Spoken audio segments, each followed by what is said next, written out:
Alright, we see the transitions, and it's here. Also, Taiko World Cup 2024 round of 32, the first official match of this year's Taiko World Cup. And it's going to be a Nordic battle between Finland and Norway. 12th seeded team versus the 21st seeded team. It's gonna be not the closest seeding after all, but still should be quite a decently matched one, as at least these two teams are only 9 seeds apart from each other. And I'm here, Yongin, casting today this wonderful Friday early match. With me today, we got Jukes, the Taiko Hoot, right here. Hello, how are you doing? Woo! I am so excited. First match TWC 2024, I'm super pumped. And then also to get a matchup like Finland versus Norway, the Nordic matchup. Look at these flags, look at these seeds. This is beautiful to see. I'm actually, well, obviously we can't say how it's going to turn out just yet, but I think this might be a lot closer than we might think. Just because Norway might get a little bit of a bonus with this being a very early round in TWC. But also Finland is, in my opinion, a very slept-on team. They could probably push for top 8 if they really wanted to. They have some crazy players on their team with an insanely high skill cap. So getting a tight match in this one is just as likely as Finland going 5-0 versus Norway, let's be real. But that's what makes it exciting. There's no way to tell which way this is going to go. Yeah, definitely. I think both of these teams are actually, I would say, decently close in terms of strength. Apart from 2 obvious skill sets, 1 gimmick, 2 hiddens, and I think Norway are clearly weaker in those 2 departments. And after that, everything else should be closer. Finland this year getting a new addition to their roster, Gamer Decision, really boosts their Hard Rock's ability, which I would say Hard Rock is usually their weakest skill sets, the speedier one. But this year, having Gamer Decision, I would say they kind of have the 3 Hard Rock players able to fill in such maps. So we might not see them banning out Hard Rock picks, but however, Norway is an extremely good Hard Rock team, having players such as Divectum, Vandalicious, and Miss, which I would say the first 2 are definitely a Hard Rock main player, and then Miss also very good at Hard Rock pick. So they might ban out Hard Rock pick, but no, they're gonna ban out no more one instead of any Hard Rock picks, and I do believe Norway just gonna ban out the gimmick or hidden, and there we go, it's gone. Very predictable bans, I would say. Finland going with a Nomad 1 ban, pretty much expected, because Nomad 1 is going to be an ACK battle in this stage of the tournament. This is a map that you could very easily lose, despite being a very high-seeded team. And we're starting off with Hard Rock 1 on Norway's side. First pick from Norway. You already said that there are some really solid Hard Rock players, and also Hard Rock was one of the maps in qualifiers where Finland and Norway were very close to each other. The only exception being Nomad 1, which is, I guess, the reason why Nomad 1 was also being banned. So, yeah, let's see how this is going to go. We're starting off with a TKS map, 2 minutes, Hard Rock 1. Very excited to see how this is going to pan out. Like I mentioned, Gamer's Decision here, filling in the final player for the Finnish team this year. And then they have 6-player roster finally after, I would say, 3 years or so. They finally have a 6-man roster. And then with that, they add a really strong Hard Rock player on their roster, and it's a big one. Because usually Finland need, I would say, not a Hard Rock player to fill in their third in a Hard Rock pick. And now they have 3, I would say, at least extremely good at really good at Hard Rock skill sets. Futternen and NT especially, these 2 are definitely known as a Hard Rock player. Futternen known as I would say all-round player, but definitely adding Gamer Decision here, a really good fill-in for their team. Norway, as expected, these 3, Miss, Defectum, and Vandalicious, is most likely going to be playing most of the maps, and I do believe Muse may come in for a double-time pick, but we might see. However, Norway usually not known as an accuracy team, so even though this pool is a bit easier than usual, I'm not too sure if this pool more benefit to Norway. Let's say compared to most, I would say, lower seeding teams where easier pools, they definitely have more chance. But this team, I would say, kind of works a little bit different. We'll see how it goes. So far, throughout the map, Finland in a slight lead of 18,000 points difference.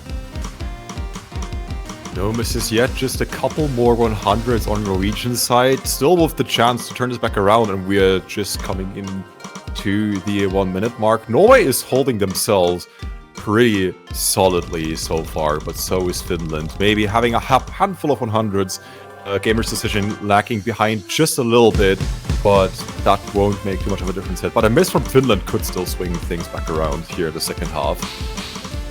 I do believe the only chance that we may see a miss is on the very weird 1-6 session, and the ending is DKKD. There's a KDD 1-6 in that final one-third of the map left, where it might see some miss from players. It should be hitting soon on the second KI. The map really spikes up, and I would say that's most likely where the difference is gonna be. So far, still 6-way FC as expected, but we came into the hard part of the map now. We will see any breaks on that pattern. No one finds the misses, and I do believe Finland just gonna be solidly winning through accuracy if that's the case. Really came down to a wire, but the 6-way FC to start off the match, and the accuracy from NT and Futtonen is gonna help Finland to take the breakpoint on the first map. 22,000 points. Ladies and gentlemen, 22,000 points difference on our first map of the match. But look at these accuracies. Defectum and Vidalicious with 8 and 7 100s each. Mist with 21 100s. These are super competitive scores and a really solid showing from Norway on their first pick.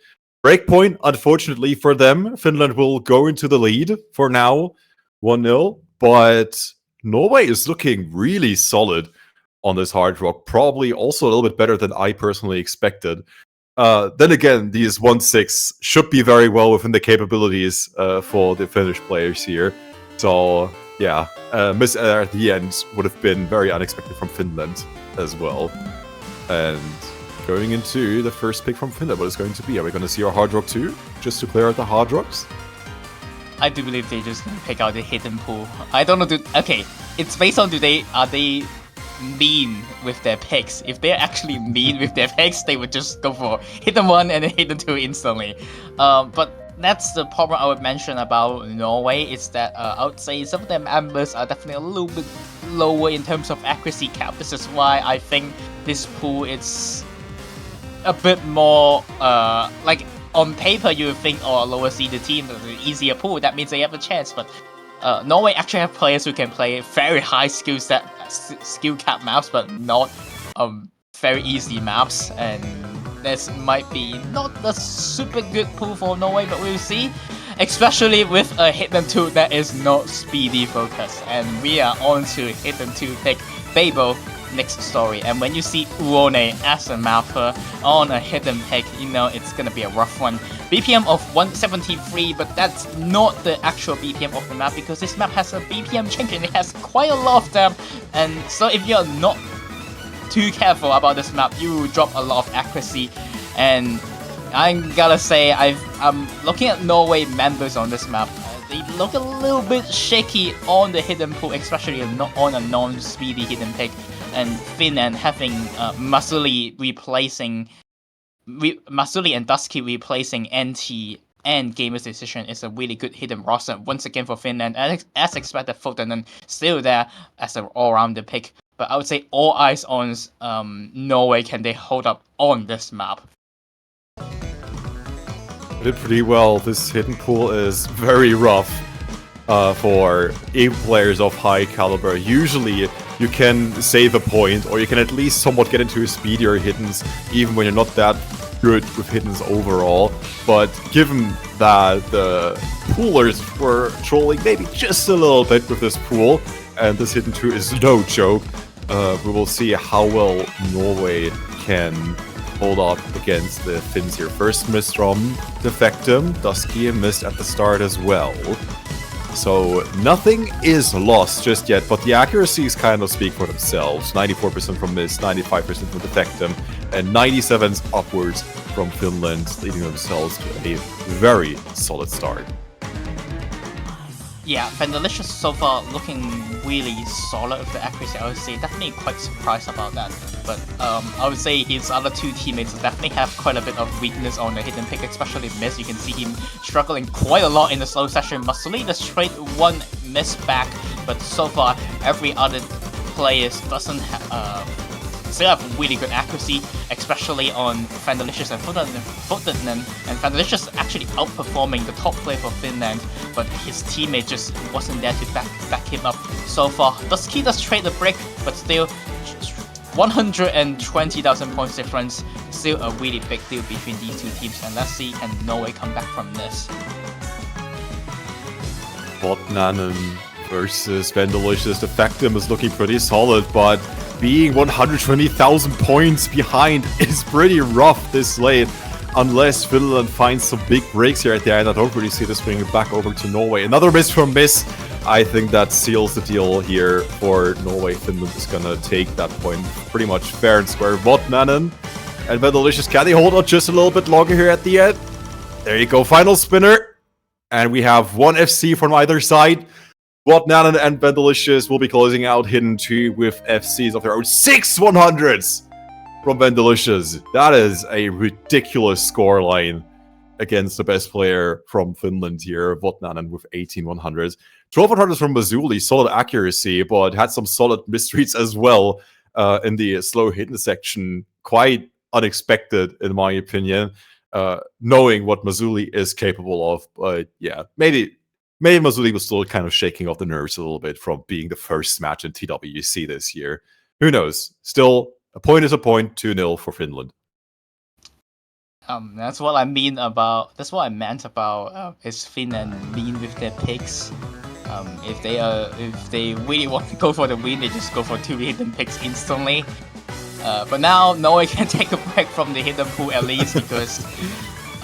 They still have quite a bit of solid choice left in the pool. I would say Hard Rock 2 definitely still a pretty decent choice for them. No More 3, I do believe it's just gonna end up being another accuracy battle. Still, it's a lower accuracy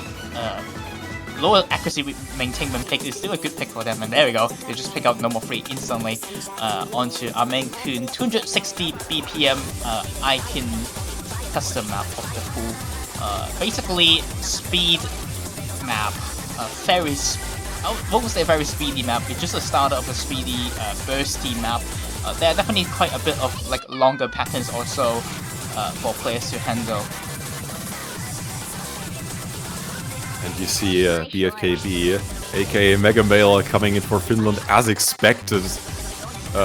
If you haven't seen Mega Male play, his skill cap, his speed cap is insane. Arguably probably one of the fastest players in taiko overall.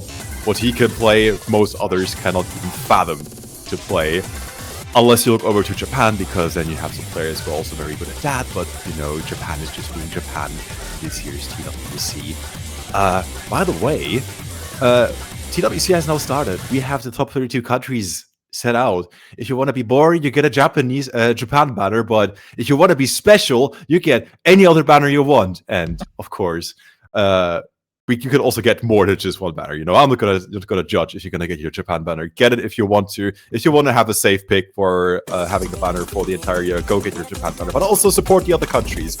Show your pride, your love for the other countries. I'm gonna get myself a Turkey banner after this match because I haven't done so this week. Yep, do buy the banners if you wanna have a very cool looking profile page with your supported countries, and these two teams definitely need your support. So far, both teams are very close, but an unlucky misses from the Factum over there.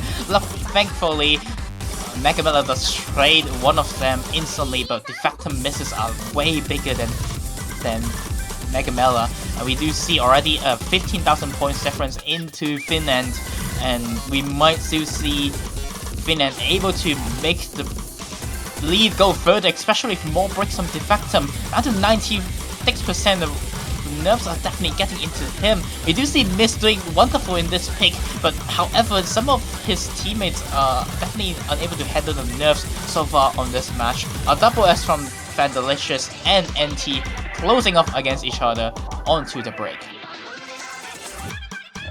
Also consider Norway is a 4-player team. Big props to them for even having qualified in the first place.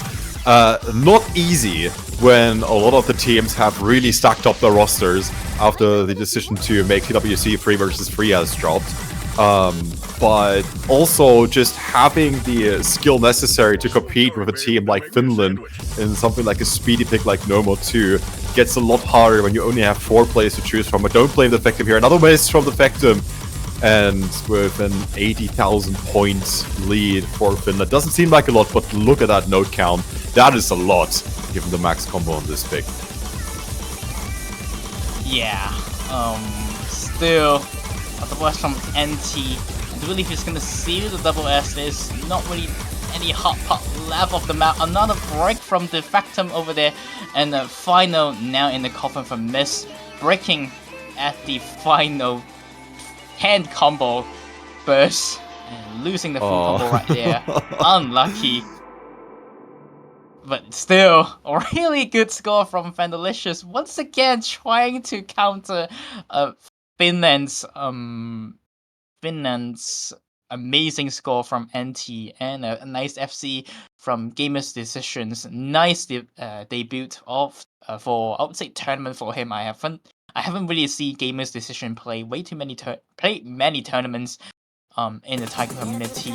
But yeah, the Vectum, I would say, not having his day so far. Finding 20 misses on Nomo 3 is definitely a little bit questionable compared to his performance from other community tournaments, which, despite his rank, he has won some 500 ranked tournaments before, so this guy definitely capable of playing some extremely difficult speed maps especially. But seems like the nerves of the Taiko World Cup is getting into him. And now Finland will have their next pick, and would they go for the hidden one and be mean? Okay, they did not. They're gonna go for double time one instead. To be fair, DT1 is just as much of a mean pick, because it's computer blues with DT. Let's be real, it's not the easiest DT pick. Super challenging when it comes to accuracy, and I believe Finland has an upper edge here as well. You know, there's another reason to pick Hidden One. It's a custom song. Would you believe it? We have a custom song in round of 32. TWC has come so far. Yeah, love to see it. Not only one, we have two. Also the tiebreaker. We have two. But yeah, but seems like our players doesn't want to pick the Hidden One just yet. Maybe due to the map being kind of unfriendly to some of our players who are playing right now, especially after seeing how Hidden 2 went out, so they decided to go for double time one instead. We have the exactly same roster. So okay, Mega Miller swap out for Foden. Okay, that makes perfect sense, as Foden once again is a very good accuracy player, especially early stage player to mid stage player. Just amazing accuracy, able to play almost every map. And on the other side, as expected, these three still gonna be playing the map. I'm surprised. Actually, I'm kind of a little bit surprised Mills did not come in to play this map. But yeah, sometimes some of these three members on our screen from the Norwegian team are doing really good works for their own country. But once again, Defectum finding a very early miss right out of the gate. 52,000 points difference, and Miss being, I would say, a little bit low accuracy than compared to everyone else in the lobby. It's gonna give them a little bit of a damage and lead to finish so far. And once again, it's Votnanen versus Vendalicious. Look at these accuracies. Votnanen with 99.9%, Vendalicious with 99.5%. There is probably like 2 or 3 100s separating these two people. There's another 100 from Votnanen. Those are some incredible scores on something like DT1, which even people at this level find a struggle to keep decent accuracy on. Norway keeping it at 97s with Miss and Effectum, just jumping back up to 98. Halfway point, still all FCs on the side of Finland and all eyes on Votnanen. This is an incredibly sick score. Yeah, not only Ferdinand, Game Decision also has a really nice accuracy, actually matching Fandelicious on his play as well. And Anti also bring it back to 99%. This is a really scary team score from Finland. I won't say it's going to be the end, like the top of the weekend, but still, that's a really sick team score, having 99% on difficult to act pick. On the other side, Norway is trying to mash out Finland. They do have 2 FCs, but once again, I would say taiko is quite an accuracy game, and then once you lose out on accuracy and one combo break from Defectum, you already get 95,000 points different, and that's going to be free 99% on the Finland team. 2100 from NT is the highest 100 count, 10 from Game Decision, 5 from Ferdinand. But once again, Vandelicious matching out some of these players from the Finnish team. 8-100 on his side. It's a really nice score from him. An only break coming from Defectum on this map, having quite a nice accuracy as well. But once again, the 100 counts from their team just unable to match out Finland on a pick like this. Super solid team performance from Finland. I'm curious to how that's going to scale in the upcoming stages of TWC. Both these teams only have 1 match to do this weekend. After that, we're going into top and lower bracket. I actually don't know the name for like top bracket, winners bracket, exactly, winners bracket, and I say higher bracket and lower bracket because I find the losers bracket a little bit mean sometimes. I do prefer to say lower bracket this situation. Freebot 2, Zonda Party Night, good song, very funny song, and I would have expected something like a free mod coming from Norway, because this was another one of their qualifier scores that was super competitive with what Finland was able to pull off. Just curious to see what mods we're going to see. Probably not hidden. I don't think we're going to see a lot of hiddens in this matchup. Finland could probably afford to get 1 hidden hard rock on their side just to be safe. They really wanted to close this out early with a 5-0. We'll see. I do believe Ferdinand is going to go for a hidden hard rock. NT maybe, but I do believe the slow session may dream up a little bit. Muscly possibly as well. Seems like 3 players on the Finnish team could put a hidden hard rock. Norway, I do believe it's going to be a hard rock from Miss. Hidden hard rock from Fandelicious. Maybe a hidden hard rock from Defectum, but actually, yeah, I do believe it's going to be 2 hidden hard rock from Norway, and Miss will be playing with hard rock. Finland will be hidden hard rock from all 3 players. Okay. Wow. They are. I did not expect that. They were not giving any inch. Okay. Not even any single advantage to Norway, even on their own pick. However, I would say this was actually quite rough on some slower session. But I would say the speeds up are usually the hardest part of the hidden hard rock, and I do believe Defectum and Fandelicious are able to handle the speed up parts just fine. So the Miss, the Finnish players though, I would say eyes on Muscly on its speed up part and see how he performs on that part. The slowdown sessions maybe trip up the accuracy of the Norway players a little bit, but we'll see. I definitely do sort of feel like going 6 mods on Finland is a bit of a gamble. They could have played this a little bit easier and could have gotten a more comfortable win if they so desired. But we still have 2 minutes left. And I'm already assuming that Finland is going to take this one. It is not for certain, and the accuracies are actually favoring Norway for once. 97 from Antti, 98 from Azuli, 99 from Votnan. And once again, Votnan just playing out of his mind, let's be real, but Antti is kind of dropping the ball just a little bit for Finland. Norway has a really decent shot at this free mod too.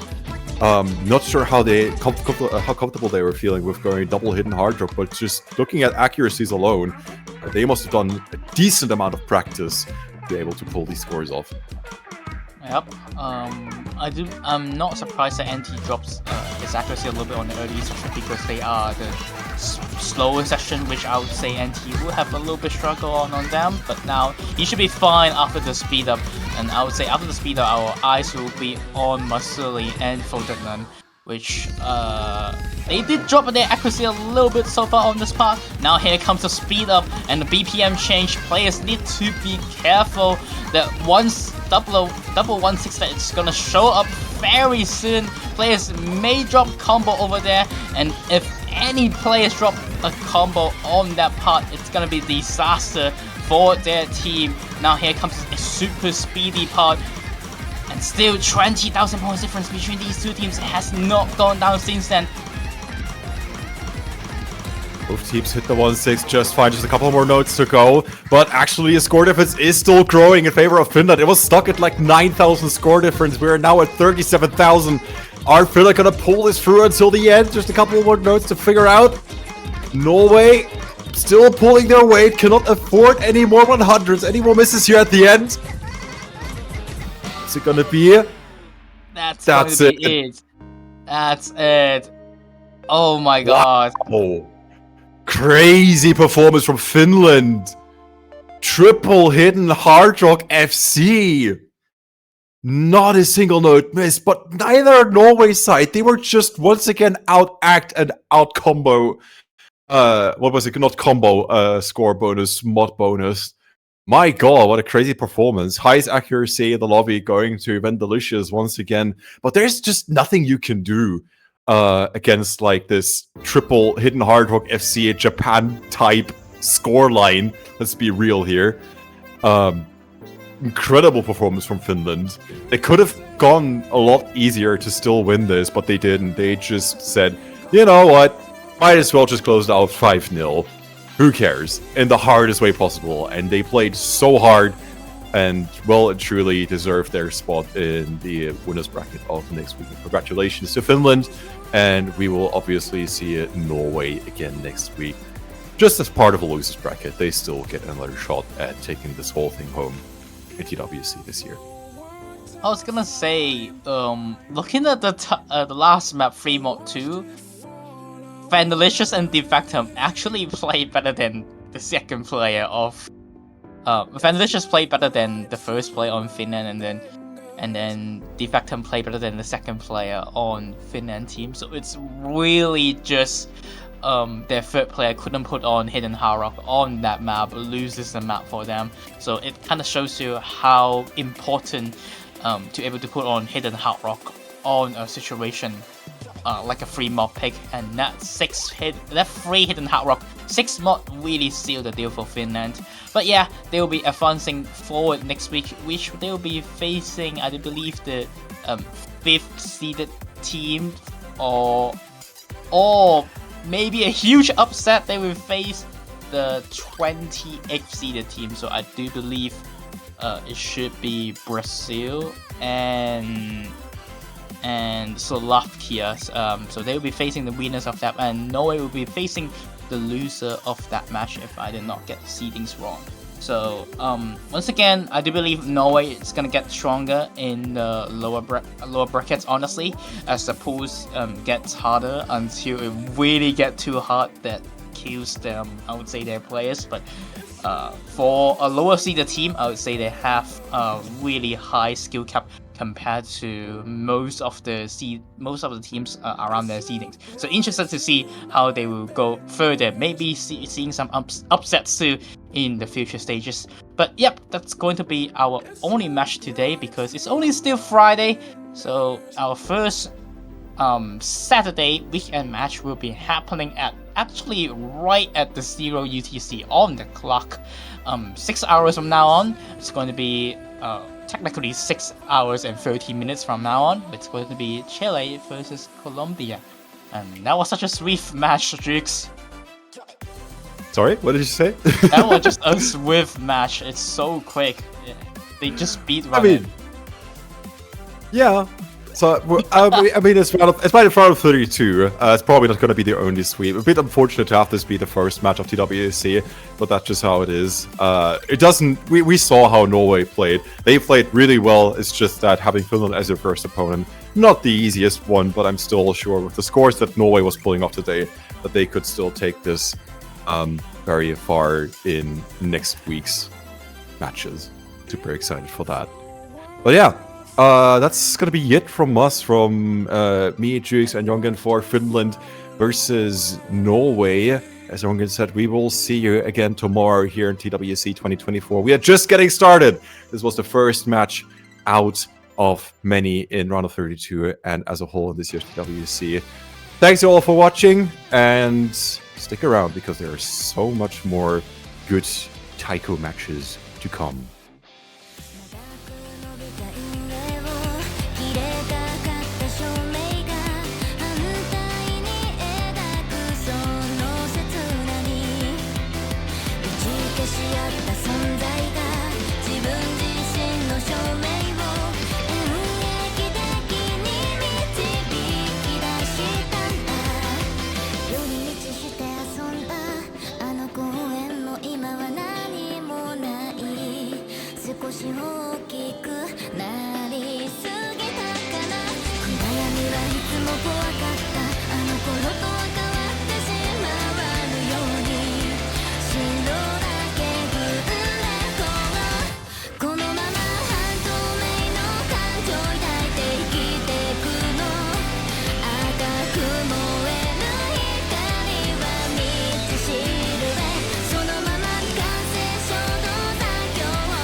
Hello guys, welcome back to the Taiko World Cup. Once again, it's me, Jongen, and Mwolf pressing for another match, which is going to be Canada versus Indonesia. So, Mwolf, your thoughts on this match? A bit less spicy than in my previous match, where it turned out to not be a spicy prediction after all. I think Canada wins.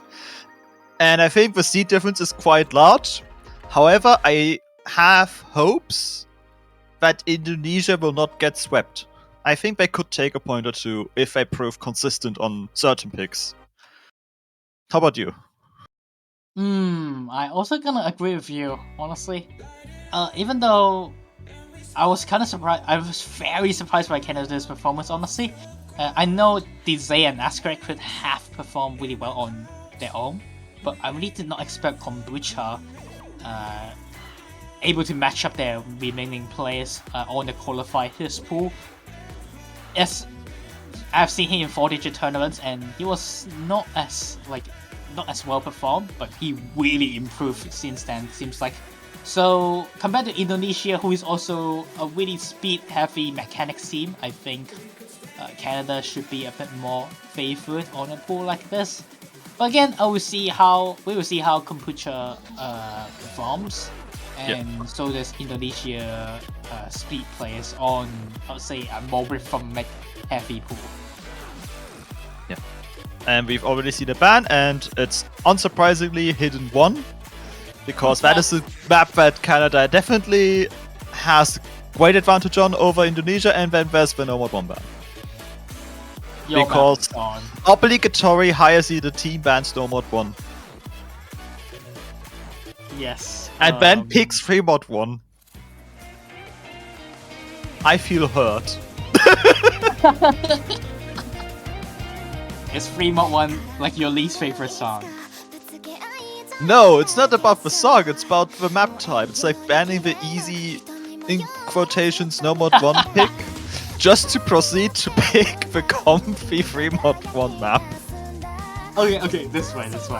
Canada can hit and hard rock this map, and I think all three of their players can. I think they could have picked Fremont 2 at least.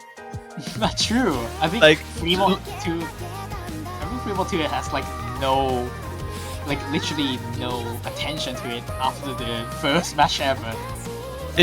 Yes, you are correct. That is exactly the case. Fremont 2 did not appear after match 1. Which is surprising considering that based on the qualifiers pool, you had an anti-mod there, and granted it was different, but you could still predict scores on that, and this Fremont map is not like the qualifiers map at all. True. But they might still be able to put on Hidden Havoc on this map like they did, and even beats out the other team by quite a bit. Especially Indonesia doesn't have, I would say, their hard rock players are not HD players, and their HD players are not hard rock players. That's why usually they could not put on Hidden Havoc on a pick like this. Even it's easier to mod pick. We only see camps with the Hidden Hard Rock. FC 23118 Hidden and Ahmed Harris on Hard Rock. Which, interesting to note that FC 23118 was actually he actually practiced differently compared to most players. So a very new upcoming player on the Indonesia team.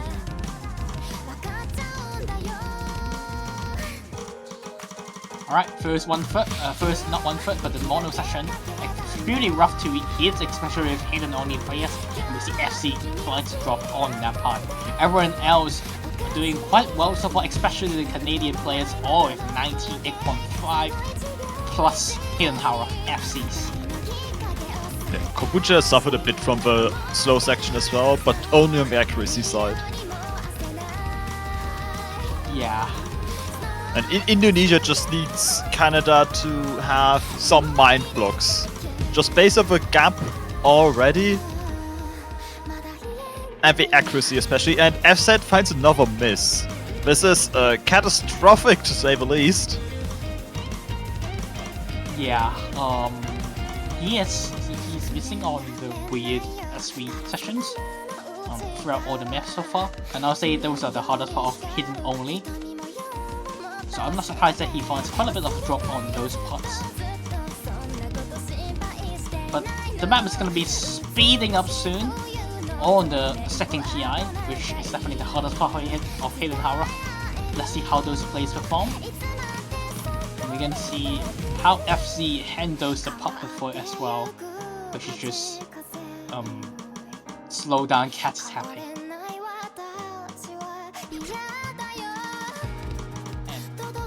And he bids on them. So these the ghost tap troll. He was trying to time it. But yeah, that was also quite rough for Hidden Hara. But doesn't matter, the mod cap difference really tells the two teams apart. Mod advantage is too much for Canada, and the hardest part makes Kombucha drops as well.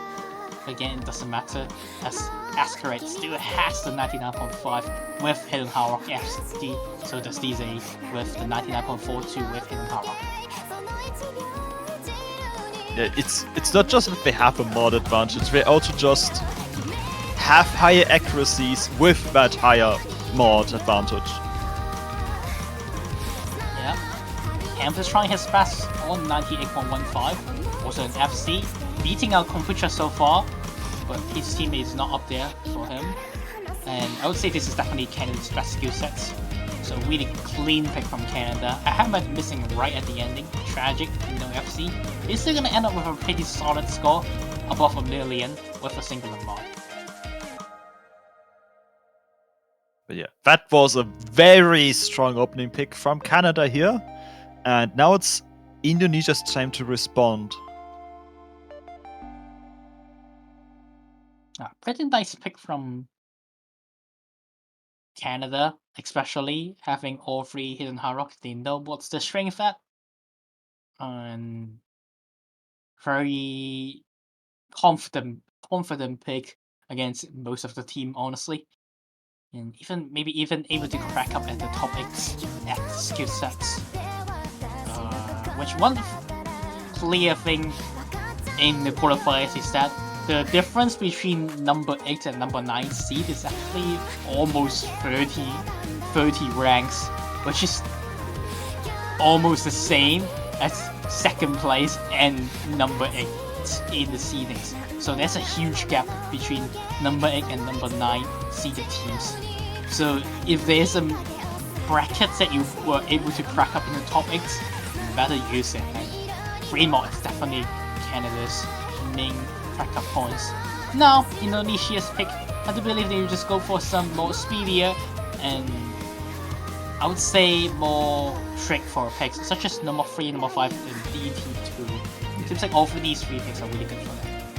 I share a similar thought that those especially, the speedy maps in the qualifiers, they were close. Like if you compare Canada's lower scoring run with Indonesia's better run, they have some really close competition and we see number 2. Not a straightforward pick. No. Not as straightforward, but I would say it's still more straightforward than something like Fremont 2, Nomad 4, or Hidden 2. This map, it's I would say one of the easiest map in the pool in terms of skill mechanical cap. Even some, I would say, 4-digit players may be able to get a 99 FC on a pick like this. So It's just really, about the rhythm. Yeah, it's just about the rhythm. It's a very... If you can get 3 FC on this pick, it's very safe.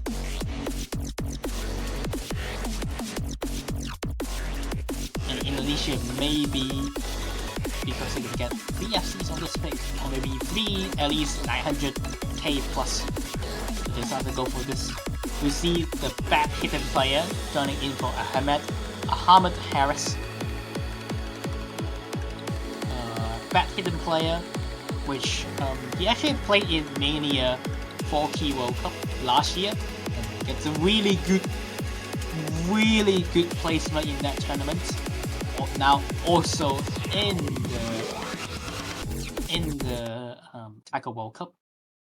Hopefully he can play as well as that tournament. Similar case with one of the Dutch players, Trionyx, who also played in Mania. I do believe he also really good at Mania. I'm not too sure that he'll play in Mania World Cup, but it's definitely one name that is probably familiar to players even outside of the Taiko community. And Mania has some weird tech, like it goes way beyond what you could actually just do with Taiko. Yeah.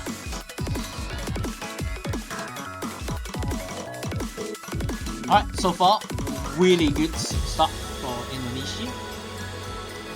We have 4 double S's on the board, and each side has 1 player who doesn't. And this is benefiting Indonesia. Few 100 difference so far. We can see more 100 difference after this part. One thing I would like to note is that Canada is not really a tech team this year, but due to the map being quite on the easy side, actually, all 3 players be able to pull an FC. Not the case though, as Kombucha is going to find a break right before the very rough session. I think that might be a player to watch in this match, because they seem to struggle, especially with a single offbeat nodes. Hard to time. Yeah, still a double S from DZ. Very good performance so far. But we're gonna get a snapping change stream with SV change stream. You might see some players find some miss right here. Here comes FC's going to be done find a break. Now it's a rough session. Kombucha also finds a miss, not able to read that pattern correctly. S-Crate also dropping quite a lot of patterns as well, and finds a miss.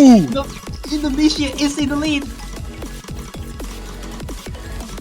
Dizzy has dropped accuracy on the same level as Capes. And I think this is going to be an Indonesian point. What is it? There's still one more hard pattern. Hard stream! S-Crate knocks on it. That's going to be Indonesia taking the first one. We dubbed this pick, but it's there. FC from Bad HD player and Camps. And the FC from DZ to counter off Camps FC. However, the two players on Canada's were not able to perform on this pick compared to Bad HD player. So props to Bad HD player in this map who played in IGTS last year, by the way, which is a 4.5k tournament. And now he already able to do FC's map in such World Cup tournaments.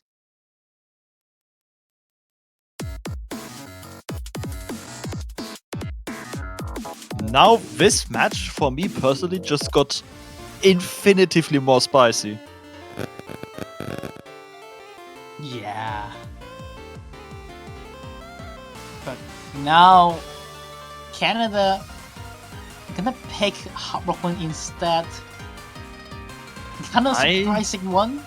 Yeah, To me. this is quite similar to No More 2, isn't it? Less Yeah, offbeat, but still techy. Okay, the 1-6 is kind of different, and I don't think that HD player can play in mod too well. So does FC on Hard Rock picks. But Indonesia does have I Am Pro. However, I Am Pro is more of a speed Hard Rock player.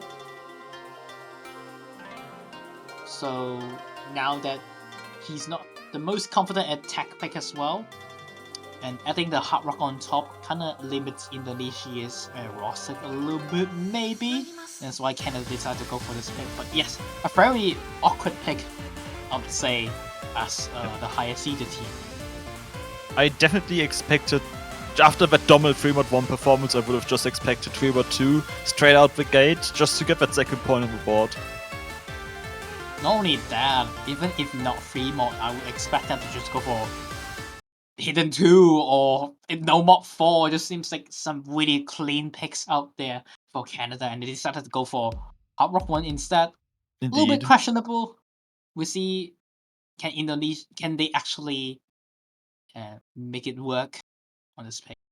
Once again, we talk about this pick quite a lot because this map is quite popular in this pool. The hot part is at the ending, and you might see suddenly 2 player miss at the last part, and then it instantly flickers with the other team.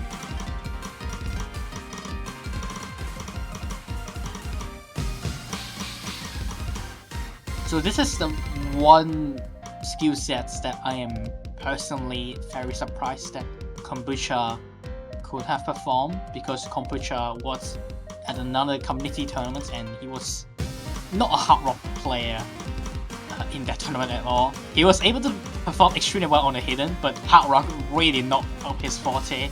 So now he is able to perform. Even last week's Hard Rock pick really surprised me personally, and showed that this player definitely improved a lot since then. Indeed. And we see that accuracy is definitely on Canada's side right now, with FZ being on 97%. But 3 players in the match holding that 99% accuracy, S-Crude with 99.8. 100 so far, very impressive. Once again, the hot part's all about the ending. It's all about the ending. The start doesn't really matter outside of the score lead that you have made, which they have made around half a miss score lead so far.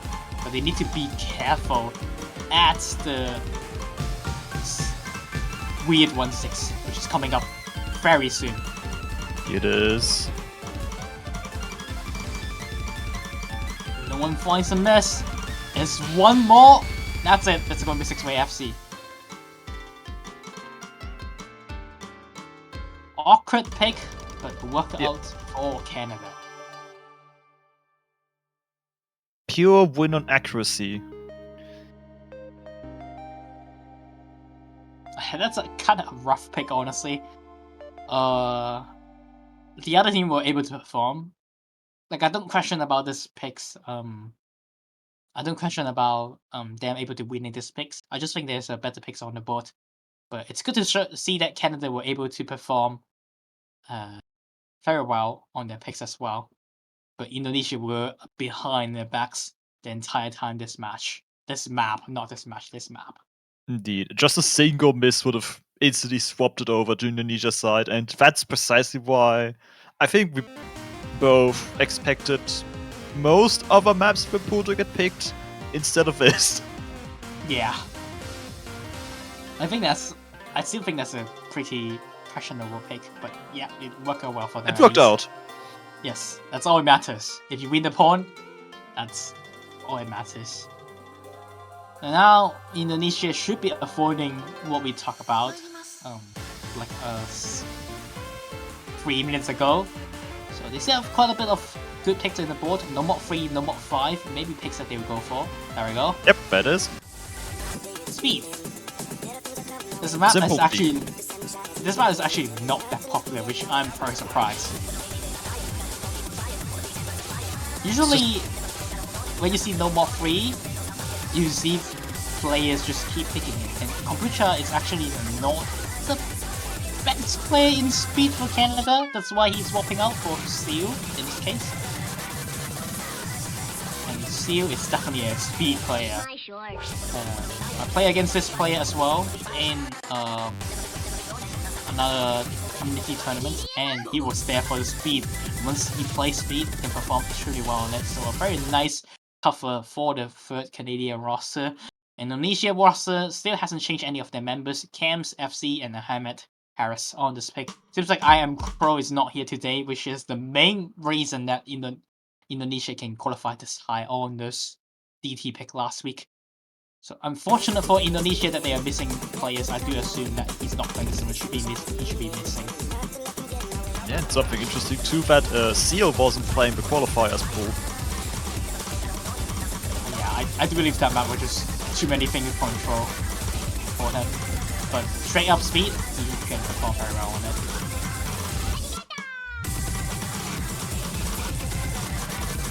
Two miss right off the board from FCs. Some of the more denser DD-DKD patterns will be hard to read, especially with his awkward playstyle. But he so far is able to perform decently with decent accuracy. He's actually able to make it actually really close match so far, despite that miss on FC. Only 20,000 points difference.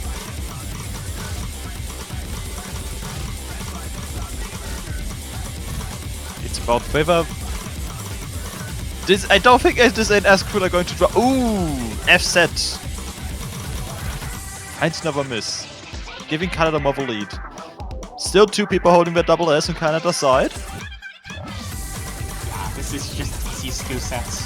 Speed or hidden hard rocks is definitely up his forte. His piece of kick for sure. Still double S'ing the map. So does Ascreel.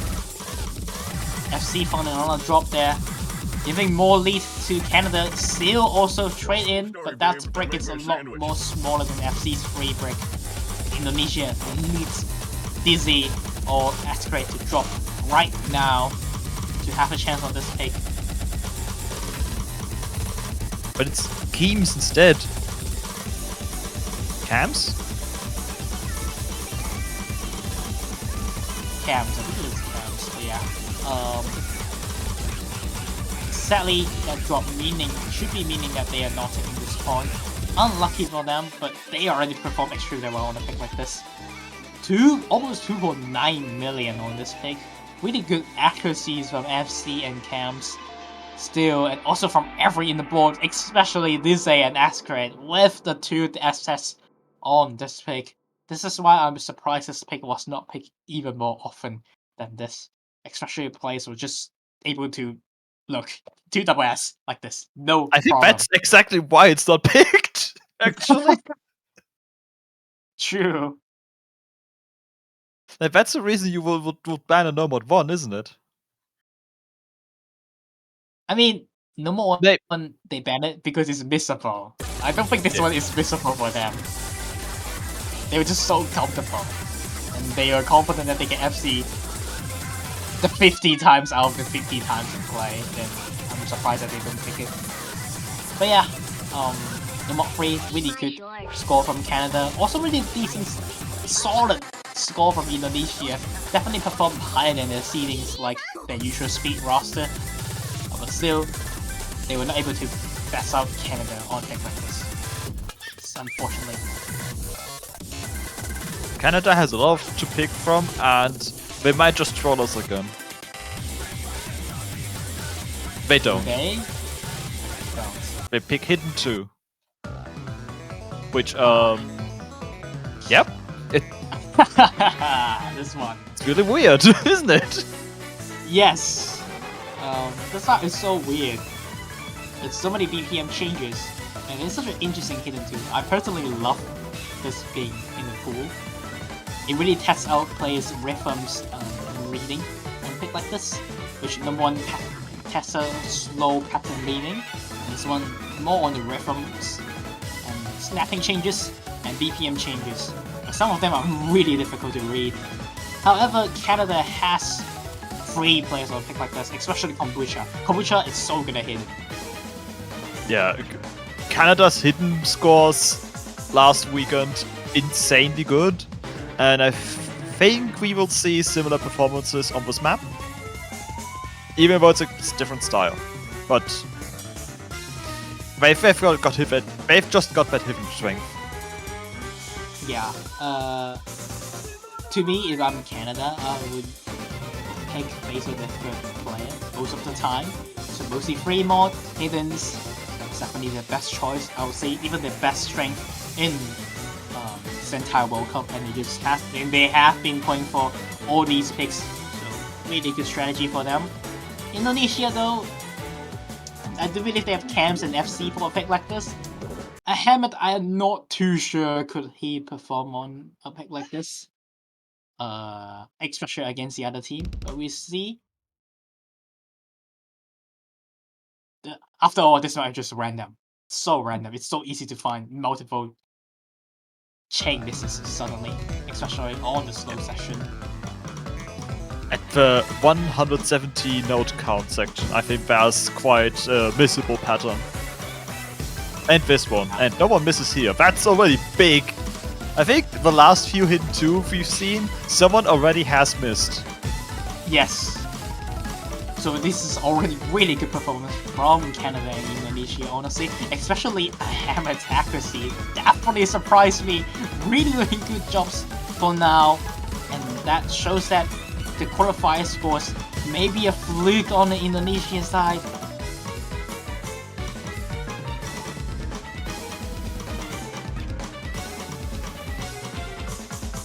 Still, Just an accuracy game.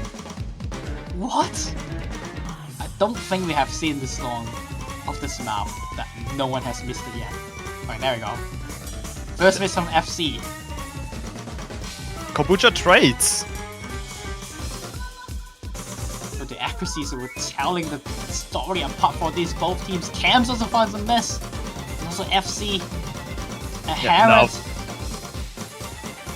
The score difference shoots in Canada's direction. Yeah. A Hammer player that I dubbed on the Indonesia team actually performing super well on a pick like this. My apologies, my man is doing better than Kombucha for now.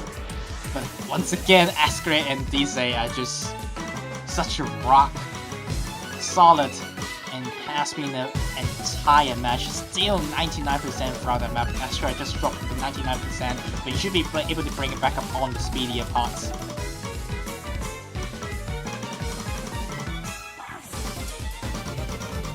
Already a really good score from Indonesia. I don't think this map has seen less than a... I don't think we have seen everyone get at least an A in this map so far throughout all match that has played this. So really good job for these two teams. Definitely one of the higher competitive scores on this map compared to the other matches. FCs from Ahmed, Askray, and Dise. Very good performances on this board. Yeah, And 3 FCs are really good. yeah, and we're about to see a potential final pick since we're at match point, but it is Indonesia's pick, so they could get a second point of the board, which I would appreciate because that's what I put on pickups. That's what he put on pickups. That's why he won an extra point. Will they get an extra point though? What must they can take? you could have picked? Not looking like Noma 4, not looking like Hard Rock, not looking like Hard Rock 2, not looking like 3 more 2. I guess 3 maps left. Maybe. Which one are you thinking? I was gonna say DT2, but after that Nova 3 performance, I'm more leaning towards DT1. That is. There we go. I assume it's going to be going by the logic of Noma 2, they're kind of even when it comes to accuracy in the tech map. And this map also has all kinds of offbeat rhythms, hard to play. Maybe if they can get an FC while Canada finds a few misses with similar accuracy, they can get the second point. Yes. Once again, we see bad HT player back for Ahmed Paris. The 3.5k player. Once again, in the accuracy tech pick. Ready to game. Rest of the board did not change. This is the roster that took points for Indonesia. Let's see, can they do it again?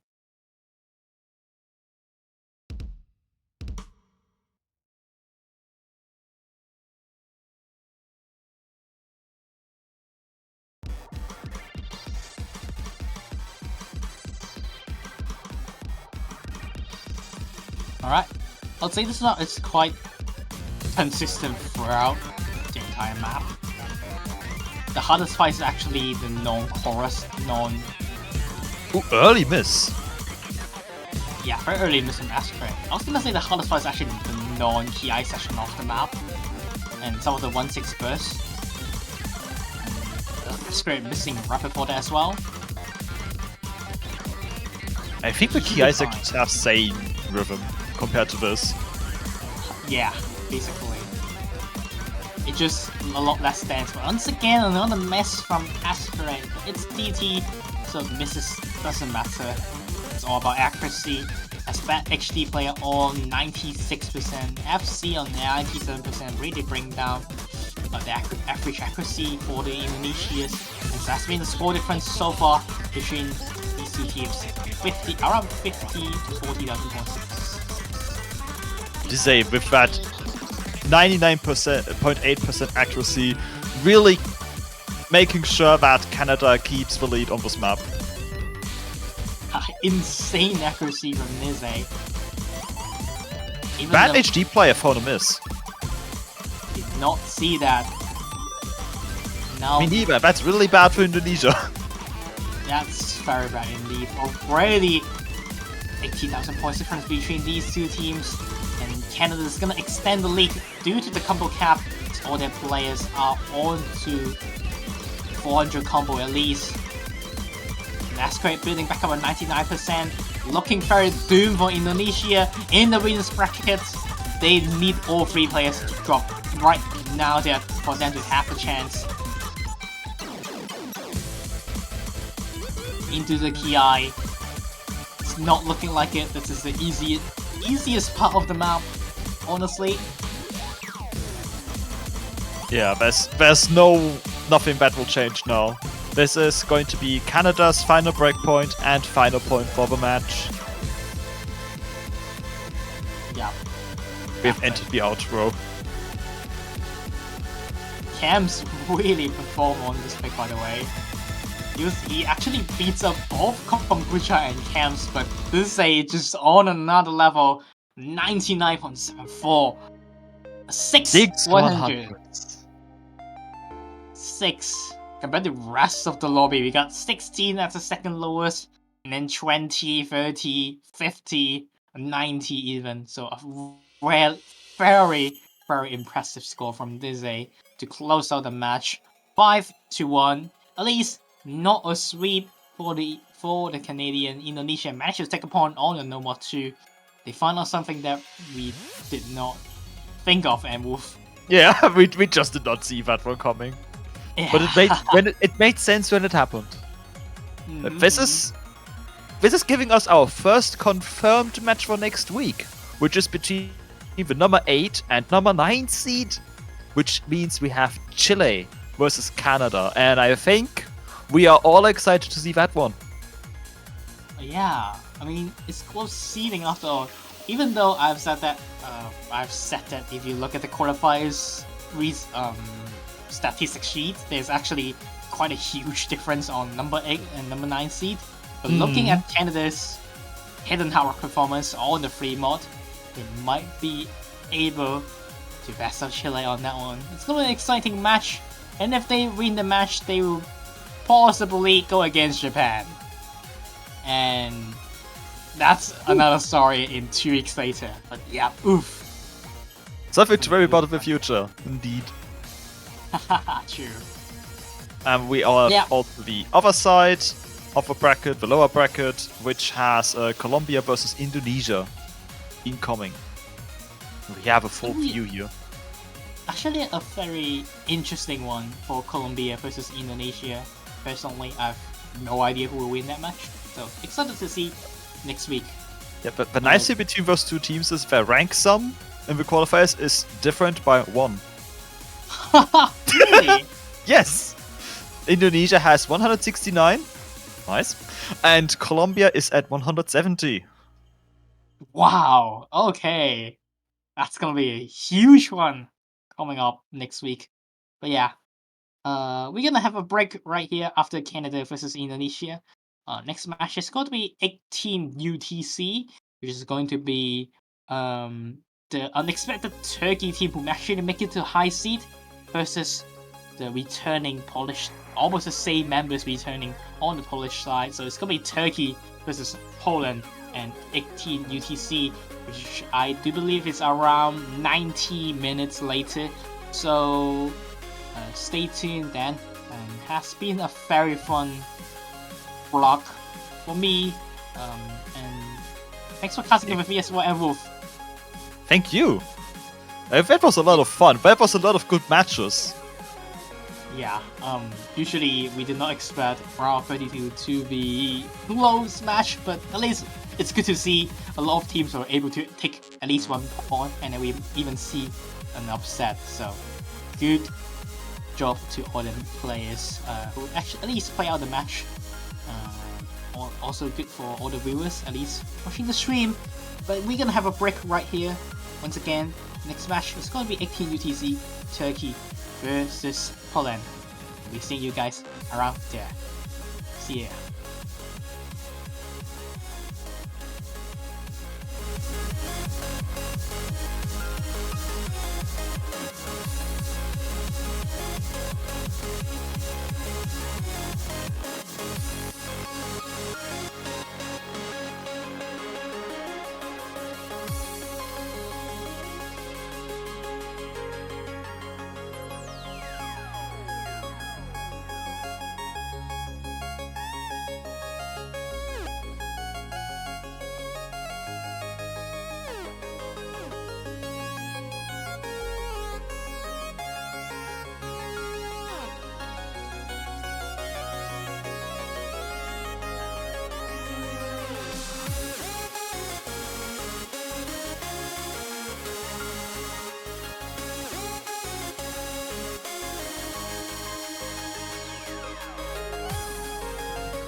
Hello everyone, welcome back to Taiko World Cup 2024. I'm Janitor, joined by Luminite. How are you doing?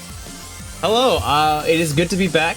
Took a little bit of a break, got some refreshments, I had some lunch. It was very good lunch, I had some Chipotle. Oh, okay, that sounds good. Chipotle with carnitas, and I paid additional for the guacamole. Because if you don't, then are you really doing Chipotle right? What is a carnita? Okay, so that is it's a Mexican way of making pork, essentially. It's very good. Ah, okay, I It's see. delicious. It's delicious, yes. Well, speaking of, we have the USA versus Peru, which is looking to be an interesting match between the 4th seed and the 29th seed. Yeah, this is definitely going to be an uphill battle for Peru. The U.S. Every year the U.S. has set out to prove that they are able to make that top 3 podium, and every year they have fallen short. So this is the beginning of the U.S.'s journey. This year, 2024, their attempt yet again. Qualifiers, 4th seed, the top 3 teams really doing phenomenally. But I mean, you know, whenever it comes to teams that want a podium, it's really all about the journey.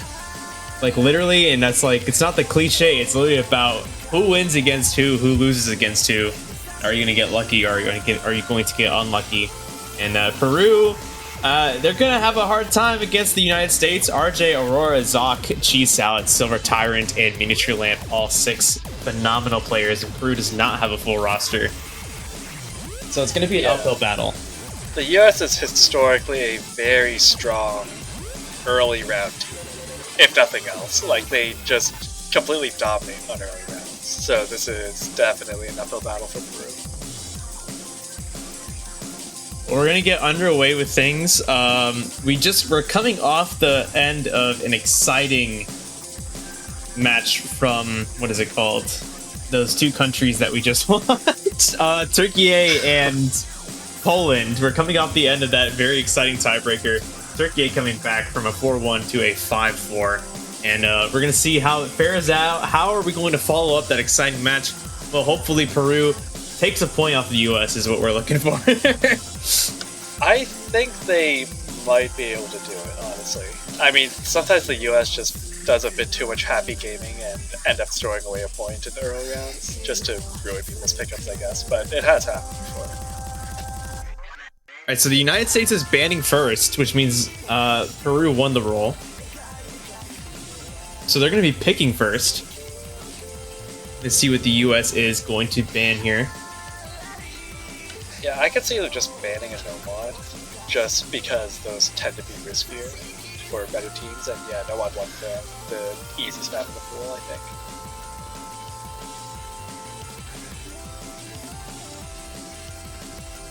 And now we're going to see what Peru wants to ban.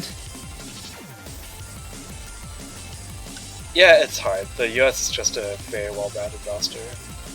So I could see them banning free mod, because stronger teams are typically a lot better on free mod.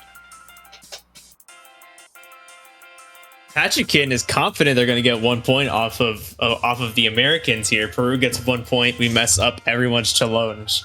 That is what happens. All right, so we're going to look for that 1 point. We're going to look for that one Peruvian point. Hopefully a little bit more than 1 point for the Peruvians.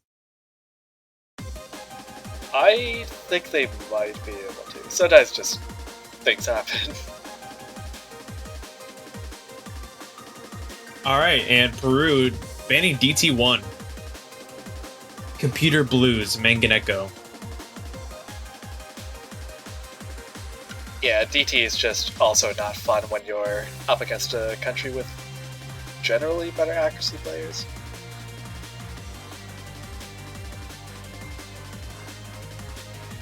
Where are they going to go? Is their first pick going to be their first point? Let's see. They have quite a bit of places to go. The United States deciding to ban the no mods, definitely probably where Peru has a better chance of possibly out-consisting them. Possibly. But there's also the hidden, the Hard Rock, that 1 DT left, and both free mods are available. They have a lot to go on right now.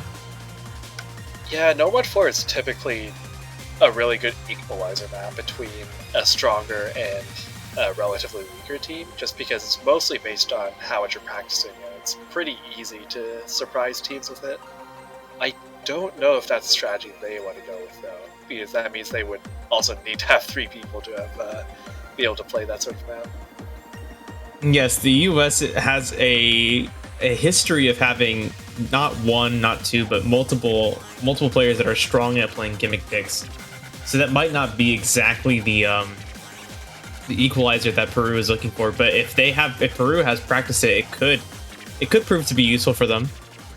Looks like they're having trouble picking, but they're going to go with number 3, Amankun. Number 3, Nomad Amankun. So it's also a relatively easy map. We see a lot of good scores on it, but it's also relatively fast. 260 is still, I think, a comfortable range for most people.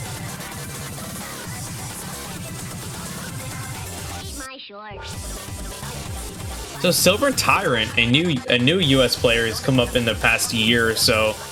Probably one of the strongest American players. RJ, the captain this year, joined by Cheese Salad on the American side. Peru is going to be running Dinky, Fabric Gamer, and Alamagno 333. Unfortunately, Mongo is a very different person.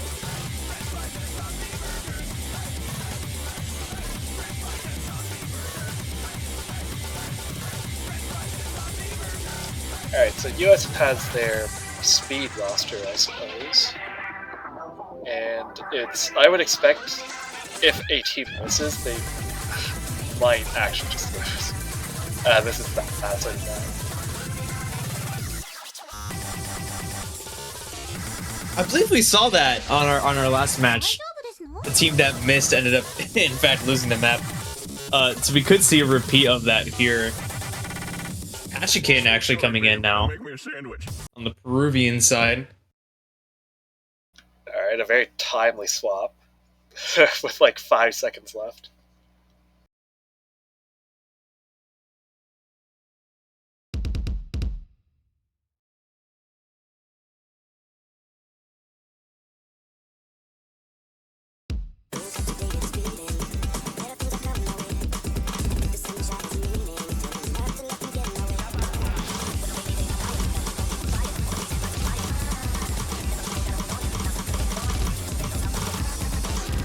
Right off the bat, short, small accuracy advantage for the United States. Patchkin with the lowest accuracy, but only at 98.6. All 3 American play. Oh, nope, never mind. Yeah, if I'm reading the UR bar correctly, they are hitting, or maybe too early. But Patchkin does find a miss though. I think he's hitting a little late, or a little late. I forget how to read the UR bar now. Yeah, the further to the right is late, the further to the left is early. Yeah, so maybe some minor offset issues for Peru.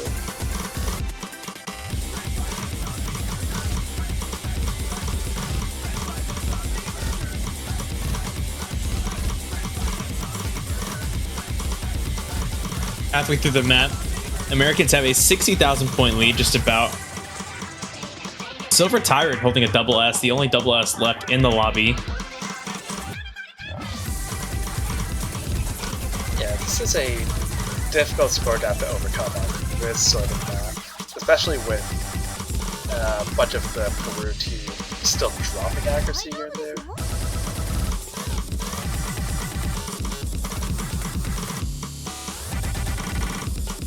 Cool story, babe. Now make me a sandwich. Yeah, the difficulty now is the score gap is such that, well, 100,000 points almost means like 3 misses, probably, at least. Yeah, especially with Patchigan missing again here at the end, and Dinky as well. This is going to be a comfortable first pick, or first points rather, for the US. It's going to be a break point. Yeah, Silver Tyrant still with the double S, definitely showing the speed chops.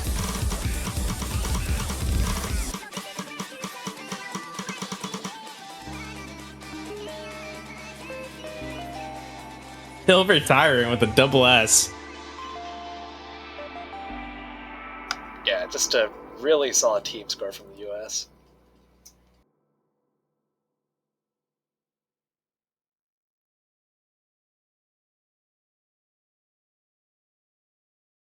Okay, now back to the US's pick. I mean, they could pick anything they wanted, but I would expect Fremont might be the biggest difference. Actually, they're going for Nomad 4, which is interesting. So I suppose they think Peru probably doesn't have a good roster for it. Yeah, so yeah, we talked about No Mod 4, the gimmicks always being those equalizers. United States picking it, not not a good sign to back up that equalizer idea. Like I said before, the US does have has consistently had a strong set of players to play gimmick maps. It's only a good equalizer if you practice the map. Yeah. If you don't have the players to do it, and in 3v3 it's a bit harder to have a good gimmick roster, then it can be a problem.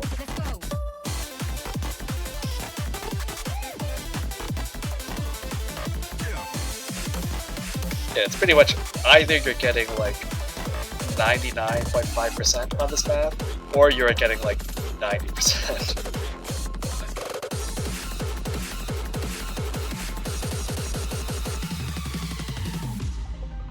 Okay, yeah, I'm assuming that Peru is not going to have a good time on this, just from their own comments about it. Yeah, that face when nobody played the map is a little worrying. Yeah, Aurora and Minilab coming in, both are pretty strong gimmick players. For the US, RJ still staying in, generally a very good core player for the US, playing a whole bunch of games. Yeah, it's a little surprising now to see Cheese Salad step in for the US. Probably one of the more well-known American gimmick players. But you know, this might be a map that's so strong for the US that the difference between any of the three players we see on the American side and Cheese Salad has been like maybe 1 or 2 100s. We're about to see how strong they perform.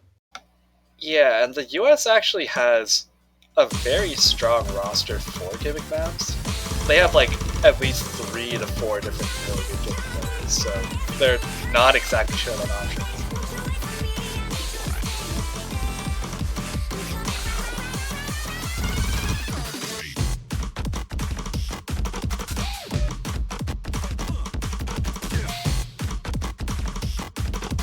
Yeah, you can see the low SV section really throwing off some of the players from Peru, which is not a good sign because there are a lot of those. Yeah, Pachikin really struggling. Dinky struggling a little bit less, but definitely proving to be difficult. Both players underneath 90% accuracy. Yeah, the Dawn Kama section, which is where you have like one note coming really quickly while the other notes are kind of slower. Not treating Peru very well. Alamagno actually still hold. Okay, well, he was holding on, but relatively speaking, is the best player on Peru.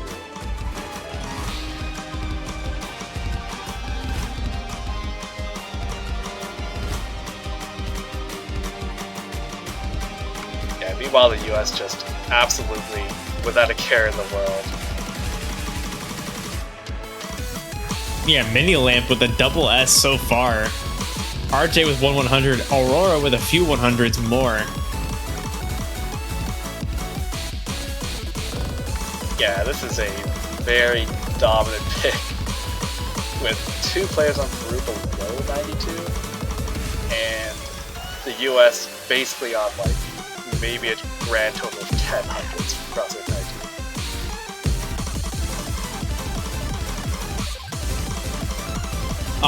Mini Lamp breaking his double S. Patchkin finding a miss here at the end of the map.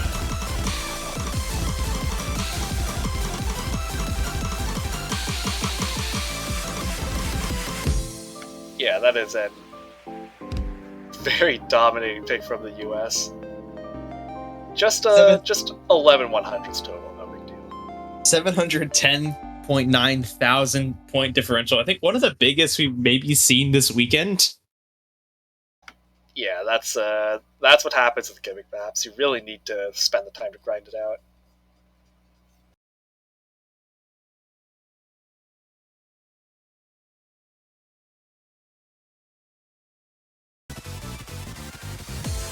Okay, Peru has the next pick, but I don't know what they would go for. I think they're weaker at mods.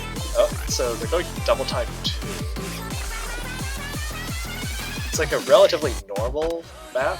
It's just, I think it's like 240 BPM, which isn't all that fast.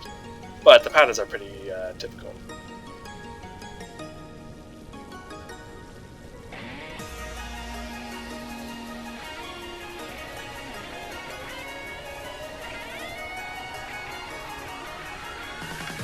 Yeah, but the US roster also has a very strong double time roster, with Silver Tyrant especially being pretty well known as a pretty cracked double time player. Yeah, backed up by Aurora and RJ, Dinky, Pachigan, and Alamagno still running on the Peruvian side.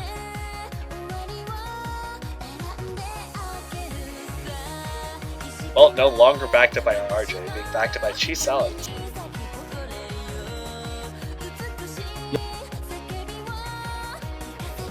Yeah, it's just another big advantage that the US roster has compared to even some of the other top teams, that they have a very, very deep team pool to really pull out of. They have incredible depth as a team.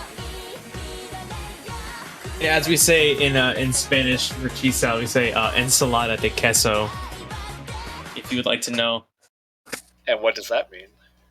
it means cheese salad. Oh, I thought you were talking about having like a deep team to pull from. No, it means cheese salad. I thought it's something more profound, but it's just cheese salad. No, it's very profound. What do you mean? Cheese salad is extremely profound, or profound. Yeah, and again, starting with the map, kind of the same story as before, where Peru is just a little bit too behind on accuracy. Or I guess it's more so the US being incredibly dominant in terms of accuracy.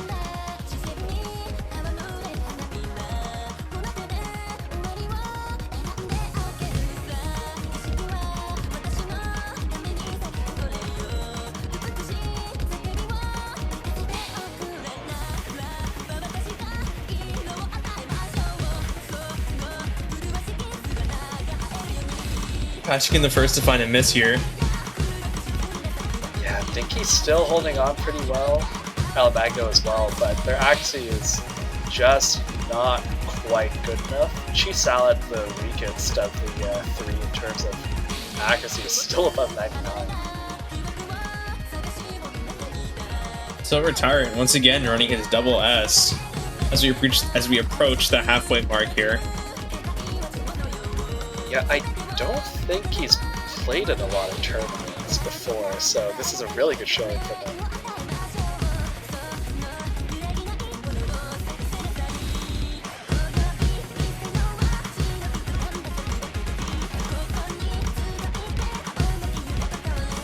Yeah, the US roster is just very tough to crack this year. A very well-rounded team. Some really good scaling for the late game. It's going to be difficult to take them down. We got Dinky finding a miss now, Patchkin finding one a little bit ago. So two of the Peruvian players now away from that combo cap, as once again the score continues to go towards the American side. Silver breaking his double S though. Alamagno is still holding on to the full combo, so I guess that's a bit of a Pyrrhic victory there, or a victory of world. But yeah, Silver Tyrant, ridiculous accuracy. 1/100 maybe, or 2/100s.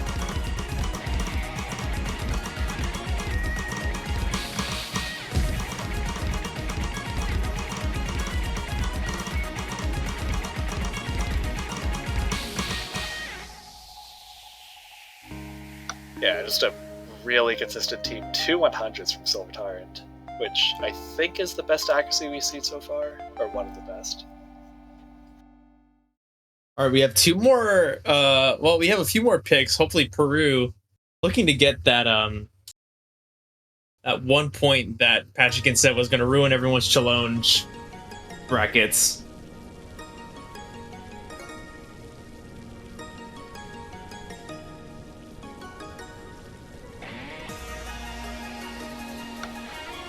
Oh, and and unsurprisingly, there's a Fremont pick. I think USA is one of the teams that stands to benefit the most from the Fremont rule changes because they could just go 3-hit hard rock.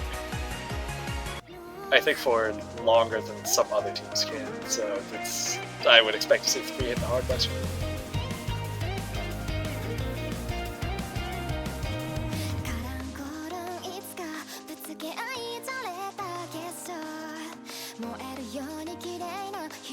Oh, Zoc coming in for Silver Thailand. Tyrant. Ugh, I keep mixing up my R's and L's today. Yeah, Silver Thailand, the famed double time player from the US.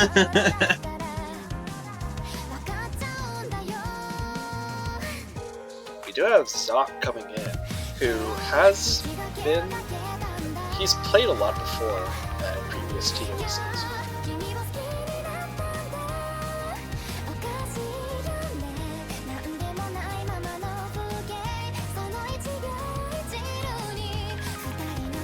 Yeah, Peru just generally having... Actually, I don't remember how many players they have, but they certainly don't have the same ability to just switch around players for their strengths and weaknesses. They all have to play. Yeah, Peru has a 5-man team versus the US 6-man team, the 6 being the full team. Yeah, and all 6 of the US teammates are extremely good. There's no bench warmers there. They're all very much off the bench. It's actually 5 hidden hard rocks, Patchkin being the only one going single mod.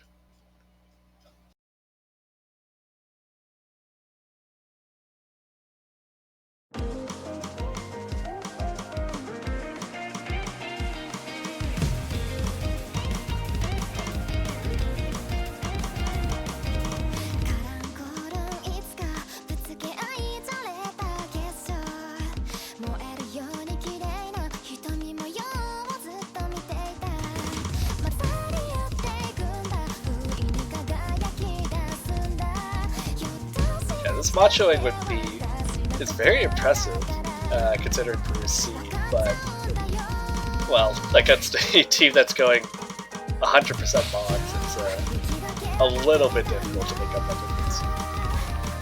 Yeah, Patchkin's going to be the first to find a miss here.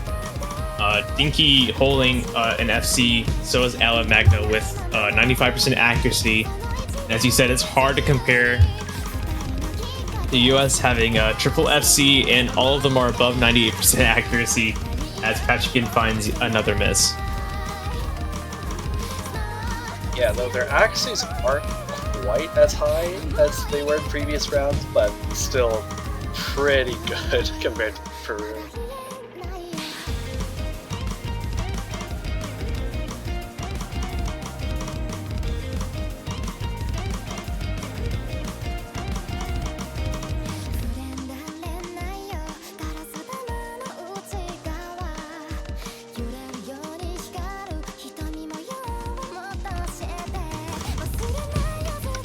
Despite an early miss, Dinky and Alamagno still holding on relatively strong. It's just their accuracies are falling a bit behind. So I think it's at the level where they might have gotten a higher score if they just went single.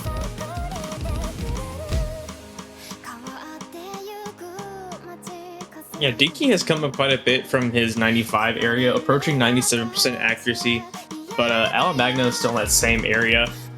And the lowest score in the US is currently Cheese Salad with 98.5% accuracy.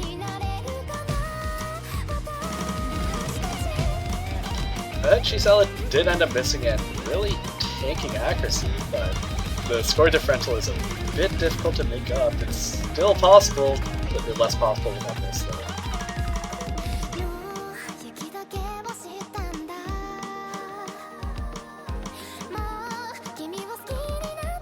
Yeah, the US definitely going to blow past the threshold where you can beat them with only single mods. I think Peru would have had to basically match mods in order to have a chance of winning.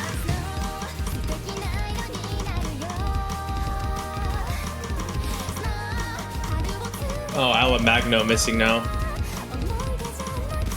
Yeah, this is really highlighting how consistent the US roster overall. Still a really solid performance from Peru, but yeah, it's hard to compete with the US. It really is, yeah. Fremont is always a bit of the higher seed bullying the lower seed. That's sort of why the US decided to ban no mod, most likely. Yeah, it's a relatively safe map for them to ban.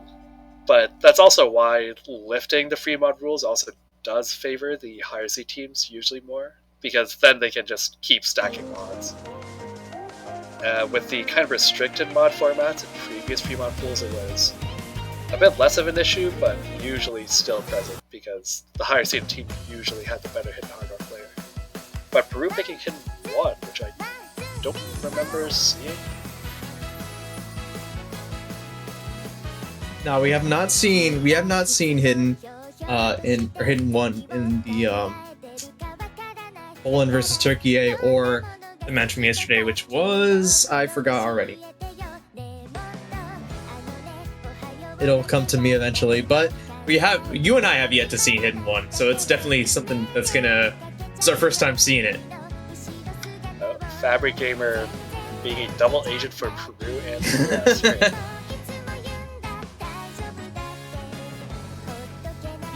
He got the American secrets. He's gonna take them back to Peru.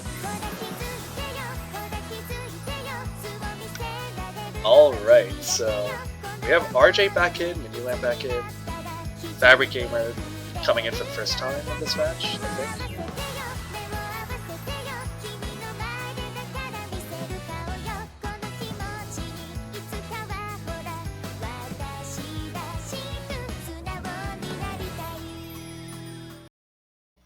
Interesting that they would pick Hidden. I didn't think that they were much of a Hidden team.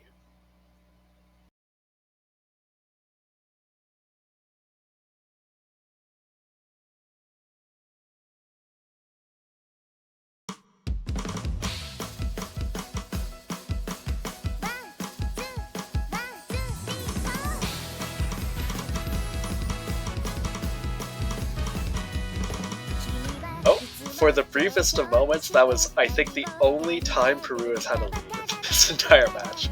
Yeah, they had it for a second. Yeah, I think he missed right when it was about to flip over.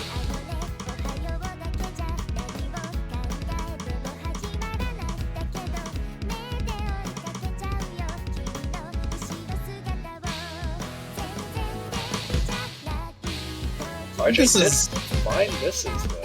Yeah, I was about to say, I think this is the most the US has struggled this match so far. Fabric Gamer finding a miss now too, so is Dinky. It was a very funny decision to put the slow Hidden as Hidden 1 instead of Hidden 2. They swapped him around this time.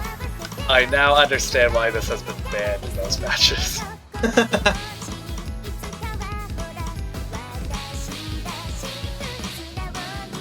Yeah, it's just a brutal reading challenge. Mini Lamp doing exceptionally well with almost a mid-99% score, but yeah, everyone else is not having a fun time with this.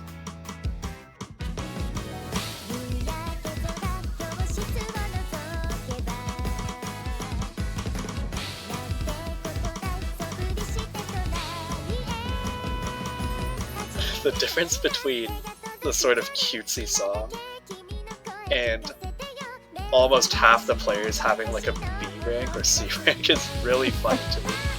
But yeah, this is brutal.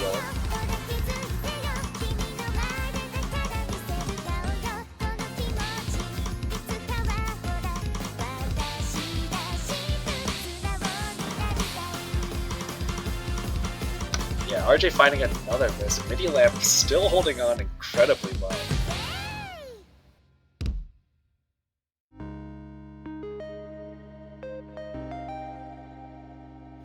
Mini Lamp on his own getting really close to outscoring Peru's two bottom players there, but that's going to be a very solid win for the US. Indeed.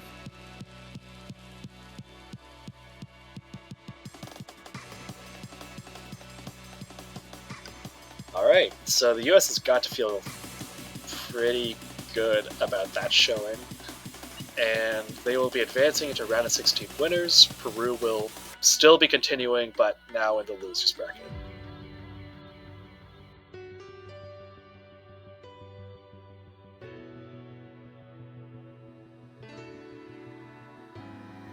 Alright. Peru, unfortunately, not getting that 1 point they wanted, but we move on from here. Next, we have not the USA versus Turkey. We have Australia versus the Philippines in 5 hours, followed by China and Mexico. So you can expect those two matches in just about 5 hours from now. They'll be followed by each other, and then from there we will jump to tomorrow. And that's when we have our last stretch of matches to wrap up the weekend.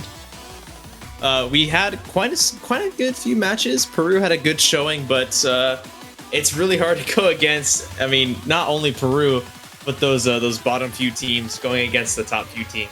It's brutal. It's a brutal matchup. It's hard. Yeah, they still did very well, and I hope that they will be able to continue doing well in the losers bracket. All right, well, that wraps up everything for now. Again, we will see you in about 5 hours for Australia and the Philippines. Thank you for joining us for this stretch of matches. Hope you enjoyed, and we will see you later for the Australia versus Philippines. Sayonara.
All right, and welcome back everyone to the Osu Taiko World Cup 2024.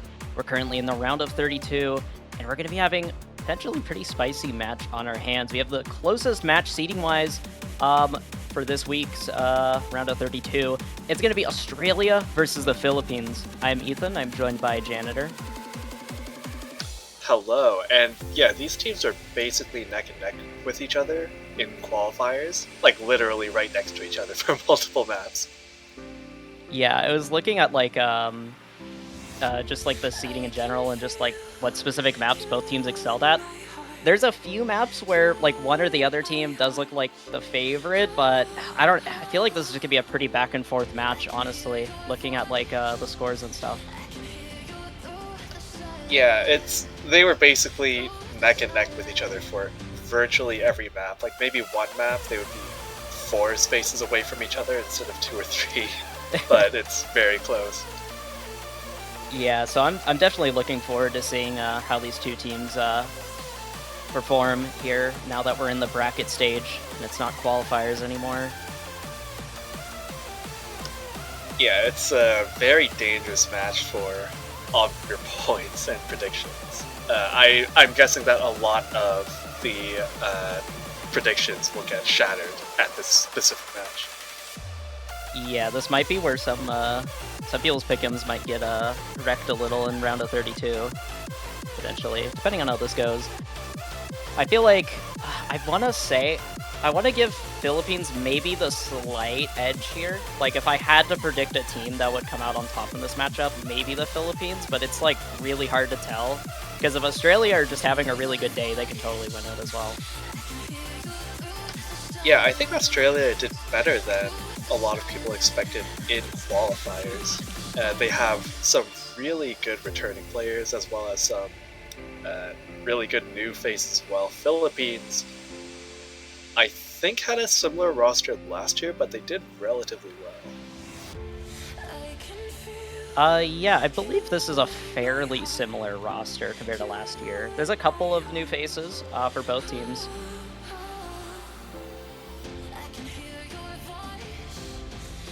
And yeah, looks like the rolls should be coming in a bit soon. You want to give a good old roll prediction? I'm pretty sure, I think it would be funnier if Jai was rolling and he lost the roll. that is entirely my thought process on this. I would love to I would love to see it. I want to see 68 and 67. 68 for Australia and 67 for Philippines. That would be great. I don't think there's been any super close rolls so far yet, but we are due for one eventually. Close rolls for the probably pretty close match? Question mark? Maybe. You know, if Hungry Turtle 420 was rolling for Australia, they would be guaranteed to win. Oh god, no. That's a 3. That's not what you want to see. Technically, Australia could lose the roll still. Okay, they don't. Wait, I was actually... Wait, I think I was dead on with the Australia roll. Okay. I did get both rolls right, but you know what? I got one of them right, so you know what? I get some brownie points for that.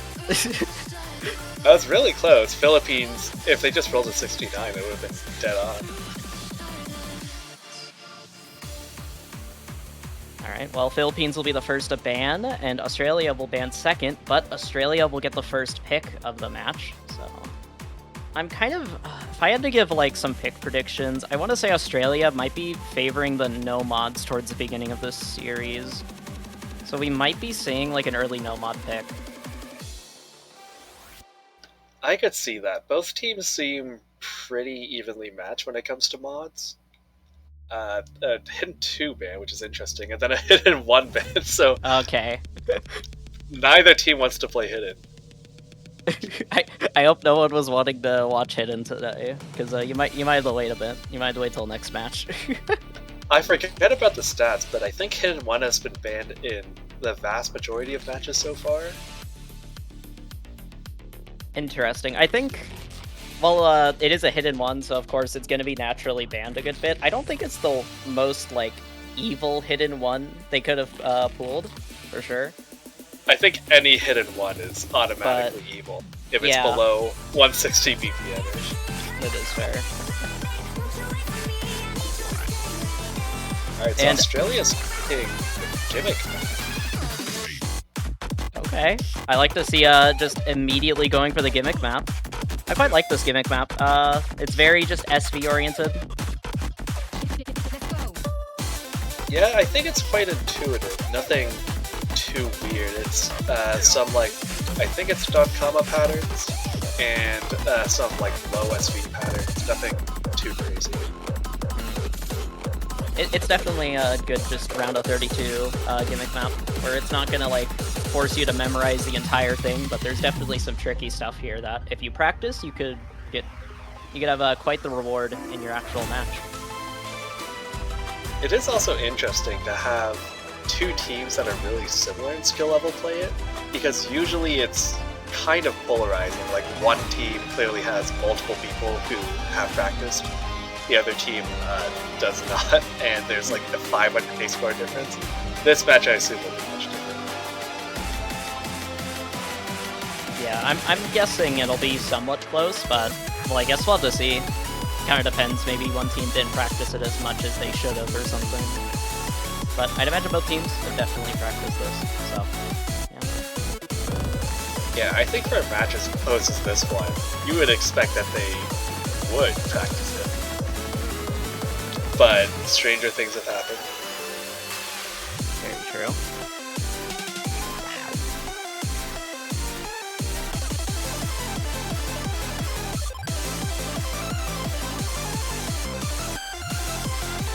Alright, looks like they're gonna be getting started soon.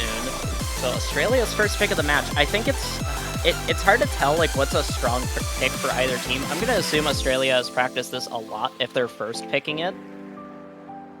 It would be a bit of a power move to first pick a gimmick map you have not practiced. That would definitely be one of the power moves of all time. So yeah, I would definitely... I don't know, it's so hard to tell. Just both these teams are very close and even on pretty much every single pick, it feels like. And yeah, it looks like we're going to be getting started. On to No Mod 4 in just a moment here. Australia's first pick of the match.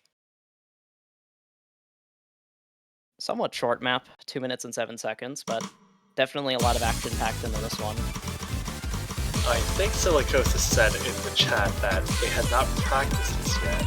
I don't know if that's true. It would be funny if it wasn't true. We gotta practice the gimmick. Alright, getting into one of the first low SV sections. Tsubasa picking up the first miss. Quish is gonna shortly trade right after, though. Currently, Philippines have the early lead on this pick, but it's not by a lot, only by around 5,000 points. Ooh. Yeah, Silicosis finding a miss right as he said they had a lead, and Irie also missing. Oh yeah, now the lead's just going right back over to Australia, but Splurge and Jay both missing right there is gonna flip the lead right back over to the Philippines. So far, it's just going back and forth right now, but it looks like the Philippines have a bit of a lead just for now. 22,000 points, so it's a bit of a lead, but it's not by a lot. It's a lot of spaghetti in this match with people missing all over the place. Yeah, it just seems like a lot of the players here are struggling to kind of get a consistent combo going. So if any team can get a player that can just start just rolling this map, that could definitely help them out for their team's overall score. Yeah, accuracy seems to be a big difference. 2 members on Philippines above 99, whereas it's only Jai on the Australian side.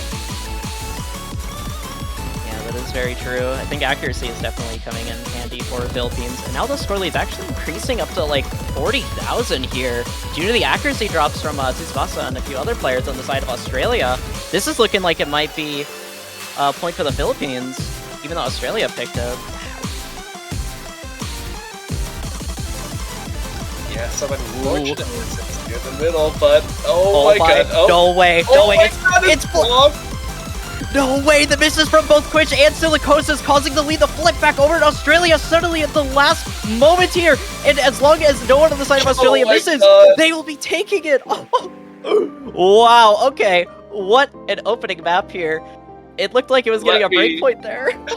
Let me just say, I always believed in Australia. I always knew they were going to...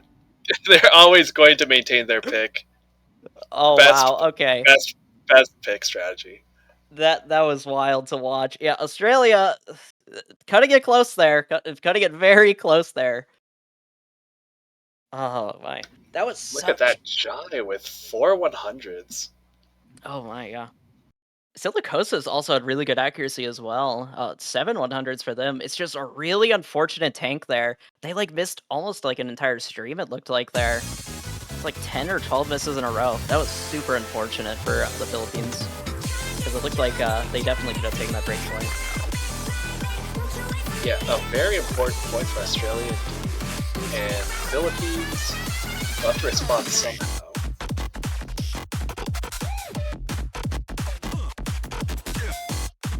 And that is colors being picked, which is, I think it's 240.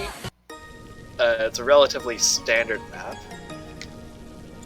Oh. They originally picked DT2, but now they want DT1. Oh. Alright, so instead of colors, we are picking, I forget what the other one is called, but DT1, which is, I think it's the faster one. No, never mind, it's the tech pick.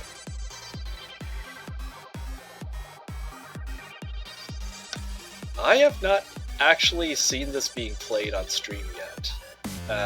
It's actually been banned out quite a bit, but now it's getting picked. Yeah, normally a lot of teams just like avoiding DT1, just because usually like one team is just kind of gonna be winning it most of the time, but it can also be kind of tricky in some matchups like this. Like I think this could be pretty close as well, just like Nomad 4. It'll come down heavily towards like accuracy, I feel like, whichever team feels more comfortable with DT accuracy.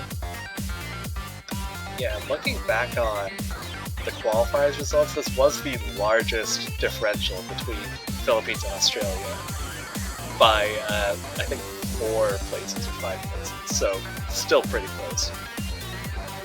Yeah, it's not by a lot, but it's enough that the Philippines feel like they can first pick it looks like. So yeah, with a matchup like this, you kind of just have to pick this. Hungry Turtle 420 subbing in, who has a hilariously long username compared to everyone else.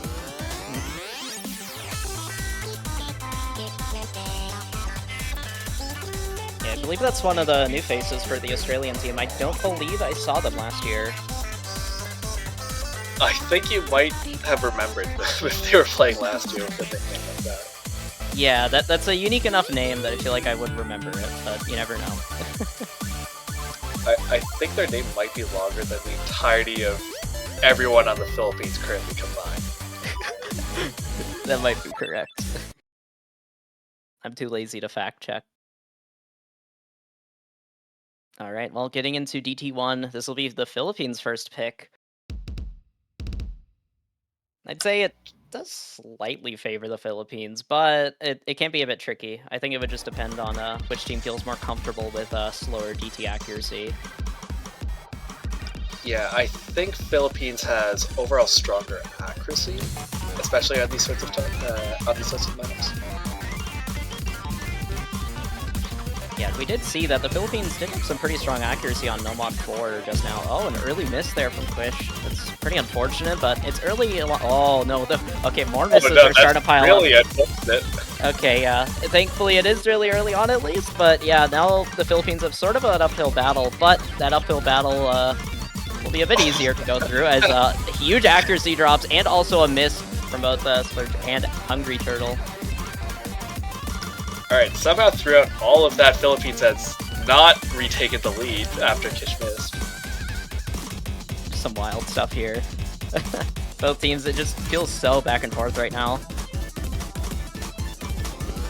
Yeah, right now, Jai is currently top scorer in the lobby, 99.5, where no one else is even at 99.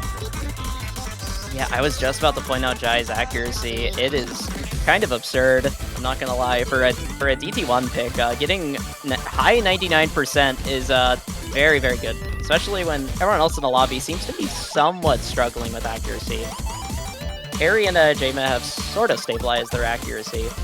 But yeah, Jai is definitely keeping Australia in this from their accuracy. Oh, they have to be careful though. Splurg and Hungry Turtle.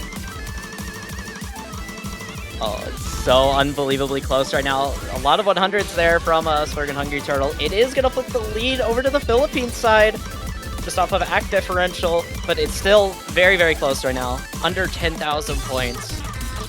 Still a worrying amount of map left. About a quarter left to go. Yeah, it might just come down to accuracy here. They dropping a few 100s, but not too many. Still sitting around mid 99%. Jameez actually started to climb their accuracy pretty high. Now they're at 99.2. That's definitely going to be helping out the Philippines here. That's been a big difference maker. With Splurg and Hungry Turtle pretty close to Kish, but Irie just being a lot higher. Yeah, it looks like this will just come down to accuracy. There's not too much map left. Not sure if Australia can come back into the map. And yeah, that's going to be the end of that map. Philippines taking their first point in the match, tying it up 1-1.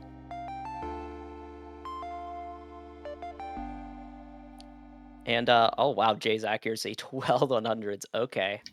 Wow. And yeah, just some unfortunate early misses from Splurg and Hungry Turtle. Could have taken the map, maybe, if they both full comboed.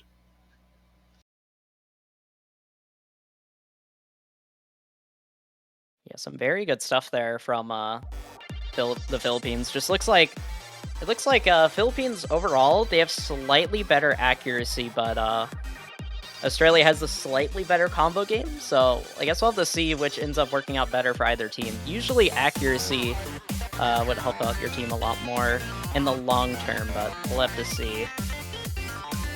Nomad 2, so Australia is going for the tech bit after on the tech DT. But this one doesn't have the DTOD boost. Yeah, but it's a Tastic tech map, so it's going to be quite tricky, even if it is early on in the bracket. Also very nerve-wracking too. Yeah, this pick is a little bit scary from Australia, because they were looking a little bit uncomfortable there on that tech DT, but it might have just been more due to DT than it being tech D.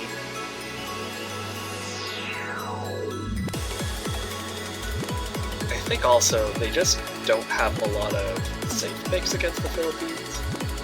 It's just a really scary situation. I can imagine Philippines might have more mods available if it comes to free mod. So that just makes those two maps very scary. Yeah, I'd imagine Australia are likely going to be avoiding the free mods, and Philippines might honestly pick it up next. I would not be too surprised. Or they might wait a bit of time, I'm not quite sure.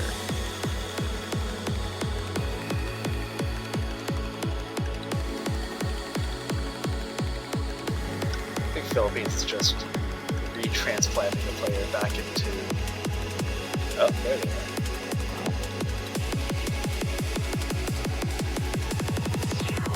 Philippines also has quite a deep roster compared to a lot of other countries. They have multiple players who are all actually good and able to contribute.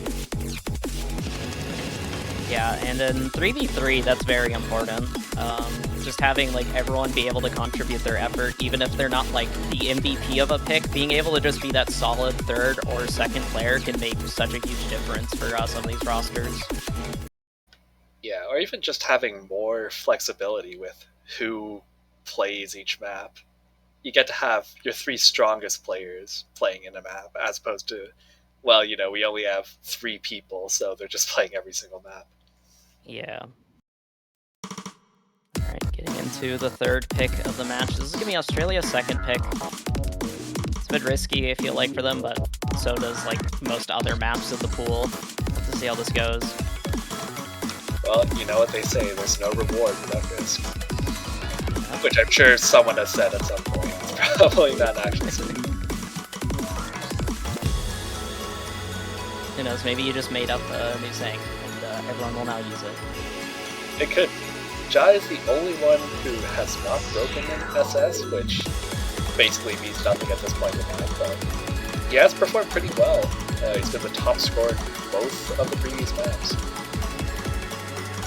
Yeah, I think Jai's accuracy is definitely gonna help out Australia with winning this pick, since there is a chance Slurg and Hungry Turtle could be dropping quite a few 100s here if this ends up going like DT1.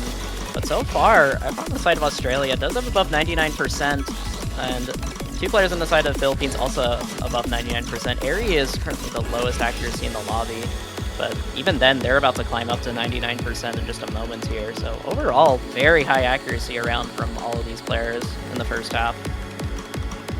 I think Australia is definitely happier not playing on double time mode. Yeah. The gap's closing a little bit due to some 100s from Hungry Turtle and Slurg. Oh, it's Slurg dropping quite a few 100s. Yep. Hungry Turtle as well dropping a lot of 100s. Now the lead's in favor of the Philippines, but it's not by a lot. It's still just act differential. Josh Eco dropping.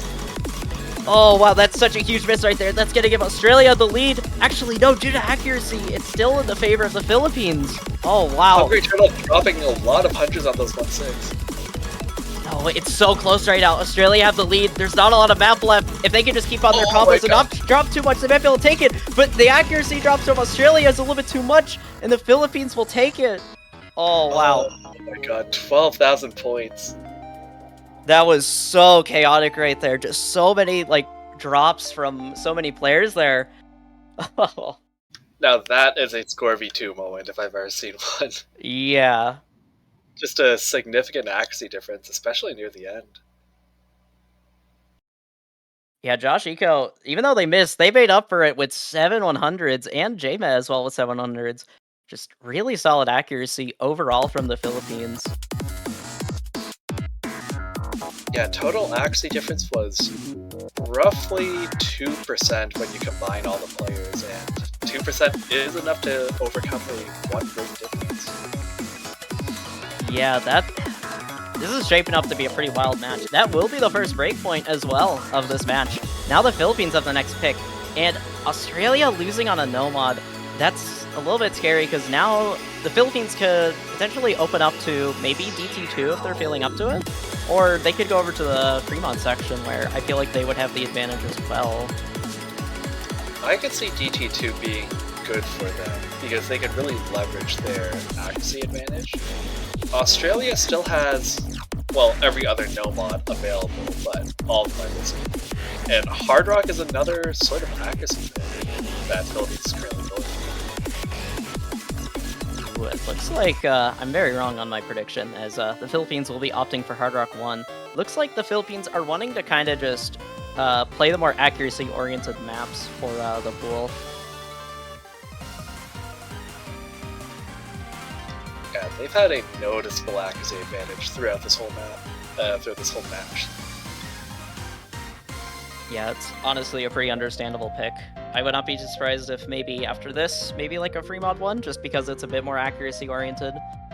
While it's still being a free mod, so they might be able to leverage having a mod advantage if they feel comfortable with that. Yeah, Australia's consistency has actually been pretty scary overall. So I could see leveraging Fremont 1 for all the mod advantages. Yeah, I think if Australia are going to take this, it's definitely not going to be due to accuracy. It's probably going to be due to just the Philippines missing enough where they're able to leverage a combo advantage. Or it turns out that Australia is actually a Hard Rock powerhouse this year, and they all triple S every single Hard Rock. They just turn into Japan, but only on Hard Rock. Trust. Only on Hard Rock. They did do better than the Philippines on the qualifiers Hard Rock, which is interesting. Okay. So maybe like with an HR2 pick they might be favored, but with HR1 maybe the Philippines are favored. This could shape up to be interesting though. Guess it would sort of depend if combo or accuracy comes more into play. Anyways, we're on Hard Rock 1 here, picked by the Philippines.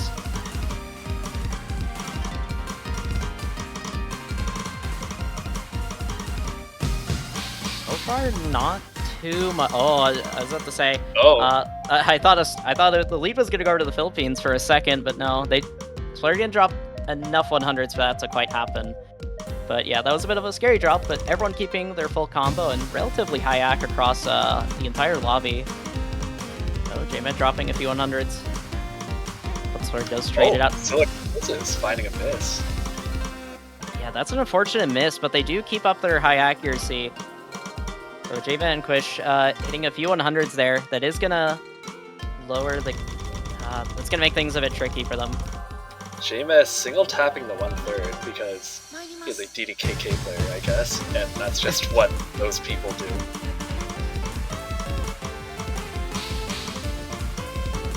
Yeah, so far Australia actually have the accuracy lead and also the combo lead, so this is looking pretty decent for them, but still, it's only 30,000 points of a difference, so it's not too big of a difference yet. Yeah, for these sorts of maps, there usually aren't too many large breakpoints. It's really just about accuracy or small, granular misses.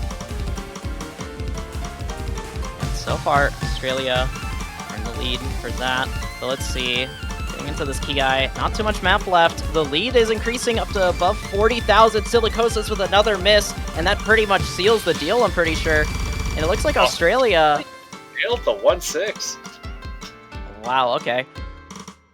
Looks like we definitely underestimated Australia on Hard Rock. They put out quite a performance there on that. And looks like they're going to be getting their own breakpoint to tie up the match yet again, 2-2. I think that's an accuracy advantage, if my very quick maths are not failing me. Which I think is the only time that this has happened throughout this match. Yeah, and that's a pretty good sign, honestly, for Australia, because that would lead me to believe that they could pick something like Hard Rock 2 if they're feeling pretty good on like more speedy Hard Rock maps. And just to mention, too, Jai has top scored every single map so far in this lobby. I'm kind of not surprised, but because Jai is Jai, but oh my goodness. Yeah, they've been playing pretty well. Tired for quite a while, but once you got it, it never quite leaves you. You're just activating it like a sleeper agent or something. Alright, I guess Australia probably thinking about a Nomad or maybe Hard Rock 2. Hard Rock 2 is a bit faster, but honestly, if you can act Hard Rock 1, probably act Hard Rock 2. Yeah, unless the speed difference really is making it difficult to act, it should be fine for Australia. So yeah, I kind of... Oh, okay, looks like they're going to go for Nomad 1. Okay, pure consistency. I don't know how I feel about going for Nomad 1 at this point in the match. This map has actually been banned, I think, more times than Hidden 1. A lot of teams do not like this map, and for good reason. It's just, like, you SS or you lose. Not quite that, but it's close to that. Yeah. And the Philippines have been pretty consistently ahead in accuracy for much this whole match outside of Hard Rock. So I don't know how I feel about it, but you know what? I guess we'll see what Australia's cooking, because they're gonna probably have to win this either way at some point. Yeah, I think they have not so many other options. They are pretty much going to be the ones picking Nomad. The Philippines probably are going to be picking Nods. So they might as well get it out of the way now and not right before a potential tie situation. Yeah, playing Nomad 1 when it's like one of the only picks left, and it's like, oh, it's this and then tiebreaker potentially, that's like one of the most terrifying things you could come across in a tournament. Like with the thought of, if I do not SS this, we will lose. Yeah. It's the weight of the world on your shoulders. Alright, well, Nomad 1. Pure accuracy battle incoming. Just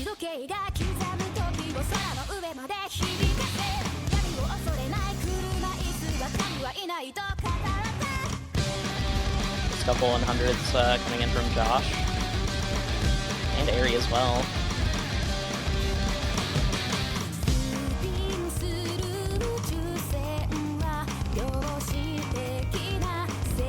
Yeah, I don't think I don't think anyone has the nerve control to assess this. Yeah. So it's going back and forth right now. It's just down to a couple, just like a 100 difference right now between both teams. It might be a no 100 difference, honestly. Actually, yeah, it could be either top. Is it coming down to like a slider tick? I think it is. That'd be wild if it came down to a slider tick. I think it is exactly tied. It's just the players are hitting it. Oh, well, it's not tied anymore. Now it's like a 100 difference. 2 100. The lead's extending just a tiny bit towards Australia's side, but it's not by a lot. It's by basically nothing. Yeah, just both sides trading 100s currently.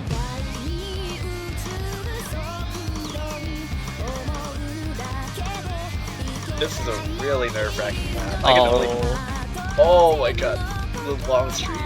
Oh no, that's so unfortunate from Jay missing right there. The first miss of this map, and that's going to allow Philippines to take the lead, but it's not by a lot because Australia's accuracy is still pretty good here. Still only around a 7,000 point difference, climbing up to like 8,000 there for a second. Yeah, missing on a 3-minute map isn't too bad. There's plenty of opportunities to miss, but it really is coming down to nerves. Oh, but that miss from Hungry Turtle as well. Now there's only one FC for the side of Australia. And now the only thing they really have going for them is that their accuracy is pretty good right now, but currently the combo difference is going to be able to give the Philippines a pretty decent lead now, 21,000 points. It's the biggest point differential we've seen so far on this map.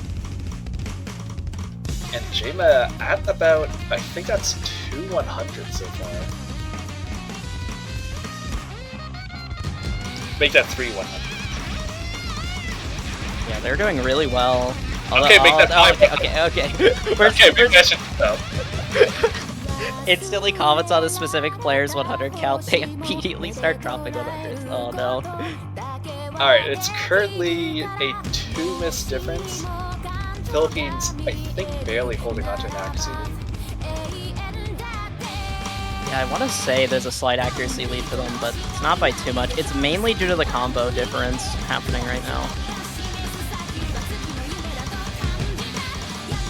Yeah, I think unless there's like a pretty catastrophic like series of misses here for the Philippines, I think they take this. The way I word that sounds like I'm like trying to will it into existence. You're trying to reverse it. I'm like something very soft for the Philippines.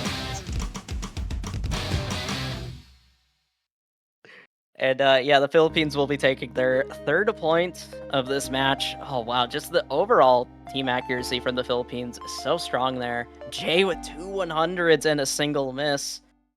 That was really good, but I think Philippines had strong enough accuracy that probably if they full comboed, they still would have lost. Yeah, it would have been narrow, but yeah, I believe the Philippines would have had it either way due to accuracy. Yeah, by about 300s. Yeah, that would have been terrifying to watch if that was the case. Yeah, this is exactly why so many teams have banned it. No matter how good you are, there's nothing stopping nerves from just making your brain short circuit and pressing D when it's actually a kill. Yeah, another break point here. This time for the Philippines. Now with the next map pick. Let's see. Hard Arc 1 did not work out for them, so let's see what kind of maps they're cooking up. I want to say a DT2 map pick. I think that looks good. I think Fremont could also be good, but I don't know if they're confident enough in doing a lot of mods. Actually, they're picking the Model 3 instead. Okay. I'm just very off on the picks here. I think we're both pretty off. You know what is surprising, because it's like the next scariest map in the pool, I think. Like a lot of people, 260 BPM is right up most players' skill houses, so it's just really scary. Yeah, I mean 260 can be pretty rough if the patterns are pretty difficult, but the patterns here aren't too bad if I remember. they're pretty straightforward, so I don't think that'll be the issue. So this might just be another consistency map, but just kind of reskin towards being more speedy based.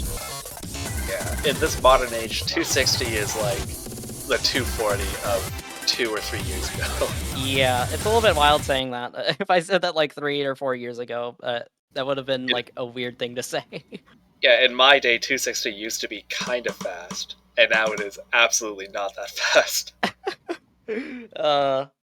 Imagine, I'd imagine players from other game modes listen to that. They're like, "What? 260 is slow or not that fast?" Yeah, it's just the benefit of having a full 4 fingers at your disposal. Or I guess still 2 fingers for Jai. Oh yeah, true. I forget Jai is a 2-finger player because they play this game at such a god tier level that I just forget. Yeah, it's the most authentic way to play because it's like your 2 fingers on the drumstick. Yeah, and going into here, Aerie is going to be the first one to pick up a miss. Not a great start for the Philippines, but it is only 1 miss and it was fairly early on. But yeah, that's going to give Australia a pretty decent early lead, 20,000 point difference. Not too bad, especially on a map that could just come down to a few 100s or just 1 miss potentially. Yeah, and speaking of really scary, the other 2 Philippine players, both on a double S. Yeah, so it just seems like it's just coming down to that 1 miss right now, as both Rashiko and JMet are looking pretty scary on this map right now. They're probably both thinking to themselves, oh my goodness, 2 SSs on our team side. That must kind of put the nerves on them, just a little bit, knowing that 2 of them are SSing. And even just the break showing you everyone's scores is very nerve-wracking. Yeah. Oh, it might just come down to that 1 miss right there, and the accuracy drops from Aerie. Yeah, Jai currently at, I think that's a 1/100, Hungry Turtle at maybe 2 100s, Splurg at, I think, 4. Yeah, 2 SSs still. Are we gonna see 2 SSs on the side of the Philippines?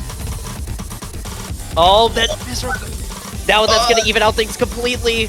That's gonna make things so close. It's gonna come down to the wire. Oh no, they're not. They're dropping 100s.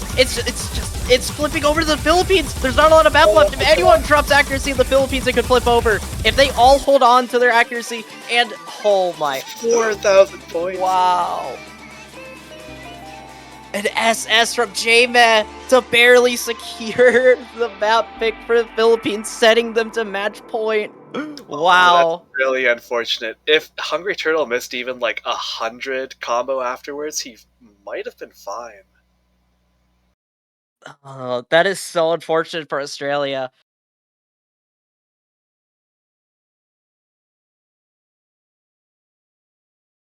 Yeah. It's Australia's pick, so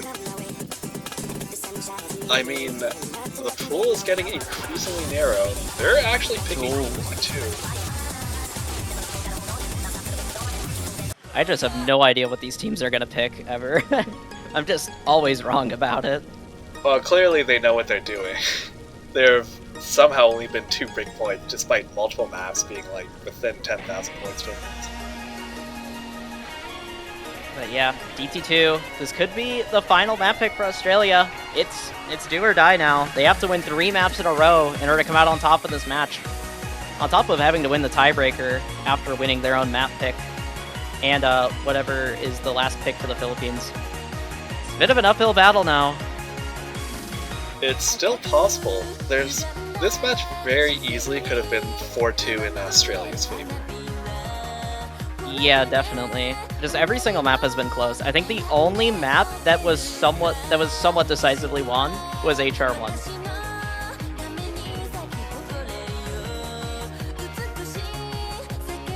And that feels kind of weird saying that because it was still like a 60,000 point difference. Yeah, and Australia really performed well there. So maybe their all-square performed well on this sort of more typical double time map. Yeah, the pressure's on Australia to perform now, but pressure's a little bit on the Philippines because, I mean, they only have 1 more pick left after this, and they better make it count. And with how the picks have been going, where it just feels like neither team really know which team is going to come out on top. It's a little bit scary for the Philippines as well, even though they only need to take one more map in order to win this. Yeah, they're not very far, actually. If they just manage to win this, Philippines has not that many other maps to pick. They do have Fremont Open, which I think they should in theory be favored on, but I think Jai has been a stronger individual player, so he might be able to make the difference on the long run. Yeah, I think if Jai can, like, pull out some crazy hidden Hard Rock score, that could definitely help Australia with clutching out, like, a Fremont pick. It's definitely possible, but it's a bit of an uphill battle, to say the least. Yeah. I mean, Jai might be up to the task. They have been playing pretty well this entire match. They've been nearly MVP or MVP on like every single map. Although Jaina has been the MVP of the last 2 map picks, so they're starting to heat up a little bit.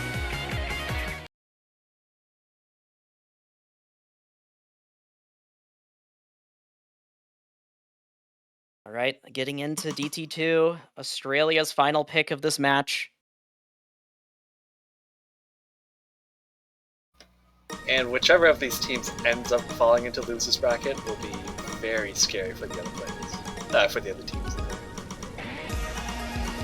Yeah, both these teams have played pretty well in this match, so it looks like whoever loses this match will be playing against Denmark, which is the 32nd seed. Oh, that's an unfortunate drop from Hungry Turtle. Oh wow. And their accuracy is also sitting around 98, so that's not what you want to be seeing if you're rooting for Australia.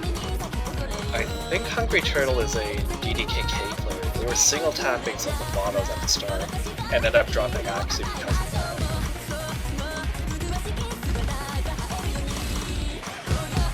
Oh, Kish did miss at the tail end of that stream.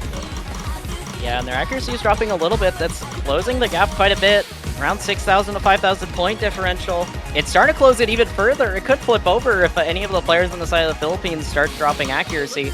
But Hungry Turtle's dropping a few more 100s. Oh, more 100s. It flips over for just... It's flickering over to the side of Australia for just a moment there. Oh my... Oh, it looks like Australia maintains somewhat of a lead now. 2,000 point differential, but still, it's just a couple hundreds.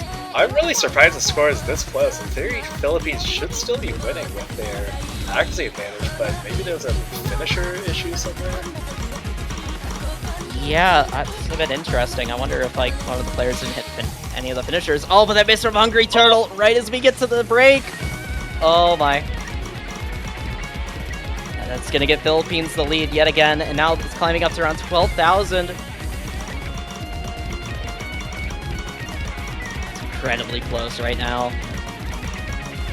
Yeah, Jimmy has just been incredibly consistent throughout all these matches, and Irie now had some questionable misses at the start of the match, but seems to be recovering really well at this point. Yeah, I think with Australia's accuracy, they're gonna have to kind of hope for a miss at this point. And it ends up Hungry Turtle ends up missing right as Fish misses. And I think that might seal it unless there's another miss. There has to be another pretty big combo drop on the side of the Philippines for Australia to take this. This could be the end of this match here. There's not too much map left. Australia are trying their hardest. Closing down a bit. Oh, it is, yeah. The accuracy. Oh, but there's some hundreds dropping from a Hungry Turtle right there. And yeah, it's just not enough time. Another 10k match. That was actually really close. Wow, that was so close the whole time. Every single map nearly was just a close battle. And it looks like Philippines will be coming out on top, winning it 5-2 here. Actually, such an impressive performance from both of these teams. Yeah, just unfortunate. A few hundreds could have swung the score, but Philippines overall holding on very strong. Yeah, I think it just came down to the accuracy there. Overall in the entire match, it just looked like the Philippines just had slightly better accuracy than Australia for most of the match.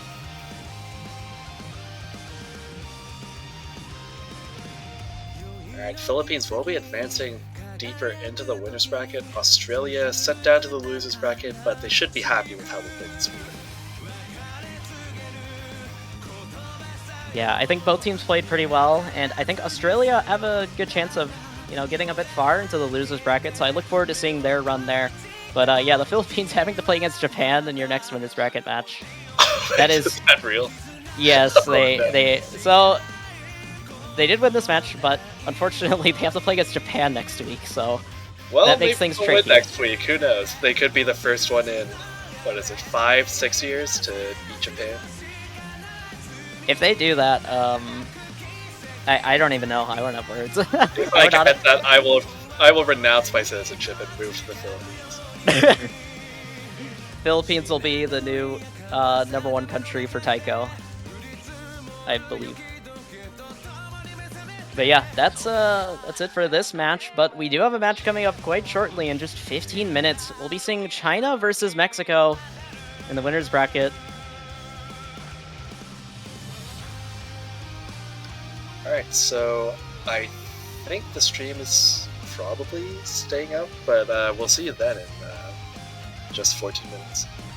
Yeah, we'll see you all around then. Definitely stay tuned. That'll be it for us just for a little bit.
Good evening, good morning, everyone around this beautiful planet called Earth. My name is Luminite. We are here with the second, I think, match technically of the round of 32. We had one earlier this weekend, and we are here with Chile versus Colombia, two Latin American countries, two South American countries, more specifically, that are going to battle it out here in the round of 32.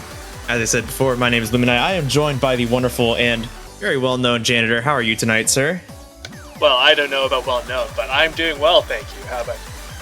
I am quite well. I had a long day at work, came back, took some caffeine, and we're in it now. We're in it. Took some caffeine sounds a bit ominous, but yeah, here we have one of the top seeds, Chile against Colombia. Indeed, we have the 8th seed, Chile top 10, Colombia bottom 10. So it's definitely an interesting dynamic. Not too far. There's definitely bigger what's it called? Distances that we have some bigger matches. Obviously, whoever's facing Japan is going to be really sad. But we have, I think it's going to be interesting. I think it's going to be competitive. I think it's going to be relatively close, but Colombia definitely has an uphill battle. Chile with the well-known Okui, Escanien, Daikyu, returning people that we've heard of, and some, at least for me, new faces, Chiba Masu, Shiny Froki, and Yuchi. I have not seen if these are returning players who have changed their names, so if they are, please let me know. Because some people like to name change just for World Cup. Yeah, and we have plenty of examples. I think those players were here last year, if I'm not mistaken. But they are relatively new faces, though. They've only been playing really recently, I think. Well, looks like we got our bans already. We got Colombia banning Wholeheartedly, and then Chile banning Yuki wa Naniro,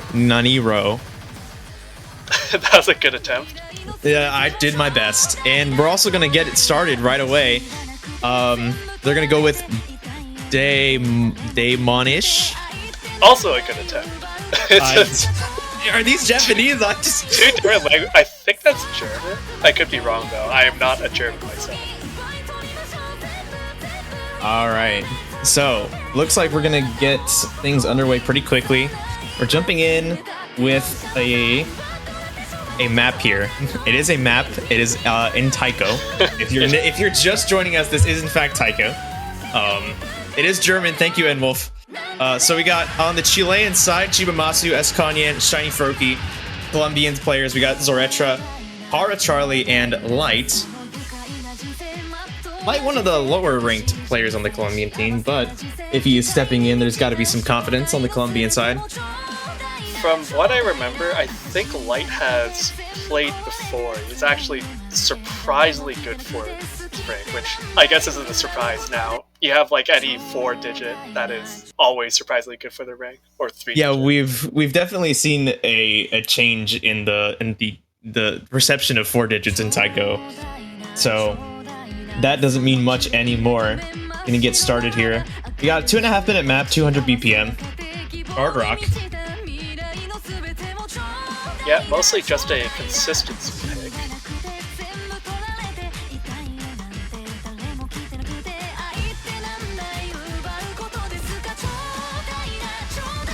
I am a bit surprised Chile is going for hard rock. They do have a good hard rock squad, but I think a lot of people know them more for their hitting and double time abilities. Yeah, definitely interesting, but it does seem like they have a very small accuracy lead for now, and that's always a good thing because should there be anything on the side of Chile that goes wrong in the future, then at least they won something that they're not exactly well known for. Although, you know, they are still doing quite well, but it is a small lead, only 12,000 points as of right now. Yeah, Chile is, I think, always going to have the accuracy advantage versus Colombia, but especially in these early rounds, it's about whether they can hold on to their combos.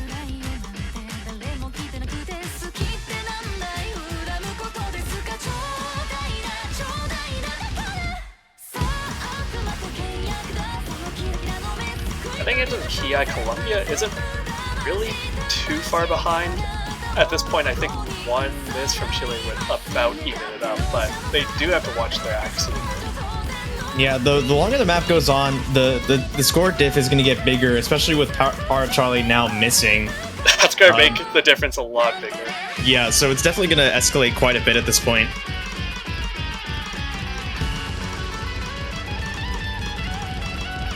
Yeah, so far this is just looking like a really solid pick for Chile.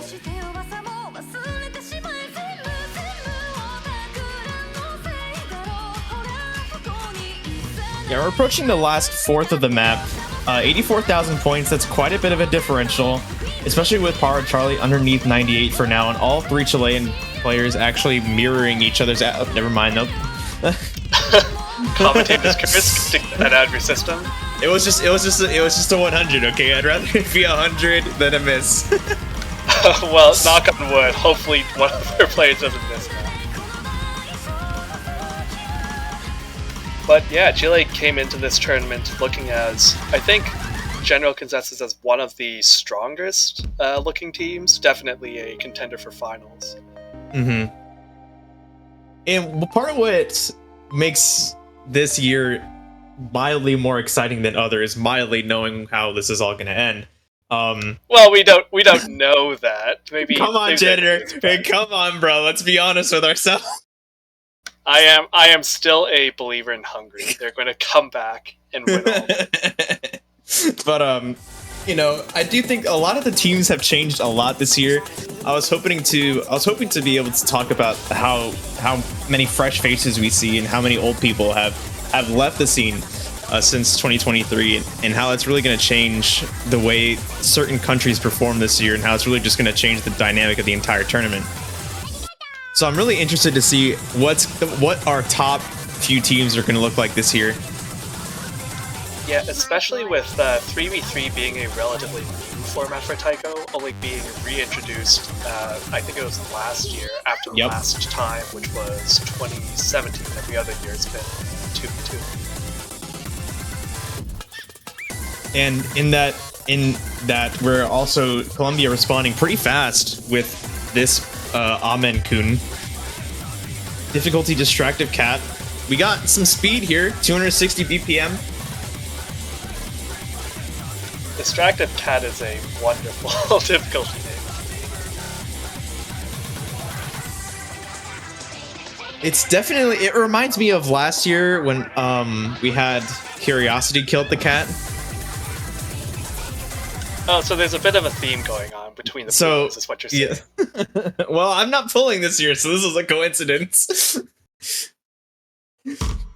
Colombia did do, I think, relatively well on the speed picking qualifiers, so maybe this is the angle they're going for, but Chile is basically a land of fast people.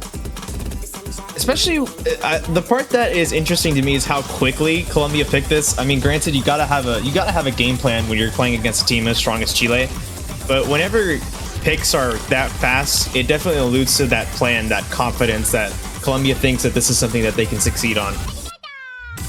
I think you just might have jinxed it with Light finding the first miss in the map. Eat my shorts.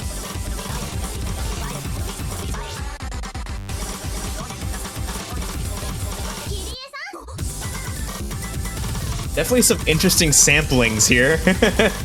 Yeah. Oh, I think that was another break from Colombia, which is... Yes, it was. Not ideal, but they could still bring it back. Zeretro holding phenomenally for Colombia at 99.6. Light recovering fairly well from his earlier miss. Para still struggling a little bit, finding another miss now. Chiba Masu double S-ing currently. Yeah, and the rest of Chile not far behind with, I think that's 100 for both of them.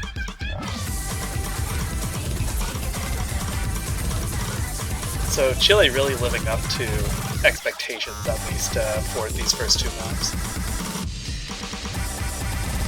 Yeah, we're approaching 100,000 points of a gap here. It's not moving much. It's really hovering around that same area.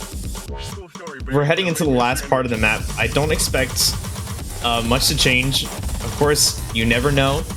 Well, something did change as Zeretro missed. Right, no, that's the bad change. That's not the change I was talking about, Janner. Oh, there was another change as you said that. Ichi also missed.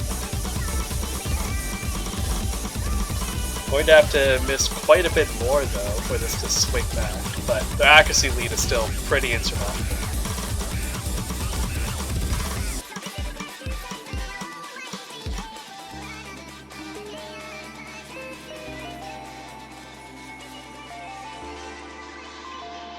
All right, a confident second point for Chile. Yeah, you can really see that this year they are really scary as a team.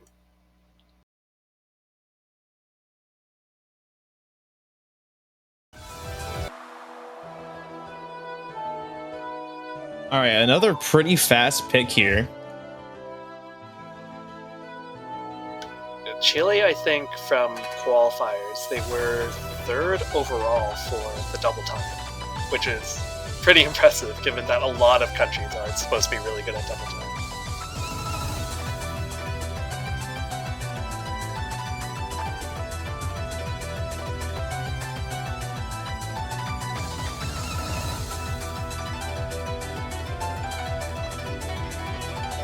I do appreciate that for maps this year. They aren't just all called like Inner Oni or Oni.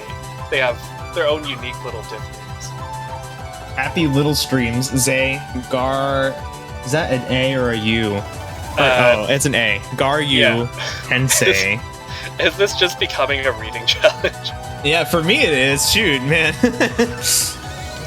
Clearly there should be more Spanish songs included in the map pool. Yeah, that would be a lot easier. Much easier. Luckily though, I can read the chat at least, so there's that. I have that going for me. Yeah, I mean, I guess that is good. It would be bad if you couldn't read anything. All All right, so definitely one of the harder maps by star rating. Short as well though, 200. So definitely within, I would say within a like range of comfort, especially at this level of competition.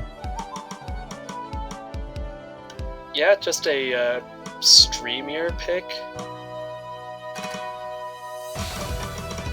But Chile has consistently held the accuracy lead in this match, which, for anyone not familiar, Taiko has...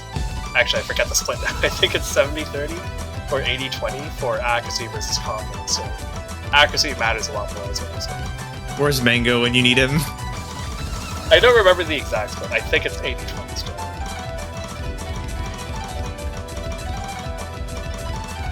Definitely have these longer patterns. They're also a little bit awkward.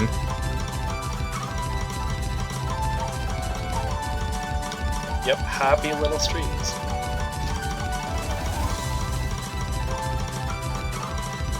I don't want to say anything, Janitor. I don't want to say anything. Well, I feel confident in saying that Chile is doing quite well. Asconian having like maybe 2 100s right now, rest of Chile not really far behind. Colombia still pretty good in accuracy. It's just a little bit behind. Ooh. Yeah, the slowdown section also eating a bit of accuracy.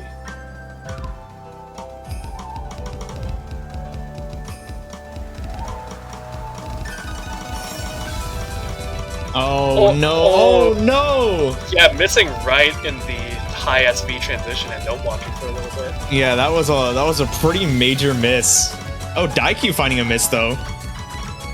Yeah, missing on the 1-6 pattern at the end, but I mean Esconian still on like 1 or 200. This has just been a real clinic by Chile. Their players have been very consistent overall.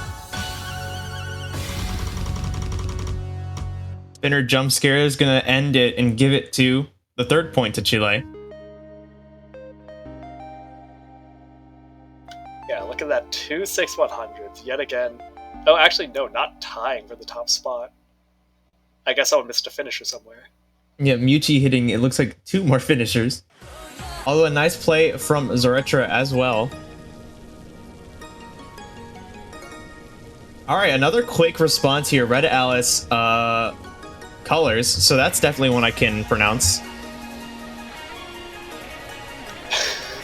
I very much appreciate teams being fast with their picks. Shows that they're prepared, or at least that they know what they like. They know what maps that they actually like. Yeah, that's very true. Yeah, as someone who was myself pretty slow at picking maps, I do respect that.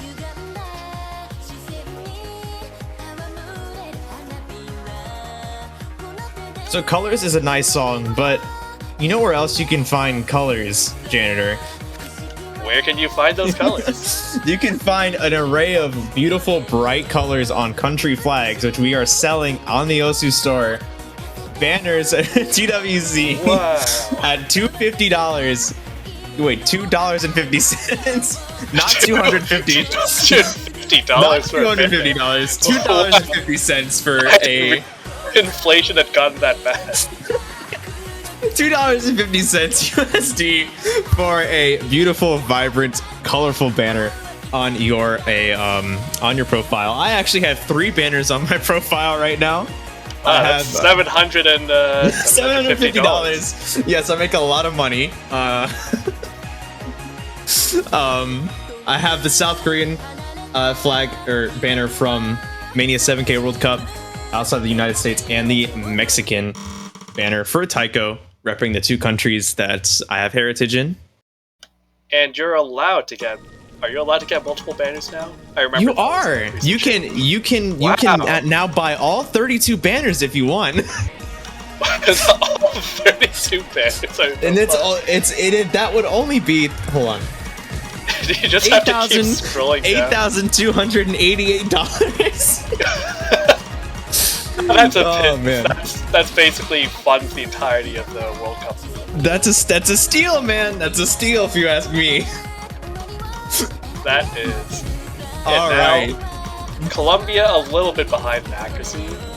Yuchi's still with a Yuchi's currently with a 1/100 or 2/100. Definitely a speed that I think taiko players are very familiar with. 240, definitely within that range of comfort and familiarity. So it's definitely going to be like accuracy is the name of the game here. Yeah, right on the edge of where single tappers really are able to shine. And from what I remember, most of Chile does single tapping, except maybe Esco now. It seems like it's full on tapping.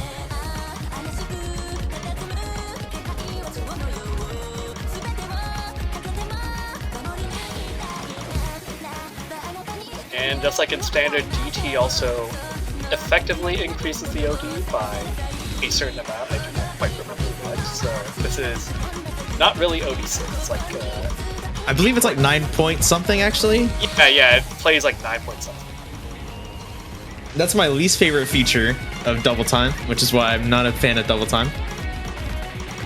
You just have to feel the player. colors, feel the music. Oh, Charlie did not feel the music. I was the same. Par is not feeling the music there. But Light as Retro actually still doing pretty well. It's just Chile's performance on this map has been pretty insane so far. Yeah, Zoretra actually matching Esconyan right now. This is truly what you expect of a country that got a 3rd seed on the double time qualifiers.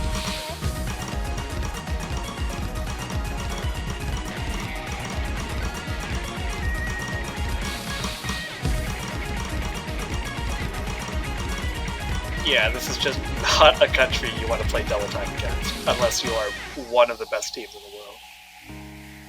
Zoretra doing really good, actually performing better than Esconyan on this pick. Light backing him up with a pretty impressive performance. Charlie struggling just a little bit, but nonetheless impressive plays across the board. And as you said, I mean, oh man, playing double time against Chile, it's not just an uphill battle. It's like trying to walk on a completely vertical wall. Yeah, and now we have Hidden 2, which is an interesting change of pace from the previous succession of the past battles. Oh boy, this sounds fun. I was out of town last week, so I didn't get to see the map pool. This sounds quite chaotic, actually, rhythmically speaking. Yeah, it's the average power of nature song. Really interesting artist, really interesting music. Probably a nightmare to play that Hidden. But we're just here to enjoy the music, not actually play the maps. That's what the players are here for.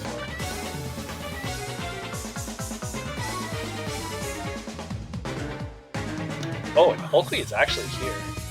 Oakley's here, yep. Yeah, he hadn't played any of the other maps, but so I just assumed that he was off somewhere else. But he is here, something included. Well, you see Hidden. It's almost implied he's gonna show up. Almost implied. Almost. Basically implied. Yeah, basically 99.8% chance. Yeah, and Colombia is still sticking with their 3-player lineup, more or less, which is just for a lot of countries. They don't have quite enough players to constantly sub in and out. Chile has been swapping players left and right, which just because they're a really strong team, they kind of have the privilege to be able to do that.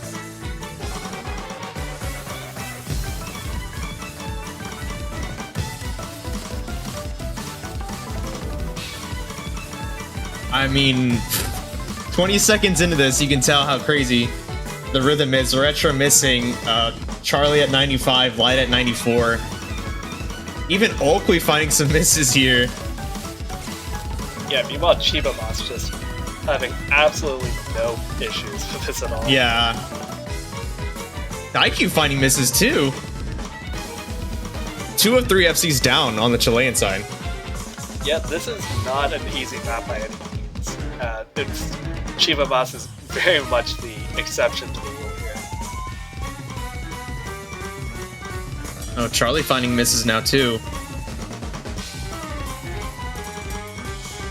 Yeah, this is a brutal hitting map. This is brutal.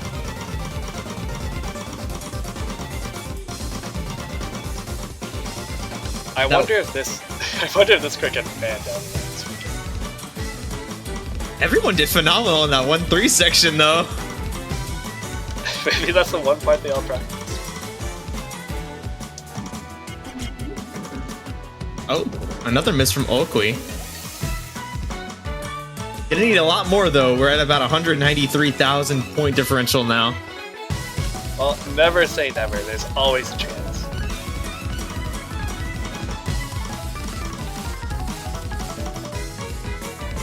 Oh, man. That chance is getting ever smaller, though. Short of natural disaster, flying the entirety of the country of Chile. It's looking bad for Colombia. Power of nature, it could knock out the entire internet of Chile. Yeah, I guess that's possible. But it won't happen here tonight. Chiba Wow. Masu showing 200. everyone how to play awkward hidden. Everyone's struggling a little bit there, but that brings it to 5-0. Second match going to Chile. Yeah, that's just a really good performance from Chile there. I'm sure their next round opponents are probably a bit worried. Unless they're playing Japan, I forget who they're actually playing. See, I told you. See, we all know how this is gonna end. I told you. You just No. There's always a chance. y'all heard it. Y'all heard it here. We all know it. We all know it. Always a chance. Always a chance. But anyways, congratulations to Chile for having a really solid performance there, and also to Colombia, who will be advancing into the losers bracket next week. Yeah. So luckily, if you are a fan of the Colombian team, they will be sticking around for at least 1 week longer. As we are at the beginning of the weekend, we do not have many matchups ready yet. We've played one. This is our second match of the weekend. Lots more to come tomorrow for us on the Western Hemisphere, maybe later today for those on the Eastern Hemisphere. 9 hours from now, for instance, Taiwan versus Hong Kong. 10 hours from now, Japan versus Denmark, and followed by a lot more matches that I'm sure you don't want me to read off as a list. So I will now shut up in that regard. All right, so our next match is in 9 hours, so probably, well, it's going to be a while. And we're actually going to be staying online doing it. No, I'm kidding. Doing a 9-hour question and answers with Janitor, the god himself, who's retired and moved on. He's going to be doing lawyer support. No, I'm kidding. I'm just going to be staying on the entire time, but... Yes, if you have any legal problems, now is the time to bring them up. Alright, so I think we're going to be ending the stream, if I'm not mistaken. Yes, we will be departing now. We will be back in 9 hours with Taiwan versus Hong Kong, followed by a series of interesting matches that we will be enjoying. So, thank you for joining us tonight, or this morning, I think, if you are on the eastern side. And we will see you in a little bit. Au revoir. There you go. Yep.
All right, and welcome back everyone to the Osu Taiko World Cup. We're currently in the round of 32, and we've got ourselves a match with China versus Mexico. I'm Ethan, and I'm joined by Jay. Hi, how you doing? Doing all right, and looking forward to seeing some more Taiko action tonight, or this morning, or whatever time zone you're in. Yeah, absolutely. We've got coming up here China versus Mexico. China actually looking very strong here. Maybe the strongest I've ever seen them, to be honest.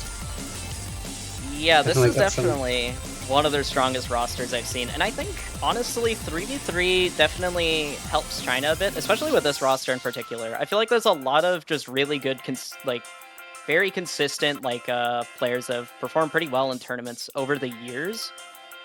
Yeah, definitely some faces I recognize. You know, Super SSS I think is a classic. KK Negatives have been around for ages. Shokan. Yeah, it's looking good. It's looking very good for them.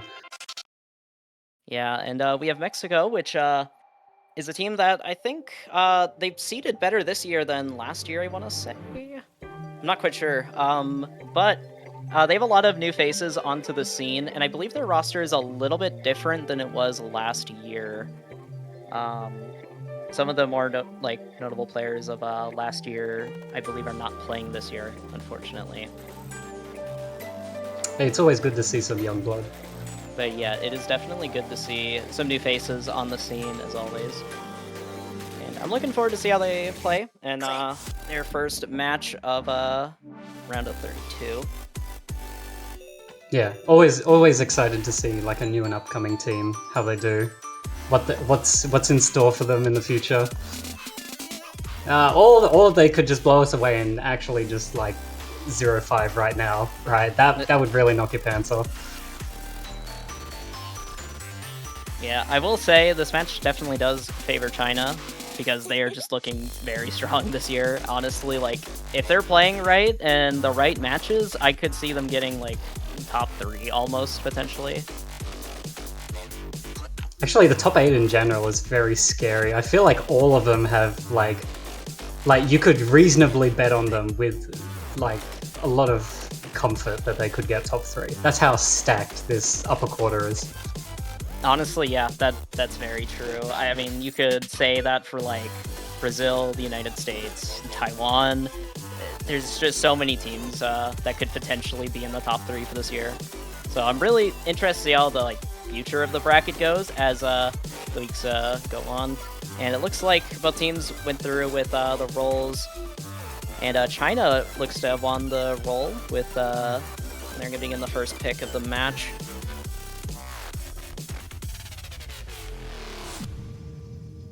Some casualties on both sides, not particularly liking their opponent's bans.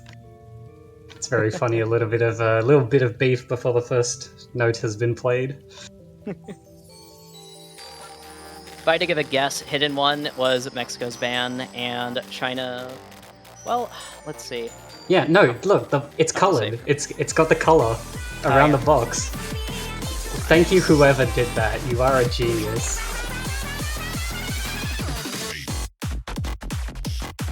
Alright, well, we're starting with the gimmick map. Last match also had this as the first pick, so it's a bit funny to see.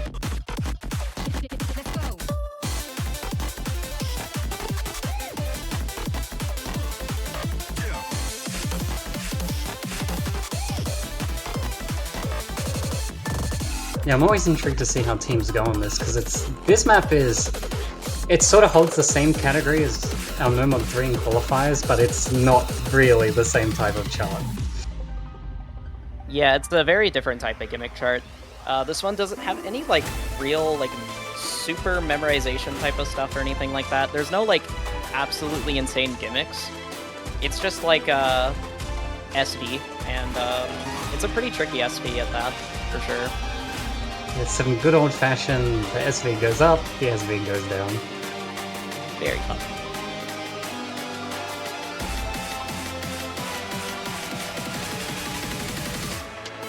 Looks like we'll be getting into the first map just shortly. We're just waiting for, there it is, KK Negative, third player in for China. Everyone's in the lobby. roster from China for this pick doesn't surprise me too much. KK Negative, I feel like, is one of their like designated gimmick players. I feel like I always see them in like tournaments, like whenever I've teamed with them or seen them practice. They just always practice the gimmick map religiously, from what I've seen. No, I respect that. That's the first map that any player should go for, to be honest. Very true. I respect people who can just grind gimmick maps because I am very bad at them. They're just so fun. They are fun, but I am bad. Right? They give a spice that 99% of maps don't have. Very true. All right, getting into map number 1. This was China's pick, and I'm not too surprised at that, because I feel like they are a pretty good gaming team overall. Yeah, I'm a very strong advocate for gimmick maps being in favor of the lower-ended teams. But I might make an exception for China on this one. Yeah. I got Malpa and Kerdu with a lot of early misses here. And Hyven as well. No FCs on the side for Mexico now. This is not looking like a great start for them. Already 100,000 point differential, and it keeps on climbing. Oh, this accuracy from China is just brutal. 2 SSs here. Did I say that? Super SSs does drop the SS. A lot of S's said there. Super SSS with the S. Yeah, the lead just keeps on climbing here for China. It's going to be really tough for Mexico to really come back into this map pick already. I do think this is actually going to be kind of interesting because this won't give away any sort of strategy or strengths to China from Mexico's side. Because just the chart is so different, they basically, I don't know, I guess the small side is positive side effect for it is they can sort of conceal some strengths. Like, I still have no idea what their accuracy is going to look like on mod picks. Yeah, because if you pick something like a Hard Rock 1, and that can kind of telegraph how Hard Rock 2 would go for both teams. But with a gimmick map, it's very unique, so you can't really like immediately see like, oh, they did good on the gimmick map, they're gonna do good on this. Unless there's like 2 maps that are very gimmicky, which is possible, but not for this one. Rafauj, you've heard the man. We want 2 gimmicks in TWC. Yes. 2 gimmick maps. You can't ban. You're not allowed to escape the gimmick map, even if you ban one, there's always the other. A very strong performance from there, almost cracking the 3 million barrier as well. Yeah, oh wow, just that accuracy. And as I was just talking about earlier with KK Negative on gimmick maps, you do not want to face this person on gimmick maps because they will do that. That is some crazy accuracy right there. Almost getting the SS. Yeah, just casual 1 mil from 2/3 of the Chinese team. It happens. Well, it was their first pick, so Yeah. it does make sense. And now Mexico has their first pick for this match, and I don't really know what they will go for. It's kind of hard. I would maybe have to say like a Hard Rock or a No Mod would be their 2 options, I guess. It's kind of tricky though.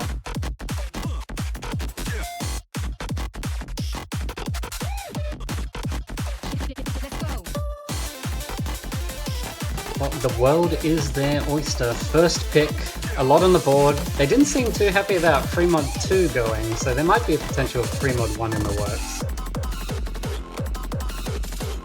Yeah, I mean, that. I feel like challenging China on a free mod pick might be a little bit. I feel like challenging China on most, if not all, of these are a little bit suspect. Yeah. But you have to go with what you can, I guess.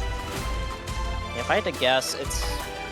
I mean, free mod 1, Hard Rock 1, or just one of the other no mods, and it looks like no mod 1. Hey, when in doubt, no mod 1. So. There's a reason it's the first one. Because you should pick it immediately, because I do not want that to be the last pick of the match, because that is always scary. So we've seen quite a few close matches There are quite a few close calls with this map in particular. A lot of teams are very close.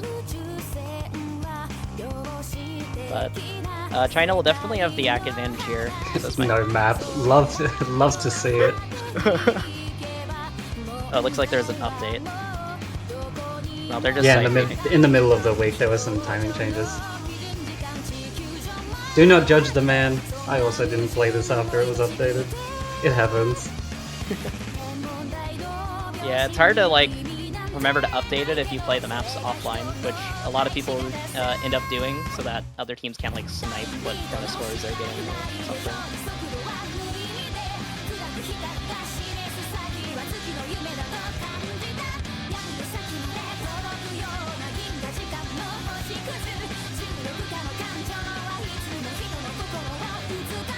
Looks like some player swaps for both of the teams. Michael coming in in place of Taiko negative. Mexico also swapping out one of their players. Guess we'll have to see who their third player is.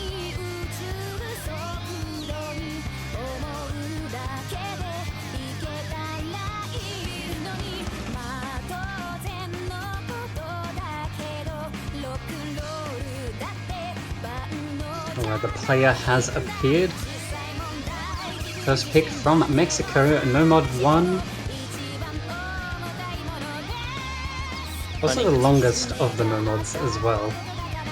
Yeah, true. So sit back for this one. I will say most of the Nomad maps in this pool are they're kind of on the shorter side. A lot of them are around like 2 minutes long. Yeah, I don't know why I was complaining about the pool feeling too long when they're all 2 minutes except this one. Like it's not long at all. I don't know what I was talking about.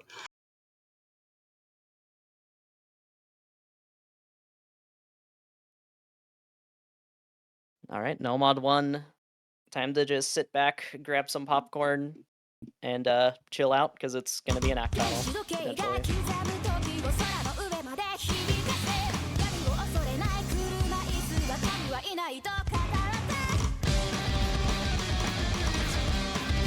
Oh, an early miss from Super SS. Very interesting. They didn't drop any accuracy, though, I believe.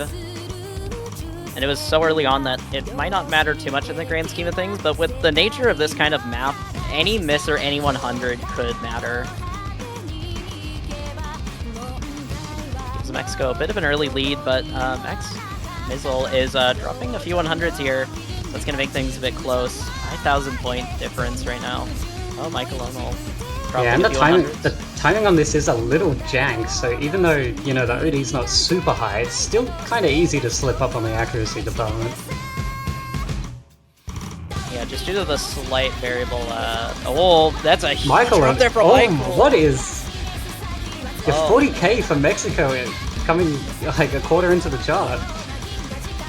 That is unfortunate for China. That's a pretty substantial drop. They dropped down to 95% accuracy there for a moment. Now a 40,000 point lead for Mexico. This is looking pretty good for them. All of them still have a full combo here. Only full combo left for China is on Formless. So a little bit of the pressure is on Formless here to keep the full combo, because otherwise Mexico could run away with this map here.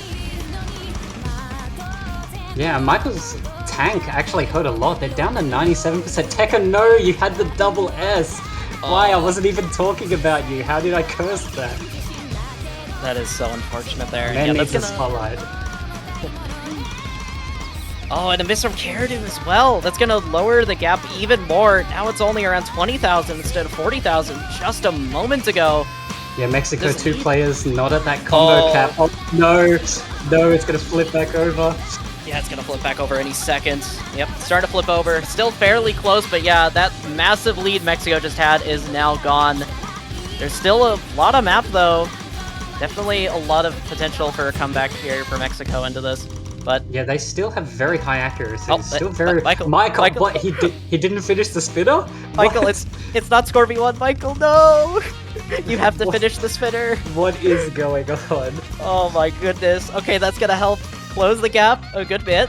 Yeah, Tekka's back at the combo cap. Karadu's only 100 away.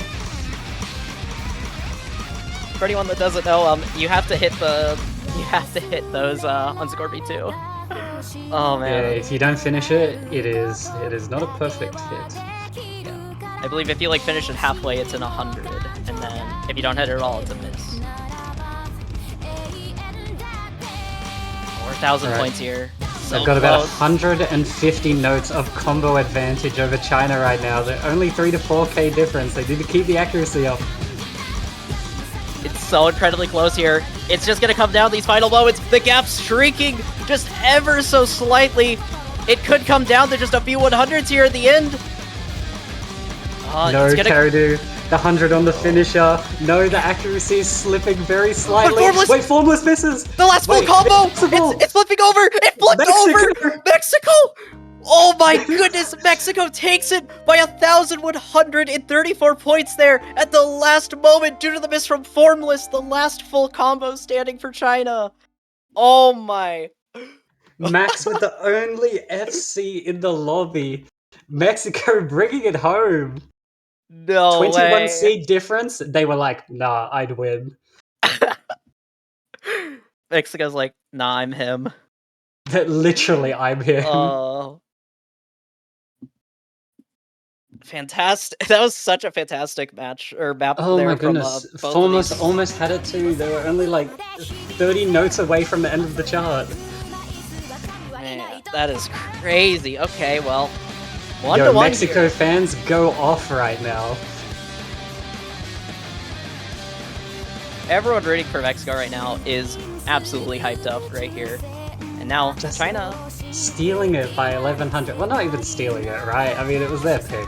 A well-earned W. Yeah. They fought hard for that W. That was intense. Yeah, now China have the next pick. Looks like they're going to be going for Hidden 2. Yeah, that's understandable. I almost expected that to actually be their first pick, given Mexico's ban.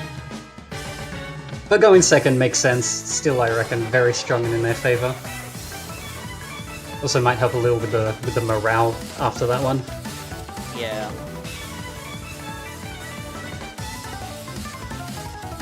Yeah, this map very heavily favors China here.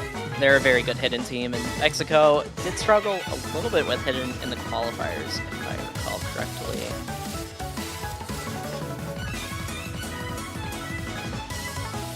Now Shao Kahn switching in for Formless. Michael's gonna swap out for KK Negative. Got a change on the Mexican side as well. Who's it gonna be?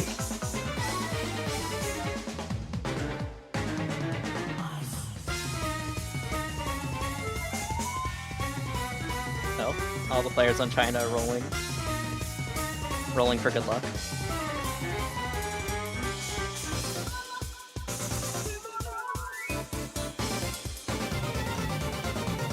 Oh, KK Negative. His location could not. What do you mean not determined? He's right there. I can see him. They're currently in outer space playing this match. Very impressive.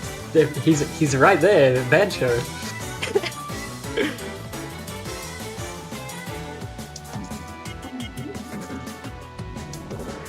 Okay, looks like we'll be seeing Hyven coming in here for this next map for Mexico. Shao Kahn also swapping in for China. Super SSS and KK Negative both staying, though, for China.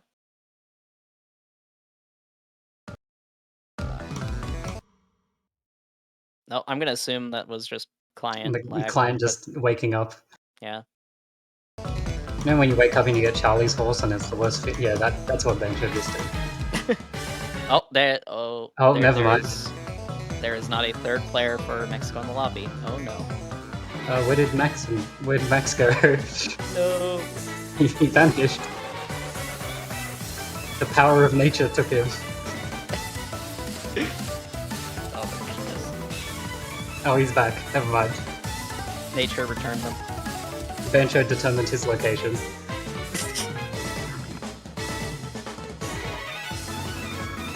Okay, hopefully now we can start. Alright, everyone, sit tight. Do not move. Stay. Alright, I think we're good. Keep your seatbelts fastened.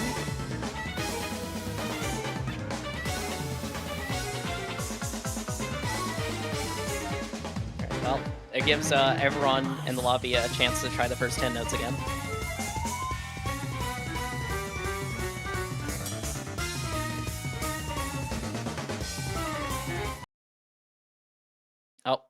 Oh, he's gone. What? Is their internet dying? Oh no. This is They not may have to re-download the map. Tis a thing.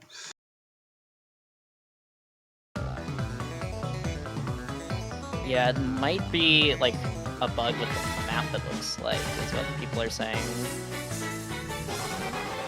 They might have to re-download the map here, so it might take a second, depending on internet speed. Oh, they might just swap out players. That's what it sounds like. Yeah, that could also be an option.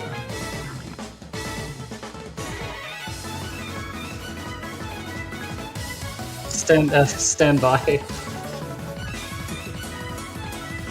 Oh, All maybe right. we'll be seeing. It does Junkie look here. like we'll have Junkie.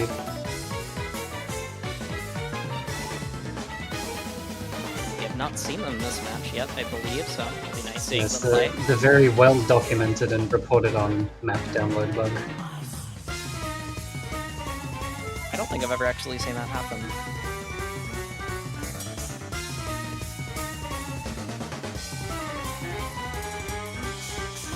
Oh well, third time's the charm.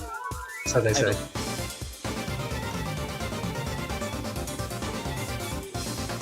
What if it happens to someone else? No. How did they get away scot-free twice, and then the third time, and it's like, nah, I'm act up. There's no way. The universe just does not want this match to continue. Hey, no, just remember, there's like a...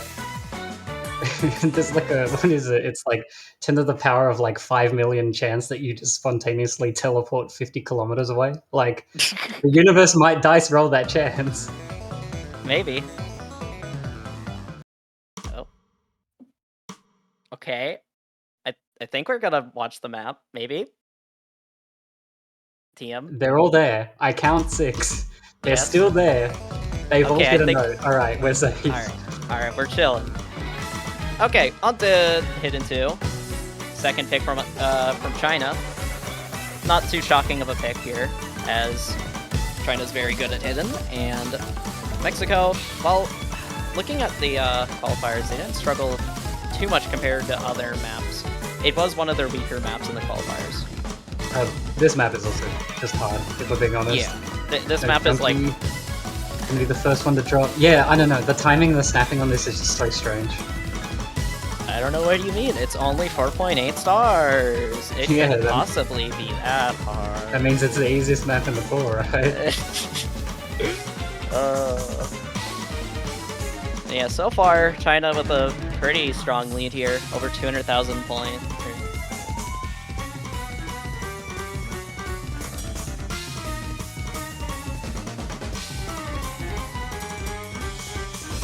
We're getting into a little bit of a 1/3 section here. Might be a little bit easier to act just because it's higher SV. I say that, Junkie, that is very early, my friend. Yeah, those are a lot of unfortunate 100s. They're struggling to time this. They are hitting notes, but there's just so many 100s here. I mean, Mexico's not even doing that bad. They still got 2 FCs. Tekka is like very good accuracy, still competing with the Chinese side. It's just super S. That's 1/100. Like, what do you do? He's too Yeah. strong. Yeah, it's just the accuracy difference is just a bit too much. So it looks like China are just going to run away with this map. Which is not too surprising, since, yeah, they're very good at Hidden. And the good news is that the other Hidden map was banned, so this can't happen again. At least for Hidden. Yeah, And, yep. this is a one-time offense that China gets free reign over. Gonna secure their second point. There it is, Super Oh, with the boy. 1/100. That's absurd. KK negative with the 5. Tekka closely behind with 9. Still good axe. Even Hyven picked up the FC. So they definitely have the supporting players. Maybe things could have gone slightly different if Max wasn't having issues. But Yeah. that is what happens. Yeah, that's unfortunate, because if Max is pulling up a similar score to Tekka and Hyven, I mean, it could have definitely been a lot closer. Yeah, all it takes is one miss sometimes. But yeah, now it's on to Mexico's second pick. It might just be another Nomad map. If I had to guess, it might be like Nomad 3. Makes sense to me. Because if you can all play, as long as you can tap 260 BPM, that map is relatively easy. Outside of just... Even DT2 is like a borderline no mod. Yeah. I got options. I'm still clueless as to what their hard rock skill is going to be. That's wide open. We'll see if anyone goes for it in this match, though.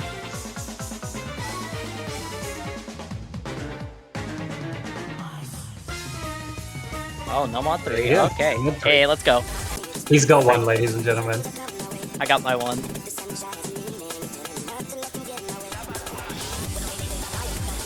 Yeah, and you know what you guys can get? You guys can get a fancy profile banner. Man, I need to brush off on my segues.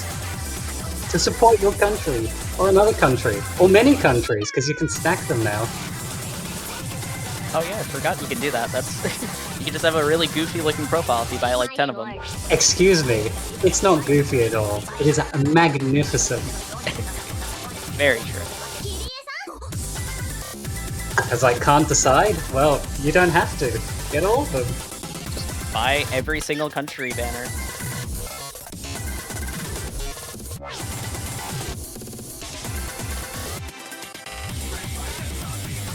I have to ask Ikin why he made the difficulty distractive cat. I'm assuming there was a cat distracting him while he was charting this, but unconfirmed. I think we need some lore, Ikin. If you could drop the lore, please. Yeah, if I could get confirmation for this, please. I need lore for my Taiko World Cup 2024 map pool.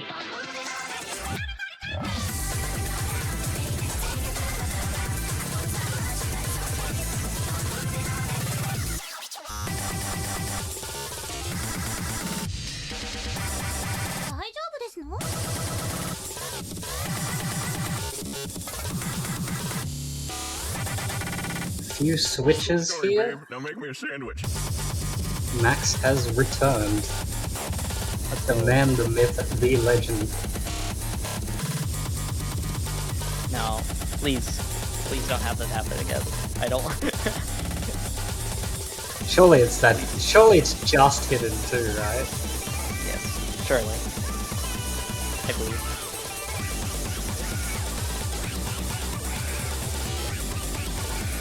Oh, MP start. Alright. Hopefully it doesn't happen again.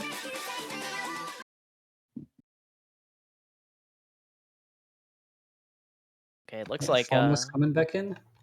yeah, it looks like everything will be fine. And on to Nomad 3.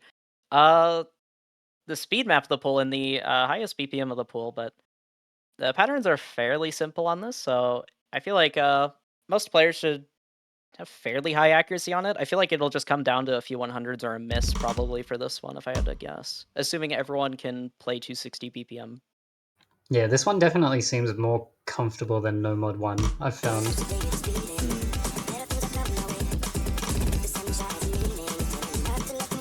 So far, some really accuracy drops from... It's very weird to say, but 260 BPM is like a bit of a comfort spot for a lot of Taiko players nowadays. Yeah. Imagine saying that like 5 years ago. Dude, when I started playing, it was like, if you could play 240, you were already like the best of the game. Me and Janner literally just had this discussion of like, just like 5 to 10-ish years ago, like 260 was considered fast, and now it's just considered like, yeah, it is on mid-range. Yeah, so far it's fairly close. China have a bit of a lead here, 12,000 points roughly. Ivan is struggling with accuracy a little bit, just under 99%. But still, it's high enough accuracy that a miss from the side of China could definitely swing things over in the side of Mexico's favor. Although some 100s there from both Skipper SSS and Formless. Yeah, well, it's not even that far. Only 12k, all it takes is one miss and miss. Yeah, especially because this map is pretty short. It's just a little over 2 minutes.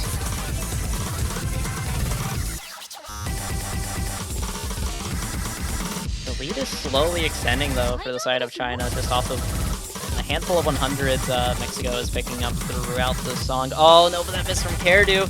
And now things are going to start slipping away for them pretty quickly. As now... Yeah, Caradu's not going to hit the combo cap back, so... Oh, that is unfortunate. That's a lot of score lost. Yeah, that could be it right there, and then assuming China doesn't pick up any misses here in this final section... No, they wouldn't. Unless... No, they wouldn't. Yeah, don't even tease it, they wouldn't. See?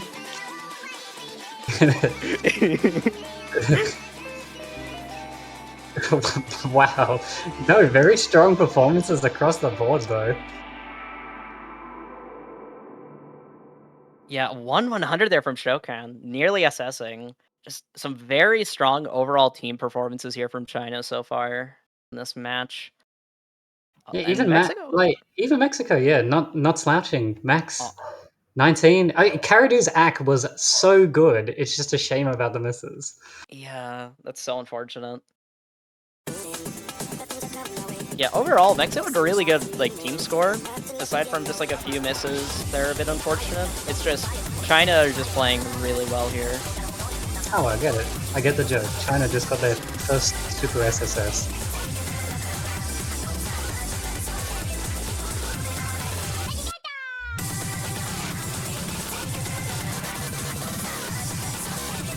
Ooh, DT1. Very quick pick from China in retaliation. They've got the momentum. They've taken the break point. Now let's see if they can continue this momentum.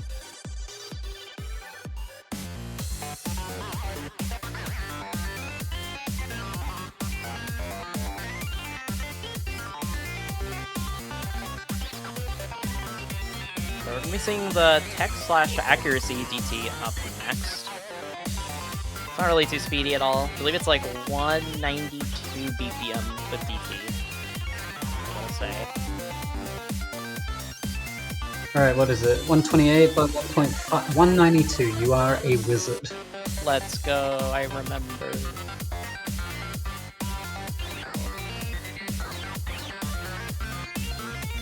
Yeah, I feel like this will just come down to accuracy for the most part.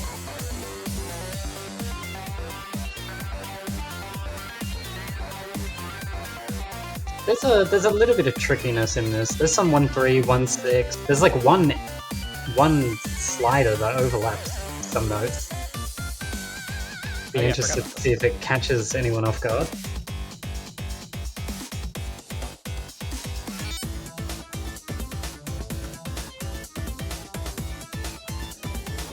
Yeah, you definitely have to be paying attention. There's some stuff that can trip up players here, but as long as you know what's coming up, it shouldn't trip up most players. But we've seen players being tripped up by easier things, so who knows.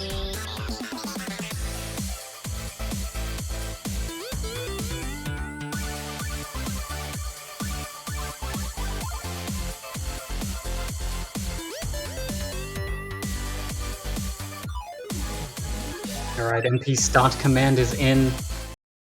Pick number 5. DT1 Computer Blues.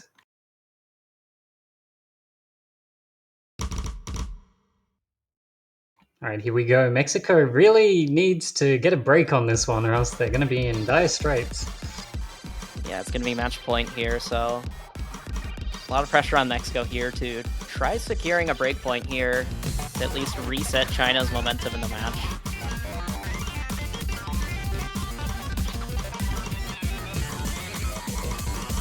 Yeah, a few shaky accuracies out the gate. Once the SV picks up. Super SSS is actually, they had some pretty, their accuracy was a little bit scary in the beginning. They were around 96%. It's starting to climb up now though, and now China's accuracy lead is starting to grow. Yeah, that map starting on low SV is very evil. Yeah, especially if you're coming into a different mod without having just got your DT act ready, be a little bit evil. So far, no misses from either side, but a very substantial accuracy lead for China.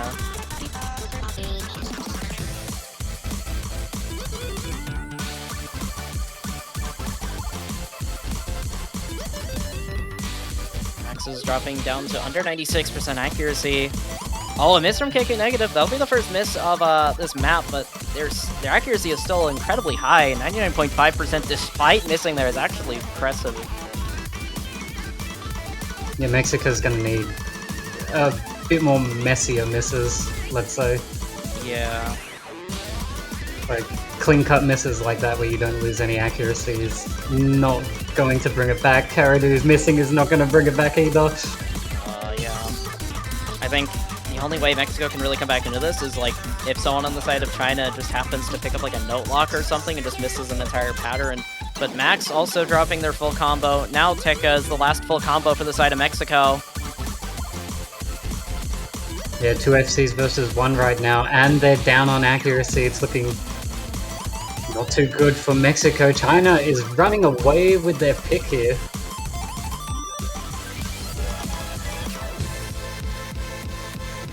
There's only 1-2 left in the map. I think China's going to take this one very comfortably for a 4-1 match point.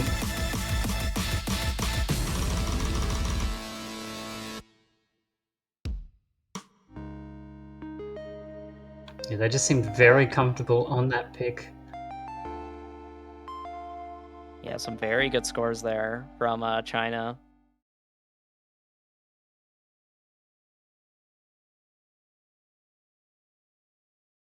Mexico had pretty good combos there. Just some unfortunate misses, and also just the accuracy difference was just a little bit too high there for them to really be able to compete, unfortunately. And now it's at match point. Mexico, this could be their final pick. Tekka was second in the lobby. They were definitely keeping pace. It's just, yeah, the accuracy requirements. Too tough. But Mexico does get the next pick. But they have to still survive a pick from China in the future if they want to keep this match running. And the board of options is getting smaller. Yeah, so previous picks were both no mod. I kind of wonder if we'll see maybe a modded pick, or if we'll just see another no mod. Maybe no mod 5. If I had to guess.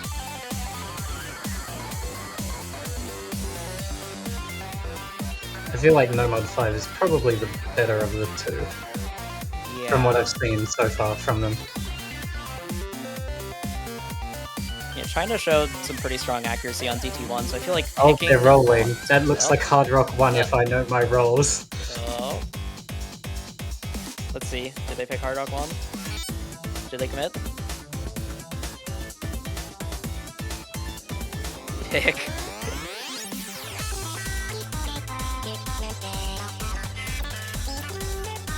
15 more seconds left.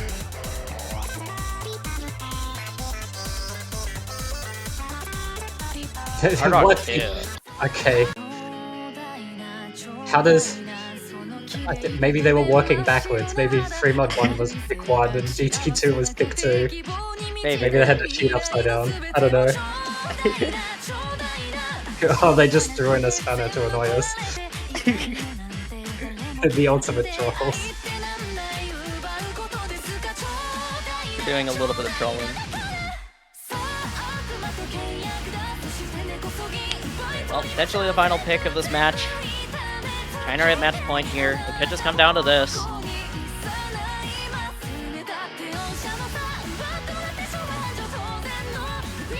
Time for the heart attack map. I'm sure anyone that's actually played this understands what I mean by that. It's like the song is so stop and start with the tempo.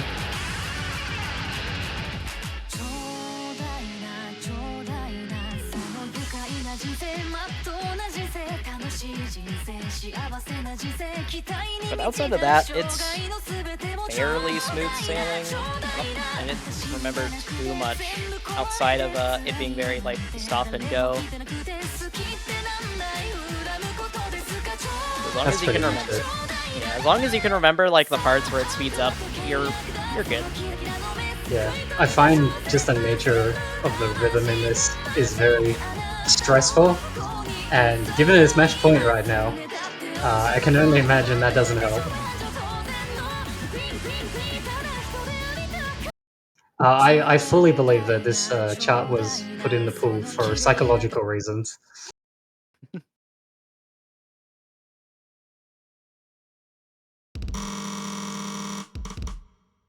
Oh. Even the client's freaking out.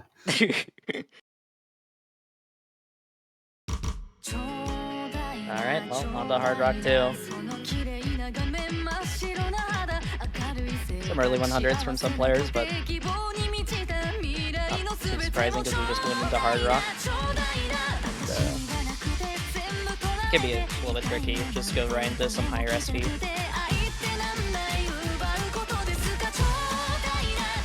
So far, China, small little accuracy lead before we get to the speed up. Everyone's holding some pretty good accuracy so far.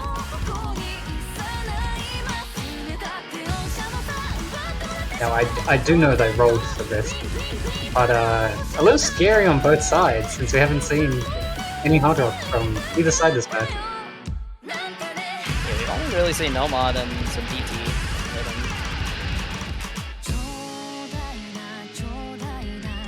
China's lead is slightly extending due to accuracy. Still, everyone keeping on to their full combos, which is could be the important bit. We'll have to see.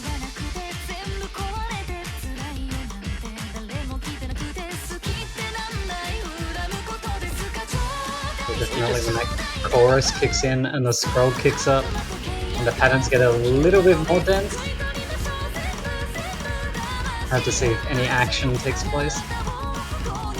Yeah, as the Ki starts up, some more accuracy drops from the side of Mexico. Now China's lead is extended up to 60,000 points off of just accuracy alone here.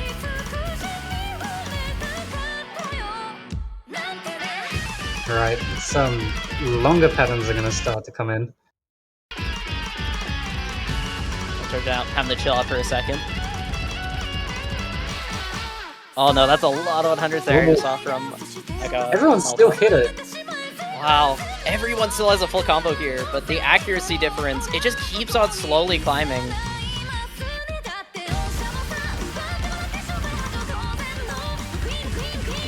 I think if Mexico are going to take this at this point, it's going to come down to a pretty substantial miss from the side of China. Yeah, I don't think one miss is going to cut it. They need multiple players to drop, and immediately. Yeah, let's see, everyone at the stream. Oh no! One miss there from the side of Mexico on the stream, and that pretty much seals it, unless just someone completely no-locks a pattern, and even then... AD stream at the end. No, it wouldn't happen. No, Max! Oh, no, Max! Well, you cursed Max. Unfortunate. I'm terribly sorry for that one. Alright, well, China are going to be your winners of this match. They're going to be winning 5-1 here. Pretty decisively throughout most of the match, but we did see quite an exciting Nomad 1 for the second pick of the match, so that was quite fun. But yeah, Mexico are still in the tournament. They're just going to be knocked down to the losers bracket. Where... Yeah, we'll see them next week. It's all good. Yeah, they play against Switzerland next week, and actually, I think that might be kind of an interesting match. 27th seed versus 22nd, so I think that might be kind of close.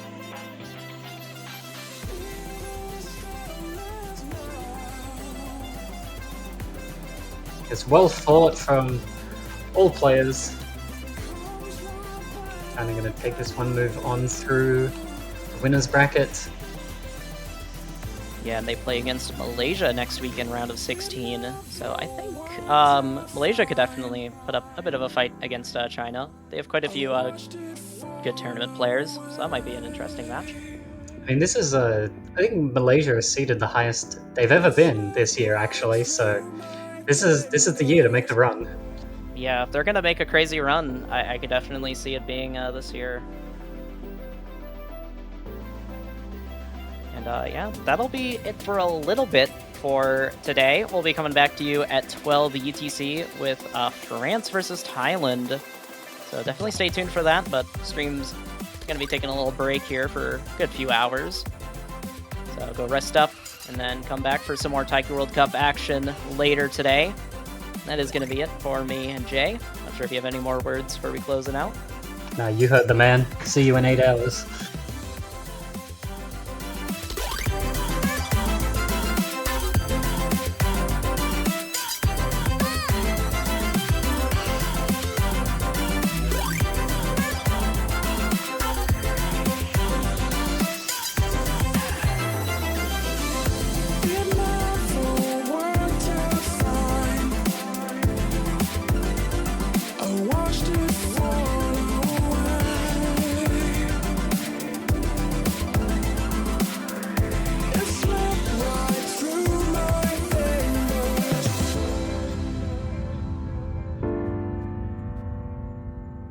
It slipped right through my fingers.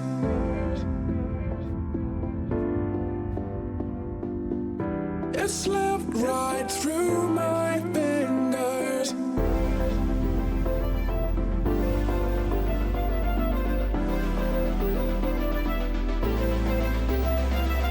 You said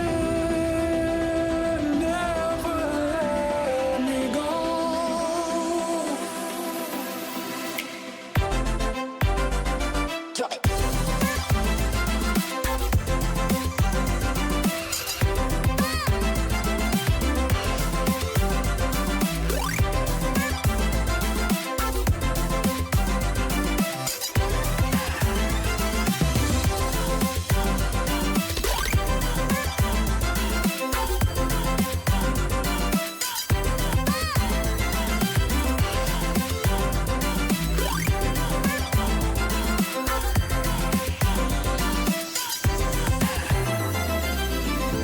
It never worked out fine.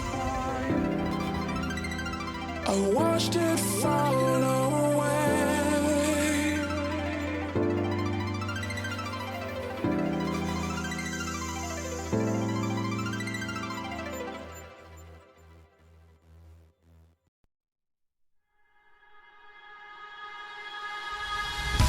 Alright, ladies and gentlemen, welcome back to the continuation of Taiko World Cup 2024. It's the round of 32 weekend, and we got the top match of the hour, and that is going to be between Japan, #1 seed, 10-year champions, taking on the 32nd seed of the tournament, Denmark. I am your commentator, Beat43210, and today, joining me in the next 30 or so minutes of this matchup will be none other than Jay. How you doing?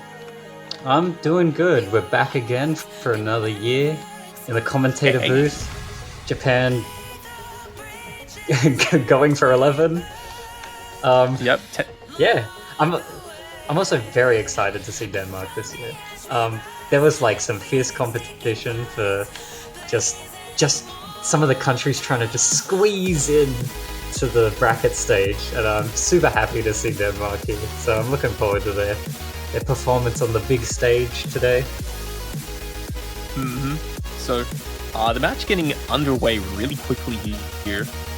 We have Hidden One getting banned by Denmark. Understandable. This is the first ban of our custom of the week.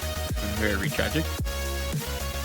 Yeah, Hidden also seems to be probably the most difficult mod for newer players to get into. So, Denmark being on the weaker side, it makes sense. Yeah. Of course, Japan going with the classic, they either ban No Mod 1 or the most popularly picked map of the week.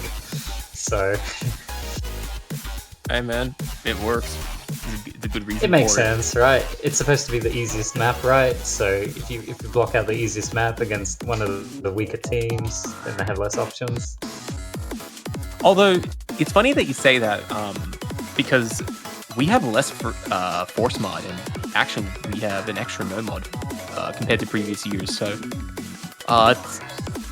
Japan can ban no mod 1 all they want, like they usually do, but there's going to be a couple of more extra alternatives for some of the weaker teams that they'll be facing. But Japan kicking things off with a no mod 2 pick. So, 2 minutes in song length. We just saw this last match. Definitely on the techier side of things. Yeah, it's like some nice beginner tech. It has some weird stuff. It has like 3/8 snap in it. That's weird, right? That's tech. That's weird. Ah, yes. I don't think the OD on this one's not too high though. 6.5 is okay. 100%. So, yeah, it could be weirder, definitely, but it's definitely a nice introductory level to some of the patterns that we're going to be seeing on this map slot throughout the tournament. So, for those a bit unfamiliar with Taiko World Cup as a whole, this is a 3v3 team tournament. Teams will be picking songs from a series of maps. They're going to be playing a best of 9, so the first of 5 song victories will win the match. The loser of this match will go down to the loser bracket, and the winner will move on to the round of 16. Now, Japan does come in as the tournament favorite, being undefeated in the last 10 years, playing against the weakest team in the field, but Denmark always has the opportunity to try and make a splash, to try and kick things off on a high note. So, let's see what they got. No mod 2. Yeah, it's actually going to be very interesting for Denmark because, you know, we have team sizes of 6 here, and, you know, Denmark's team size is not at max capacity. So we're going to be seeing a lot of these players. And also, by extension, they're going to have to put more work into practicing into the pool since they have less players to cover for. That, Lariola, what was that? You didn't finish the spinner, mate. Nah, don't worry about the spinners. We got this. Alright, a little bit of a silly side. A silly start on the finish side. Oh, 100%. Japan widely expected to win. Speaking of 100%. Oh, yeah. Not only did they get 100% between the 3 players on the board, they also did come in with 100% on the Pick'ems competition that we got going on. So, definitely a very tough field ahead. Oh my god, this team is so broken. They have a joke winner and runner right next to each other. This is insane. Hey man, you know how it is? Actually, wait a minute. No, you definitely know how it is, because unlike Joke, they're not joking around. Oh no, they're serious. You know Grape Tea is sweating. That guy is really posting his like 40 APs on No Mod 1. Like, just casually. Like, hey guys, I can do it. I got this, guys. In fact, my the first player on the Japanese side to pick up a 100. Nowhere in danger of falling behind Denmark's individual players, but They actually did pretty well. Yeah, they did very well. Japan. Takani getting the FC. Yeah. Captain just missing out on the FC like right at the end, which is basically a full combo. It's a full combo minus. Yeah. And not just that, definitely seeing Japan kicking things off with only 2 100s across the 3 players. Good first round for them, but now this is Denmark's first pick, and they're going to go try and test Japan on Gimmick. Ballsy choice. This is wholeheartedly a Chad moment for Denmark, deciding to test Japan on the Gimmick maps. Yeah, I'm a very strong believer that the gimmick maps are always favored towards the lower ended teams, just because the raw difficulty tends not to be there. It's all about the effort you put into it, and then being able to perform that on the stage. Oh, we even have a predictions competition in the stream chat up, so...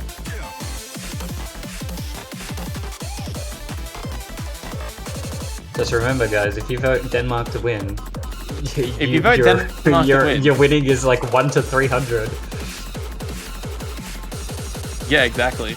You know, 301 odds, guys. Like, I'm fairly certain that that the Williams in Formula One have better odds of winning the championship than that. Oh my god, I was watching Formula One today. Hey man, it's in Australia right now, as you know. It's a good meme. Yeah, I know. I can't wait to watch this one. But also just as exciting is to see how Denmark's going to perform on this map. Now, this is No Mod 4.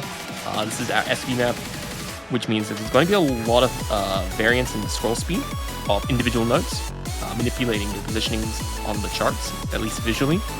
So,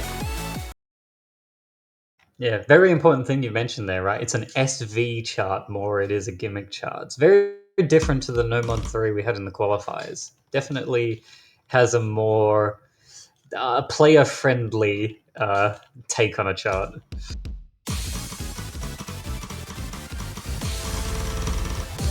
well, let's see how they go. It's basically spicy No Mod. It's spicy No Mod, guys. Come back Yeah, next can we week. rebrand it to just spicy No Mod? Well, here we go.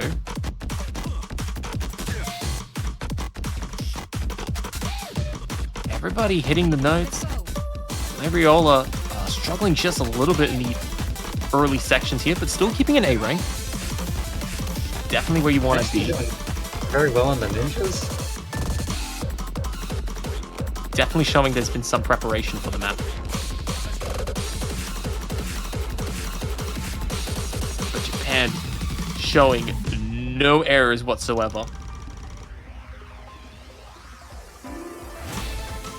Absolutely insane performances by them.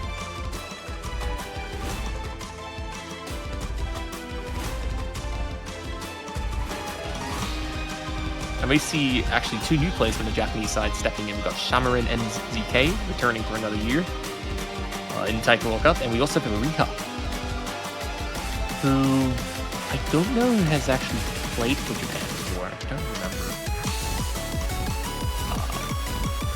Definitely some newer faces on the Japanese side when it comes to SV. Might bolster their standings. Mew, I've got to say I really like this part with the streams. No, Lariola, no, the chain mirrors, you hate to see it. Captain. No, Captain dropping finally gonna the drop FC the as FC. well.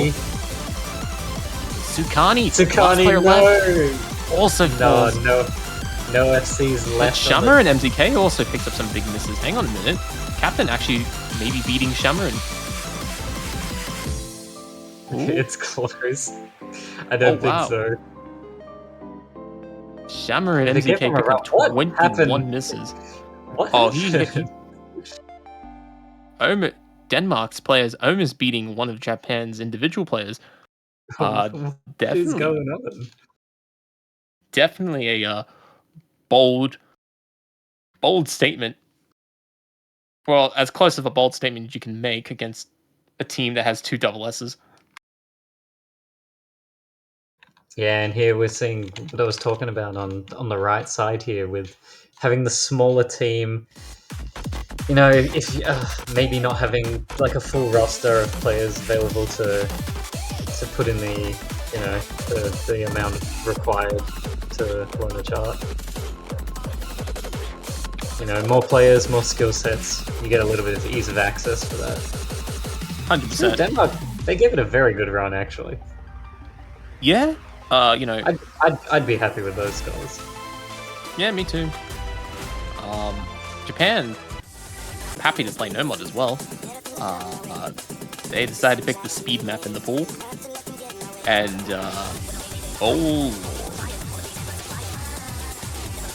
oh no. Yeah, do you like Scouse Core? Why? Yeah, that's the genre. That's a word? That's a genre? It is now. Hey, look, I only found out recently that Jersey music is a genre as well. Which, if you look on Wikipedia, has a funny sample size. So not surprising that new genres are coming out every day. I think it's the name of the album that it's from. It's called Scouse Call. Ah. It's very silly. What else is new?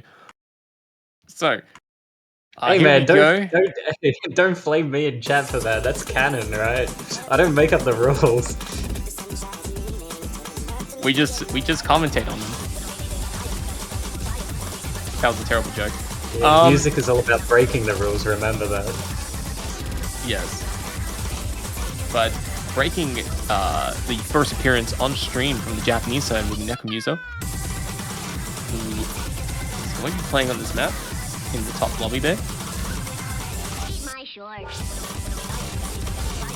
Completing I think that actually completes the full rotation of players between Japan's roster. And I think Denmark, they don't have any subs. I think they're only, would appear 3. Yeah, I think they're a 3-man team today. Although they're not Yeah. a 3-man team, from what I can see. Yeah. Although, it is interesting to see Captain's actually be keeping up quite well, holding the last full combo on the Denmark side, trying to catch up to any of the Japanese players if they start to slip up. But this is speed is Japan's bread and butter. Definitely unlikely to see big chain misses like we saw last map with Nomad 4.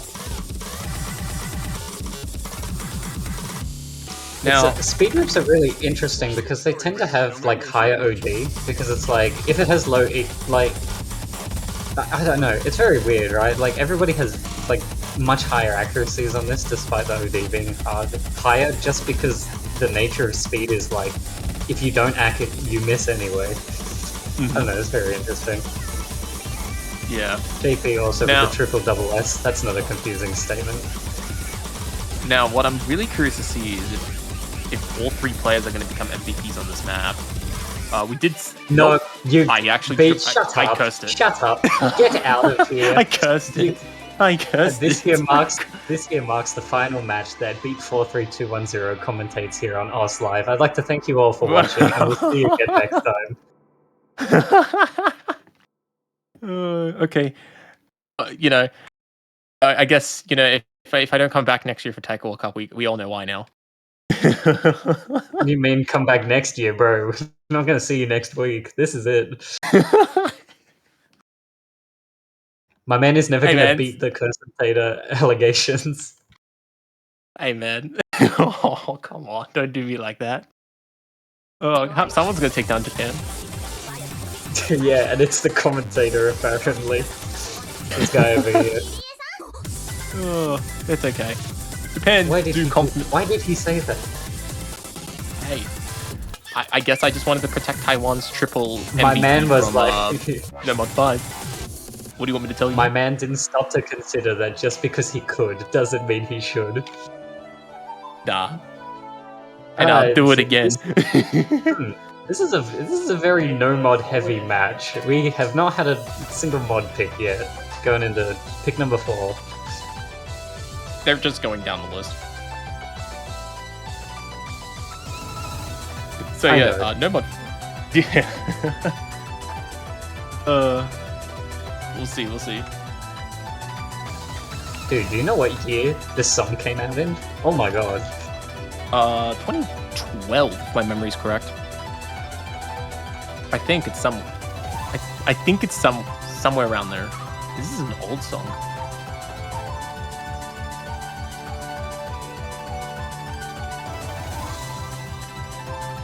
I think.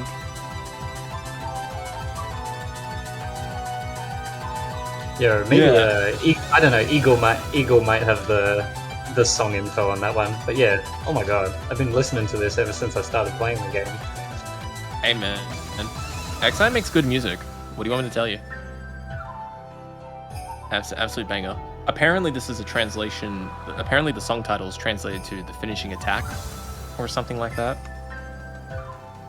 I don't know. Somebody brought that up last match. I think it was. If it was the finishing attack, they should have saved it for the match point. I don't know. I didn't come up with the rules. Remember, we just commentate the rules. I think someone from Taiwan said that last match.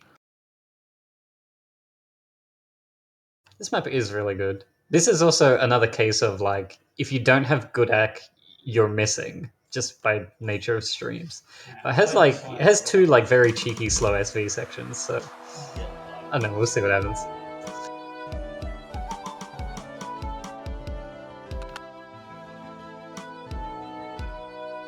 Oh, yeah. Well, let's see. Definitely a stream heavy map, so if you'd love to see some long streams, you definitely will be seeing a few. Yeah, okay. The biggest lie of this, that's a lie and everyone knows it. They are happy little streams. And not unhappy. Alright, streams. Captain. Sure.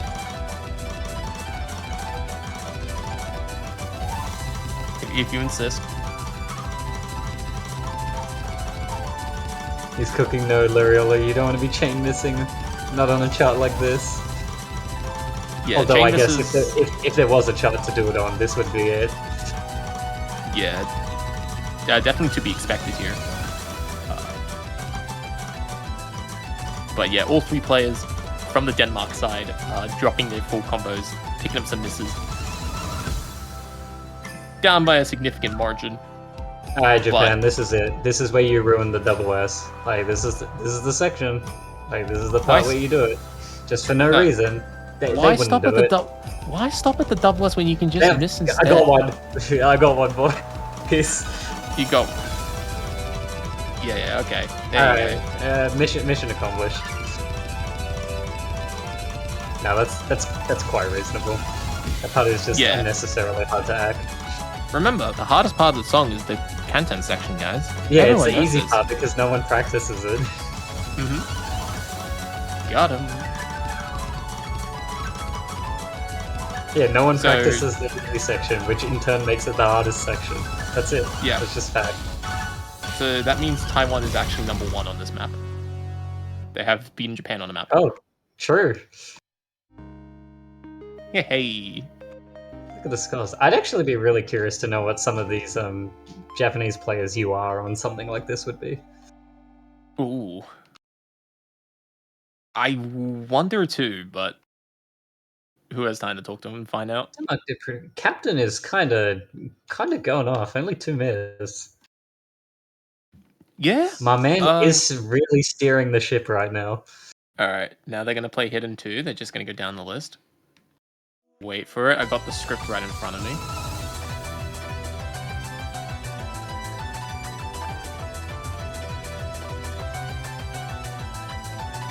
Alright. Wait for it. Wait for it. Wait for it. Has to be a mod pick. Hard Rock 1. Oh! They skipped Hidden 2. Yeah, they skipped What Fable. is this? How could they do such a thing? They just, I don't know. They just skipped one Japanese mapper for another one. Yeah, traditions. Oh well.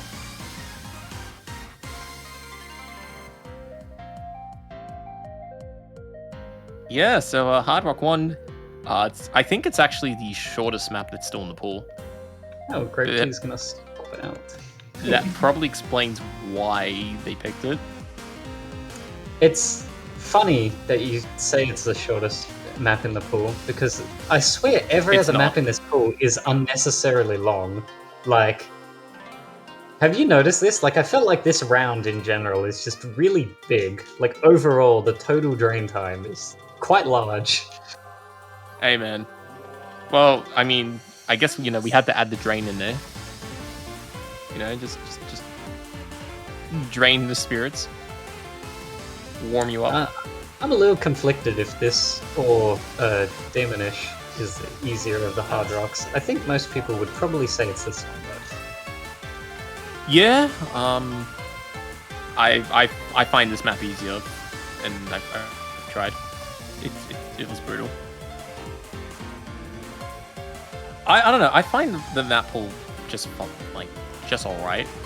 Not too long, not too short. Gets the job done. Maybe I just haven't played in a while, and it just feels long to me. Yeah, nah. You're old school, bro. Like, okay, no mod 1 is 3.5 minutes. No mod 2 is fine. No mod 3 is fine. No mod 4 is fine. No mod 5. Oh, they're only like 2 minutes. What am I talking about? Yeah, exactly. I don't know what you're on about. Nah, you're getting old.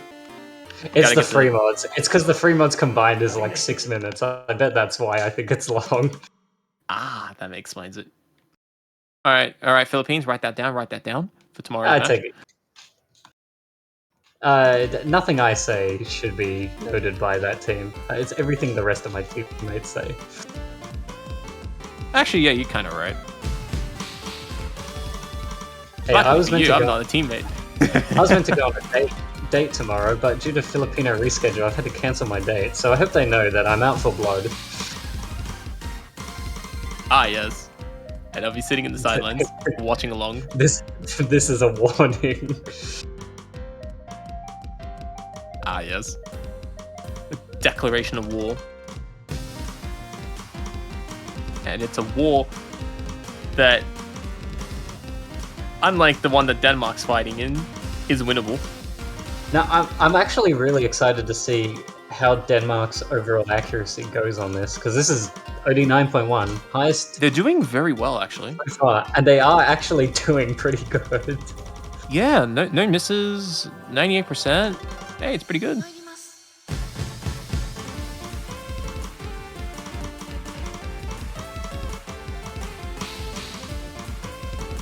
Well, Kantan's the only player left on the double S. He is. For now, I'm gonna ruin this one, lads. I probably won't actually. Nah, don't ruin it. Alright? Just do the thing that I always do. Alright. Alright, just ruin someone else instead. No, Lola. Larry Captain Lola. Sakani's still doing pretty good. Captain Act, it's fallen a little bit. Yeah, That's fine. Shamarin's picked up some accuracy misses, like with 100 Hey, counts. no, they hit the. Okay, there's like one hard 1-6 left. No, Captain. Okay, that's Sakani got it. Beast. Kantan's dropped it. It's over. Alright. Well, there we go. It was well played. It was. Nobody was really expecting a different result, nonetheless. But hey, you know, a couple of the individual players had some chances to try and pick a win off Japan's individual players, and I was happy to see Denmark play. Happy That's to all I see could that, at ask least. for. Yeah. Japan getting a quick 5-0 sweep, resulting in a win. Now, everybody in the pick'em competitions predicted this, and a couple of people lost 1,000 Osu coins. Trying to take. Yeah. I will name each and every one of them on stream right now. No, I don't. Yeah, good meme. So Japan moves on to the round 16 in the winners bracket, undefeated so far. A very expected start. I guess next week their round of 16 opponent, which could be UJ, by the way. If you win tomorrow, the Australia or Philippines will be facing Japan next week. So please, Jay, better win this. Who wants it? What? You better win. Come on, man. I told you, I'm out for blood. Exactly. Oh well. Do it for your boy. Alright. Anyways. So Japan will have an interesting matchup next week. Denmark going down to the losers bracket. They'll be having another tough match, but considerably easier than the one they just played. So it's only up from here. Yeah, watch out for the next match as well. Next match, Malaysia and Switzerland, I think is awesome because the Malaysian roster seems to be like an upcoming generation. Well, plus a god or two, and then Switzerland literally is the it literally has TWC. It literally has Taiko World Cup. So instant win, right? Right? I mean, that's what they say. Alright, yeah. So we've got a lot of matches that'll be happening over the next couple of hours, including Russia, Netherlands, Canada, Indonesia, Turkey and Poland. So a lot of exciting matches to see ahead in the round of 32. So far, they've been sweeps, and while that may expect it to be continued, maybe things will change over the next couple of hours, and hopefully we'll be able to see some spice. But for now, we'll be having a bit of a break. Anything we want to say before we wrap things up for tonight? No, stay tuned. We have some awesome matches coming up. Exactly. We've got some awesome people who are willing to show what they got in one of the most prestigious tournaments of the year in Taiko. So thank you everybody for tuning in, and come back in a few hours for more round of 32 content as the Taiko World Cup 2024 continues.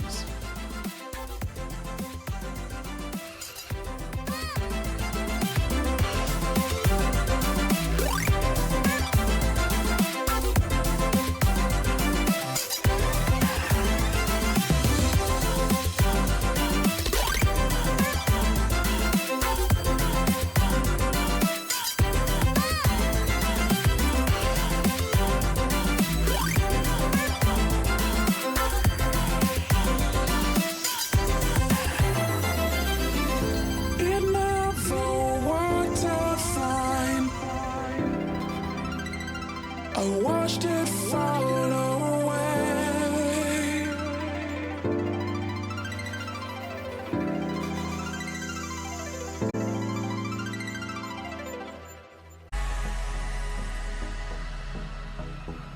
Alright, welcome back everyone to the Taiko World Cup 2024 round of 32. We're going to move on to our fifth match of the weekend, which will be Malaysia versus Switzerland. We've had 4 sweeps so far, but you know, hopefully that this will be a bit more of a fighting match with seed 11 and 22.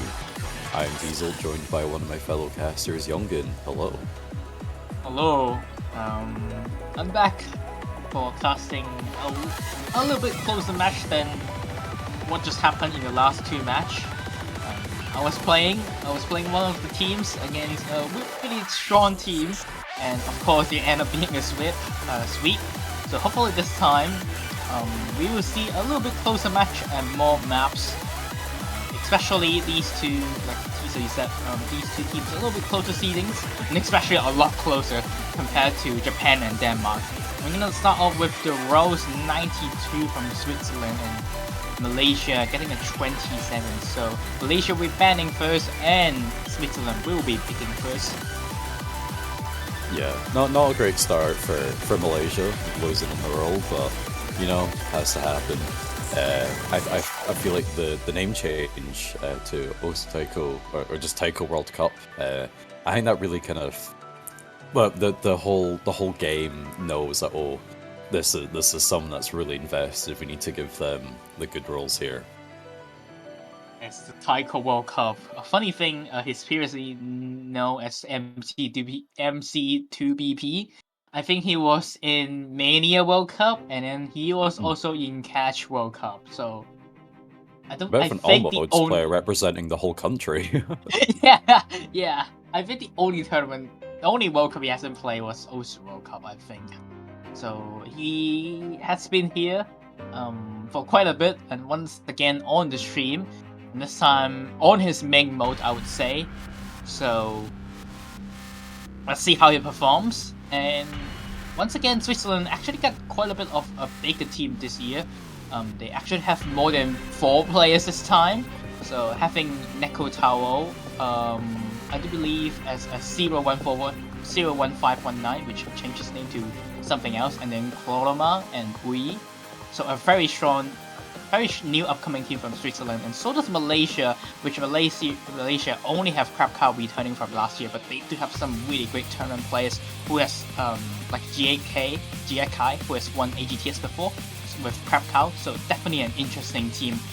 First ban from Malaysia, they will be banning out Hidden to the weirder BPM Hidden of the week, and has been receiving 1 ban already from Hong Kong, and we're gonna see another Hidden one also being banned by Switzerland, which we know that Switzerland wasn't a team who is very strong on the slow-ish Hidden pick, so that being gone is also quite expected, so no hidden will be seeing from all three players.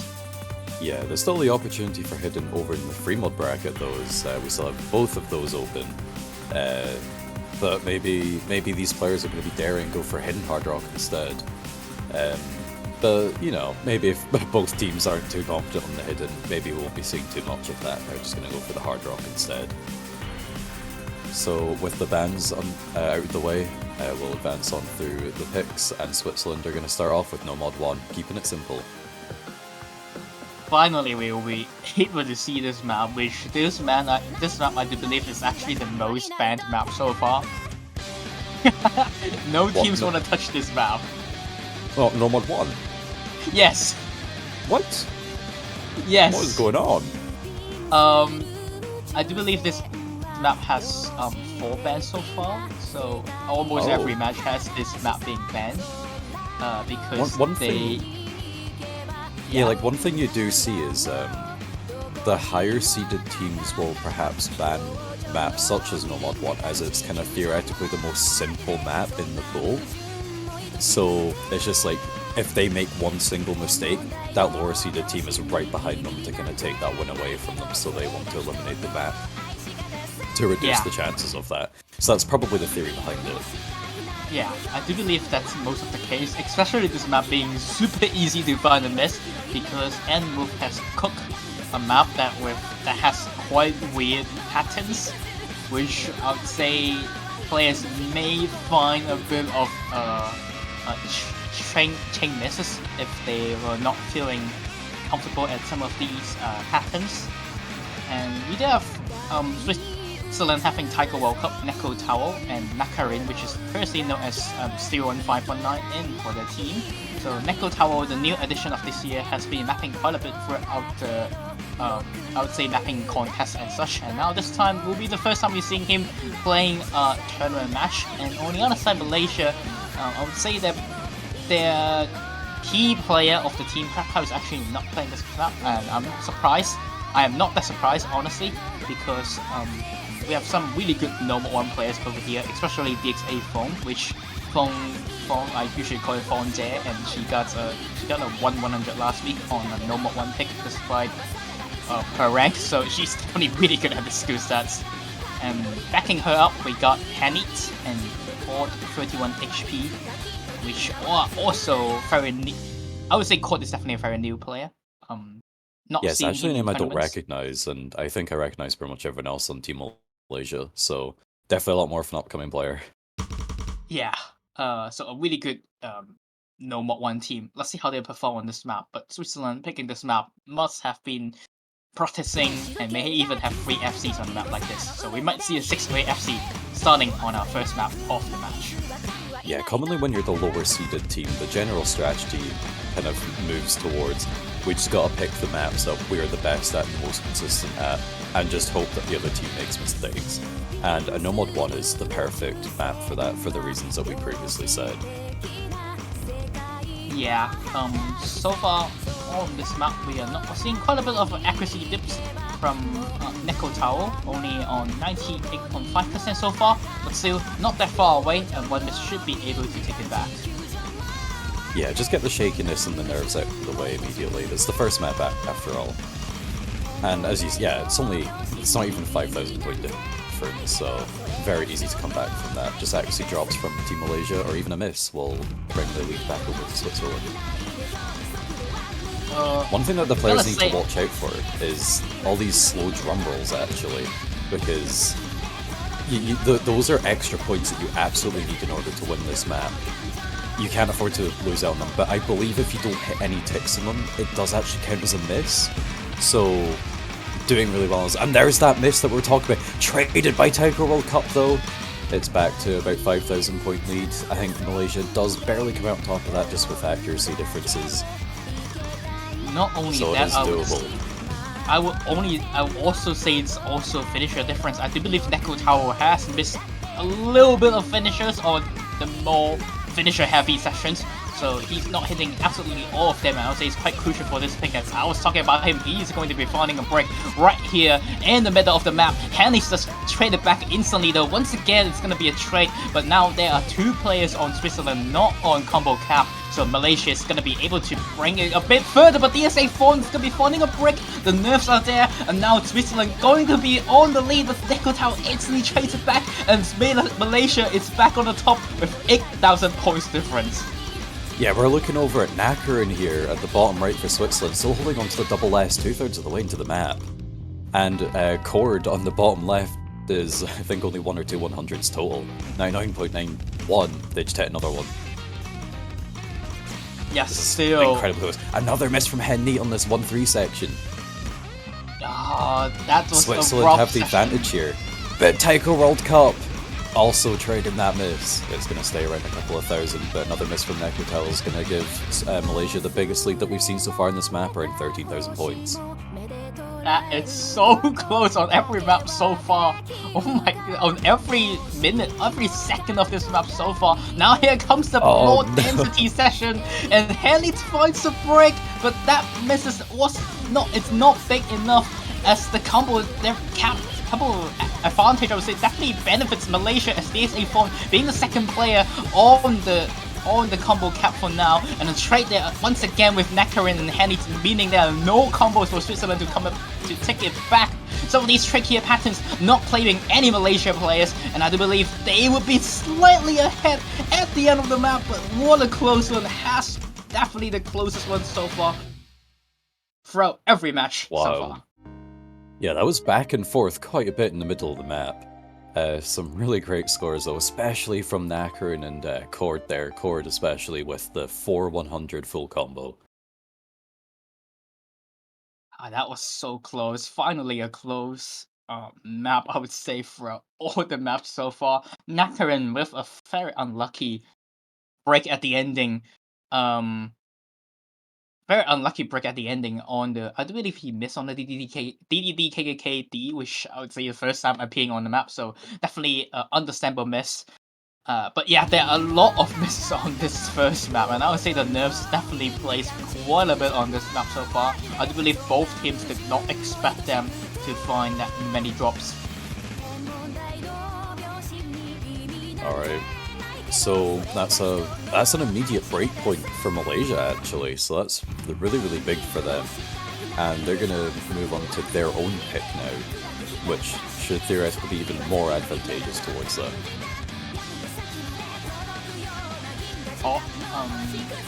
Apparently one of the players from Malaysia played the wrong difficulty on normal one. Oh my god. This happens every week, I swear.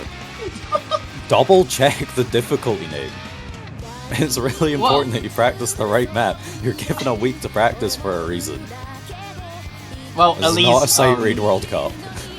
At least they still performed, right? Yeah, of course. Still took the point. It won't be too different, I imagine, but yeah, I do believe. Maybe if you're not expecting the ninja finishers and the really short drum rolls, then it could throw you off if you're having to sight read that.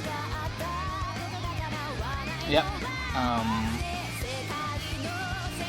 So we're gonna see what Malaysia are gonna pick next. I This believe one they has still have... TWC version in the gift mode. It's not even a secret. There was no TWC version before. Okay. They changed it. I do believe Move changed a different name later on of the week. All N-Wolf's fault. All N-Wolf's fault. Blame N-Wolf. That's it. I hope I'm not wrong, N-Wolf. I'm sorry if I'm wrong, correct me. I do believe it wasn't called TWC version before, but yeah. Okay, so unlucky. Unlucky. Yeah, Malaysia for Malaysia. Malaysia will be picking No Mod 5 here. This is the stream map, as indicated by the difficult name being Happy Little Streams. So the streams in this map I wouldn't describe as intense or very long, but the patterning within them is not very friendly. There's quite a bit of offhand and all that stuff going on. Not the most comfortable map in the world. So it's not super straightforward, and probably something that favors the higher seeded teams. Just you know, the higher seeded teams probably have the better players and the ones that are just going to be more fluent on playing these maps with strange offhand patterns. However, if we have a bunch of bongo players, though, it's not really going to make much of a difference to them. I don't quite know the status of playstyle with many of these players, but... I do believe Stream is basically the common skill set nowadays. Even though there are quite a bit of offhands, I'm still kind of surprised that Malaysia decided to go for this map. It just feels like something that the other team could have performed. I would suggest them, if I'm them, I'll probably go for something more mod heavy stuff rather than just go for no mod. Let's see how they perform on this map. If they pick this, they must be confident. And as their first pick as well. Yeah. Hopefully they don't practice the wrong difficulty this time. This time there was only one difficulty. It'd be really difficult to do. So I'm sure someone will find a way though. Here we go, we start seeing examples of these more difficult streams now. Everyone's holding on really confidently though. We still have one double S on the board from Nakarin. Nakarin really good at streamy type of skill sets. 1-4 is definitely where his skill set plays. We've been seeing DXA Form almost miss on that offhand there. Thankfully she was able to pick it back up, but it definitely makes this map super close. Halfway through the map, there's still the hot part of the map upcoming very, very soon. Yeah, just gotta hope that the players don't misread on this slow SV section here. And Fong did. You curse it. Yeah, Switzerland actually has the lead now due to accuracy drops in the miss. They've just got to hold on in these streams. Chord missing. Break. Are we going to... Oh, Nakarin! No! Oh, he knocked out completely on that offhand and instantly gave back the lead to Malaysia. That was a chance, but the chance sadly wasn't there for Switzerland. On to the last part of the map. That's basically the hardest part though, so we might be not seeing a huge knocklock once again from any other players, and that's going to be it. That knocklock's going to be sealing the deal, and Malaysia going to take that back. It was looking like shaky, it was looking very shaky, but at the end, Malaysia was able to take back the pawn, and I would say accuracy definitely play a huge role. Yeah, it's always incredibly unfortunate to see more misses than 100s hit on the map, and not in a case where the player isn't able to play the map. Just really unfortunate for Nakarin, just missing on one pattern, and with the nature of streams, missing a whole row of them afterwards. And that's the scary thing about picking stream maps in tournaments. Like, you just don't know if that's going to happen. In practice, you can be getting, like, 0 miss, maybe 1 or 2 misses, but then in a match, you might get 17 misses. And unfortunately, that's the case that happened here for Switzerland. So that means Malaysia will be winning their own pick, and we're back over to Switzerland to try to get a point on the board. Yeah. Tried my best for you, Switzerland, but I'm gonna have to try harder. The cursing wasn't quite good enough. Yeah, the cursing wasn't enough for Switzerland to take that, but I do believe they still have quite a bit maps that they could go for, especially on picks like Hard Rock 2, which once again I would say definitely one of the easier maps for the pool, and requires FC, but instead they're gonna go for free mod 1 Yuki wa Nani or Free mod 1 seems like a decent pick, because I have a feeling that Taiko World Cup can probably hidden hard rock this. I'm not terribly sure about their other players, but I feel like everyone in Switzerland is kind of competent at least one mod, either hidden or hard rock. I feel like the players in Malaysia probably are as well, though, that's the thing. But, you know, Switzerland feel confident enough in it to make it their second pick of the match, so they must have something up their sleeve that they're willing to throw out and hopefully get a point off of Malaysia on. I will see, but I actually don't think Switzerland will have a hidden hard rock from Taiko World Cup. I think Nakarin will be the one on hidden hard rock on a pick like this. Not too sure about the other two players, but I do believe they should be able to play. Neko Tower should be able to play hidden quite a bit. We'll see will he go for hidden hard rock. I'm not too sure about that. Taiko World Cup, I do believe he's just gonna go for a singular hard rock. Seems more safe for him, to me at least. That's what I think. But once again, Malaysia, we have GIK here, which I do believe he's going to be the one on Hidden Hard Rock. AGTS winner. Yeah, that makes sense. Yeah, I had a quick look on the profile. I saw the AGTS winner badge. I'm like, oh, there's a good, reliable player right there. Yeah, it was him and Crab Cow were doing quite a god works with Vanilla Ice, which Vanilla Ice did not play this year. The GIK, I'm always horrible. I apologize to you. Always horribly pronounce your name. But yeah, he is a really reliable player, especially on modded picks, and you see him coming in once it's a mod pick. Cord probably also be able to play Hidden Hard Rock, but I would say it's definitely one of the first few times seeing him in a national tournament. We'll see how he performs on a stage like this.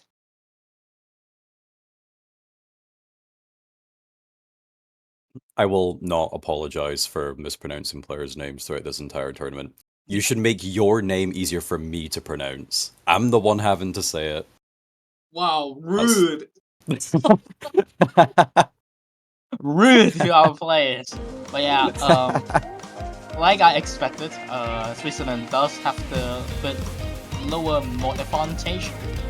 Taiko World Cup is a player I know that who doesn't like playing Hidden at all, so I'm not surprised he's just gonna go for Hard Rock only. Neko Tao gonna go for Hard Rock as well. Everyone else is going for Hidden Hard Rock. We'll see how they perform on a map like this. Accuracy drops on this map is very easy, I would say. Especially with an OD 9.1 and a little bit weirder, I won't say weirder whip from, but the song does make you drop a lot of 100. The mono section is gonna come and we may see some breaks here. Yeah, Malaysia having the mod advantage here, like by 2 whole mods, means that they have an extra 120,000 score. So we're definitely seeing that advantage coming out. The score lead is growing, around 30,000 points now. And as long as they keep their combos and keep their accuracies, it's going to be very, very difficult for Switzerland to make up that difference. But the trade-off is that Switzerland have an easier time playing the map. So they are hoping that Malaysia will be making mistakes. We have seen plenty of mistakes from them so far in the match, but maybe by now they're kind of more warmed up, they're ready to go. And we definitely see that so far. Looks like everyone is full comboing a third of the way in. Everyone's just looking really great and confident with this one. Yeah, the hard part is definitely the solo session after the second chorus. So we might see some breaks on that part, but so far no one finds a huge miss. Well, there goes the first miss from Nakarin. Dropping down accuracy down to 97%, and with having the more disadvantage, so Switzerland will be quite a bit behind for now on this map. But we're gonna get into the second solo very soon. Oh, those misses from Cord. Really unfortunate mistiming of those cats there. Did he this time? It looks like he even stopped playing. It might be a lag.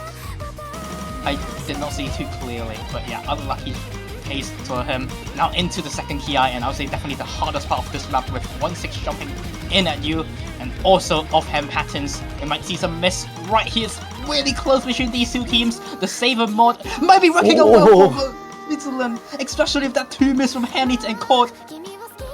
Switzerland have taken the lead of this map, and we only have a quarter of it left to go. Malaysia still do have that mod advantage, like they can take this back, but Switzerland have the combo advantage here. They just need to keep those accuracies up, keep the combos, and they can take this. However, I would say this part is actually quite a bit easier to act with Hidden Hard Rock. They could have bring it back, so Switzerland definitely need more accuracy drops from Malaysia, but seems like the combo cap, the Saver mod, might be working out for Switzerland, and they could have taken the first pawn.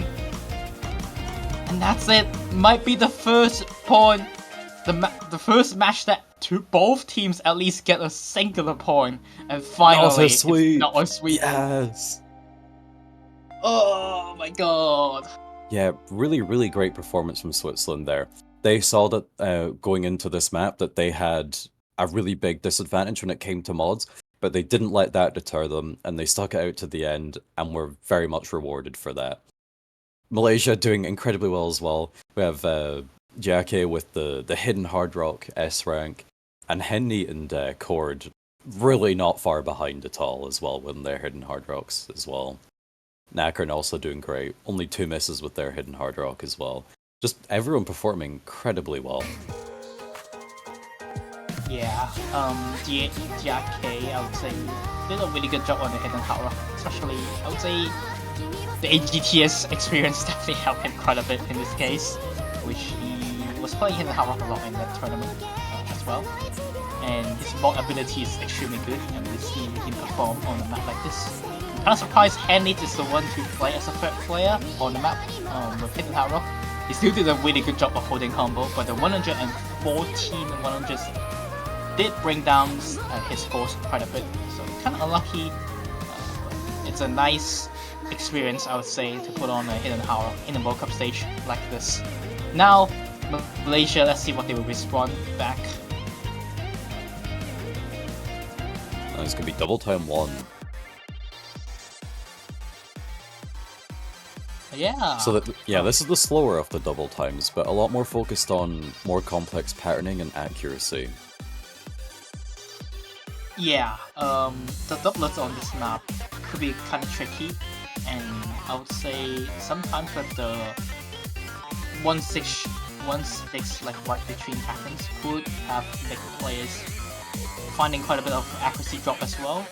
But I would say the biggest trouble of this map is some of the offhand patterns throughout the entire map with even patterns. Yeah, so this one might be kind of tricky for any of the lower ranked players in the lobby, but I believe everyone here is 3 digits, so like everyone should be kind of like fairly comfortable with this kind of stuff. But double time just adds that extra flair that makes things just more difficult than it seems, especially when it comes down to the accuracy. The OD values are never very clear, so I don't know exactly what OD6 on double time is, but it's a lot higher than you expect, and before you know it, your accuracy is 96% when it feels like it should be 99. So accuracy is going to be a really big factor in this map, I think. I do believe it's around OD9, around there, after OD6DT, and we see the only 4-digit player in the Malaysia team, DXA Phone. You said that everyone's gonna be high rank. We're gonna see a bit of a low rank accuracy player joining in the room. We'll see how she performs on a map like this. Foon, also known as the player who changed the PP system, and still working on it. We'll see how he performs on playing as well. Foon actually has a really high skill cap, by the way. He has shown up in some other tournaments, but again, they're against quite a strong accuracy team like Nacron so far, has been performing really well on some of these maps. We'll see how he goes on this pick. Yeah, everyone above 98 so far, or at least hovering around there. But Malaysia's going to be the one taking the early lead. Open Fong is going to be the one finding the first miss, but keeping the accuracy nice and high. Yeah, so far she's been missing quite a bit throughout the maps, but her high accuracy is still doing the work for their team, letting Malaysia able to take the point so far. Take the advantage so far, as both Taiko Walker and Neko Tower is around 97%, so 1% below the second lowest player. Nacron is trying his best on the 99% gaming today match. Look at him go. Yeah, the score difference is very, very minimal. It's kind of flickering a lot due to quite a lot of accuracy dropping by multiple players in the same time. It has been flickering between 5,000 points to 20,000 points, but I do believe Malaysia is still on the lead, especially for now on the combo cap and Neko Tower missing. So now combo advantage all in favor of Malaysia, and is slowly able to lead the way.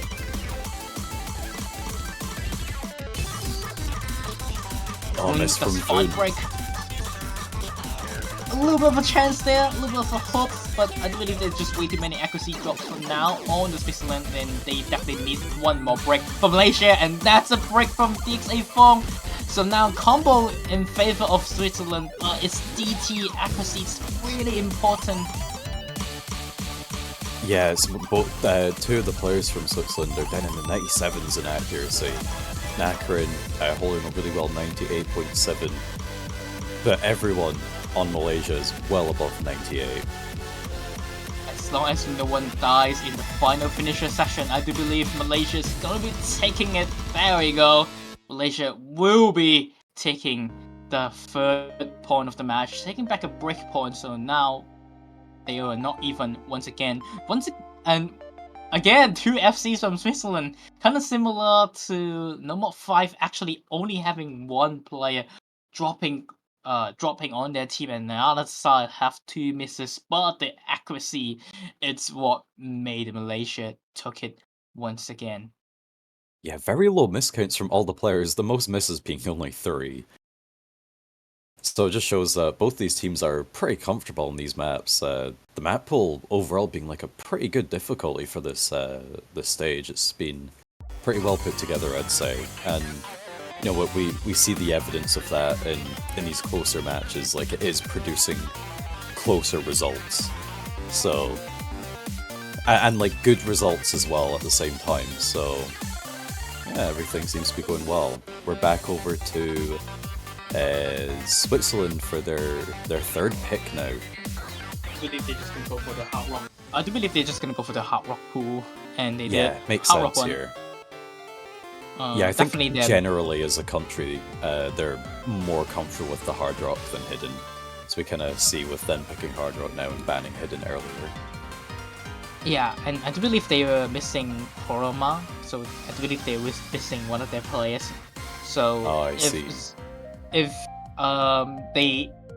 so basically Koloma's job is to play a lot of speed maps and also play hidden for Taiko World Cup. Right. So that's why they all ban hidden pick.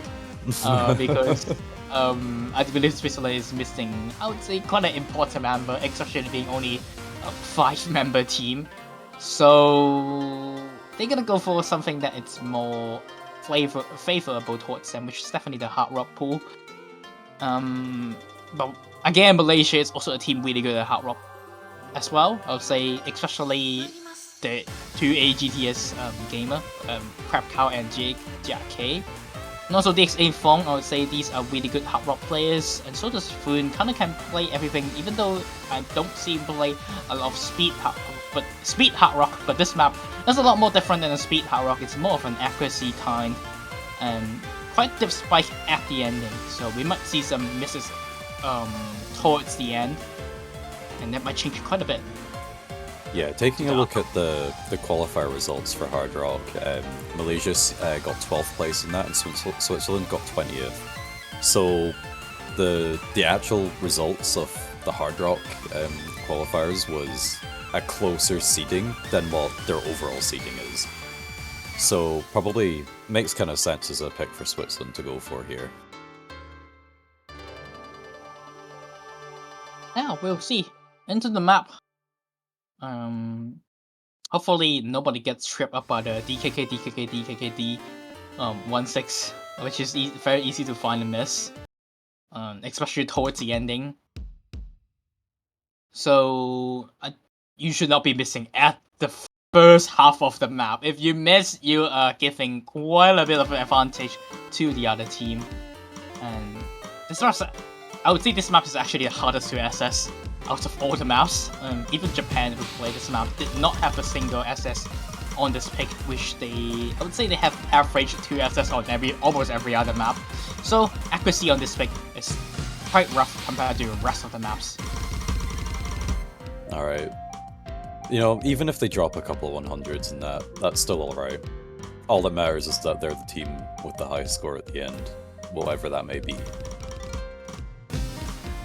Yep. We have no double S's left in the intro.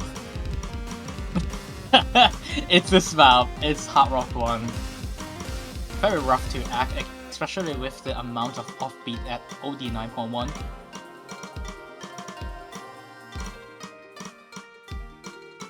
got some Still not too different much action. snappings. Everyone's doing all right. Halfway through, here's the harder part coming in. Technically, they still need to play for at least 200 more combo to get to the hard part. It's an accuracy battle. Yesterday we saw this pick Norway between Norway and Finland. They have a 6-way FC, so it might be another 6-way FC once again. The scores are Hot pot flickering. still yet to come. Even if we have a 6-way FC, who's going to be the one taking the point? Right now it's Switzerland, but in half a second it could be Malaysia. You see, can they hold on to the combo? Here comes the hot pot. The 1-6. Everyone hits it. One more awkward 1-6 coming up. Switzerland coming out on top of Nakarin that, puts miss. but Nakarin with the miss. They've got to hold on to that accuracy for the last couple of notes here. It's so close, but I do believe the accuracies from Taiko World Cup made them get the second point. Oh, that was so close. Amazing pick there from Switzerland. Even with the miss, they were still able to take that through accuracy alone. Oh, this is Taiko for you. You just need to win it by accuracy. Fun's accuracy is a little bit lower than everyone else. 28 100s, and it's what I'd say it's what made the difference. And the accuracy from Switzerland are just in average definitely quite a bit better. Taiko World Cup having only 12 100, Neko Tower 17 and 16 from Nakarin, and the misplacement is right at the end. Also good for Switzerland. So they have one more point. It's 3-2. And yeah, Switzerland surpassing their own expectations and goals of getting 1 point. So they've doubled that now, so great job to them. However, to win the match, they're still going to need to find a break point away from Malaysia that they lost straight away. So hopefully they can get it on this one to prevent Malaysia going to match point. But still waiting to see what that map will be. Actually, remember what I talked about Switzerland are missing a player? And I think that makes an extremely good pick for Malaysia or no mod for gimmick pick. If they want to be mean about it, I do believe if they notice Switzerland is missing a player, they would go for such a pick. I guess it depends on which players they expected to have for this match. There we go. And which ones they predicted were the ones practicing it. But as you say, there it is, the Nomad 4. They've been listening into the stream. You're giving them terrible ideas. The one on the inside. I would like to see how Taiko World Cup plays his pick. He's a really good player when it comes to mechanics, hard rock and double time. Not so much when it comes to gimmick or hidden. I will see how he performs. We'll see how he performs on this pick. I would say definitely being forced to play a pick because I believe they were missing a member. If Chloroma is there, Switzerland should be able to match against Malaysia. We'll see. Yeah, never love to see an opponent picking the gimmick map and having your team go, oh no, smiley face. Although, oh, no. I'm fairly certain I have seen that before, and the team that did put those messages in were the ones that won it, so maybe there's a bit of mind games going on here. 800k, let's go. Well, if Malaysia gets 600k, then you win. Yes, that's a strat. Although I doubt Malaysia will be getting 600ks if they're going to be picking it in the match, but you never know. True. I would say this map is separated into two parts. The first half is the gimmicky SV sessions, which there's quite a bit of rhythms that you need to get. It's kind of different from the qualifiers one, which it's mostly visual. This one, I would say you definitely need more rhythm maintained compared to the qualifiers one. And the second half is mostly SV streams, and players could have knock luck in the second half. And if Switzerland want to take this part, I do believe it's all from the second half. First half, I would say I would definitely prefer Malaysia on this. when we come to Hot Party. Yeah, on the complete intro, Switzerland coming out first, but here we are with the first slow section. Taiko World Cup finding the first miss, and the lead is back over to Malaysia. Yeah, this is what I expected if Switzerland missing, I would say, their gimmicky player. Thankfully, Jiekai also responding with a break as well, but the accuracy from Taiko World Cup is a little bit lower compared to rest of the lobby. And here comes this gimmicky part, and it's gonna trouble Switzerland quite a bit, especially Nakaru finding many drops in that section. And now Malaysia working with a very healthy lead onto 500,000 points difference. 50,000 points difference, not 500, my apologies. And that's probably the biggest lead that we've seen all match. Yep, and another gimmicky part, but this one is a lot more easier to read. I would say the hot part only starts right here because there are some cats with in-between patterns and could be finding breaks easily, but no one finds a drop over there. So good news for Switzerland, and if Switzerland wants Malaysia to drop, it's right here on the streams coming up very soon. Yeah, everyone seems to have gotten the KI down pretty confidently. But who's gonna miss on this coming stream? No one! Nice transitions. Oh, you said it too early! Fawn does find a break! Well, I was expecting if people were gonna miss it was gonna be the very first kind of instance of the Dons coming in, but you never know, I guess. Yes. I have a couple more misses from players across the board there. Boon and Acker there, but also, Taiko World Cup on the finisher, and no knock-lock from the Malaysia. I do believe they're going to be taking this point. yeah, there we go. With a very clean 71,000 point lead, Malaysia are going to be taking their 4th point, putting that to match point. And Neko Towel with the FC, the only one on the board. Neko Tower actually mapped quite a bit of funny gimmicky SV maps like this, so So this is very much their forte. yes, I would say so. And good to see him also performing well on the gimmicky pick. Good job to him. Nice FC, only FC in the board.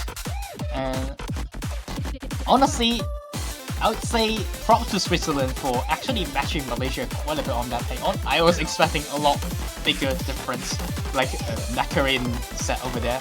He did not expect to hit the weird gimmicky part, which usually I would say prefers Malaysia on that skill set, but they were definitely able to perform on a pick like this, so good job to them.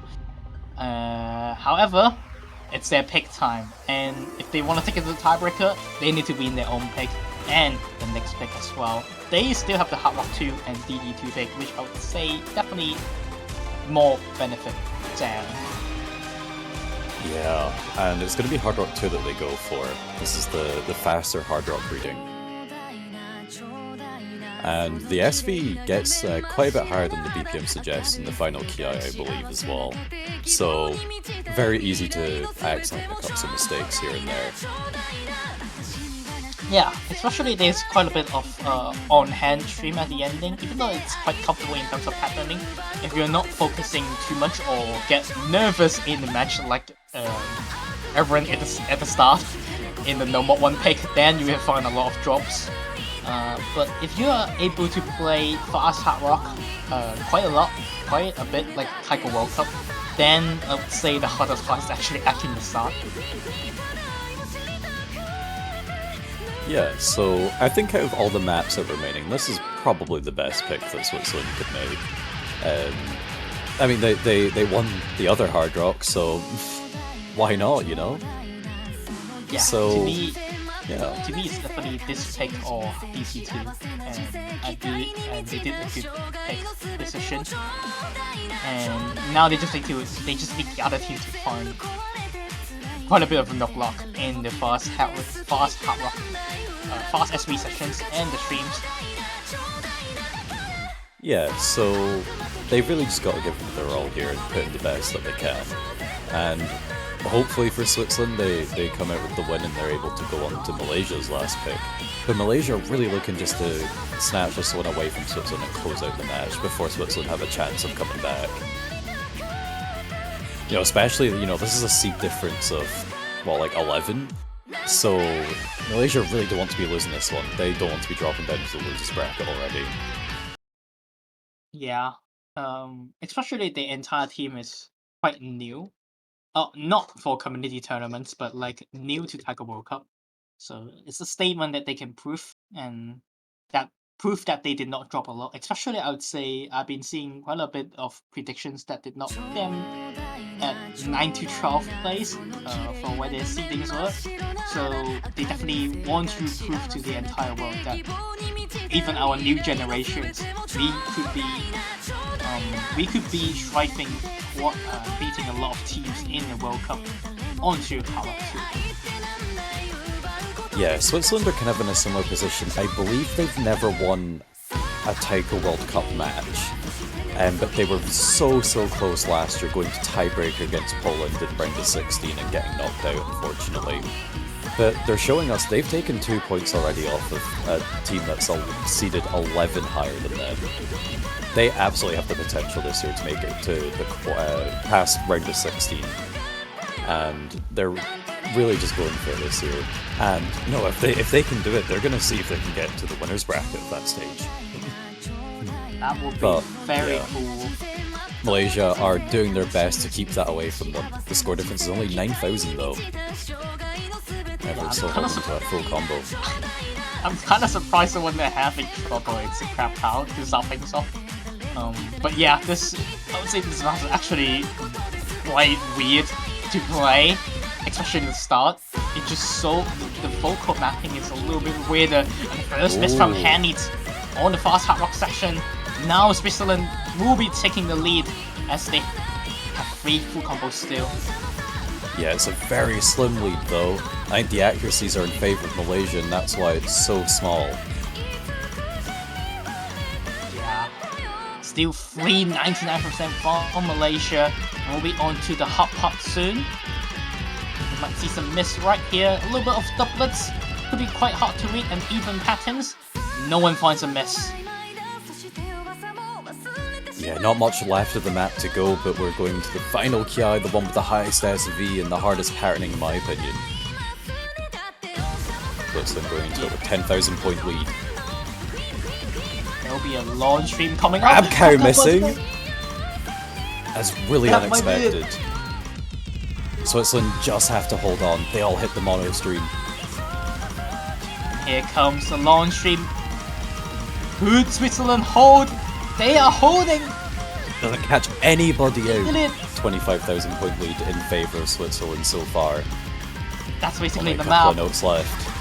That's basically the map. I don't think they would miss. Oh my god, Nekota will completely get butchered by the KD, but only dropping 100s.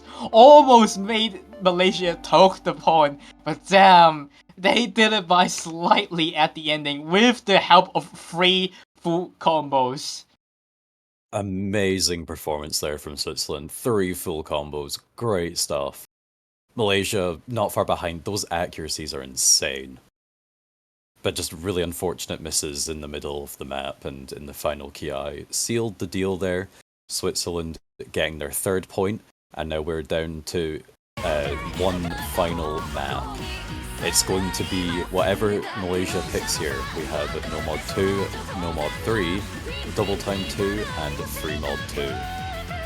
If Malaysia win their next pick, they're going to be winning the match 5-3. But if Switzerland manage to get a break point from whatever Malaysia picks here, they're going to be going to a tiebreaker, which will be our also original Frozen Blood. Usually I would say no mod 2 definitely benefits the team to Malaysia, but this no mod 2 I would say is definitely one of the easiest in the entire pool.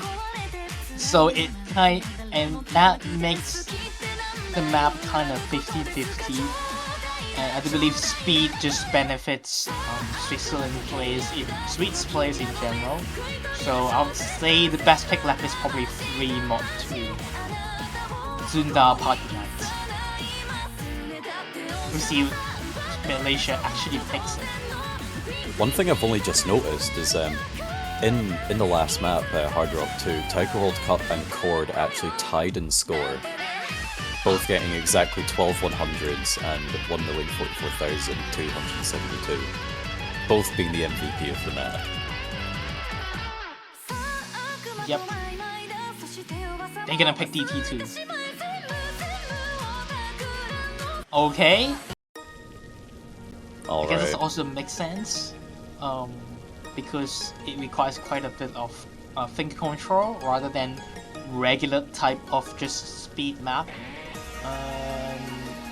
And I would say that more finger control definitely benefits Malaysia, but the BPM and such also is quite comfort for Sweeps players in this case.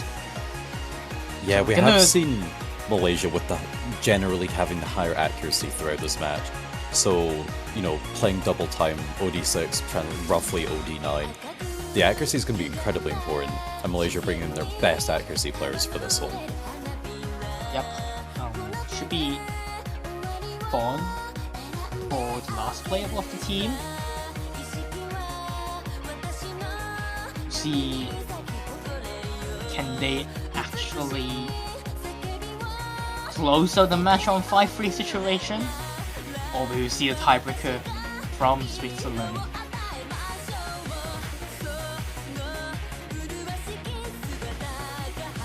In such a tight case like this, both teams need your support, so if you do want to support our teams and even support the tournament in general, you can buy out banners in the Osu store. This year they allows you can buy more than one banner, so you can stack up banners to maybe you can buy all 32 teams. Once again, if you manage to buy the winning team, which is likely Japan, or if you don't want to support Japan, support any other team, maybe a team that can upset Japan this year, then buy the banner. And once again, if they actually win the tournament, then they will be staying there for the entire year, I do believe. If you also wish to support your favorite underdog team, you can do that too. Yeah, I don't know if you can, but I feel like I've seen that you can buy a banner of the same team multiple times. So maybe you just want to buy 32 Switzerland banners. You're their biggest fan, and they really, really need it right now. They have the lead so far in this map, about a quarter of the way through it. They really need to keep that though. Yeah, we do see the two accuracy players from Malaysia really bringing in only 100 from DXA from so far. Taiko World Cup is right over there, also countering her off. Nakarin also tying accuracy count, actually beating out Handits by 100, and it's a battle between Neko Tao and Court. And due to the misses from Court at the start of the map, the lead is in favor of Switzerland, but it's so close once again. Your TB hype spam in the chat. The lead is continuing to shrink though, and with a miss from Nakarin, it goes over to Malaysia. Unlucky there. Now Switzerland need a miss from Malaysia. Some of these even patterns might be finding drops for players, but no one finds a miss. It's still really good accuracy from both Handits and Taiko World Cup onto above 99.5. Yeah, the score difference of 30,000 though is not a small amount. We're really going to need to see misses from Malaysia if Switzerland are going to make a comeback here, as that score lead grows even more to 43,000 due to accuracy drops. Yeah. But this is great news for Malaysia though. They're in a much more comfortable position, and that score lead is continuing to grow as they maintain their combos and their accuracy. They're in a really great position just to close this one out. Court 31 actually really bring it back up in the second half, also raising his accuracy up to 99%, and Neko Taro finding a drop. That's basically it. With a miss at the ending, we're not going to be seeing a tiebreaker. But what a close match, especially after 4 sweeps in a row. Finally, a match which both teams takes at least 1 point, but it's a very close match after all, even then, 5-3. Malaysia will be defeating Switzerland in the winners bracket and stay on to the round of 16. Switzerland will be dropping down to lose the brackets, but they really fought this match, Tizo. Yeah, I think they're going to have a pretty good time in the losers bracket this year. You know, getting 3 points off of Malaysia and having pretty close scores on the other maps as well. I think this could be their year to finally achieve a win in the Taiko World Cup. So they will be dropping down into the losers bracket and going against the loser of China versus Mexico, which will be happening later on this weekend. And Malaysia will be moving on through the winners bracket, going against the winner of that match of China and Mexico.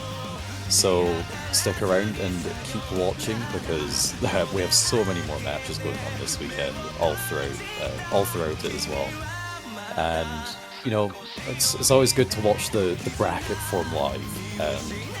Even though it's round of 32, we see plenty of sweeps. Sometimes you get surprising matches like this as well, where things are a lot closer than everyone expected. So, yeah, congratulations to both teams. And our next match will be starting only 6 minutes from now. It's going to be Russia versus the Netherlands. Yeah, both teams with similar color blacks, white, blue, and red. And I'll say definitely one hard rock team against a hidden team battle. We'll see how they perform in 6 minutes. Don't go anywhere. Only get some drinks or such. Or go to the toilet. And do remember to come back at 6 minutes later at Russia Federation versus the Netherlands. And we'll be seeing you guys then.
Welcome back to the Taiko World Cup. It was a very short break after the 5-3 Malaysia versus Switzerland.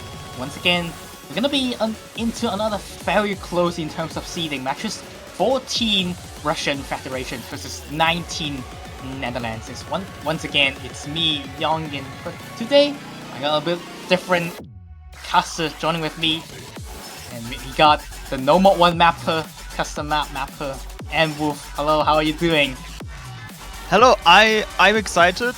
I'm very much looking forward to this match. I'm also happy that I finally got to see my map in the last match after getting almost permanently banned. But yeah, as a Nomad 2 ban, that's not my map. I like how this is starting. Yeah, no one has been the most banned map so far, which is kind of surprising, but it seems like a top team doesn't want the lower seeded teams to pick that map at all. But instead, we're going to see the No Mod 2 ban, and I see our streamers a little bit biased that they want to ban your map instead. Yeah, it's just muscle memory at this point. It says No Mod, it's not 4, so it must be No Mod 1. True. Yeah. But yeah. What do you think about this match? I know chat is leading in the favor of Russian Federation winning this, and so is the Pick'ems, but how are you feeling? I I'm similar to the chat this time, actually. Also agreeing with them that Russia will be taking the match. But I would say the easier pool definitely benefits Netherlands quite a bit, especially Hidden 2 also not speed hidden as well. What about you, Amble? I put Netherlands. I felt a bit spicy with that one, but it could work out in their favor. Just looking at the qualifier scores alone. I'm not smart enough to consider rosters, but look at the scores alone, and the scores 100% reflect the bans, because Russian Federation absolutely sweeps Netherlands' qualifier score and vice versa for Hidden. Yeah. So just going by that, it will be a close match. Makes sense. And I have a tiebreaker win for Netherlands, especially.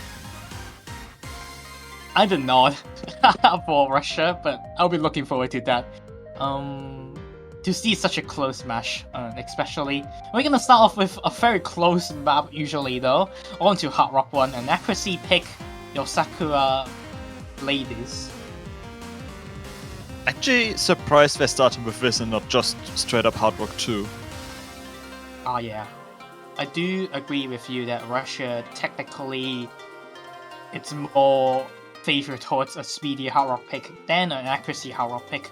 But we'll see how it performs. By the way, one funny contest about this match is that Russia and Netherlands actually played a scrim before the tournament start. How did that go? It's actually Netherlands win it by 5-3. So it favors your pick'ems. But this time it's the actual match. We'll see. I have very big hopes for this match. And I think that a lot of people will agree that this is going to be one of the closer matches of the weekend.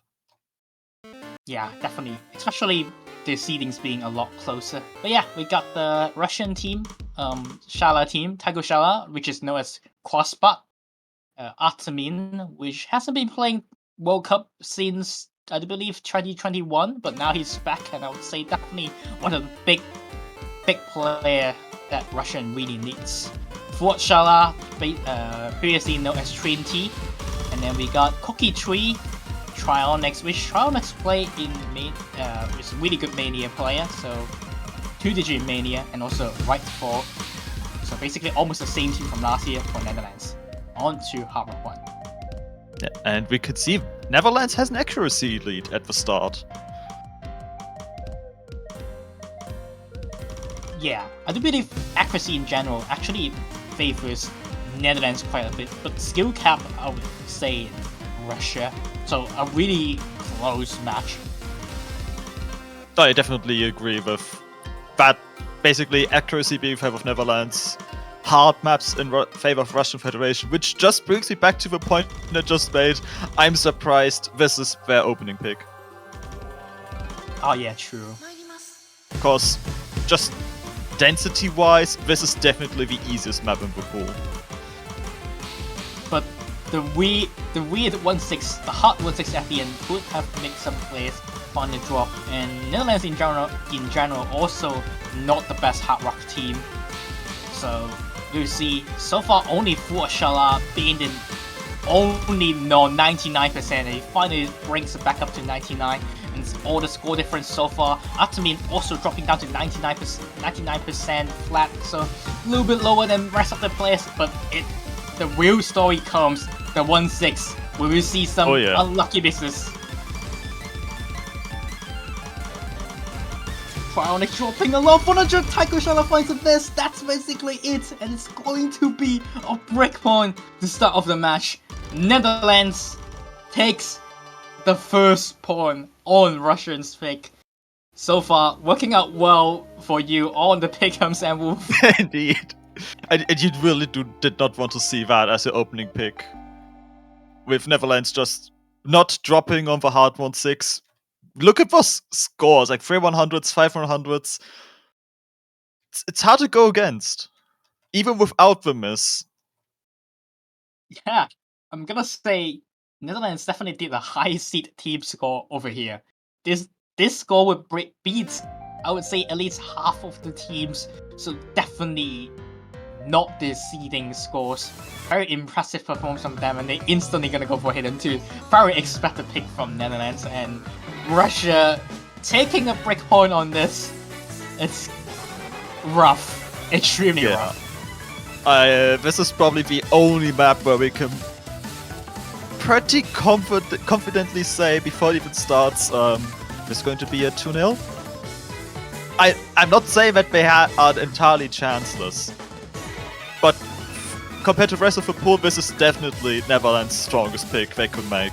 Maybe the gimmick map, but other than that, it's more even. Yeah, definitely. We do see Crocodile, Colbin, and Meki most joining in for Russia, and Strike joining in for Trionyx. So the more hidden roster for both teams. Atamin, I don't know him as a hidden player. Usually he's here as a fail. He should be able to play the speedy hidden, but this one is far from the speedy hidden. It's more of a gimmicky hidden. We'll see how he performs. Koki3 and White 4, these two players are really good at hidden in general. Yeah, Netherlands getting that number 4 seed in hidden after all for qualifiers. With this team.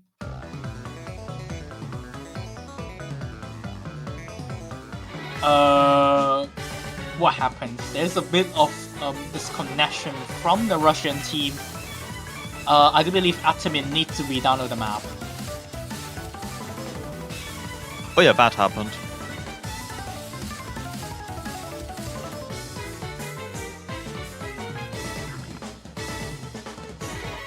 Alright. Yeah, usually, because this map has a bit... I do believe this map has a audio change, so... that's... And if you... And due to the audio change, if you play the map, if you did not delete the map and then re-download and then instantly get into the match, you will get kicked. So he needs to re-download the map basically. Didn't know that's how it worked. I just would have figured they would notice the offset issues that would arise. Hopefully. Yeah, I don't think restarting the game will help actually. He needs to re-download the map basically.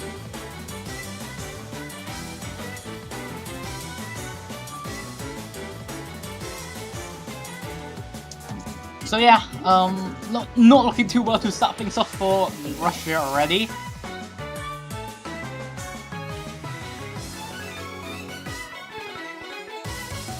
And now he is restarting his Osu client.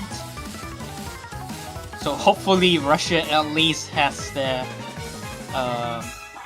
third player here. If they are already not a hidden team and they don't have their third hidden player, field player. Yeah, it's gonna be very rough. It's gonna be so rough. Technically, I do believe Trinity should be able to at least touch this map. Here we go, they're back. Hopefully he did the instruction. Alright, second time. Let's hope the match goes smoothly from now on. On to Hidden 2, Netherlands' first pick.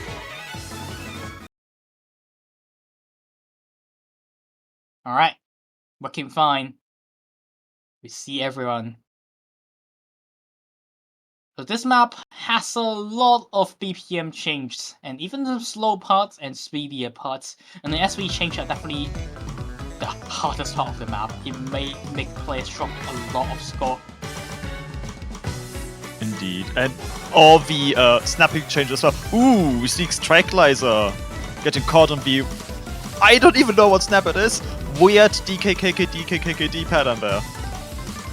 Yeah, so far Russia actually has a fighting chance on this map.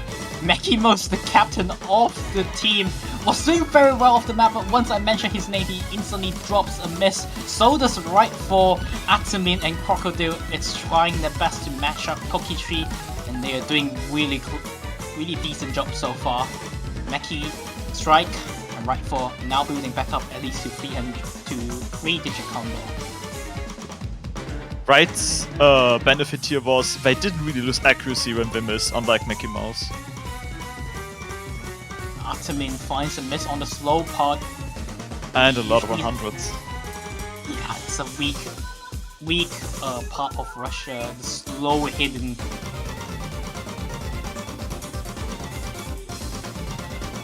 Crocodile is actually performing better than all the Dutch players so far, and he is doing a huge job for their team. But sadly, Atamin and Meki is not able to make up the difference between Rightfall and Strike. Yeah, the gap is just gigantic on this map. Yeah, that might be it already.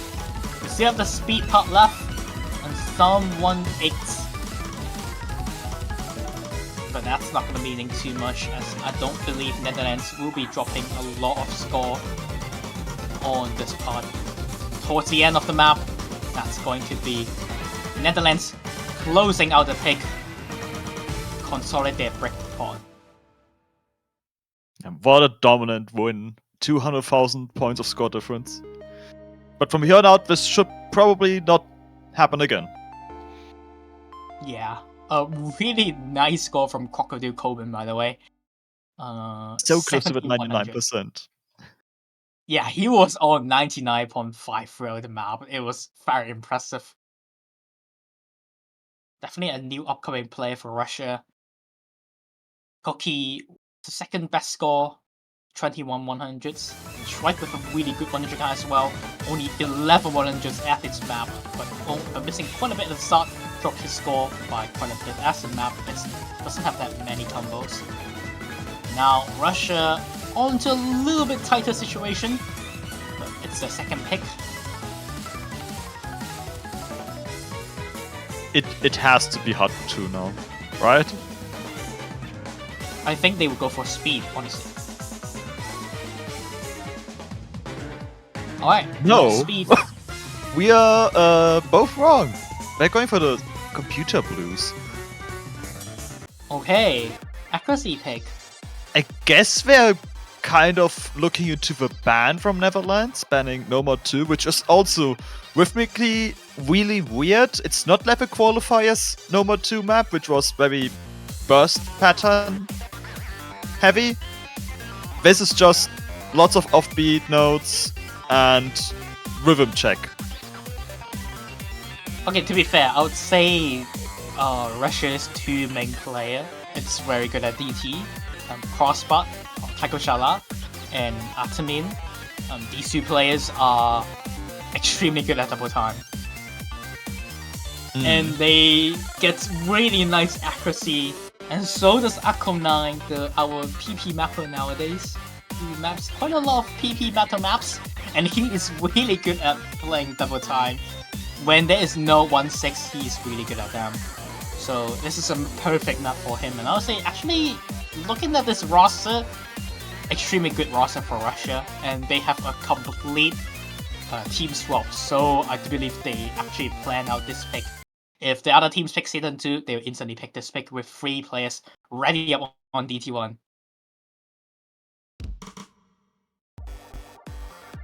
So quite a nice team, I would say definitely a team effort pick for them.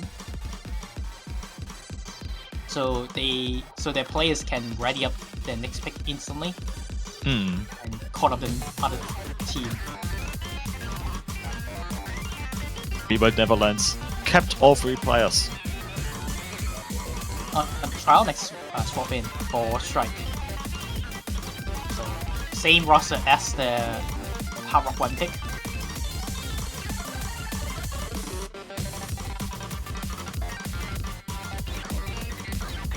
After me getting early miss. Yeah, kind of uncharacteristic from him. And also Akko9, really good accuracy, but favor towards them with the many kind of misses from their team. And I'll say kind of an uncharacteristic performance from Atamin so far. He performed really well on the qualifiers several times, but not this one. And I gotta say, Akonan with a break still on 99.5. He's actually matching against Rightful and Trionyx, who has the FC. So that accuracy is carrying his score for quite a bit. They need Netherlands to also get a few misses on the board, because I don't see accuracy going down enough.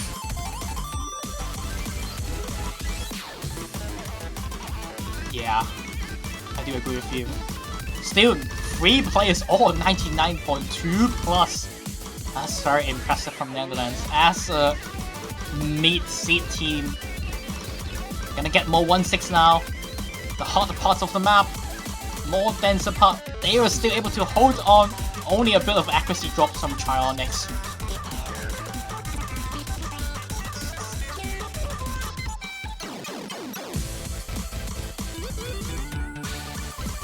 I do believe yeah, it's going down to Russia. I do believe if Russia Akonai did not miss on that pattern, they could have taken it, but now he finds a second break. That's going to be it. And what an impressive performance from Netherlands. All 3 players on almost 99%. I believe Rightful should be able to bring it back up to 99% on the last part. Oh, it's another 98.99%. That is another breakpoint for Netherlands. But very close. Both Taiko Shala and Akonai getting 7 100s. But the misses gave it to Netherlands. Yeah. If the miss did not happen, Russia would have taken this. But that's the map. That's the match for now. They don't FC the map. They might be facing a loss. They'll be into a very rough situation for now. And Netherlands still has one really good pick, the Wolf you mentioned. No Mock 4. Would they pick it now? If not that, I could see them pick Sunda Party Night, simply because Netherlands has the ability to use Hidden Hard Rock. Oh yeah. No, close enough. There's a F from 3.1. Yeah, they would pick the Yuki wa Nana Ilo instead. The TKS map. The comfortable pick. Comfortable free mod pick. However, some of the timing of this map could be rough to players, because the song doesn't have a very clear drum beat to let players know that you should be are you on time or not.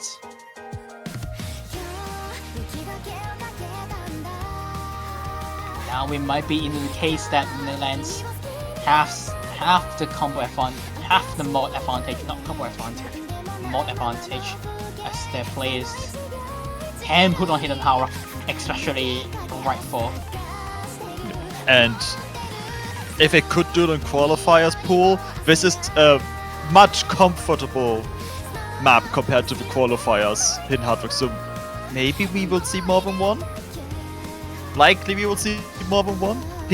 Teams so far were not scared to use Hidden Hard Rock on this map.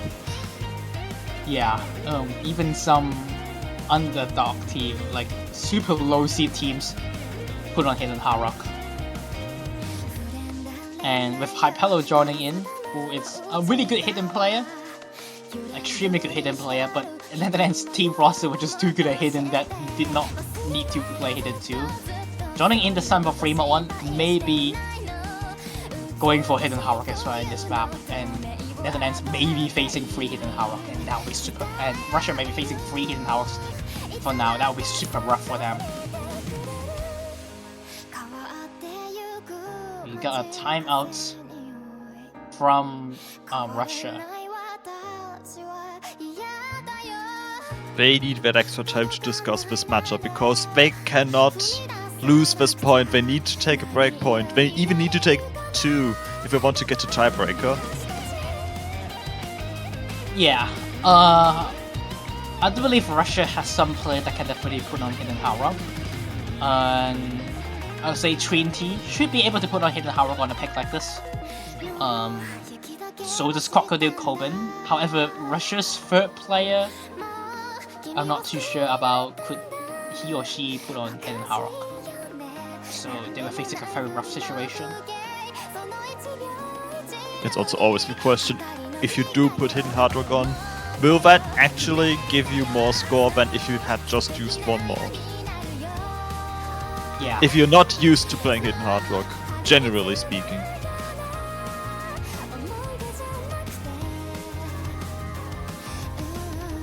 They're definitely discussing about what they should go for.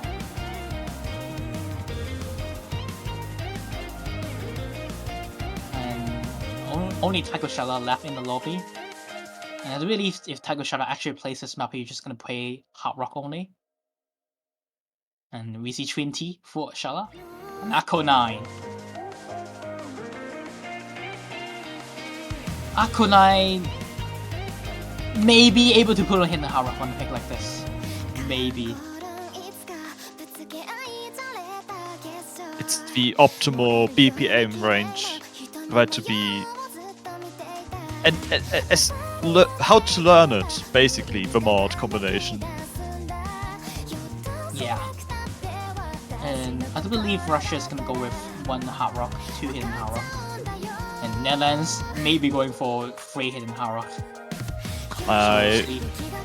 Reading the chat from Russian Federation, I think it does look like Netherlands already has the 3 Hidden Hard Rock set in place. Yeah. I'm not surprised. So should be, if it really came out how I expected, it should be 1 more advantage of Netherlands. It's definitely still catch up for Russia if the Dutch makes a bit of mistakes, especially on some of the monos. It's very easy, that slowdown mono is very easy for players to find and drop, and especially accuracy drop. And there we go. Yep, I do believe it's going to be. No! Oh my god! Oh, okay. That is a big score gap. That's just by default at least, at the most, 120,000 points advantage to Netherlands just by having Hidden. Yeah.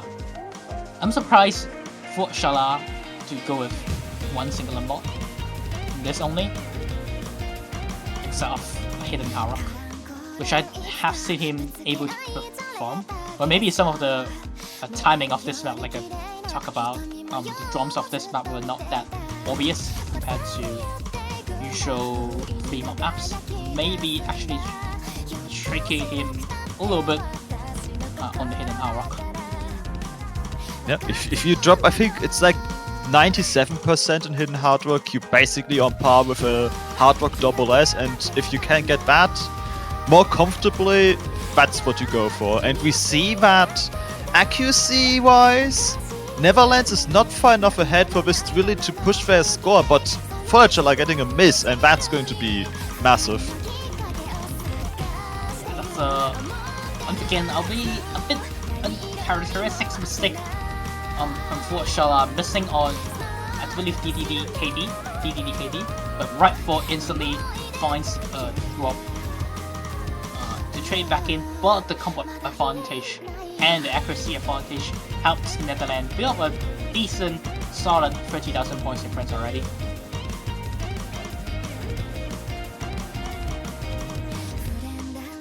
Cookie Tree and Aconine are relatively evenly matched when it comes to the Hidden Hard Rock scores. And it's just about the 2 Hard Rock players needing to catch up, or constantly need to play catch up with the other 2 Hidden Hard Rock players. And Aconine's finding a miss! That's very rough. Taiko Shella is actually performing better than right 4, but Fort Shella's score is quite a bit lower than the rest of the boards for now. But we still haven't passed through the hard part, which is coming up very soon.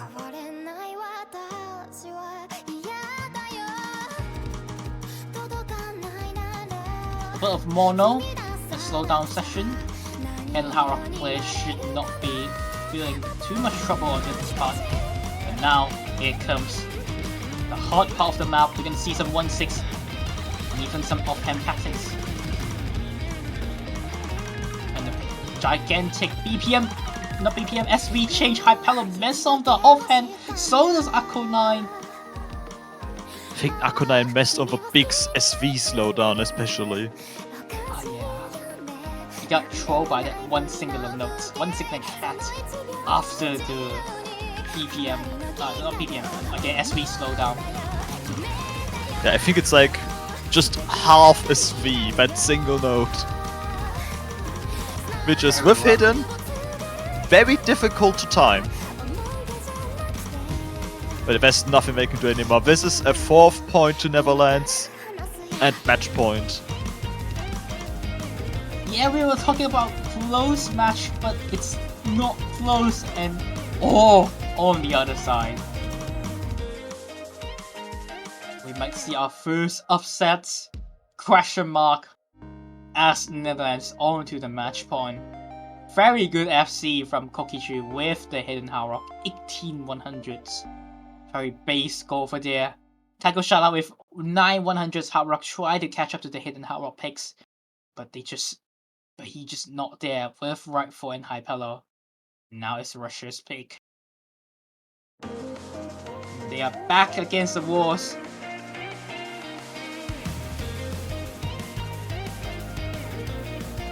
Russia needs. They have this pick to at least get 1 point on the board, but it needs to be a good one. And I don't think speed is going to be a good idea.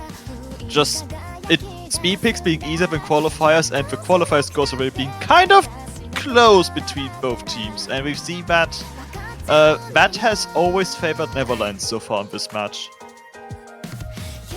True, Just like consistency alone, and not missing. They have been playing only... Okay, DT is not a modern map, technically, but so far they've been only playing the modern maps, apart from DT1, and they're all favored towards Netherlands by quite a bit. DT1 was up on the air. If Russia did not miss, I believe they would actually take the point. So... I believe they were just gonna go for the no mod picks, or DT2. But they're gonna go for no bot 1. Oh, it's your map! Yes! Shinku no Okay. Netherlands only. We talk about not missing, and we play no bot 1. Yeah, and we've seen the last match, which already was a really close match, an excellent match, and we've had exactly 2 players not miss, Yeah. while a few players struggled multiple times across the map. Yeah, this map is quite hard to perform in match, I would say. Due to the patterns in general, it could be very easy to find some drop for players. Got some more, I'd say, mechanics player from the Netherlands team. We got Trionyx and Strike, a pretty decent, solid speed player, speed hidden player in for no mod 1. Trionyx, like I said, it's a Mania 2-digit, so kind of transition well in Taiko as well. Very high mechanics. And Russia, I would say, bring in their best performers so far. Taiko Shala and Crocodile has been the 2 best performers so far in this match. And Artemin, which I've been saying that he should be the highest performing player from a few years ago. He has stopped. I believe due to some reasons he has stopped, but now finally back in Taiko World Cup. Let's see how he will work on this pick. Once again looking a really solid roster from Russia as well. I'm surprised Akko9 did not play this. It seems like they will be letting Artemin to sub in as a 3rd player. Is it going to be a festival like last time? How many misses we see in this map? And what do you expect? All of them. We'll see.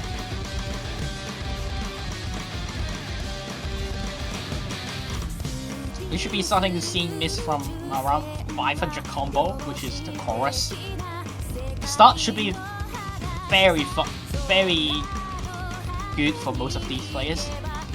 And we only see Russia with 3 double S to start off the map. Yeah, but map starts out just easing you into some of the weirder patterns, which are just getting longer as the map progresses. Yeah.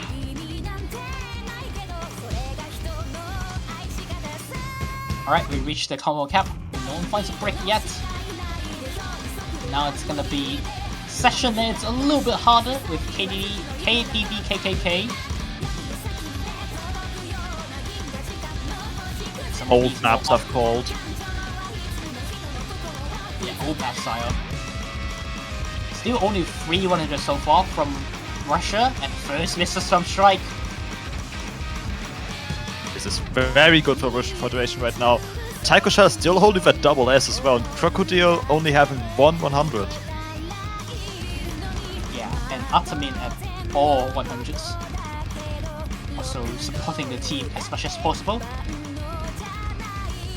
Looking very good so far for Netherlands. I do believe they have more than 1 break advantage even. So even one of their players finds a miss, they will still in the lead.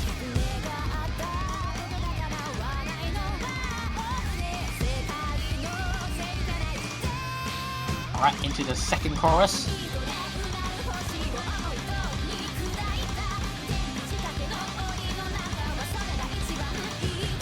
Still, 3-way FCs in Russia. And even on Netherlands, still everyone holding on. And that was not an easy KI. Now we're going a bit to the break, but also now we're going into a jazz section. 1/3 plus 1/6 patterns. Yeah, Trionyx. He did not know that score till you can spam all the sliders. He hits around 5 slider less than usual.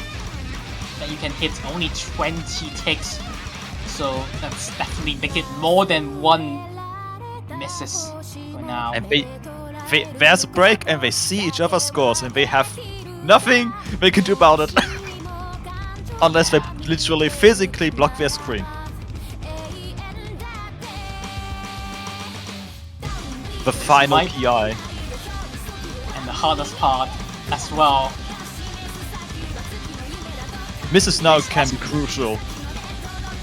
Now as we speed up, it's so easy to find drop, but no one's finding any. Completely different case compared to last match. Taiko Shala beat the first drop on Russia, but 1 miss is not enough. They need more than 1 from Netherlands, and I don't believe it's going to be a sweep. Russia has made it, and they finally took their first pawn. Is this going to be a comeback though? It's going to be a rough run. You need to have 3 FCs with extremely high accuracy to even take a pawn against Netherlands. An extremely great performance from them. They instantly answer with no mod 4. Stay prepared. They've been cooking. So this is an entirely different kind of gimmick map. It's just slider velocity focused. So you can't really compare it to the qualifier scores. But Netherlands does have an advantage looking at that, at least. Even I think Netherlands has quite a bit of advantage, honestly. Yeah. Especially Russia needing, I'll say, the lowest skill cap player, an accuracy cap player, actually, to play a map like this. Even though he is a failure for these maps, and he should be able to play better than his teammates on a pick like this. But needing him to perform is it's definitely a question mark. I don't question him able to FC this map in single player, but in multiplayer, and especially in the match situation, going head to head against some of these 3-digit players will be rough to your stress. And we into the map.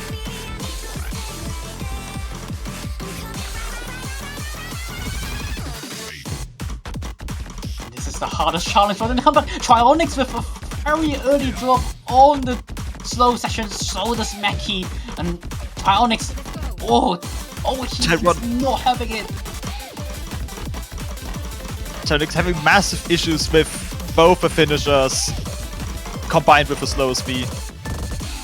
Both players are having a lot of issues at the start of the map. 87% on Mackie, 90% of Trionyx. I can guarantee you that never happened in single player. Yeah, that was very rough, and I wonder how the SV stream section is going to go later in the map. I do believe They- it just nerfs issue for both. Yeah, and they need to get it in control soon because we're approaching the hard part. Well, the next hard part. Like, that first part is not the easy part. Yeah. Okay, this part is the easiest part. Honestly, throughout the entire map. But rifle points miss! What? Oh, I did not expect anyone to break on this part, and but White Broad does. Now here comes the hard part. Mackie finds a miss. So does Cookie and Trionyx. Crocodile and Atom is trying their best. They have a massive combo advantage right now. Is it enough? Is enough. Trionyx finding another drop. So does Mackie and Atamin. It goes to Netherlands for now. Could have Russia take it back. They need an absolute knocklock from Netherlands in the final stream session. It's not looking like it. That's going to be it. That was intense. But this is it. Netherlands gets the first upset of the tournament with a 5-1 performance. And we have it. It's just their insane consistency in this match got them through the winners bracket. Wow. GG well played to the Netherlands, and so does Russia as well. But you were right. They were really in the game today. They took the match and make it to the winners bracket of round of 16. And congratulations to them, and also to you and Wolf, and also to the believers in the chat who put Netherlands winning this match. Channel points. Yep, I lost my channel points. Yeah, what a exciting match. Especially, it's good to see upsets in the round of 32, which in taiko usually we say it's very straightforward, very one-sided, like what we happened in the first 4 match. But this match though, Russia versus Netherlands, even though it ended up in a 1-5, but still has a lot of close points.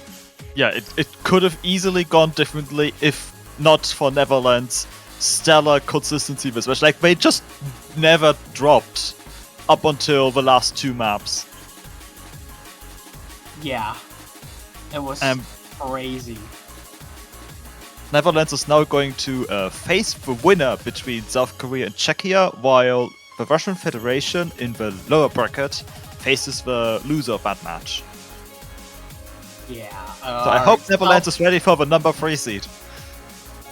South Korea though, it's gonna be a rough one. If it goes on the seeding, they will go against South Korea. It's gonna be a rough one. And so good luck to them in next week. And maybe once again, they will upset the higher seeded team as well. If it really came out like today. And they are definitely ready for the next week, looking at some of these performances. But for this block of matches, it's not over yet. We're going to see Canada versus Indonesia in 19 minutes. Yep. Do you have any good ideas what you could do in the break? Maybe... What idea? What can we do on the break? You could buy banners. Like, emphasis on banners. You could buy multiple of them if you wanted to. Maybe support Canada or Indonesia in their upcoming match. support both if you want. But they need to face each other next 18 minutes. But yeah, you could definitely buy 2 banners at least this year, or even more, as we allow double or even triple or even 32 teams banners if you have the money and want to support to all the countries. Sounds like a good idea. Sounds like a good idea. You should do it. You get a very nice looking one in the profile if you do buy it in the Usu store. And once again, like we said before, if you manage to buy the winning team, your banner will be staying there for at least a year. Not a year. I do believe it's a year. It is a up year. Until, yep, up until 2025 Usu Taiko World Cup starts. Yeah, it has been a fun match. Russia and Netherlands. So don't go anywhere for the next match, even though the seedings were not as close, but still maybe another one with a surprise like Netherlands upsetting. Might see Indonesia able to upset Canada. So be sure to hear in 70 minutes Canada versus Indonesia. We'll see you then.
What's up, party people? Welcome back to TWC 2024, bringing you another exciting match at the round of 32. So many matches left to go, only just getting started. We started Yesterday, with Finland versus Norway, we had Chile versus Colombia, and now we're continuing on with Taiwan versus Hong Kong, bringing you this match. Our Dukes, that's me, and from halfway across the world, it's Pete. How you doing? Hello, everybody. Glad to see everyone here. We've been back after a very long break. A whole year. We've kicked things off with the round of 32, and things are only starting in this weekend, and I'm glad to see everyone here with our match between Taiwan and Hong Kong. Indeed it is. And yeah, a bit of an unfair matchup if I say so myself. Number 7 seed Taiwan, number 26 Hong Kong. It is kind of tradition for the round of 32 to end up in a lot of one-sided matches, and this is just like another one of them. Taiwan It's the curse of round of 32, man. Yeah, it's the curse. It's the curse of double elimination. What do you want me to tell you? Taiwan is hailed as one of these countries that could break into like the top 8, maybe like top 6 if they really tried. I'm not sure of that just yet, just because Taiwan is missing their one key player who has helped them to push as far as they did last year, namely Stu. They still got a really solid lineup, and then you have Hong Kong on the other side. Nothing but love for my man Yongin, but you guys have a hell of a match ahead of you. And we're starting off with a No Mod 1 ban from Taiwan, as expected. Yeah, No Mod 1 getting the ban hammer. Very sad for Enwolf, who's in chat. And Enwolf thought that having a non-furry background would change the ban rate. It has not happened.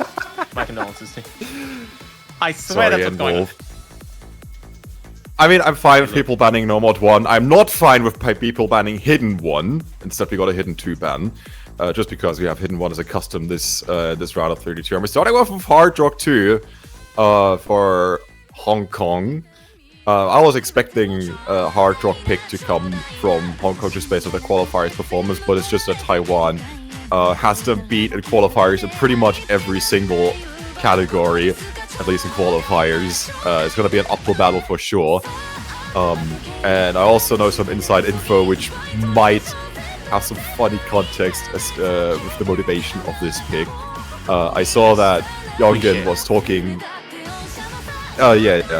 Yongin yesterday told me that they were practicing, Hong Kong was practicing, and Taiwan was like sharing the qualifier scores. Hong Kong had some really solid Hard Rock scores, and Yongin went out to post about that. And then Taiwan, one of their players, they had a practice lobby, and they went on Instagram, one of their players, and shared their team scores on one of the Hard Rock picks, completely crushing Hong Kong, which was very funny. What? So I'm surprised to see. I'm excited to see how this is going to pan out. Well, look. It was very bold for Hong Kong to assume that Taiwan will not be prepared for any challenge, including the battle of flexing on Instagram. that's where it happens, man. Instagram. That's an interesting one. That's where it happens. That's where friends share Rocket League clips, and apparently also where taiko players share their tournament score. I don't have an Instagram. Regardless. It's alright. Let's get everyone up to speed. If you are tuning in for the first time in Taiko World Cup as a whole, or to round 32, or just this matchup in general, Taiko World Cup is going to be run as a 3v3. There are team sizes of up to 6 players. Best of 9 will win, so first to 5 will do the trick. Taiwan coming in as an extreme overdog, I believe, in the pick'ems. How high were they? Were they at the high 90s, I think, in terms of the match favorites? I have to double check that. So, Hong Kong definitely in a position of a lot of pain, at least in everyone's eyes. But hey, you never know. You never know. You never know. We gotta believe. I'm always we gotta dream. excited for some surprise performances, yeah. 100%. I've also never heard someone use the word overdog before. Is that a thing? What? You telling me you don't, You man? Oh, you said Taiwan is coming as an overdog. I have never heard that word up until today. Is this like the weird language barrier that we got on the other side of the ocean? You know, because we do everything upside down here, right? Yeah. Oh my god. You walked into that one, bro. I'm sorry. That's fair and square. That was a good one. But like, it makes sense. If there's an underdog, there has to be an overdog, I guess. Exactly, and everyone loves the down under memes. So, let's get underway.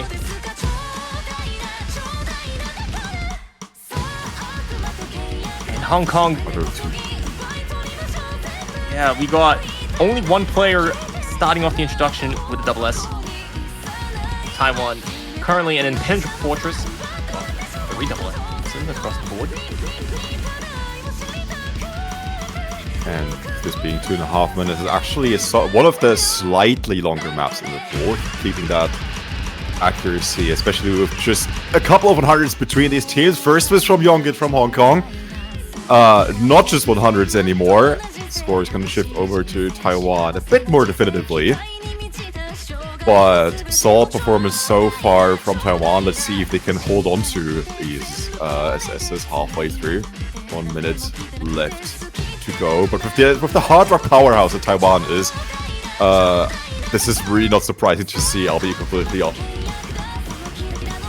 Yeah, Brown is doing the best to try and tackle the weakest player on the Taiwanese side, and that currently is a battle between Monk Luffy and Humiao. But even then, it's very scary to say that they're both still at a very high 99.7. Actually, I think Brown and Humiao are sitting at the same accuracy.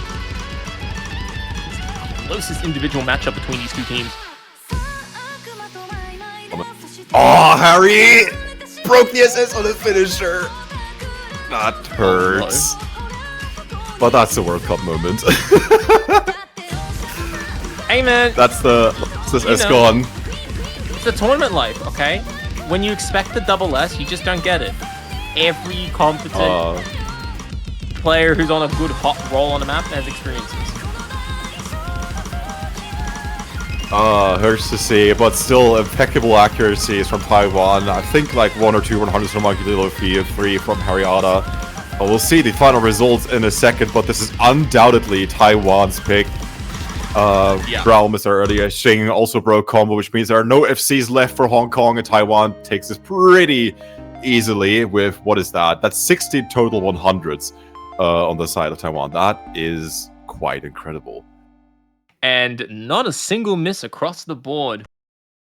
Just like how you want to see coming in as 7th seed. You want to start on a strong note across the board, and that is exactly what Taiwan got. And Taiwan quickly firing away Nomad 2. Tech-heavy map. With OD of 6.5, 2 minutes in length. This is a perfectly reasonable pick. Just try to, like, punish, you know, on complex patterns. Yeah, I don't really see Hong Kong contesting this pick. This is a pretty safe pick for Taiwan. Although I would say there are even easier picks for Taiwan just based off of their qualifiers performance. I was just checking. They got the number 5 placement on Hard Rock 1. They also got a number 2 on Noma 2, which is incredibly hard to get, even if you're like a top 8 seeded country.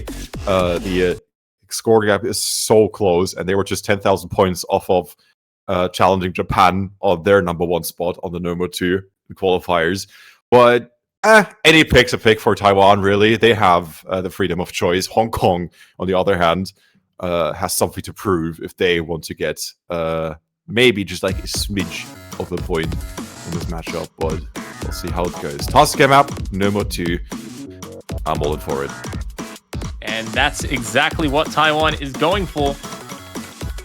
Once again, the old familiar, with all 3 players on the Taiwanese side starting incredibly strong in the introduction. Hong Kong picking up a few 100s across the board, but no misses. Very good start. But this is just the easy section. Things are definitely going to be starting to pick up build up to the main section of the song. Yeah, the intro has absolutely nothing to say in this pick. You got a few offbeats, but other than that, there's nothing challenging. It'll really ramp up in the second half. So far, Hong Kong keeping their composure just fine, handling these 1-6.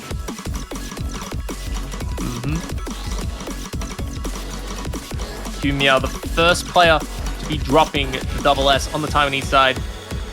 Yogen actually on par with her right now in terms of accuracy. Definitely a good fight to watch between the top players on the screen.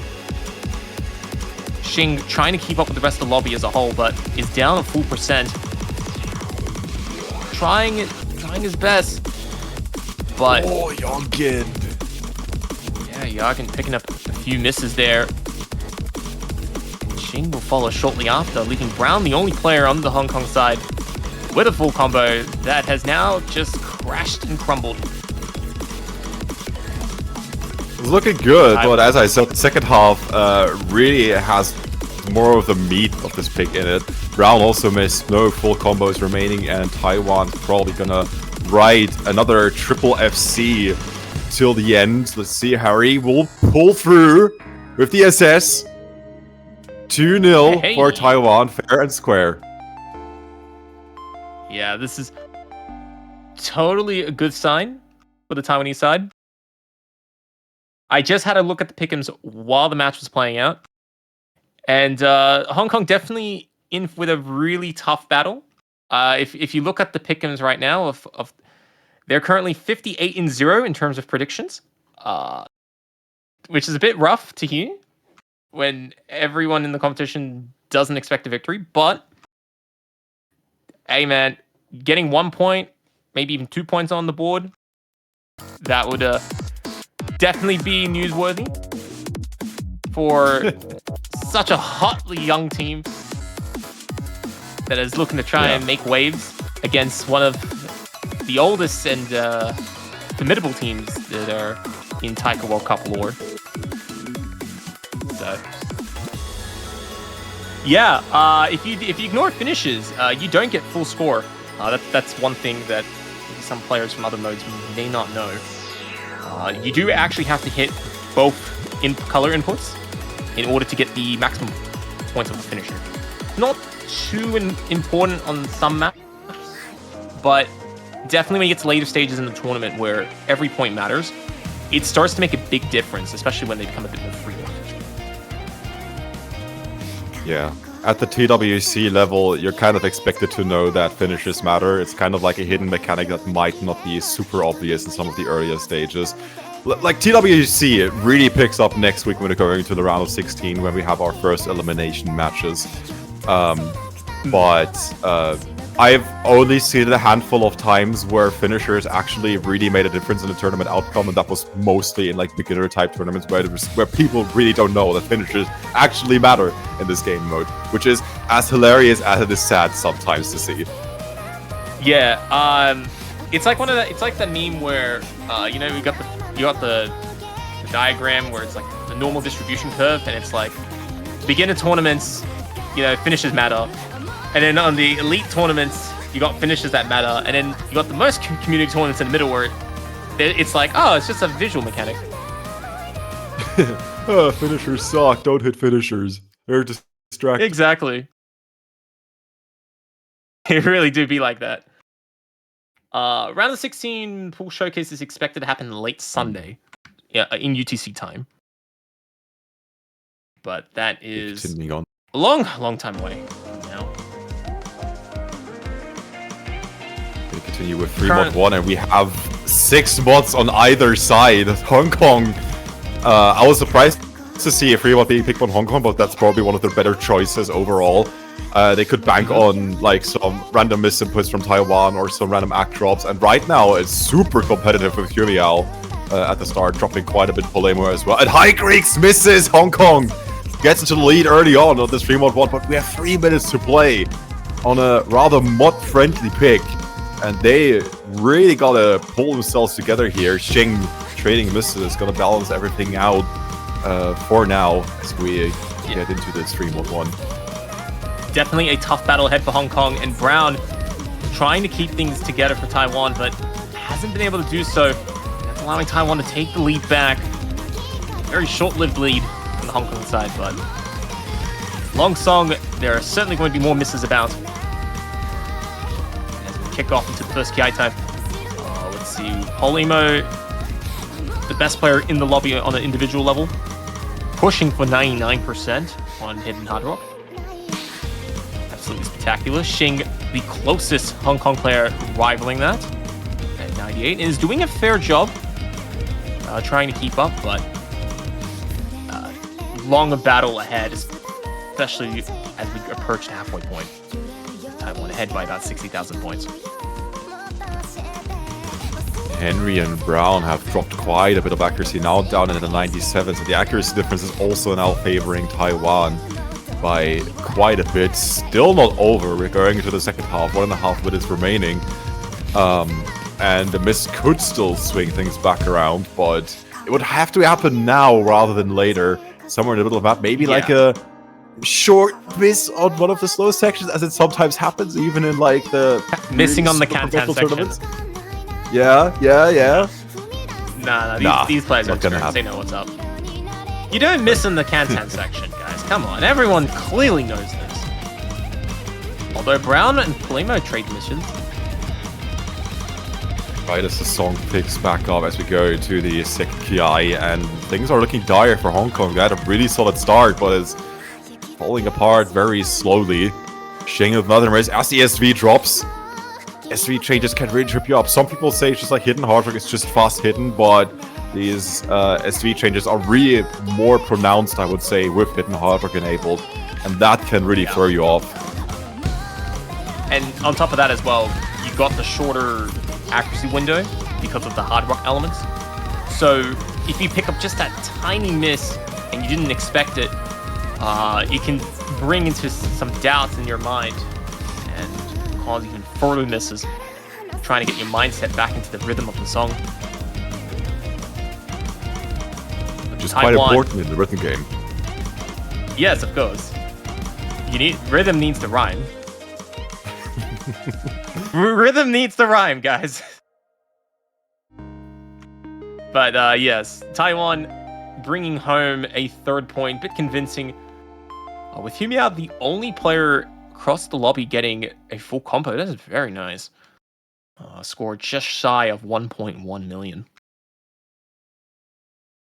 27-100s quickly followed by Polimo, who did find a couple of misses, but still incredible accuracy here from Taiwan. Hong Kong might not have secured that point for himself, but do you know what you can secure, Beat? You can secure yourself a snazzy TWC banner this year! If you haven't already. Go out, support your favorite countries before they get eliminated next week. You can be one of these OGs that can say, oh, I was supporting this country from the start. Now's your time! I got my Turkey banner yesterday, and I would highly vouch for people to also get a banner. Maybe Turkey, maybe another country, whichever you want. But yeah, you can pick multiple countries now. Isn't that a that's cool. a first? Is that first for Taiko World Cup, or was that did that happen last year? I forgot when the shift occurred. Where we OWC last year was the shift. Ah, exactly. So yes. So if you want to get your banners in, definitely the time to do so. And of course, if you buy the banner of the winning team, you get to keep it for most of the year, which is spectacular. But something definitely that you won't be able to buy is the experience of watching Hidden 1 being selected. Sooner. Oh, I love to see it. Love to see it, 100%.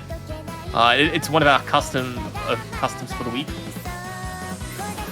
A lot of people were really excited about it. I think that's also the first time it's being picked this weekend. I find the decision to have Hidden 1 be a custom song so bold, because I've seen people discuss Hidden 1 and be like, ban it. It's really cool to have a custom song. It's really cool to have a custom song in the round of 32. But on Hidden 1? Like, Hey, man, you gotta do it. Always gets banned most of the time. Nah. They had the big brain. The map pulling team was like, all right, boys, this is the plan. We're gonna push this song out on Hidden One. We're gonna call the bluff of the entirety of the taiko community, and no one's going to massively ban it. And well, what? We're 2 or 3 matches in, and has it been banned in the other 2 matches that we've had earlier? I'm not actually sure.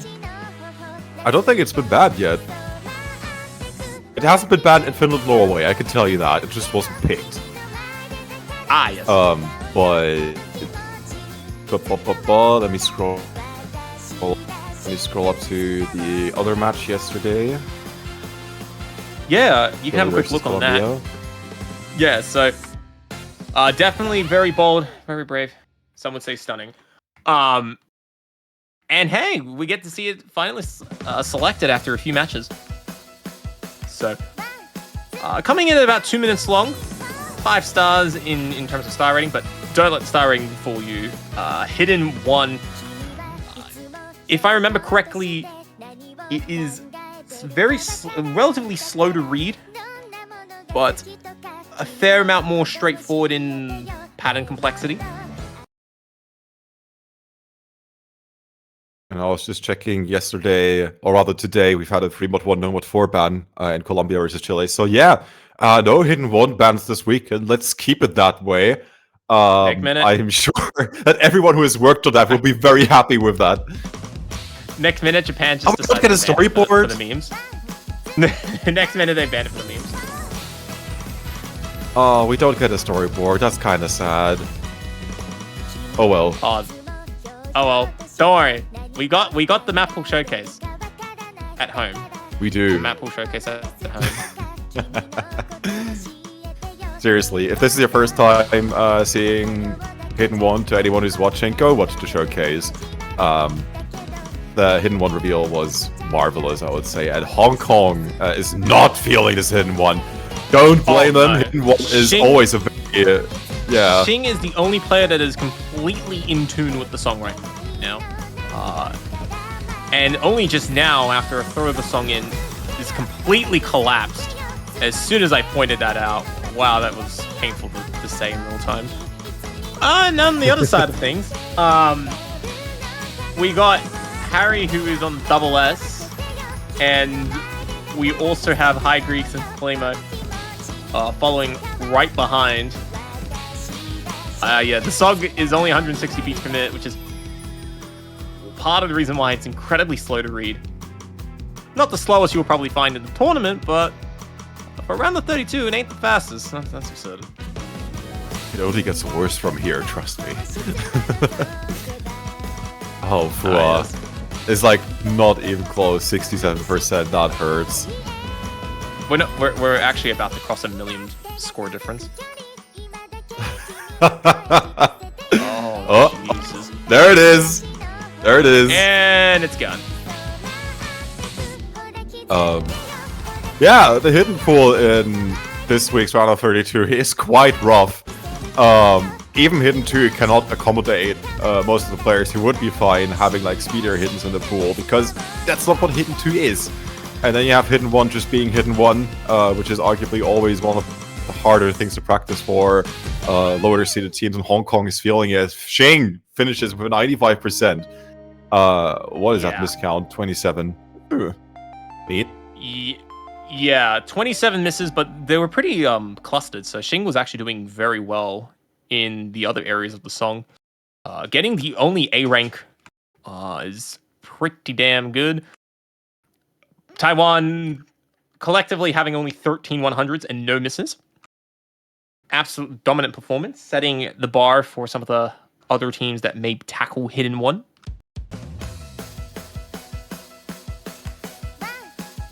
And now Taiwan is on match point already. Yep. Hong Kong up with their third pick.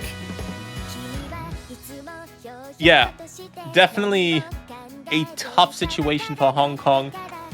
They got to get that point on the board if they want to stay in the winners bracket. I wonder how many people... one of the sad things that we don't get to see in the Pick'ems competition, which is currently locked in, We don't actually get to see the breakdown of the score differences that people were anticipating. I don't know if the guy that's in charge of it is watching. Can we get that on a nice little like table spreadsheet or something? Would be really interesting to see, especially because of a lot of matches in Taiko World Cup, at least in the first few weeks, and tends to be a more solid distribution of scores. Yeah. I wondered how many people predicted like 5-1s and 5-2s and 5-0s. But what we definitely will be seeing is Nomod 5, Gaio Tensei, where we got the funny streams. Monkey D. Luffy doing the translation for us. Apparently it means the finishing attack in Japanese. You know what? That's actually hey man, interesting song title, okay? Keeping it short, simple, sweet, and amazing. Not like love it. Yeah. Unlike some of the song titles we will see in this tournament, where it'd be like. What do you know like that I don't? Oh, I don't know. I don't know the songs, but I know the mindset. Okay. I know the mindset of some of these song titles we've seen over the years. Because I'm thinking of a certain song from last year's TWC. In one of the final stages, which could it be? It doesn't exist, but those who know will know. It never happened. Don't ask. But if you know, you know. All right. If you know, you know, right? Iceberg. We need to bury that deep in the iceberg. But yeah. Anyways, the song itself very stream heavy, 2 minutes in length, 200 beats per minute, and clocking in at 6.5 stars. I think an actual stream pick in the round of 32. You'll have to see it.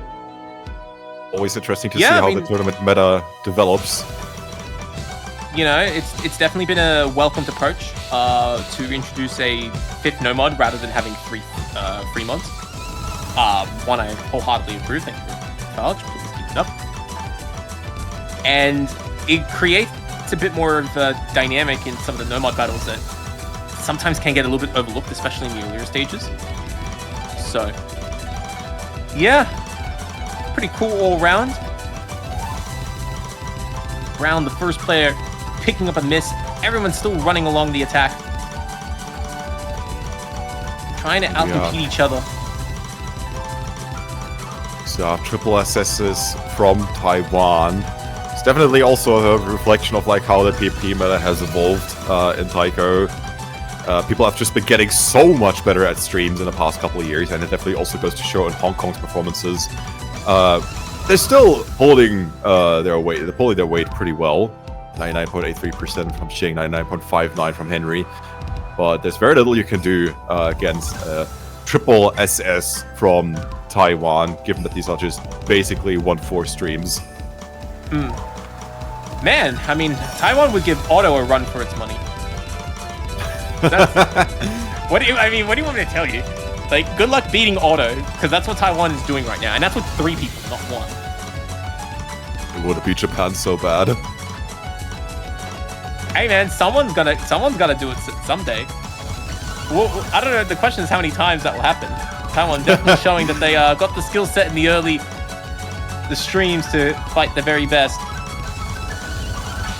Feels weird to think that there might be a timeline where Japan might actually lose to WC, but it's not happening anytime soon. Until then, Taiwan finishes with a triple SS on No Mod 5. That is very good.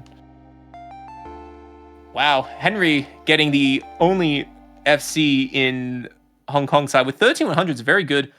Xing trying to follow close behind with only 2 misses and 6 100s, and Brown rounding down the lobby with 10 100s and 12 misses. So, yeah, Taiwan definitely ending the match on the highest note possible, showing to the whole world that when it comes to the streams, these happy little streams are all wrapped up on Taiwan's fingers, and nothing is going to break their grip with 3 flawless performances across the board. So, definitely a good welcomed result for Taiwan. Of course, this was highly predicted in the pick'ems. A whole 100% of people predicted this was going to be the result, and it has happened. Congratulations to Taiwan for winning, and nice try for Hong Kong for giving it their all. But we will be seeing them next week in the losers bracket.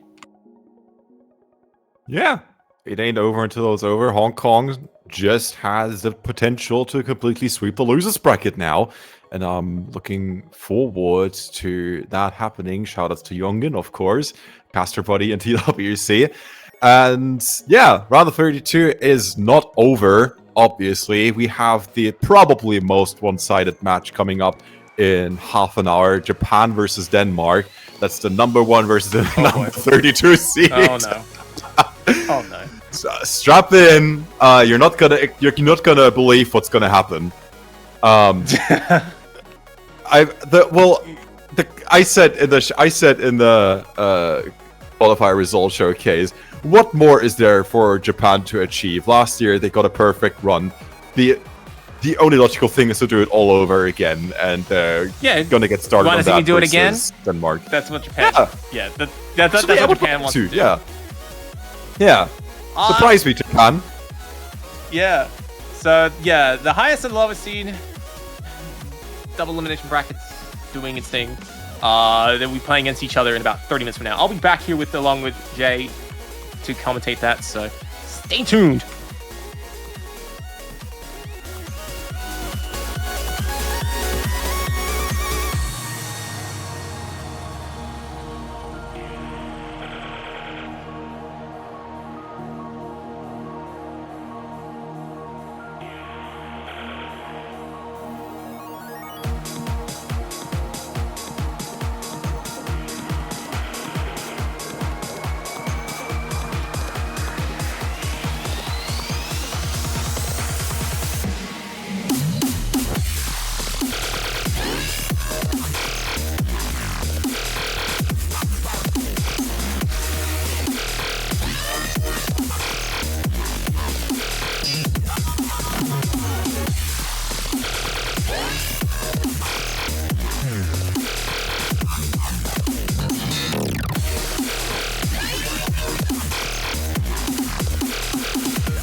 Hello, everyone. Welcome back to the round of 32.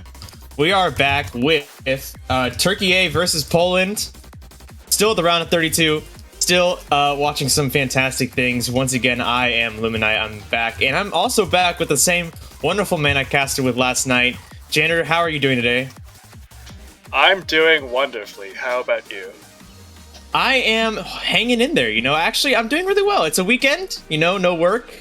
I get to just wake up every morning, enjoy things like casting these wonderful matches. So I think overall, can't complain at all, Yeah, and this is a very interesting matchup. I think one of the closer ones that we've had in this round of 32 stage, the 13th seed Turkey versus the 20th seed Poland. And this is definitely going to be interesting because Turkey's actually poised to do really well compared to, what they usually have a full roster, which is not common for Turkey A. And honestly, Fruit goes back. I mean, I think that we're going to see some crazy things from Turkey. Poland has a number of impressive players, though. So this is going to be really competitive, I think. I don't think that we can count either team out or give either team really a clear advantage over the other. Yeah, this is, I think, the best performance from Turkey so far. I don't think they've ever placed at such a high seeding before. Oh. It definitely is. Where it looks like we're waiting on our bands. I was thinking that this was Turkey's best performance, but when it comes to the long history, I tend to forget certain years. Yeah, I think it's been a while since they've really been playing, but it seems like this year they actually have quite a strong team available. So, but Poland too, I think, is doing currently better than they historically have. From what I remember, I think this seeding is higher than they were last year, at least. Yeah, Poland's definitely a team you never want to count out. I think that the fact that they're 20th seed against the 13th seed, although there's a clear statistical advantage based on the qualifiers map pool, I don't think that really is going to reflect how competitive some of these picks are going to be in the match itself.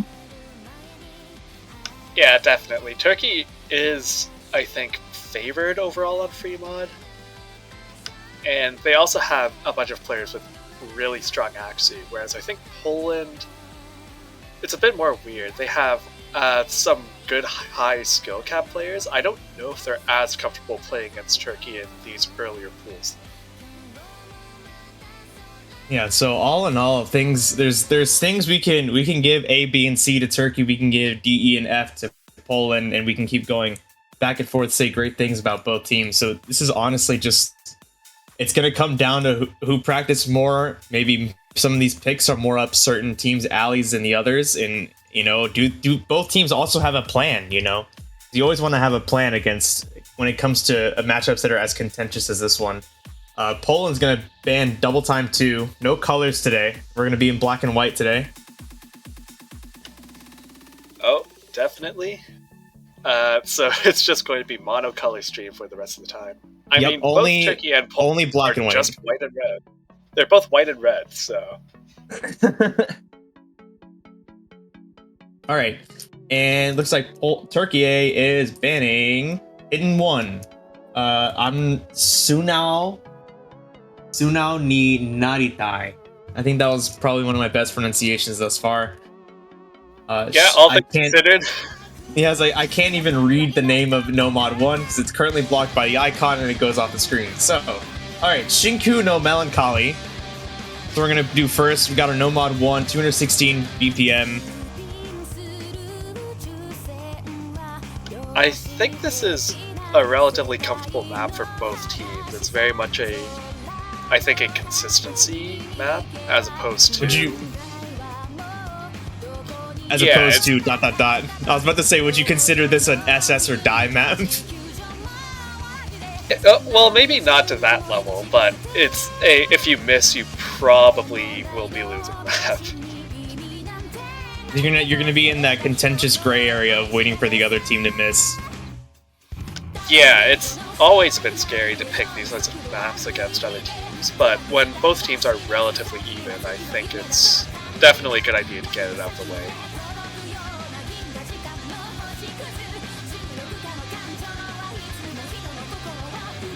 But certainly it's better than playing it when you're right up against the possibility of a tiebreaker. Because at that point, it's just incredibly scary to play it. Now, am I mistaken, or was I hearing a sort of Getso no Satellite melody just a second ago? Maybe? I don't actually have the, I think it might be, oh shoot, what's it called? Like, just based on that, whatever that song's called from Togo.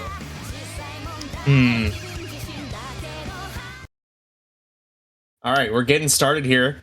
Match is officially underway. Turkey versus Poland. We would like to see competition, maybe a tiebreaker, you know? Who knows? Who knows? Well, it's a bit too early to say that.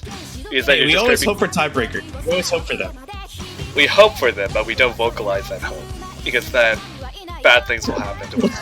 That's true, that's true.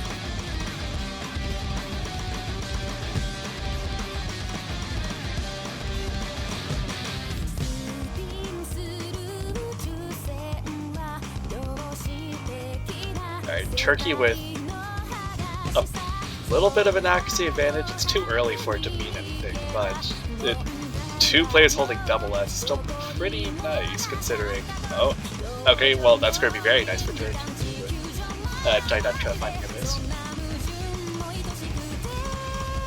Oh, Niblet finding the first miss of the match. It's going to give Turkey a little bit more of an advantage here just to start with, but this is one of our longer picks, 3.5 minutes, so there's definitely some time for things to go awry. But as we talked about, missing on something that is as comfortable and as traditional as this map is definitely going to spell some trouble for Poland for now.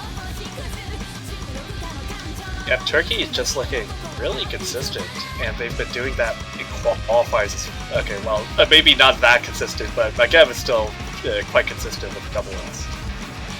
Yeah, Fruko finding a miss there.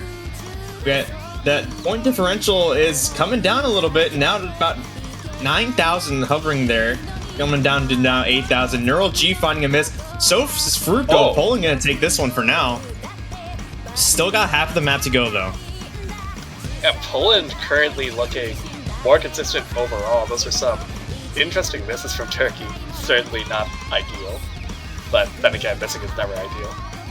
One of the things that's always worrying about a breakpoint this early, although it's also one of the good things about a breakpoint this early is, you know, you lose that sense of confidence right off the bat, but also there's you know, at most 7 more maps to be played, so there's that ability to recover and rebound from this, but there's still not that big of a difference. That being said, only about 30,000 points. Yeah, for a map with a bunch of streams and an odd amount of sliders, I'm not sure if the score shifted after that, but things could shift very quickly.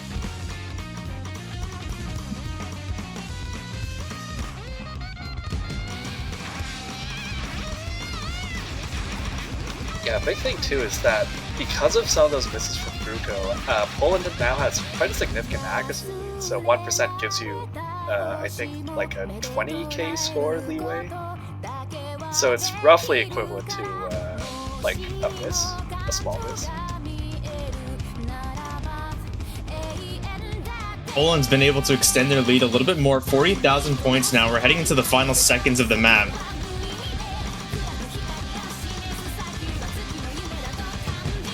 Yeah, it seems like Turkey has stabilized, but they're still going to need a lot of misses from Poland. Maybe not that many, 1 or 2 misses. Also, I want to take this moment to now say I was right. That is definitely a Genso no Satellite type rhythm. Yeah. Wow, Croissant, getting, I think that's 3 100s? Or 4 100s? Yeah, 3 100s. All right, well, an Pretty impressive solid showing breakpoint. from both teams, really. I mean, consistent plays despite the miscount that you might see on both teams. I mean, look at these accuracies across the board. The lowest one only 98.92%. I think this is a great example of, like, to start off the match of how close and contentious this matchup can really end up being. Yeah, that's a great breakpoint from Poland. Well, you always love seeing breakpoints, but I think Poland might not be as comfortable on some of the. I was going to say on the weirder mod picks, but they actually just pick hidden 2, so I guess not. All right, where does Poland go? They have the upper hand here. They're going to go hidden 2. Oh, the brutal pick. I would dare to say the hardest pick of the pool. Definitely the one players have struggled with the most. We've seen quite a number of 95% scores on this, so it's definitely not easy.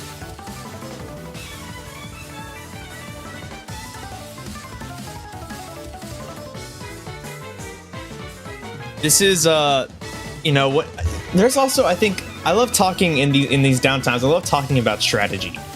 Whenever you have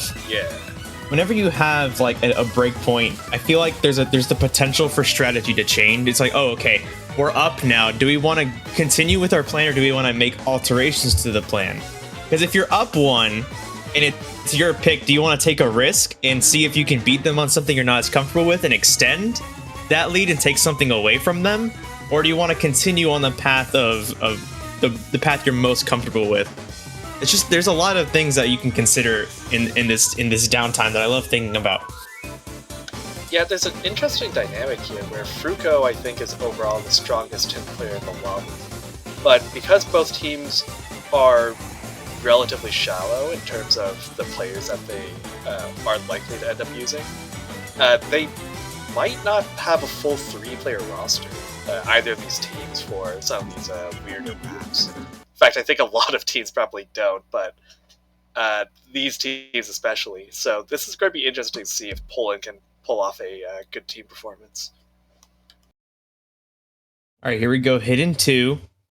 One of the statistically most challenging maps for players. Very short, 2 minutes. Let's see how it goes. Right off the bat, only people left FC, or double S'ing are Danuka and Fruko. Croissant finding a miss right off the bat. This is the sort of map where early misses probably don't matter because everyone is going to be missing a bunch. And even if early misses did matter, as we always say with Scorpio 2, if you're gonna miss at the beginning. Yeah, if you had to choose, just get the early nerves miss out of the way. You can see though that Fruko having a double S, but overall Poland's accuracy is much higher as a team, maybe a bit lower after some 5 minutes.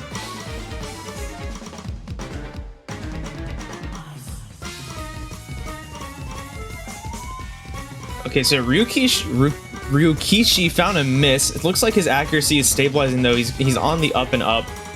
Fruko finding a miss now. Oh, and a number of misses at that.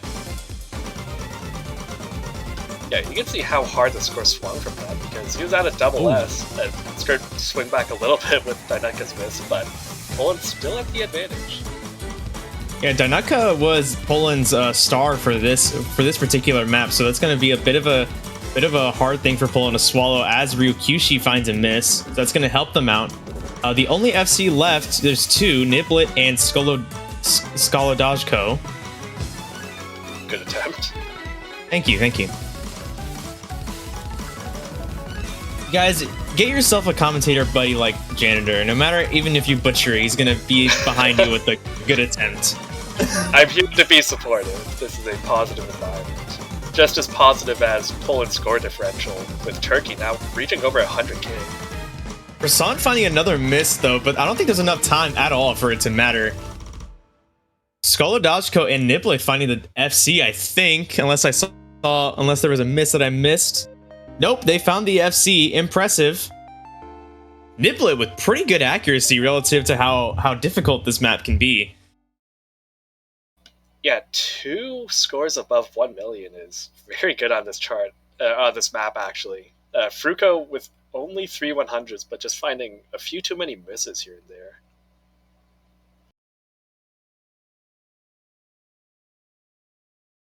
Well, Poland's going to take quite a strong lead right off the bat, 2-0.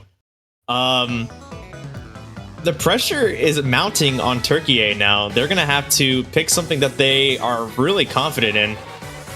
I'm sure they had a game plan. You might have to alter the game plan again to be like, all right, well, we got to go with what we need to get this back on track. Because the more points you lose, the worse the mental gets, and it can really snowball from there. So let's see. I love the post-map roll spam. Just a classic. But yeah, I thought initially too that Turkey would be the stronger free mod team because NeuroG plays Hard Rock, I think, and Frugo's a really strong hidden Hard Rock player. So they end up picking free mod too.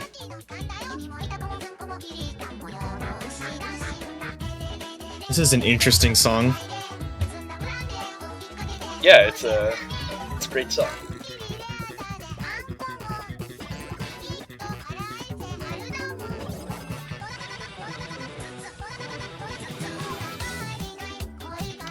And clearly, Poland is also enjoying the song.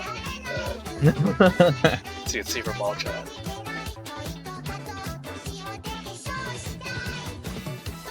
Yeah, so this is, I think, the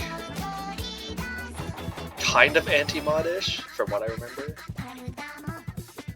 That generally is that second mod pick, or that third, but I believe you only have two. That second one usually does end up being anti-mod, yeah. Yeah, 150 BPM is a bit of a weird speed for free mod. Usually it means that there's either a lot of tech stuff or the SV is going to be higher than usual.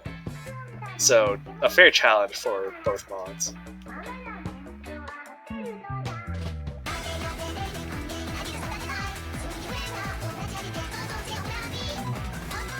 Yeah, so the three Polish teams, so the three Polish team members are staying in. NeuroG coming in. Magev was Magev here? I don't believe so.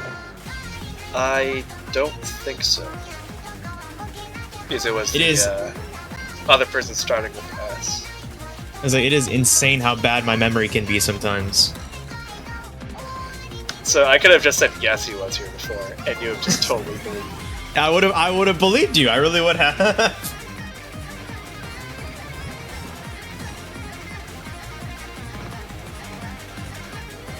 Alright, so I am expecting probably just one hidden Hard Rock from both teams. Maybe Poland won't have a hidden Hard Rock. It's a bit hard to tell, but I think Fruko would probably go hidden Hard Rock. Then NeuroG with Hard Rock, I guess. And I believe this year, free mod is truly free mod. There's no restrictions on the type of mods that players have to use. Although I'm about to double check that before I look like a fool. Yeah, I think it is, because I remember there's a team going triple hidden Hard Rock on something. Oh, and 2 hidden Hard Rocks from Poland. Oh, wow. This being a Turkey pick, it makes that even more interesting. Was this something Poland was planning on picking? Is what I'm thinking based on saying that. Poland is definitely prepared, so having the 1 mod advantage overall means that they can afford either a 2% accuracy deficit or a miss with the same accuracy.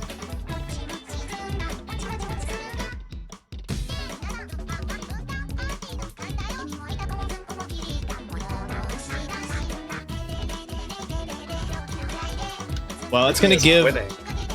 Yeah, it's going to give a score advantage to Poland. Got the score flickering for now. Yeah, Frugo is winning the head-to-head, but the mod advantage is... Well, in addition to the miss, it's not going to be great.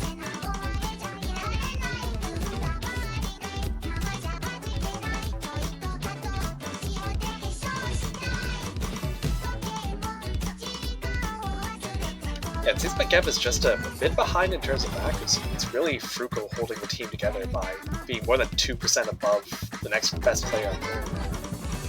Looking at Niblet and Croissant's screens, and even Fruko's, it looks like actually tacking Hard Rock onto the hidden might make this a little bit easier to read, actually. Well, I'm not sure about that. Croissant and Niblet kind of struggling a bit with their accuracy. Yeah, and also finding a miss to back you up on that. Yeah, with their combo as well. I think they're still going to hold on because the score differential... Okay, never mind, they're not going to hold on. Well, Turkey really needs this. Turkey really going to have to hammer down. There's about a third of the map left to go. Yeah, but they really can't afford to drop any more accuracy because you can see the score is still climbing back up towards Poland despite the fact that Kasan does not reach the copy count yet.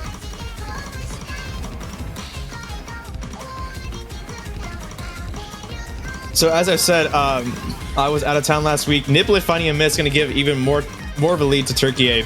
It sounds like this is actually speeding up as it goes on.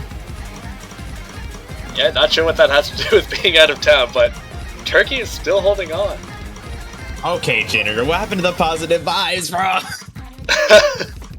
I was just positively confused.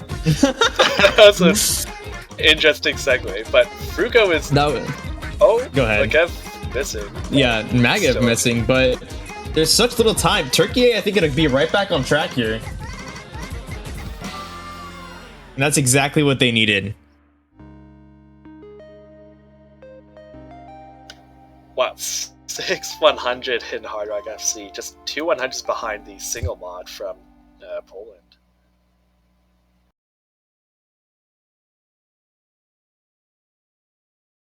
All right, 1-2. The ball is back in Poland's court. Now that Turkey has some points on the board, it's going to put some pressure on Poland to make sure that they don't give them that point to make sure it's back and forth, back to that ping pong sort of one and another and so on and so forth. So there's that pressure to make sure they don't lose that break point they got.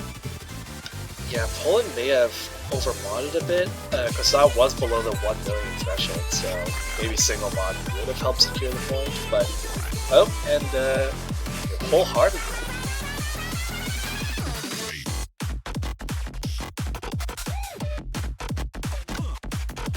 No mod 4, which I think is the gimmick pick. For the mapper like Mew, especially with haphazardly, I believe you are correct. This is interesting. So usually these sorts of maps are not a difficult map, but it does mean that you have to practice it a lot to get familiar with it. And I think with 3v3 it becomes more interesting because now you need 3 people dedicated to playing this sort of map as opposed to 2.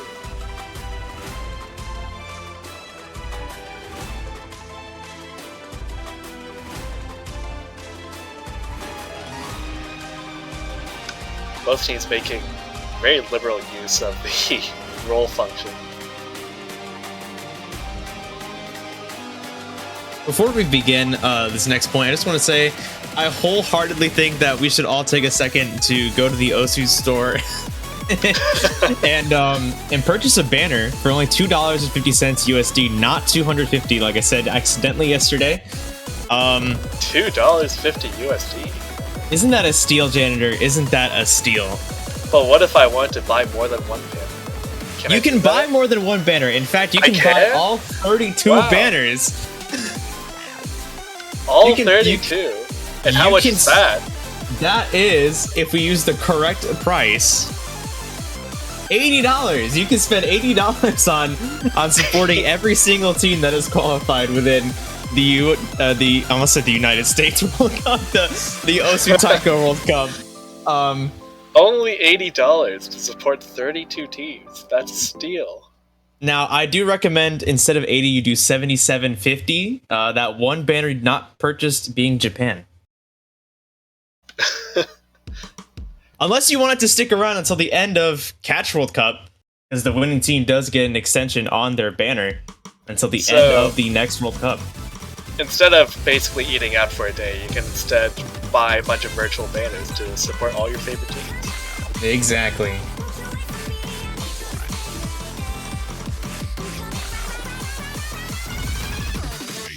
Alright, so a bit of a common thread. Magev kind of struggling a bit with accuracy. Fruko finding a weird miss on those finishes.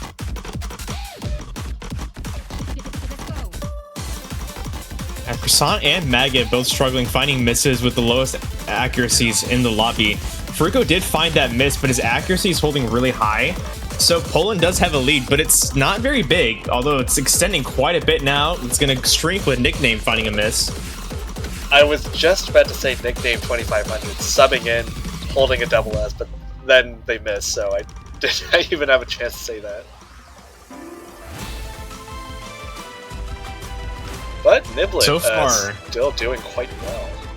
Oh, yeah, so far, I mean, both teams doing very well. So well that it's very close. Oh, no. Oh, no! A double miss for Turkey A. Yeah, they were doing well. Fruka still has a really good accuracy, but it's just one of those players that has more misses than hundreds, I think.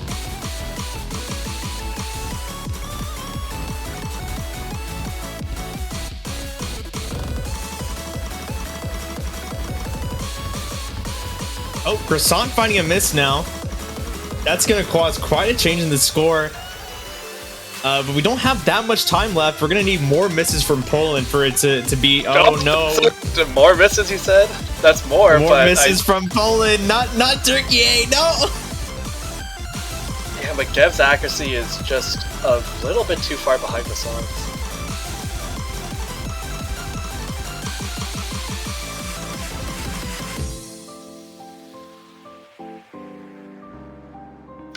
That's a really close map, actually. Just about 13,000 points. If Magev managed to hold on at the end, it could have swung back, but that's just a really strong performance from Niblet. Yeah, all things considered, that score gap really changing a lot throughout that pick, and even at the end, only about 13,000 points. That really could have gone either way. But a rewarding pick in that sense for Poland. Now they're at 3-1. Ball's back in Turkey A's court. They still have the responsibility of making sure they break another point before Poland gets to 5 if they want to see tiebreaker, or they get every point from now on. Yeah, it's going to be tough. I would expect them to be more comfortable on the free mod. Of course, maybe they're scared of getting outmodded by Poland, but I think their accuracy is still overall strong enough that they might not have to worry about that.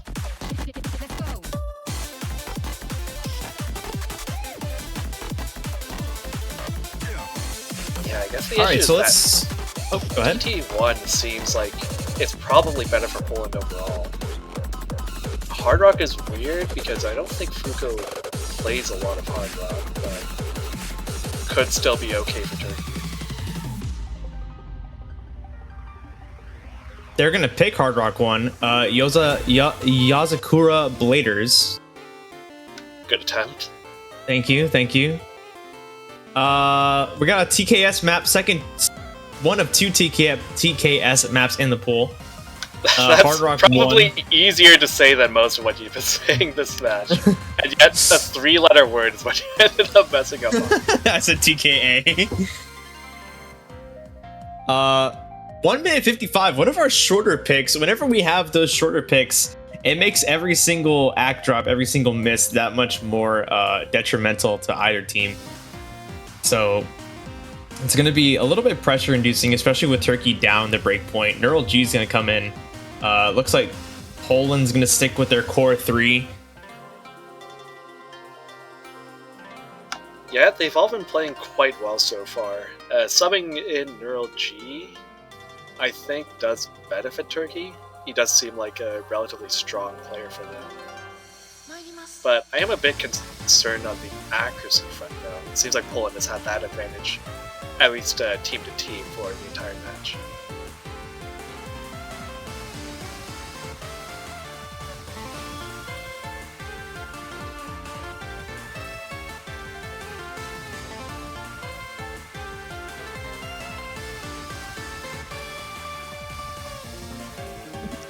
Roll hello, Chad. There have been a lot of roles so far. They have access to Banjo Bot, and they're making full use out of it.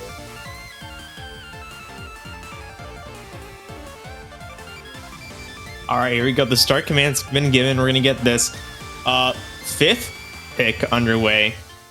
An important pick. Every single pick from now on is going to be important for Turkey.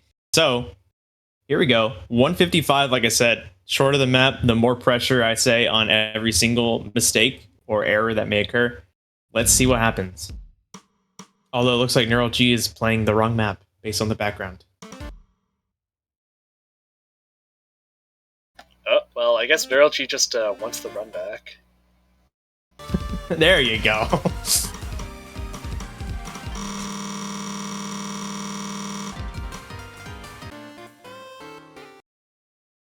Okay, from All the right. snippet we saw, I think Poland has the slight edge on accuracy.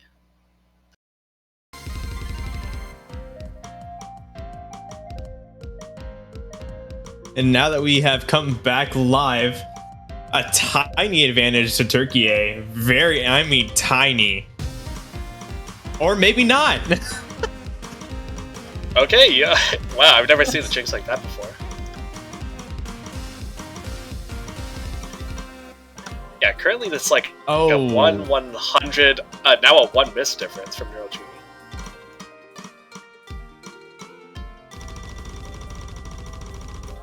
You know, we're already halfway through now. That's not going to be good. With the point differential still being so small, but it's going to grow because NeuroG is far behind the rest of the people who are comboing almost up to that 400 cap now. Yeah, Poland just looking like overall the more consistent team throughout this match.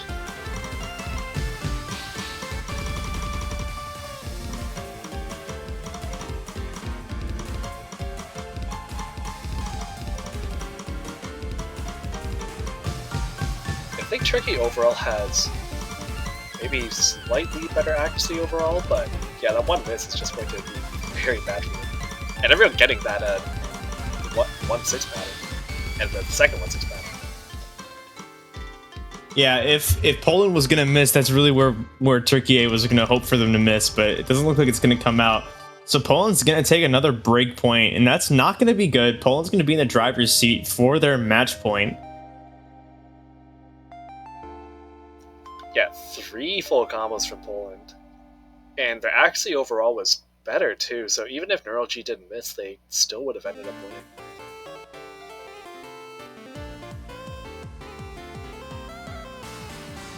All right, we have Hypothesis or Nomad 2, Amen-kun, Nomad 3, Gario Tensei or Nomad 5, Damonish is, I believe, is how you're going to say that, or how I'm going to say it, Hard Rock 2, Computer Blues, GT1, Free Mod 1, Yuki wa Naniro.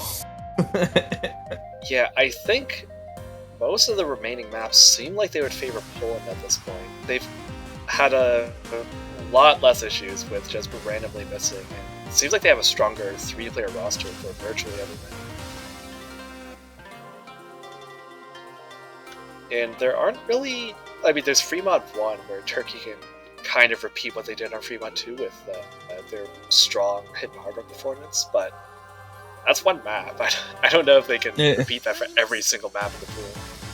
Yeah, it's one map, and I think that Poland knows that too, having lost the Free Mod 2, so I don't think they're going to go for Free Mod 1. Yeah, they're going to go for Hypothesis, no Mod 2. Interesting pick. This is, I think, the tech pick, which I don't think either of these teams have really played a lot of tech. So this is breaking new ground.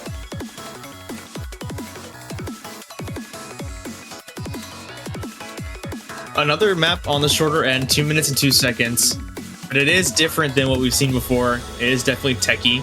You got Tazcade912, a well-known mapper that can map pretty much anything at this point.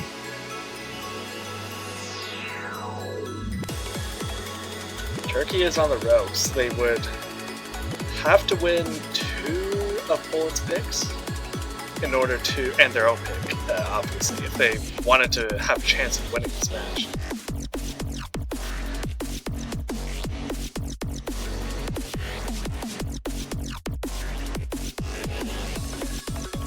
Roll aggressive watermelon. All right, what an interesting.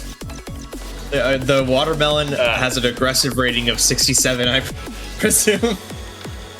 Yeah, that brings me back. There is a Polish player whose username translates to aggressive watermelon. Oh, well, how about that?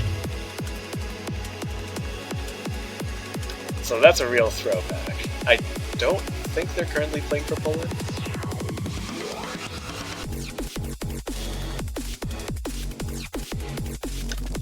And again, a lot of rolls from both teams, I guess, is a way to pass the time between matches. But yeah, Turkey's going to have the work cut out for them. I do think that Poland is probably favored. On these sorts of maps, it's really easy to just find really random misses, especially with the lowest speed sections, and Turkey seems to have really struggled with that. Yeah, and even if all 6 players here come out with the FC, we've seen that Poland does tend to edge Turkey out in accuracy. So this is going to be an uphill battle, not only on this map but from here on out. Yeah, and this is potentially the second upset in round of 32 this week, which is quite surprising. I don't think a lot of people would have expected this, but Poland just played really well.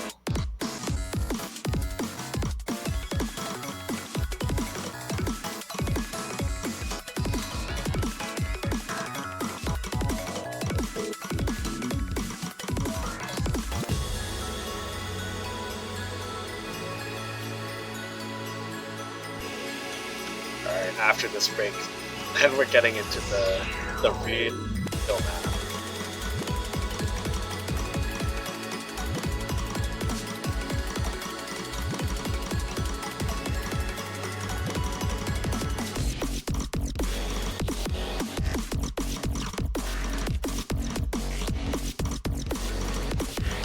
Alright, everyone holding steady through some of these weirder standards. Some 1/3, 1/6. Yeah, the accuracy advantage we were talking about coming clear a little bit as the differential extended to 12,000. It's come back down to 8,000 now. Halfway through the map, very close. Yeah, it's Niblet having lower accuracy than Magev, but Dynukka's still with the double S. And that's really the big difference maker here. No one else has anywhere near that kind of accuracy, except for Croissant, who's decided to single tap that 1/3 for some reason. That's just classic. Oh, but breaking the double S now. Yeah, Niblet and Dynukka finding, not only 100s, Niblet finding a miss. That's going to give Turkey actually an advantage as we head into the final section of the map. Niblet finding more misses. Yeah, missing right at the start of the stream, and then again at a 1/6 session at the speed up. This is the first time Turkey has had all 3-4 combos, I think, for the entire map. All right. That's a really good breakpoint from Turkey there. I think they're back in it. That was the sort of performance they really needed, though. They were still behind on accuracy, actually, which is a bit of a problem. Yeah, I mean, hey, they are here at 2-4 now. They're gonna pick at the end of the timer. They're really gonna take some time, it looks like, to discuss what their game plan is going forward. They have to break the next Poland pick, although this next pick is going to be theirs. So I imagine, since this is the last pick, potentially, no, actually, this is definitely the last pick for Turkey. That this is probably going to be free mod 1. Yeah, this is probably going to be free mod 1. We expected. I saw some people. Yes, I saw some people in chat asking why they didn't pick free mod 1 to begin with. But what do you think? You had some thoughts, it looks like. I think Fruko wins the head-to-head on the hidden hard rock. I think the problem with free mod 1 is that it is much easier to mod and less likely to miss. So Poland could overmod them, and that could be a problem. Alternatively, Turkey could try to go for something like a 1-5 to kind of repeat the misses you saw from Poland while holding on their own side, but for most of the maps, they've kind of been on the losing side of combo breaks, so I'm not sure if that's a good idea. Hard Rock 2 may be risky because they've been losing out on accuracy this whole time. Yeah, that's true. They have 1, 2, 3, 4, 5 picks. That's it. That's all they have to choose from. Yeah, and similar for double time too. I don't think they would be happy playing against Poland on double time because of the accuracy issue. Nomad 3 though, another good consistency speed pick. Yeah, they're gonna go for consistency, but instead turning the speed up a little bit to 260 BPM. Probably my favorite pick in the pool, music-wise. I've discovered I'm a very big fan of breakcore. Only just discovered that. You know, well, like I think I discovered how much I like it. You know, I knew I liked it, but I think I've realized like I'm a really big fan of breakcore. I think everyone has a sort of breakcore phase in their life. Oh, it's a phase. I see how it is, janitor. Okay, it's just a phase. It's just a phase, guys. It's just a phase. My bad. I enjoy breakcore, but sometimes it's a bit too break and not enough core. If you get what I mean. Oh, yeah. I think I'm picking up what you are putting down, sir. Yeah, but this is a interesting pick from Turkey. I think it makes sense. They're trying to, I think, out consistency Poland and on a map that's fast, so a relatively comfortable BPM, but still low enough OD compared to DT that it's also, I think, I also think they're also trying to play on some of the nerves from Poland, because I just saw that Nickname, who has been subbed in, said he's shaking. With these higher BPM maps, those nerves tend to have a positive and negative side at this BPM. When you're so nervous, it helps with this higher BPM, but at the same time, it makes it a lot easier for you to just miss or hit too many times and cause that like, oh, I pressed too quickly, so you miss. So they might be trying to play on that, since they're the ones down too, and they have the uphill battle. They might not be facing the same nerves that Poland are.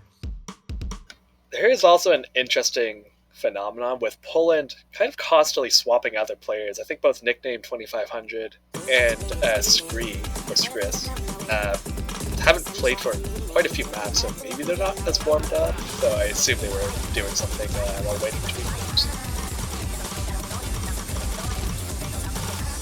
Well, here we go. This is going to be a very important pick for Turkey. This is their last pick. They really want to win this to stay in it, get that chance of breaking Poland's point after this if they take it.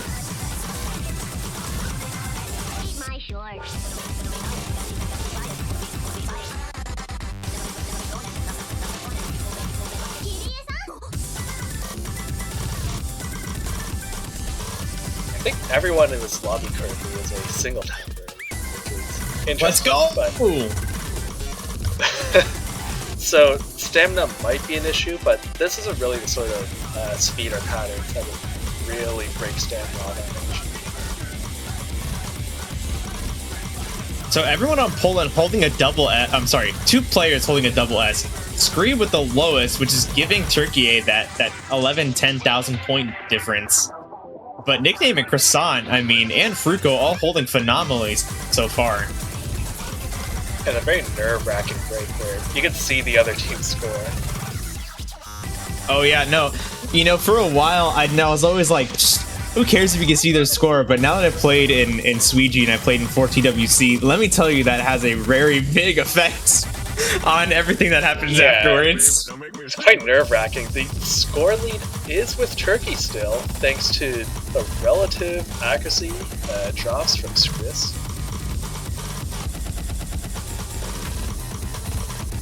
But it's a very narrow lead. Any miss or even an accuracy drop on one of those quintuplets could easily swing it back.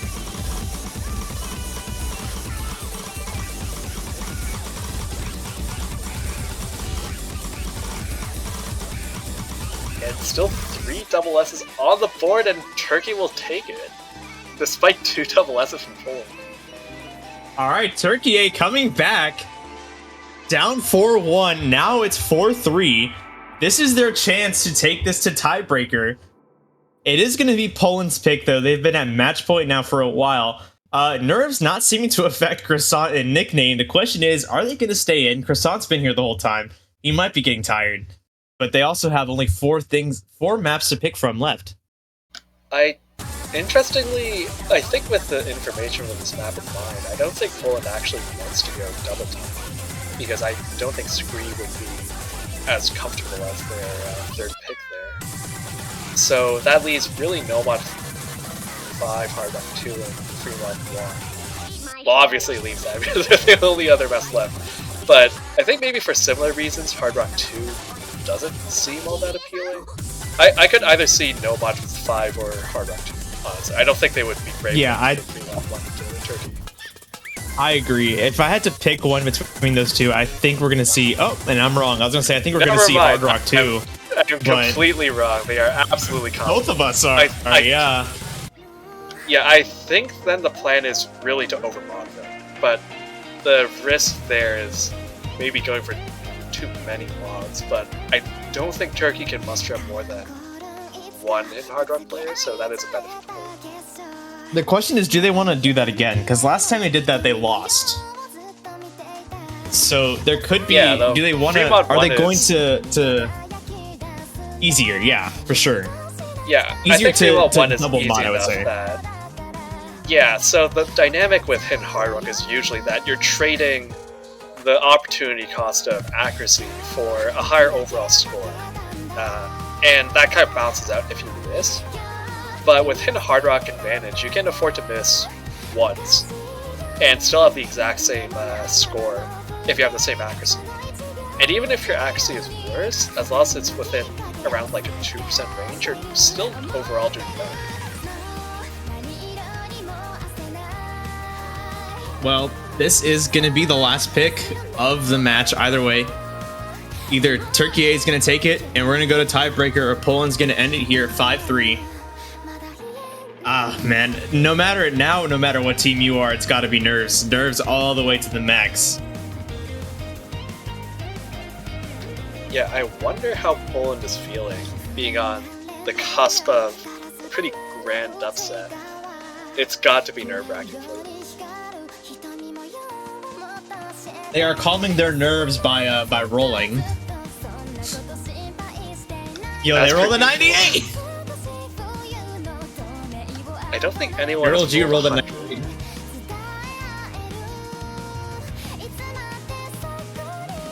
You know what, Janitor? I'm even a little nervous. I want this to go to tiebreaker. Well, now that you said it, it's definitely not going to tiebreaker. You've cursed. Why do you have to be You have like cursed that? it. Why do you have to be like that? You have to be silent and let it happen naturally. Otherwise, the more you mention the word, the less likely it is to happen. Oh my goodness.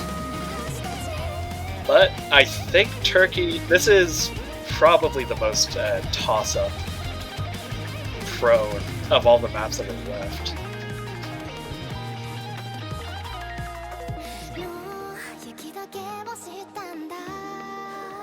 This makes me excited to participate in the 4-digit Taiko World Cup again this year.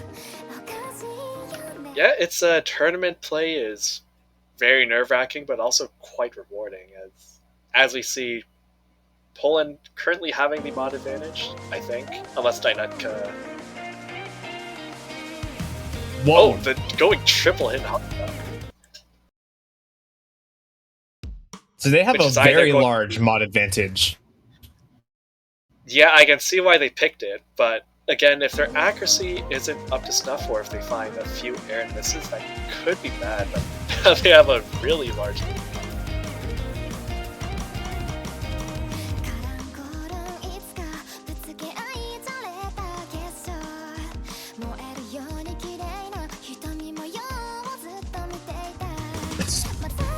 It's points like this, right? I don't want to say anything. Oh, and you can kind of see that happening with Niblet and Poisson kind of having low accuracies. You can afford an accuracy deficit, but again, it's like within 2%. Poisson is currently at 96, and Niblet is the only one close to that threshold. Or sorry, Dynutka is the one who is really pulling his weight. You can see the score slowly crawling back to Poland. Yeah, that is the advantage of Poland, is having this many mods. They're gonna have that ability to take it back, but Croissant finding misses now, that's gonna really hurt.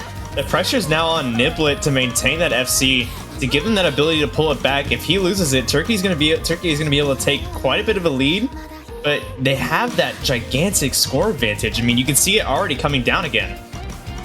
Yeah, this is really Poland's map to lose, which is just the dynamic when you have such a huge mod advantage. Niblet back to a level where he is now surpassing the single modded scores. Dynutka is still more or less doing as well as he was before, but Croissant's score is noticeably behind. That score getting smaller and smaller. Yeah, Fruko is holding Team Turkey together by having only one 100. Magav picking a number of 100s there. That's going to give Poland a pretty decent lead respective to what's been going on, but it's right back down to half what it was. Yet Niblet finding hundreds on that slow section is swinging it back, but I think at this point... Oh my goodness. Poland would need a miss, or maybe not. I think they still need to miss for Turkey to win, unless they pick up a lot more hundreds. And that might be what, I mean, oh my god, this is nerve-wracking for me. Everyone No, still never mind that Niblet! combo. 1 or 2 people missing, that's going to be a sizable lead for Turkey, but I think Poland, if they still full FC, could still swing back. Croissant finding more misses. This is gonna be Turkey's. This is now Turkey's point to win. Alright, just one last section with some more 1-6. It's a relatively calm Ki, but weirder things have happened.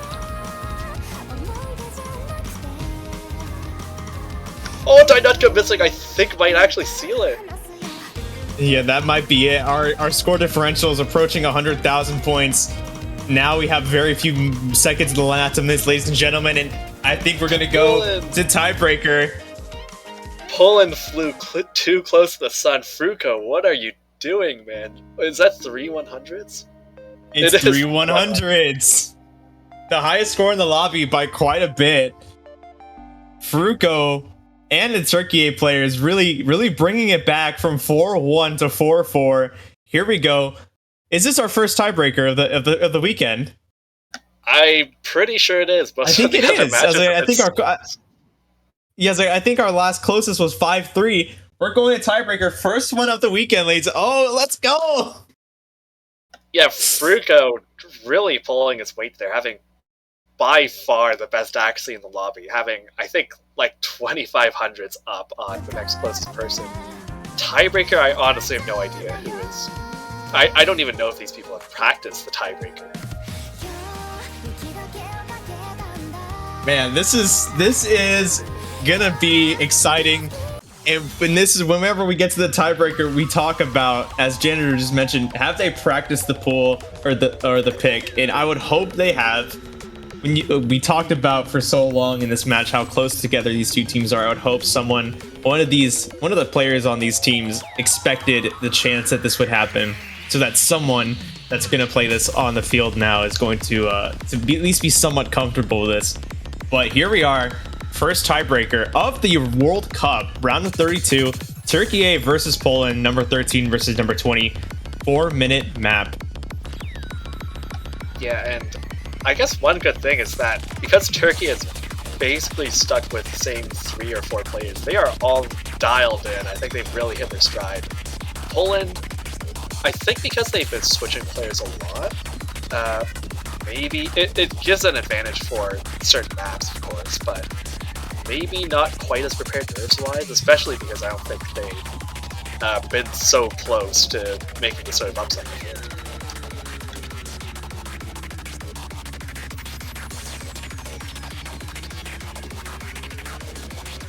Yeah, unsurprisingly, seeing if they can get a bit of a timeout for a really nerve-wracking scenario.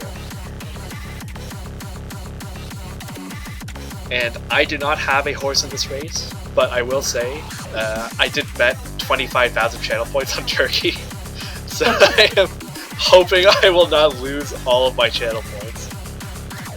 But no bias at all. Yeah, I think I've been cheering for Turkey this time. I think I like the fact that Turkey is so strong this year. I want to see them really come out of this in a strong spot. I think honestly, I'm gonna be behind Turkey here for the tiebreaker, but I don't really have a horse in it either. But I have a very slight preference. Okay, I guess in that case I will root for Poland as the underdogs. And 4 minutes is short for a tiebreaker. Usually for Taiko, it's more common to see 5-minute tiebreakers, occasionally 6 minutes. Yeah, usually they 4 end up minutes- being in that 5-6 minutes. 4 is very short. Yeah, 4 minutes is the length of a Nomad 1 sometimes. Or a DT pick for whatever reason.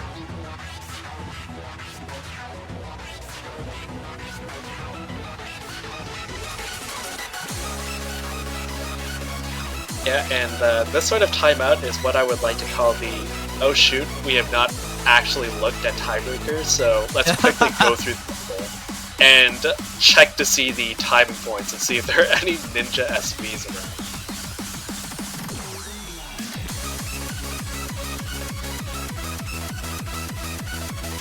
All right, Poland opting for the timeout as well, so we're actually going to take I believe the timeouts are 2 minutes. They'll have 2 minutes to calm their nerves. Everyone to take a deep breath before this extremely hot takes. Yep, 2 minutes.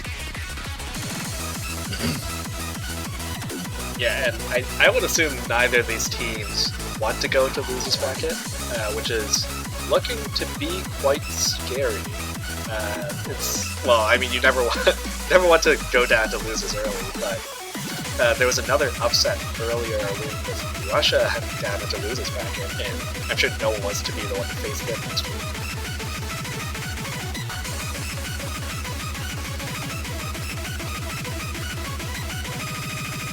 All right, with this 2-minute tiebreaker, I can't think of a good segue this time, but this is a great reminder.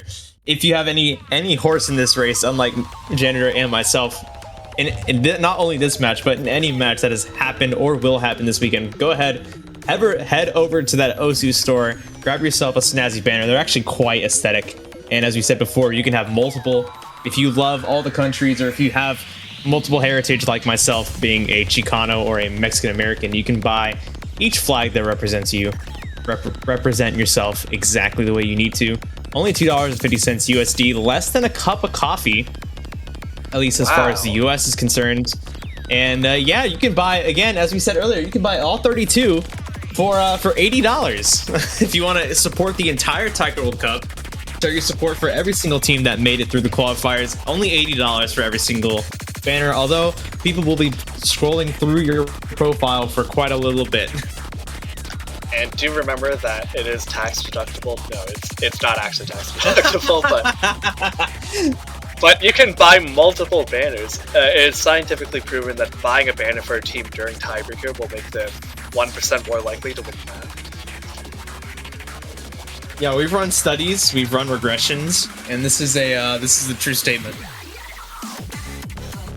Yeah, so make sure to throw your full support behind your team in any way you can. You cannot currently bet channel points, but spiritually you can still put your channel towards the team. We got a question in chat. How do I mute the casters? Well, you see, there's this wonderful button where you can actually mute the whole stream. If you really want to, that's one way to go. Yeah, I think Fruko might be going hidden. I don't think this map is too difficult with mods, but I mean, I'm not sure if he's actually played it. But having a mod on Tiebreaker could be an advantage. I've seen multiple people going hard rock on this, so I don't know if it's easier to do.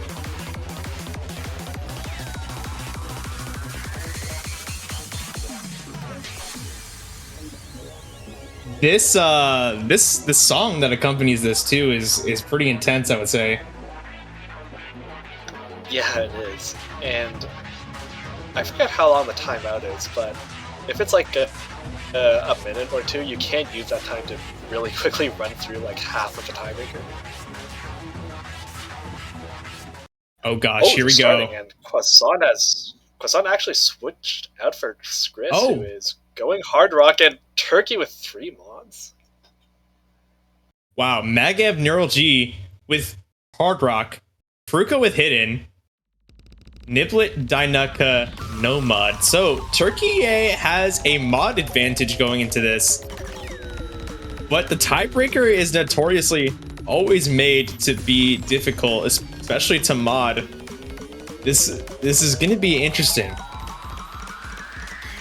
Yeah, it's the same dynamic as 3-1-1, but flipped.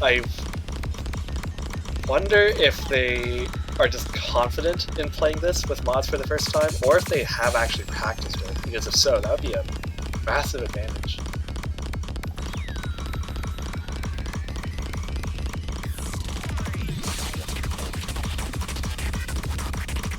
And yes, free mod is perfectly free for any mods that you choose.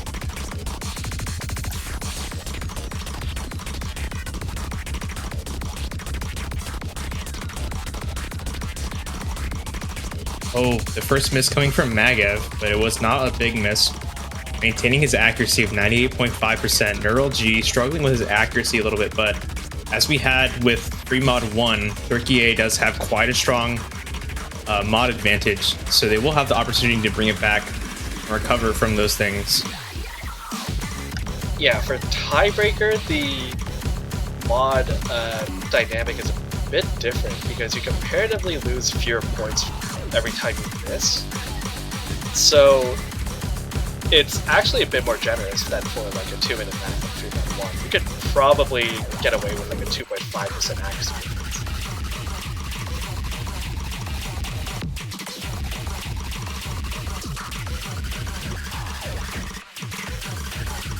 And just look at Fruko, he's at like 2 or 3 100s currently. The best accuracy in the lobby is with him.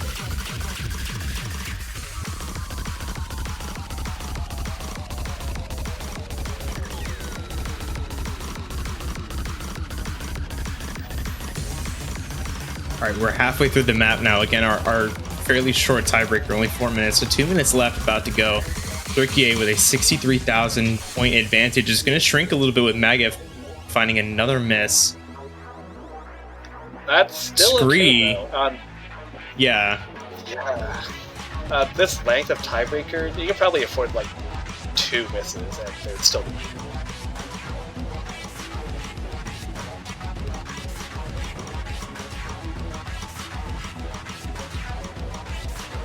This would be the very close reverse sweep, because Turkey A did pick up the point before they came back, but it would be the comeback story for Turkey A. We have a quarter of the map left, so about 1 minute to go. Turkey A still up with about 60,000 points.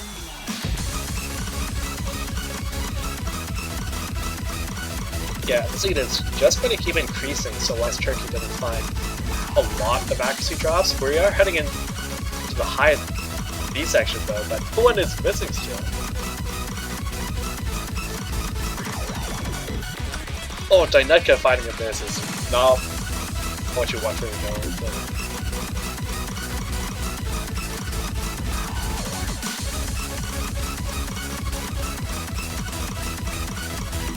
Magev finding a miss now too, but he does have the Hard Rock advantage. The score has already increased, yeah. Those coming from Fruko and Neural G. Fruko with 99.85%! Fruko! Really pulling off a real heroic performance on this tiebreaker. Best accuracy by a margin, and on a mod. Neural G missing, but I don't think it matters. Oh my god, it does not. What a performance for Fruko. 6 wow, that's going to bring this match to an end. Outpacing the no mod. Best accuracy, best modded accuracy by a mile, like by 10 times. Wow. And my points what a match. What a match. Turkey A coming back from a 4-1 deficit to win the match 5-4 at tiebreaker. I mean, wow. Can I just played. Can I just say wow. I always believed in Turkey. I always knew they would win this match eventually. Never even worried. I was worried. But wow, I mean, what an amazing performance to every single player that showed up for this match. I mean, GGWP to both Turkey A and Poland. Unfortunately, Poland will be dropping to the losers bracket now. Turkey A continuing in the winners bracket. And I mean, what a great match. That was fantastic. Yeah, Poland can be very happy at their performance there. Almost coming up with a really big upset, but sadly just barely missing the mark there. But they're going to be scary in the losers bracket. Well, with that match over, we continue with our round of 32 weekend. Next, we have, I believe, the United States versus Peru, which is in 54 minutes. Let me get word if we are going to stay on the air or take a short break. I'm not sure if we're staying on air for 50 minutes. Yeah, I'm not sure either. Just want to make sure. But until then, I mean, man, we will be taking a very short break. Take this 54 minutes, refresh yourself, get some drinks, some food maybe, because I am quite hungry actually myself. I had breakfast but not lunch. So refresh yourselves, get some hydration. Make sure you're hydrated. It will be back in 54 minutes with the United States versus Peru. Both, I believe, myself and Gender will be back. So we will see you in 54 minutes.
All right, and welcome back everyone to the Taiko World Cup.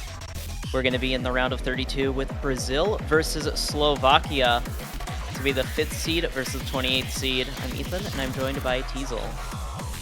Hey, this is a pretty cool match with Brazil versus Slovakia. Seed 5 versus 28, so quite a big difference. And even see that there's 6 members for Brazil and only 4 for Slovakia. But it's pretty exciting nonetheless, as this is Slovakia's first year in the World Cup representing as Slovakia. If you consider last year with the mixed team with Czechia, they did have 3 players from Slovakia back then. But this year they've got their own name, they've got their own flag to represent themselves. And they're going to be kicking off round of 32 against a scary team. So we'll see how they manage to handle it. Yeah, Brazil looks to have a pretty strong roster this year. Usually they do pretty decent in the World Cups, but I believe this year, like in particular, is looking like a potentially pretty good year for them.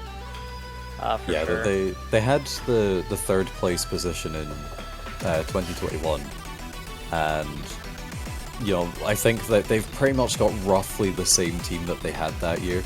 I think 2022 and 2023, their team was, you could argue, like a bit nerfed. But I think this year they've kind of really come back with the best possible team that they can put forward. And they're really going for a high position this year. But with the the top seedings and the top countries just being so contentious this year, it's going to be really difficult for even a country like Brazil to do, a former podium country. So, kicking it off, we have a free mod ban from Brazil, and we have another ban that I didn't quite see in time.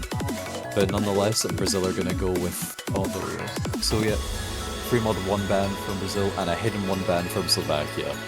That is a very understandable ban from Slovakia. Hidden 1 pretty hard map, and Brazil has amazing hidden players. So, Brazil are going to kick this off with a bit of tech and no mod 2. Yeah, it's like starting off with no mod 2. Yeah, I kind of would have expected something like maybe a free mod 2 or something, just to kind of leverage having a potential mod advantage against a lower seeded team. I feel like a lot of higher seeded teams, like when it's like this big of a seeding difference, they kind of tend to pick maps like a free mod 2, or I would have said free mod 1, but that is banned. Yeah. Just because for higher seeded teams, it's a lot easier to leverage like mod advantages. Absolutely. And it is actually, yeah, I can already kind of see the strategy that Slovakia is going for.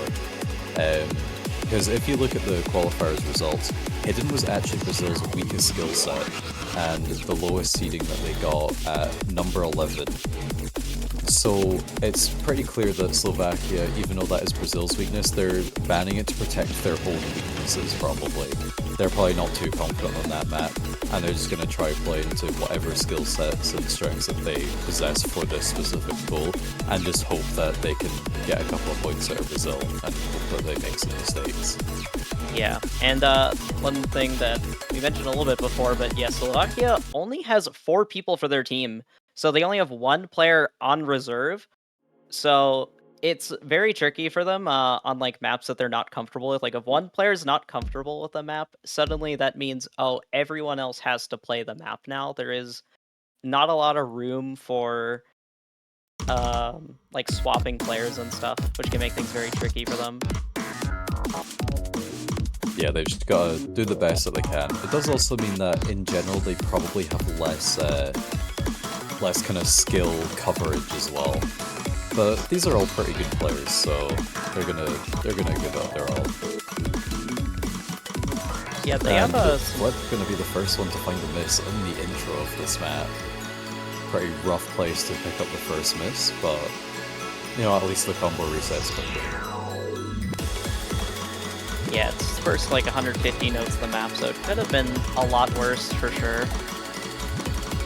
But yeah, looks like Brazil will be taking an early lead off of that miss, and also accuracy as well. The overall accuracy is better on the side of Brazil, since Flip Drop is dropping a lot of 100s as well. Golden as well, dropping a few 100s, dropping below 99% for a moment.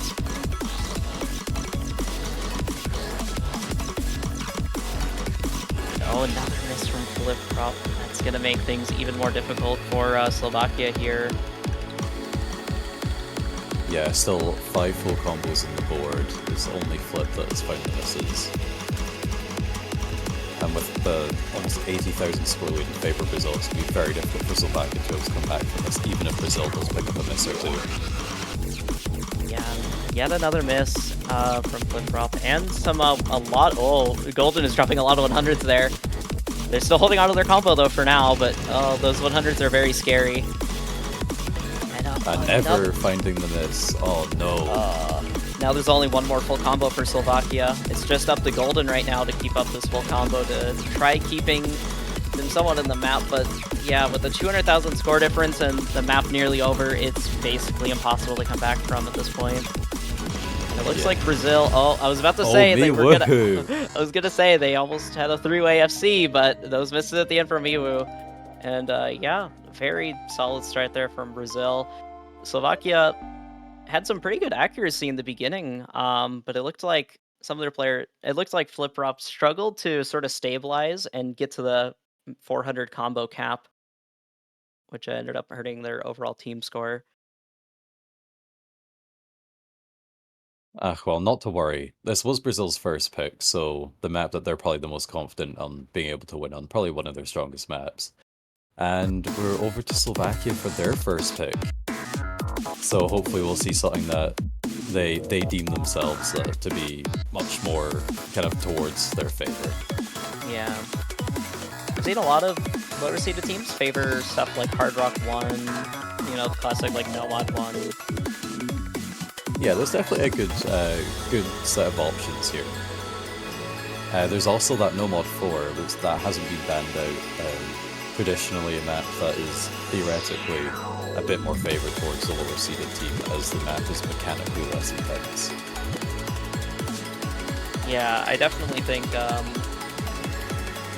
maps like that are very nice for lower seeded teams, since it gives them a chance to like really practice and hone in on a specific map to potentially grab a point off of a higher seeded team. And it looks like we'll be seeing Hard Rock 1. Not too surprised at this pick. Just because a lot of lower seeded teams seem to like favor this map as kind of just an alternative Nomad 1, where they're just kind of hoping the higher seeded team ends up missing and they can maintain their combos and accuracy. Yeah, this pick makes a lot of sense. As you said, it's a map that a lot of the lower seeded teams are doing well on. The map is just kind of focused on your accuracy and all that, so it should be fine. These are pretty high ranking players actually on the Slovak team, so I'm looking forward to what they can put out against Brazil here. Yeah, I'd say aside from the ending, there's some tricky patterns there at the ending with like some of the 1-6 and stuff. Aside from that, the map is mainly just pretty smooth sailing and just mostly an accuracy battle. So there's a chance that could trip up a few players, but outside of that, this will mostly be an AC battle, I'm assuming. Yeah, any misses outside of that final KI though are going to be pretty huge, I'd say. Yeah. Especially as the maximum combo of the map is only around 600. Then the max combo cap being 400. It's really, really important to maintain that combo. Yeah, if you're gonna miss on this map, you better hope it's at the very end or very beginning, because otherwise you're missing out on a lot of potential score.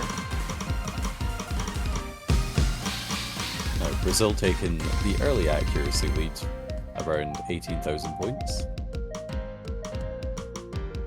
Yeah, so far, all the players on Brazil have a pretty strong start right now. Foxerou's ghost tapping quite a bit. Dropped 100 there. Yeah, it looks like he was dropping a few 100s though. It's gonna lower the gap just a tiny bit. It's wanting to go over to the middle, but Flipruff is dropping quite a few 100s, and Golden as well, dropping some 100s.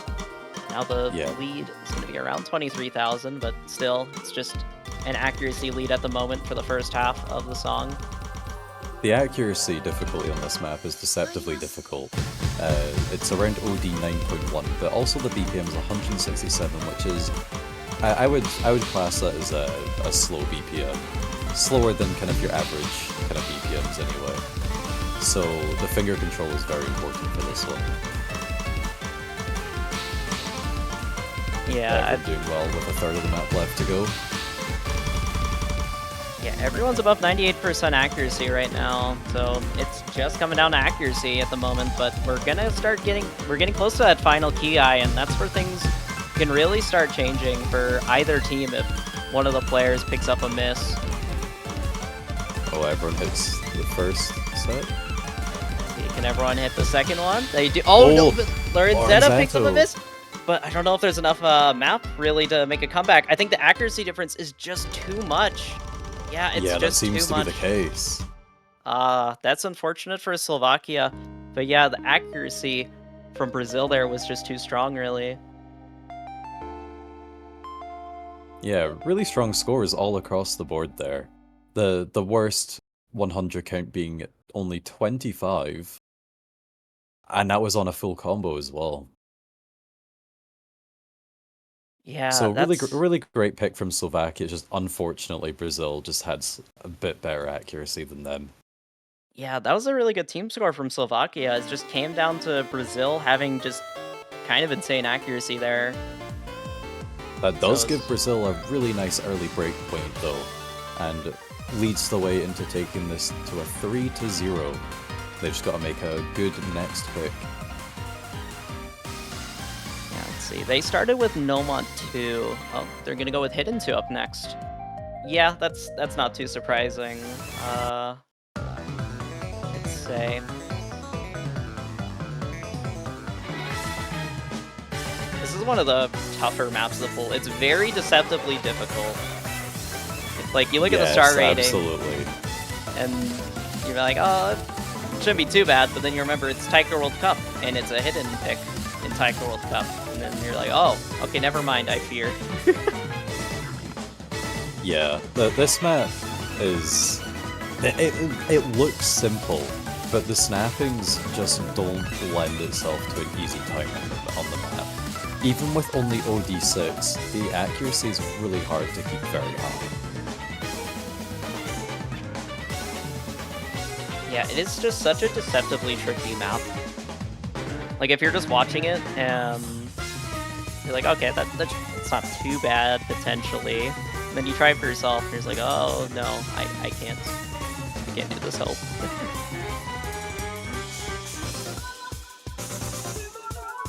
I like what Lauren Zeta said. Surely no one will miss the first note of the song. Absolutely no one will do that. No one. No one would ever do that. All 6 players will hit it. They'll all hit a 300.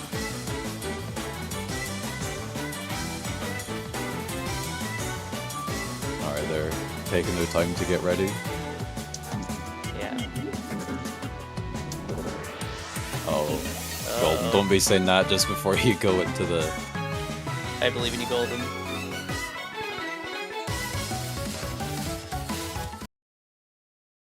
Alright, getting started with Hidden 2, Brazil's second pick. One of the... It's a fairly short map, just a little over 2 minutes, so... Misses will count quite a bit on this. Alright, everyone did hit the first note. Let's go. Great start.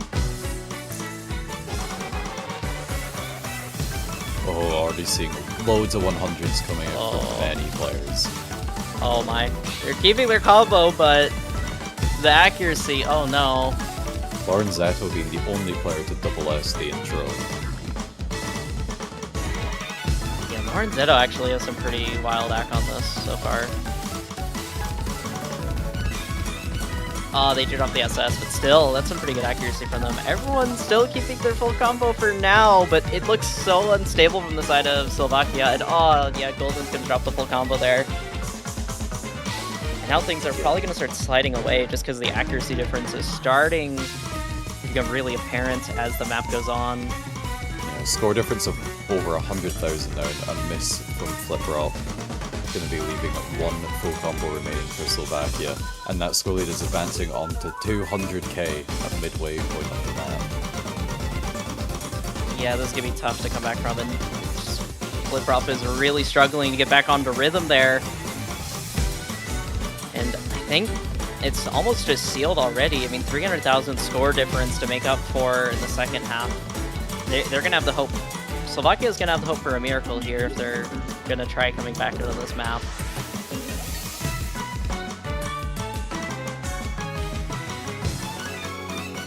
Yeah, everyone in Brazil is holding on so strong. All the players above 99% accuracy on this is absolutely incredible.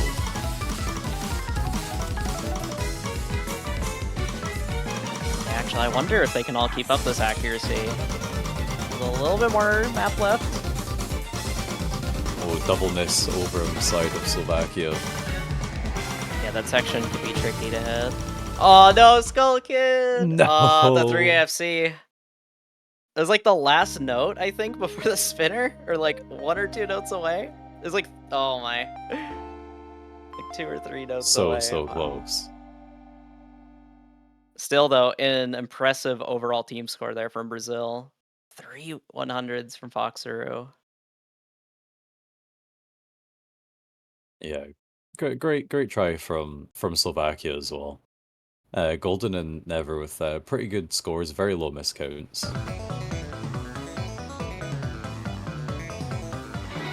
With that 3-0, Slovakia are now going to be having their second pick and trying to get a point on the board.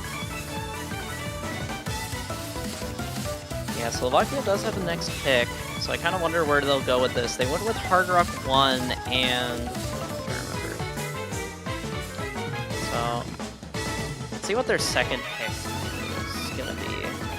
Never Might be suggested something- a Nomad 4. They're not picking it.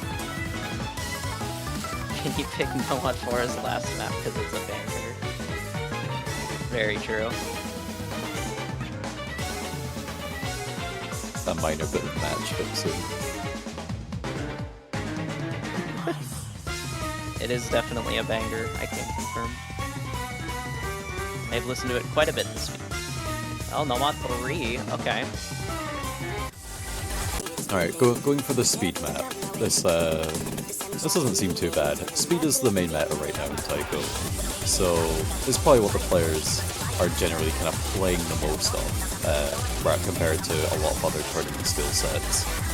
So might as well just go with whatever their players are the most comfortable with and just kind of hope that they do well.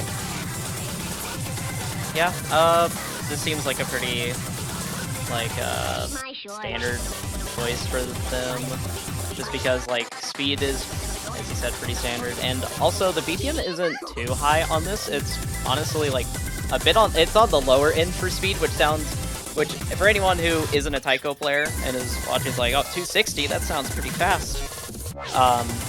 Yeah, Taiko 260 isn't necessarily the most speedy thing in the universe, at least in the current day.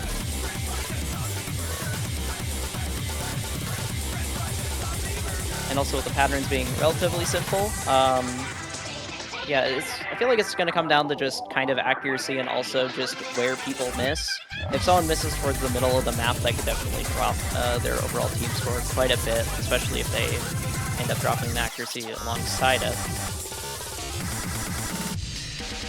So, while we wait for the players to get readied up and we start the map, if you wish to support these two teams, Brazil, Slovakia, maybe both of them, maybe none of them, all 30 other teams in this tournament have a glorious banner available for purchase on the Osu shop, and it gets displayed on your profile for the entire World Cup.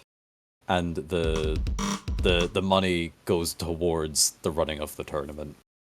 And additionally, if you purchase the banner for the winning team, you get to keep that banner for a whole year until the next Taiko World Cup.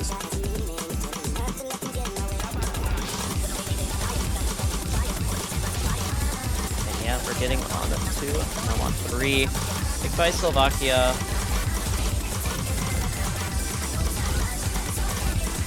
So far, no one's dropping too much accuracy yet. Oh, a couple 100s there from Flip-Rop, and on miss as well, just as I say that.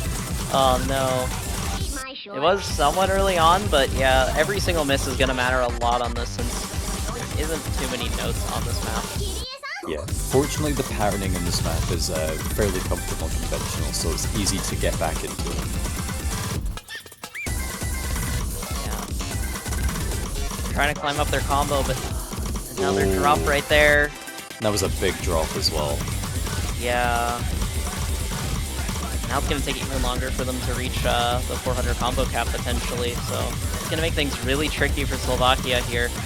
But Golden and Nefter are holding on to pretty good accuracy and a full combo still, so there is still that, definitely holding them into this, but yeah, it is going to be tricky for them to come back into this. They're going to have to rely on one of the players on the side of Brazil dropping quite heavily. Never being the one to find the drop though. It's pretty devastating for the total scores. That's going to continue sweeping over to the side of Brazil. But Miwoo does trade that miss a wee bit later on.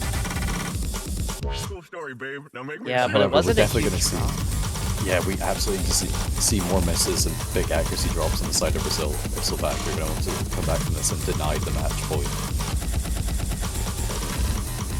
And the chance for that is slowly disappearing.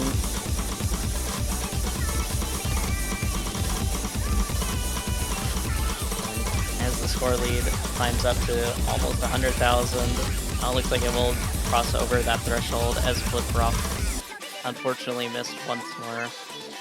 And now Brazil are at match point.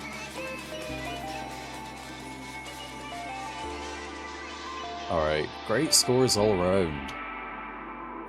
Lauren Zetto with the really unfortunate double S choke with the 1-100 play.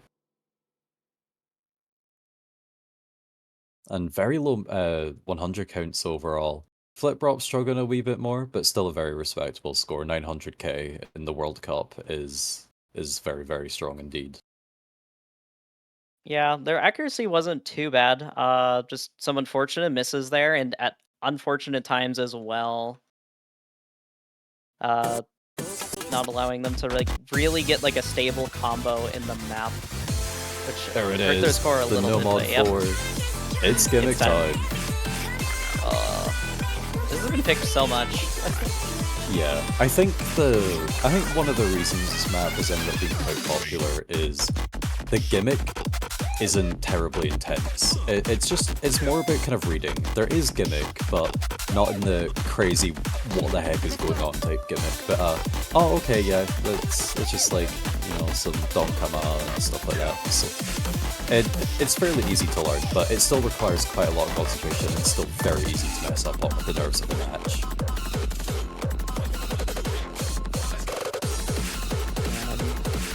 Let's see.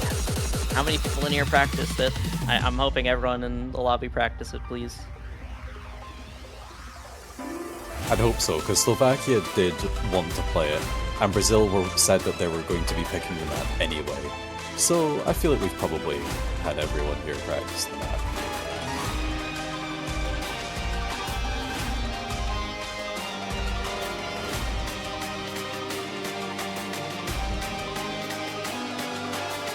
I think we saw player swap actually on the side of Slovakia, so all 4 of their players are going to be coming in.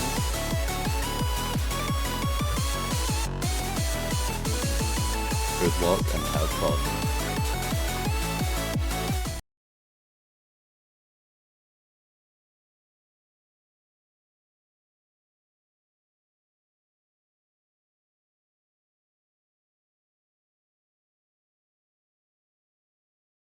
All right, let's see how it goes.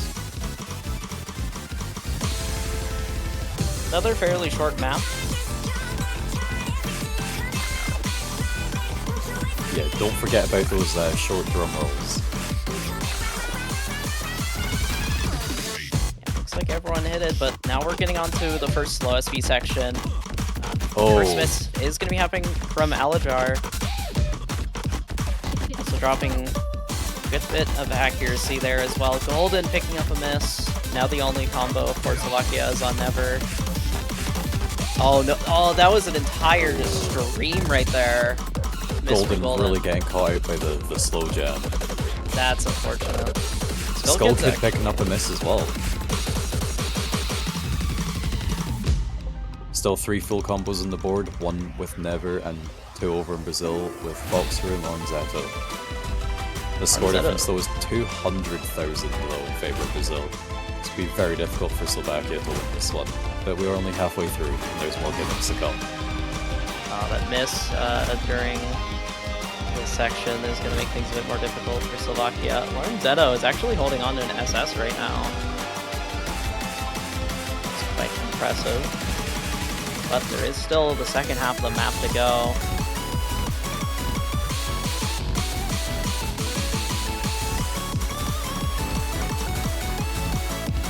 Everyone seems to have stabilized a bit and is a lot more comfortable in this section.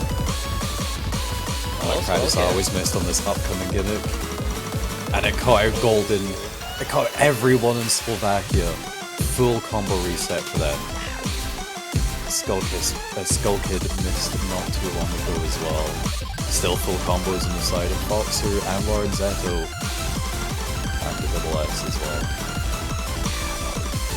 I think that's sealed for this map, but I'm kind of curious, will Lauren Zetto get the SS here? There's not too much map left. Oh, they actually do end up getting the SS. Wow, okay.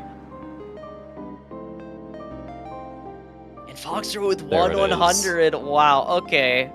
I believe that's a perfect score as well. Hitting every single slider tick. So, with that brings about the end of the match. Brazil winning against Slovakia 5-0. Very valiant effort from Slovakia, especially for their first appearance in the World Cup, their first match as Slovakia. But it's not completely over for them, as they'll be dropping down into the losers bracket and facing Norway, seed 21 next weekend. And if anyone watched that match, that is an absolutely terrifying opponent to be getting at this stage in the losers bracket. So they don't have an easy ride down there either. They've got to put in a lot of work, but they've got the players to do it. And for Brazil, the victors of this match, they're going to advance on through the winners bracket and go against Finland, the 12th seeded team. And Finland are known to be an absolutely insane team at the low stages of the World Cup. So that is also a terrifying match for Brazil. So they're both going to be having a tough time for next week, but I think with what we've seen, they've definitely got it within them to advance onwards in the tournament. Yeah, I think both teams could definitely provide some exciting matches next week for sure. I think Brazil versus Finland could be really fun to watch, and I think Norway versus Slovakia could also be a pretty good match. So yeah, definitely stay tuned for those next week, and also stay tuned for our final match of this week. It's going to be Germany versus Argentina, happening at around 19 UTC in roughly an hour and a half, and then right afterwards we'll be getting into the round of 16 map pool showcase. Definitely stay tuned for that, because there's definitely going to be some bangers in the pool, I can assure you. But we'll be taking a small break in between now and the next match, so stay tuned for that, as it's a very close match potentially coming up. Very close seeding between Germany and Argentina. And so that'll be it for us, I believe, unless you have any last words, Teasel. I don't. Just, yep, come along for the match, the one that's been the most hyped this weekend. Saving the best for last. So we hope to see you there.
This cosmic odyssey, the dance with destiny,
Alright, ladies and gentlemen, and welcome back to the continuation of the Ursu Taiko World Cup 2024. The round of 32 weekend continuing, and, well, we have another match ahead of us. I am your commentator, Beat43210, and today I'll be joined by Teasel in covering the match between France and Thailand. Teasel, how you doing? Hey, things are going well. We have France at seed 10 and Thailand at seed 23. So both pretty good teams, same colour on the flags, so that means absolutely nothing. I don't know why I brought that up. France is... I'm sorry. So France is, you know, they've seeded pretty well once again this year. And, you know, once again, they're a team that really push themselves to do the best that they absolutely can with just inter-country tournament and that. And Thailand is a country that I believe they've been absent from the World Cup for the past couple of years, and we're seeing them return once again. We have quite a mix of players, very much a mix of their older players and a couple of brand new players as well. So, yeah, I'm looking forward to see what both of these teams can output in this round of 32 match. Yeah, and, you know, we've had a bit of a up-and-coming rosters that we've been seeing throughout other teams in the Taiko World Cup. This team is a bit of a bigger mix of older and more experienced players and some newer players. And to see that dynamic in a 3v3 setting may stir up some results, we'll see. France is heavily favored in this matchup against Thailand, but we have seen stranger tales so far in around the 32. And, oh my god, they just speedrun the whole thing. Okay. Sure. Oh, right. Hidden one, no one getting banned again. Wow. And they're going straight to no 2. Oh my god, we have no time to breathe. Yeah, this is Thailand's first year in the revised 3 versus 3 format, so that's kind of why they've been absent for a couple of years, struggling to get enough players to put together a team, but they managed it this year. And, you know, seeding 23, they've got things together, they know what they're doing.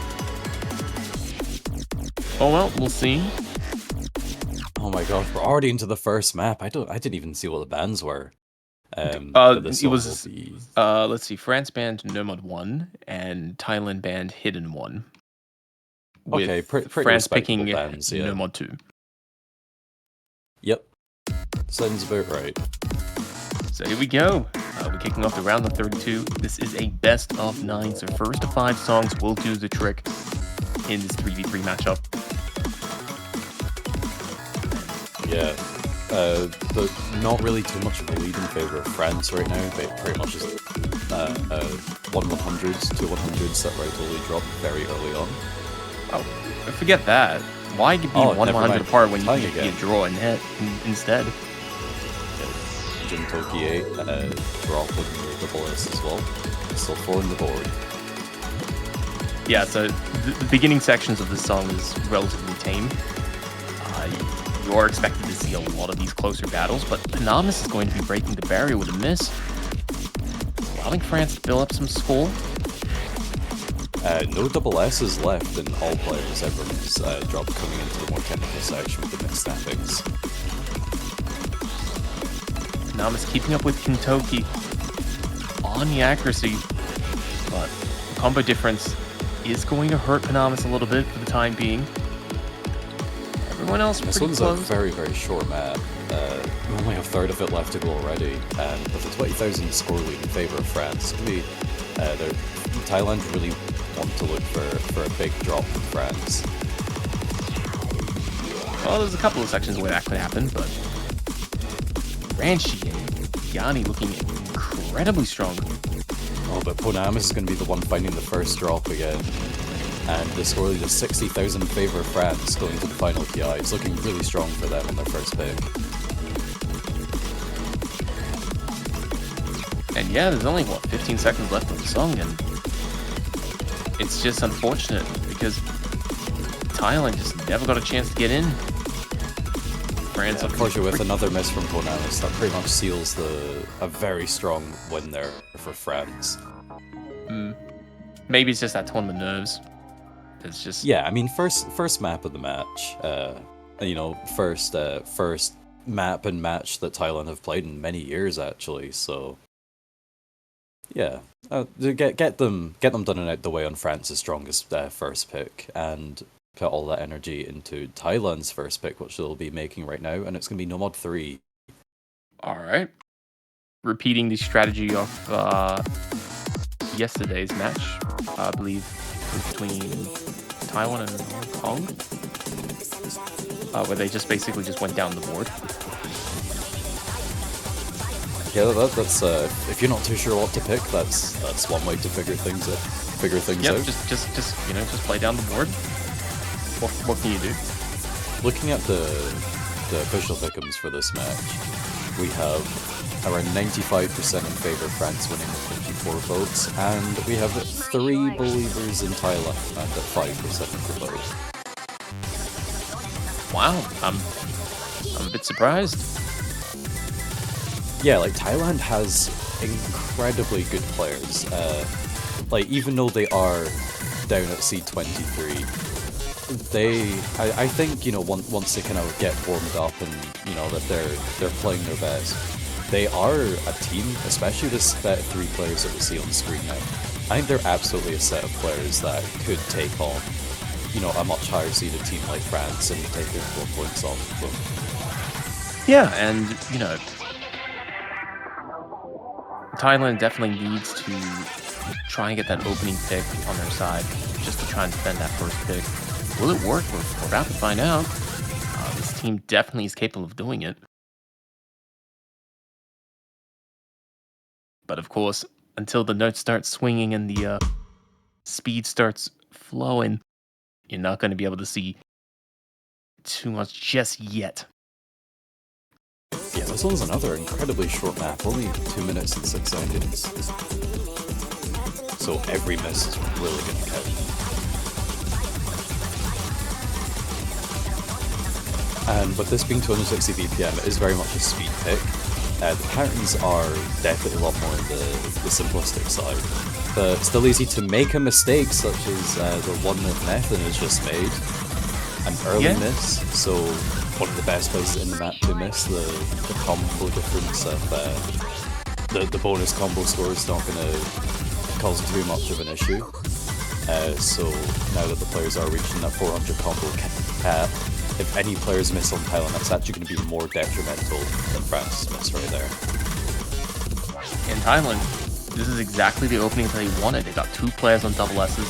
Raitoli holding very strong in 3rd place, 99.8%. Actually outcompeting all 3 players individually on France's side. Ponamus! There we go, that's the miss that I was talking about. And Ponamus' accuracy now being lower than Nathan's as well.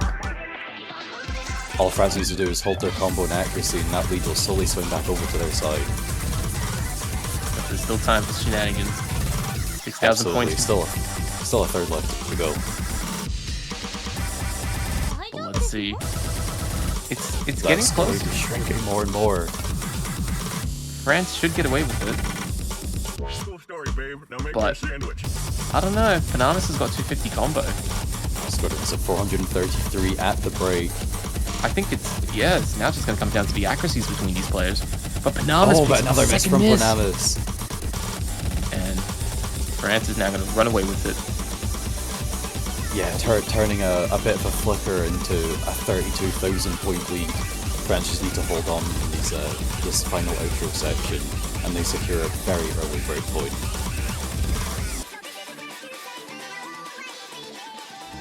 A little bit close there, a little bit close for France, but they got through it in the end. Etchu, Yanni, Banana, and Raytoli all picking up full combos. Yeah, great stuff from all the players there. Just some unfortunate misses from Bonamus, but great performance all around though. The worst 100 count only being 12. Those are some very good accuracies from all the players there on the board. Yeah, but France is now in a really great position. It's back over to their pick now, and they have the opportunity to turn this into 3-0. Now, of course, the next song is No Mod 4. Right, guys? Surely. Surely they just go for down a bit the of board. gimmick action. Why change what's not broken, right? Don't ruin a perfectly good plan. I'm honestly not sure which of these teams is more favoured towards gimmick maps. I actually don't know, because a lot of these players... I don't really recognise any players as being gimmick players, but they're all players that are good enough to, you know, play the gimmick just fine if they put enough good practice into it.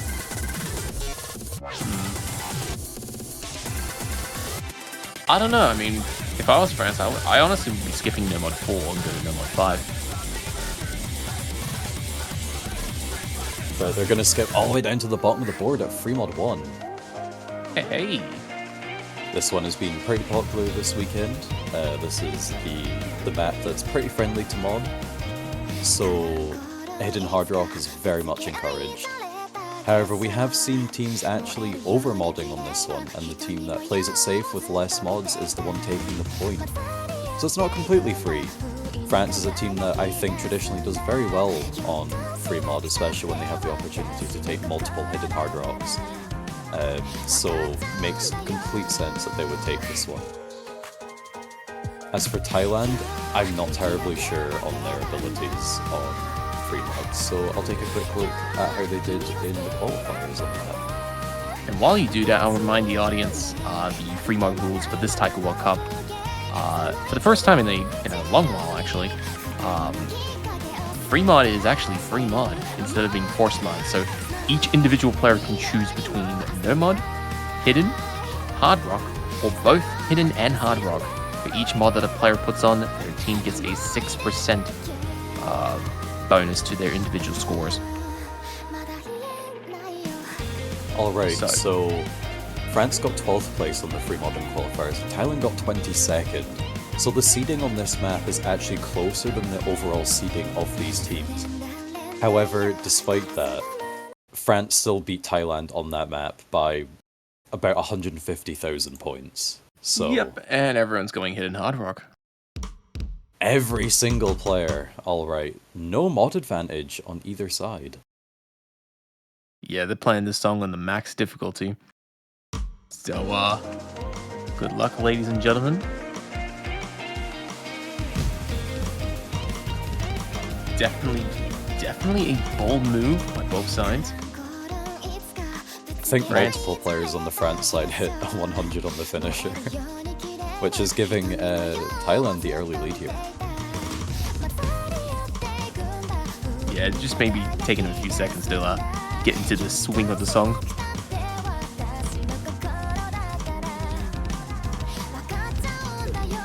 Yeah, that's the good thing about this song. Everything is fairly standard and expected. However, Breesmus being the one to find the first miss, and that's on the side of France, extending Thailand's lead even further to around 30,000 points. It's early days for Thailand, but this is definitely what they wanted. All three players on their side looking incredibly solid. Full combos, above 99%. You can't ask for much better off the start, especially with 6 mods. Absolutely, and they're continuing to extend that lead thanks to accuracy. And a miss from Ekcho, which will get rid of another one of France's full combos, leaving them with 1 remaining. So that score lead is going to advance even further for Thailand. And if you consider the fact that this is France's pick, Thailand are in an absolutely wonderful position to be taking back that breakpoint that they lost last map. Yeah, and I mean, Thailand still has to keep it up for the second half of the song, but you could not ask for a better start if you're on Team Thailand right here. Ranchi, the only player on France who's putting up a fight. In fact, Ranchi's topping the lobby individually, running on near double S, which is absolutely crazy at the score. Yeah, I see Ranchi on top of leaderboards just in general with crazy mod scores on maps that people are, you know, just only willing to attempt with no mod. But Ranchi will be on there with Hidden and Hard Rock sometimes as well. So very, very strong modded player.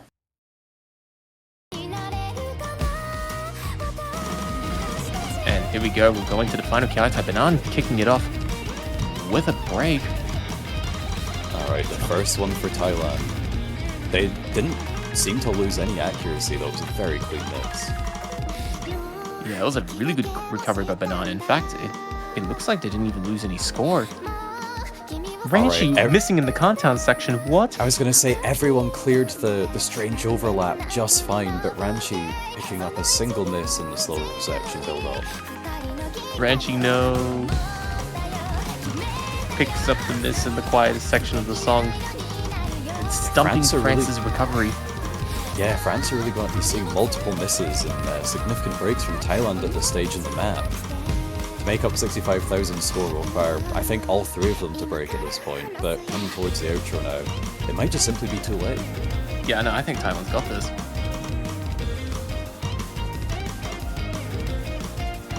And that is a very clean score to win on too. Like, it's enough of a win that you can't say that like, oh, okay, you know, maybe it was just that individual run. No, they got consistently beaten across the board, and look at those scores their scores across the board are incredibly consistent as well.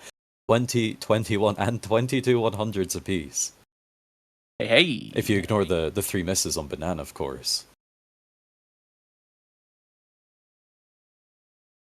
Yeah, definitely a good result for Thailand. Now they got to follow it up with a pick of their own. Yeah, so that's the breakpoint all finished up there. It's been completely resolved. Thailand losing the breakpoint on the second map in the match over to France, and Thailand immediately winning it back on France's second pick. So now Thailand just have to win their own pick now, and it ties it up 2-2. So the first question that's going on Thailand's minds right here: do they just go for free mod 2? Do they just take the other free mod, try to push for a bigger advantage? Or it does seem like looks at like they're this doing stage it could be. Yeah, I was gonna say at this stage it could still be a risk though, because this map I would say is harder to mod. The slower sections are slower and the faster sections are faster. Yeah. No, you go ahead, man. I was just going to answer someone from the chat who was asking what the numbers under the flags and the country names are. That's the seeding that the teams achieved in the qualifiers of the tournament. So France overall got the 10th best scores in the qualifiers round, and Thailand got the 23rd best scores in the qualifiers. And the way that the brackets work, we put the first seed and the 32nd seed together, 2 and 31, and so on, which makes 10 versus 23, giving us France versus Thailand for a round of 32. Yeah, pretty much. You explained it pretty well.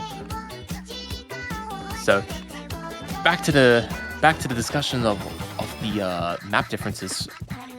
Free mod 2 definitely more complicated in terms of its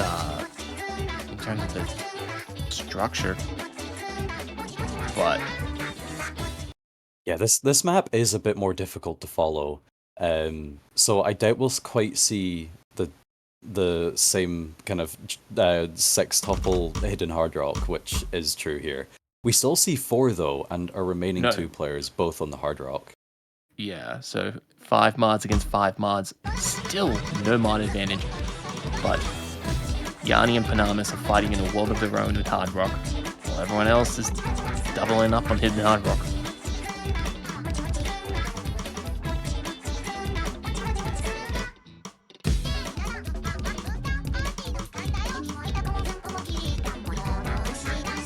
so far, I'm not sure Yanni. which way this will go.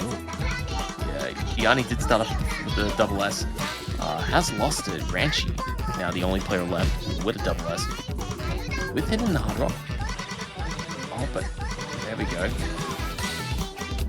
Fading down The to main 99. players main players I'm looking at here are Ekcho and Raytoli, really struggling with the accuracies, hovering around 97%. But out of the remaining players, it seems like France are doing just a bit better. They have a 10,000 point lead, but with the way that this match is going so far, that can flip over pretty easily. Did anyone pick up a miss? No, that stat advantage is currently all because of accuracy. Yeah, Ekcho recovering a bit, but Raytoli still remaining down at the lower 97s. Yeah, Raytoli needs to at least catch up to Etchu. At the very least. But Etchu's not really too far ahead, so Raytoli can definitely do it. The only problem is that who's going to catch up to Ranchi? Yeah, here we go. We come into the faster SV section of the map. That's going to be difficult for everyone as we're on hard rock, but even more difficult for the hidden hard rock players. Okay. Everyone holding on though. Now we got the BPM change, it's speeding up. So it's going to be a little bit more difficult for Yanni and Panamas to play. Oh yeah, someone just pointed out Yanni's single tapping this entire map. What? That's one way to maintain accuracy and consistency. Well, Panamas is outperforming Yanni, but by only 1/100, it's not going to change the overall result. In fact, I think it's Ranchi who's been dominating the map. And Ranchi's performance, crossing over 1 million points now, is actually going to do what France needs to get done to get that 3rd point. Yeah, unfortunately, it doesn't seem like Thailand's plan here worked out. Maybe adapting their strategy after they saw how France did in Free Mod 1, but unfortunately not quite paying out this time. And France will be winning another breakpoint off of Thailand, making this 3-1. Yeah, no misses across the board. Yeah, But 6 full combos on this with this amount of mods is very impressive. yeah, it's Ranchi going above and beyond to set a score-defying difference between the rest of the lobby. And because of that, France has got that 3rd point. Yeah, I'd say one of the main differences was Ekcho being able to build up the accuracy slowly over the map, ending at around 98%, but Raytoli's struggling a bit more, staying at low 97. Created a score difference of around 25,000 points within that alone. So the question now is, where does France go with this? I mean, France could try targeting Hidden too, but I feel like Thailand are more of a hidden team than Hard Rock and Double Time. I could be wrong, let's see. Yeah, I'm not too sure either. Okay, compared to France, yeah, Thailand is a bit more scary on that one. Looking at the qualifiers results, France should be going for Hard Rock. They got 8th place in Hard Rock overall, but Thailand were still down at number 21. As I think that's the biggest gap between the two teams in any of the qualifiers results. So that would probably be the one to go for. I'd say Hard Rock 1. The map is just a bit too easy, even for the other players. I'd go for Hard Rock 2, but here we go. They've decided to go with Hard Rock 1. Alright, let's see how they go. Yozakura Bladers, composed by Pinokichi, mapped by TKS, well-known mapper in the mapping community, 2 minutes in length, with a star rating of 5.23. Do not be fooled. This song can be a little bit scary for those who have not seen it before. Yeah, the main kind of aspects of this map is definitely kind of your finger control and accuracy. OD 6.5, what is that, roughly 9.5? or 9.1, something around there. It's just above 9 in the OD, so accuracy very important. And the fact that it's 167, it's not the most comfortable BPM in the world. It's a bit slower than kind of your general like slower side of maps. So okay, it's OD 9.1. I will trust Over the Hedge 2014 as the best hard rock player in the game. We do also have. That's how you know if you're the best hard rock player. Just know the conversions. Yeah, Who needs exactly. skill when you can just do quick math? That there is an aspect of heck, you could maybe call it, towards the end of the map where some 1/6 patterning gets thrown in the middle of patterns as well. But overall, I see this being more of an accuracy battle more than anything. But you know what? You say that, but you'll be surprised in tournaments. The simplest looking maps may actually be some of the most difficult to play or to face, especially because the room for error is so minimal. Like it comes down to a lot of like the mind games and the nerves of tournaments as well. Like this is the run that I have to get the good score on. Like. And how much it means as well, the extra point that the team must get in order to win the match, to prevent a match point that Thailand is currently sitting in right now, that France is able to take away from them. So yeah, it's all around a scary situation for all players, and everyone doing very well. I think Raitoli is just a little bit behind, but 98% is not too bad. Definitely well within striking range of the rest of the lobby. Especially with Echu starting to slip closer to the 99% mark. yeah, everyone's just looking very, very strong. All the FCs still on the board, not even reached the combo cap of 400 yet, and there's only a third of the map left to go. This is a really, really short one. Yeah, so any misses from here will be absolutely devastating to the scores. But we've not even reached the hardest part of the map yet. Here it is, the 1/6 coming in, the patterns getting slightly more complex. And the pressure definitely rising, only 4,000 points separating the two. Raitola picking up some 100s, but The score lead slightly changing in favor of Thailand, but it's still around 8,000 in favor of France on the outro. Yeah, there we go. And that will be it. France winning their own pick, stopping the chain of breakpoints, and they have reached match point with that.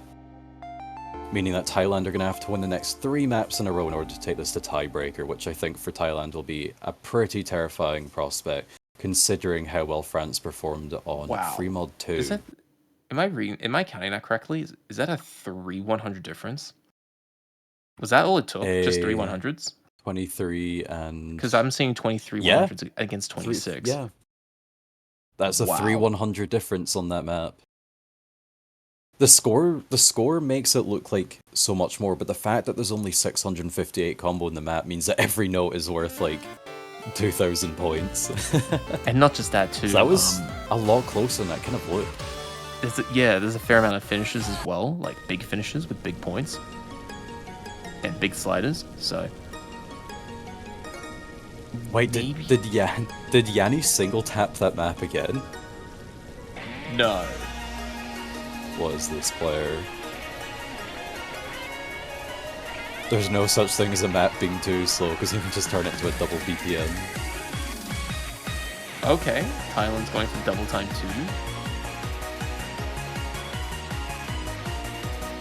Okay. Yeah, so talking about score. Yeah, talking about score, accuracy is generally the most important factor.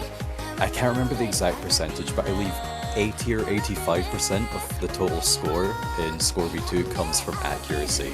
Isn't it 70? I thought it was 70. I feel like it's higher than that. It's changed a few times. I last remember it as 70-30. Combo is less important. There's a combo cap of 400 before you start achieving the maximum score, which I believe is the same in Osumania. Yes. Actually, yeah, it's somewhere around there. Catch is, it's I think 200. 200, yeah. Osu standard mold. complicated. Yeah, they're the weird one. Not caring about accuracy in my rhythm game. What? Just hit the circles and win. Good meme. Although there are some circumstances in standard where accuracy does play a role. Oh yeah, It's just if you not get like that an often. 85% FC, you're still only getting like 600k score. But Yeah, it can be quite shocking. But not as shocking as Thailand's attempt to get back into the match with quite a Cullen. few players picking up 100s on the single tap cats, except Yanni, our single tap go of this match. Picking up 100s afterwards, but that's not important. It's all about the intro. Setting a really good foundation for the rest of the map. But the best foundation is on the side of Thailand. They have the lead of around 2,500 points. It's not a lead. It's not really a lead, no. It wants to be a lead. It's trying so hard. Yes. But, just like Splatoon, the colors just keep flicking red and green. It'll land somewhere eventually at some point. But until then, France is going to do whatever they can to stop Thailand from getting points, and so far it's working well. Not really a specific player that's really of note. I mean, Ranshi's carrying Achu, but it's not even really a carry. Yeah, everyone's just kind of sitting around the same areas overall. That score difference is remaining exactly the same as it has since the beginning of the match.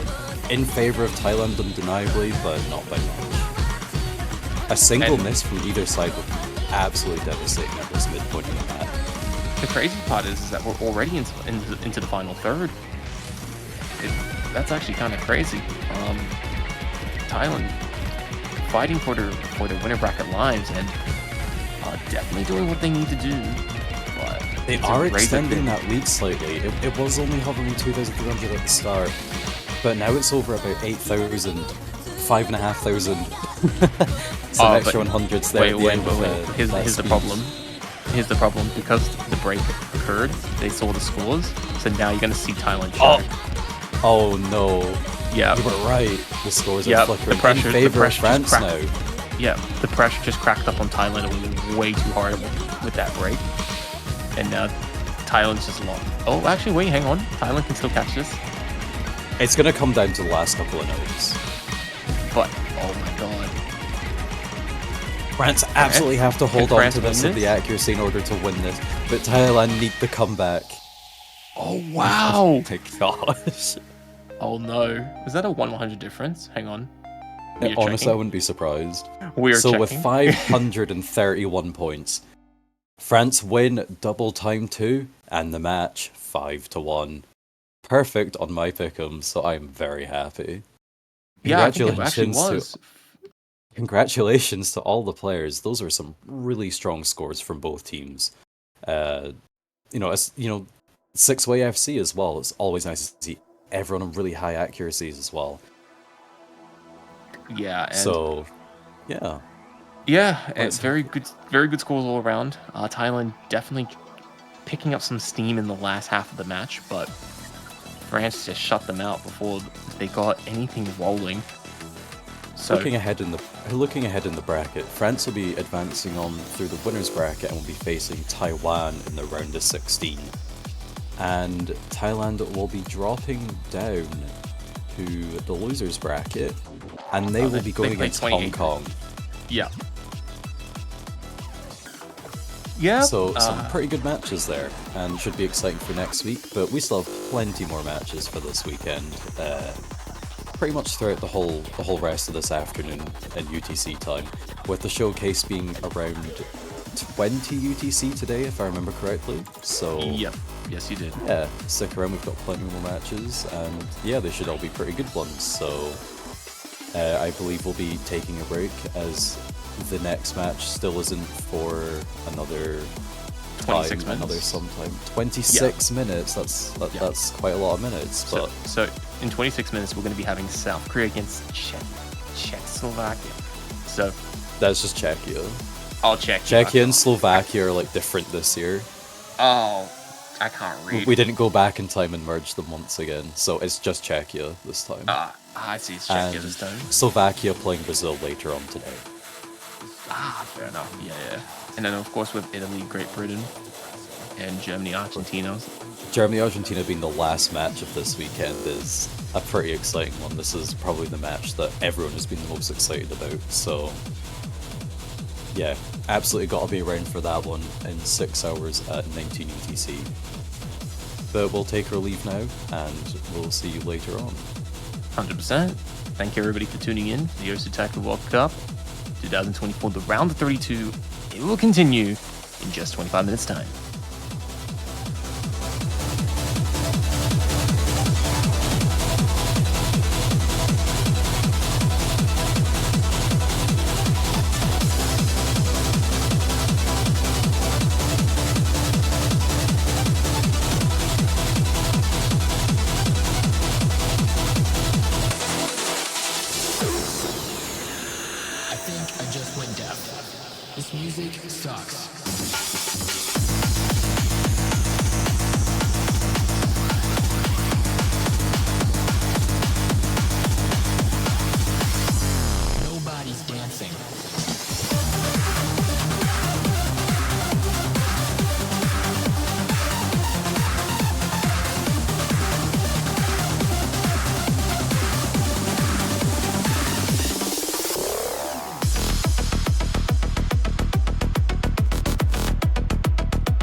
welcome back everyone for the final match of the round of 32 for the Osu Taiko World Cup 2024. This is going to be the long-awaited match between Germany and Argentina, seed 15 and 18. So very, very close together in terms of seeding. And both teams that have like quite a good mix of players, like very recognizable players. Germany being the team that got 3rd place last year, and they've had quite a shuffle up with their players, but still very well-known players that have done a mix of like the tournament scene. We have like convert players in there, players just coming from like a wide range of stuff. With Argentina as well, with plenty of recognizable players and mappers as well.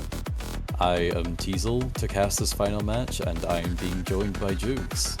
Hello, how's it going? Hey. Hey. Yeah, what a surprise. I'm actually apparently in here. You know what's kind of funny? We have so many casters from so many regions, and I'm the only one who apparently now gets to cast their home country partaking in TWC Round of 32, Germany versus Argentina. I might have stolen the introduction from you, but yeah, hello. It's me. Yeah, so looks like we'll get underway not too long from now. But what do you think about this matchup, this long-awaited match for this weekend? I am super curious about this. You might think I'm biased, being German and everything like that, but Germany has undergone a complete roster change. And we have 6 completely fresh faces coming in for TWC. And there are some players with a certain notoriety when it comes to tournament play, especially people like Dragon Max and Drexaglas and Emre, who are all very capable players in their own regard, but they are yet to prove their worth at TWC. And I'm pretty sure they have weaknesses. I can say they have weaknesses, but so does Argentina. I'm super curious what Argentina will be cooking up in this match. Argentina already showing off one of those weaknesses with a roll of 5. Ah. Oh man. Terrible. Yo, you can warm up for a lot of things, you can prepare for a lot of things, but a weak roll, it just happens. Don't blame me there, Argentina. But yeah, Argentina has like just as capable of a roster. I think this is probably going to be one of the few matches this weekend, which is probably gonna run for more than 5 maps. We have seen so many 5-0s this weekend. We saw an upset in what was it, Netherlands versus Russia, 5-1, and then the super intense Turkey versus Poland that I'm still yet to see. And let's see if we can close this weekend out on a banger before we go into the round of 16 showcase. Germany, your ban? Okay, we already have one ban, don't we? From Argentina, or did I miss that? Let's see. Hidden One is the ban, I guess? Yeah. Oh. And Free Mod 2 is going to be kicked out of the pool by Germany. So we're not partying all night with this one. And that's a bit unfortunate. I believe I think this is the match that everyone they're most excited about it, because this is probably the match that is most likely to go to a tiebreaker, the really close stuff. We've already actually had a tiebreaker this weekend, so we've been treated very nicely for a round of 32. And if any match is going to give us a second one, it's got to be this one. We can already see, looking at the Twitch predictions, we're at 54% to Germany, 46% to Argentina with 2 minutes left. It's who's going to win? Nobody can say. I have genuinely no clue. I would like to say Germany, but there's just such a big question mark, such a dark horse in this year's TWC. I really don't know how far they're going to make it. They can push it very far, but so can Argentina, honestly. And they are picking right into their home advantage with the No Mod 4, Math by Mew. For those unaware, Mew probably one of the most, if not the most, prolific gimmick mappers in this game mode. Also German, also third place with Germany, finishing out in PWC last year with a roster that will be very hard to beat when it comes to at least the German side of things. It's good to see that Mew is now also doing his part to push TWC forward and grace us with his great gimmicks, and we're starting off with some light gimmicks. Nomad 4 is very light when it comes to gimmicks. If you are unaware of taiko gimmicks, this will be a very gentle introduction. But I'm sure that Germany will take this no issues whatsoever. Yeah, this is a really nice gimmick map for the round of 32. It's not got anything like super crazy going on. It's very accessible to players of all skill ranges within this tournament, which is very important for the stage where everybody is going to be playing. So it's very much a case of kind of whichever team honestly practices this one more is the one that's probably going to be taking the point. You know, not always, but I feel like that's generally how I view this one.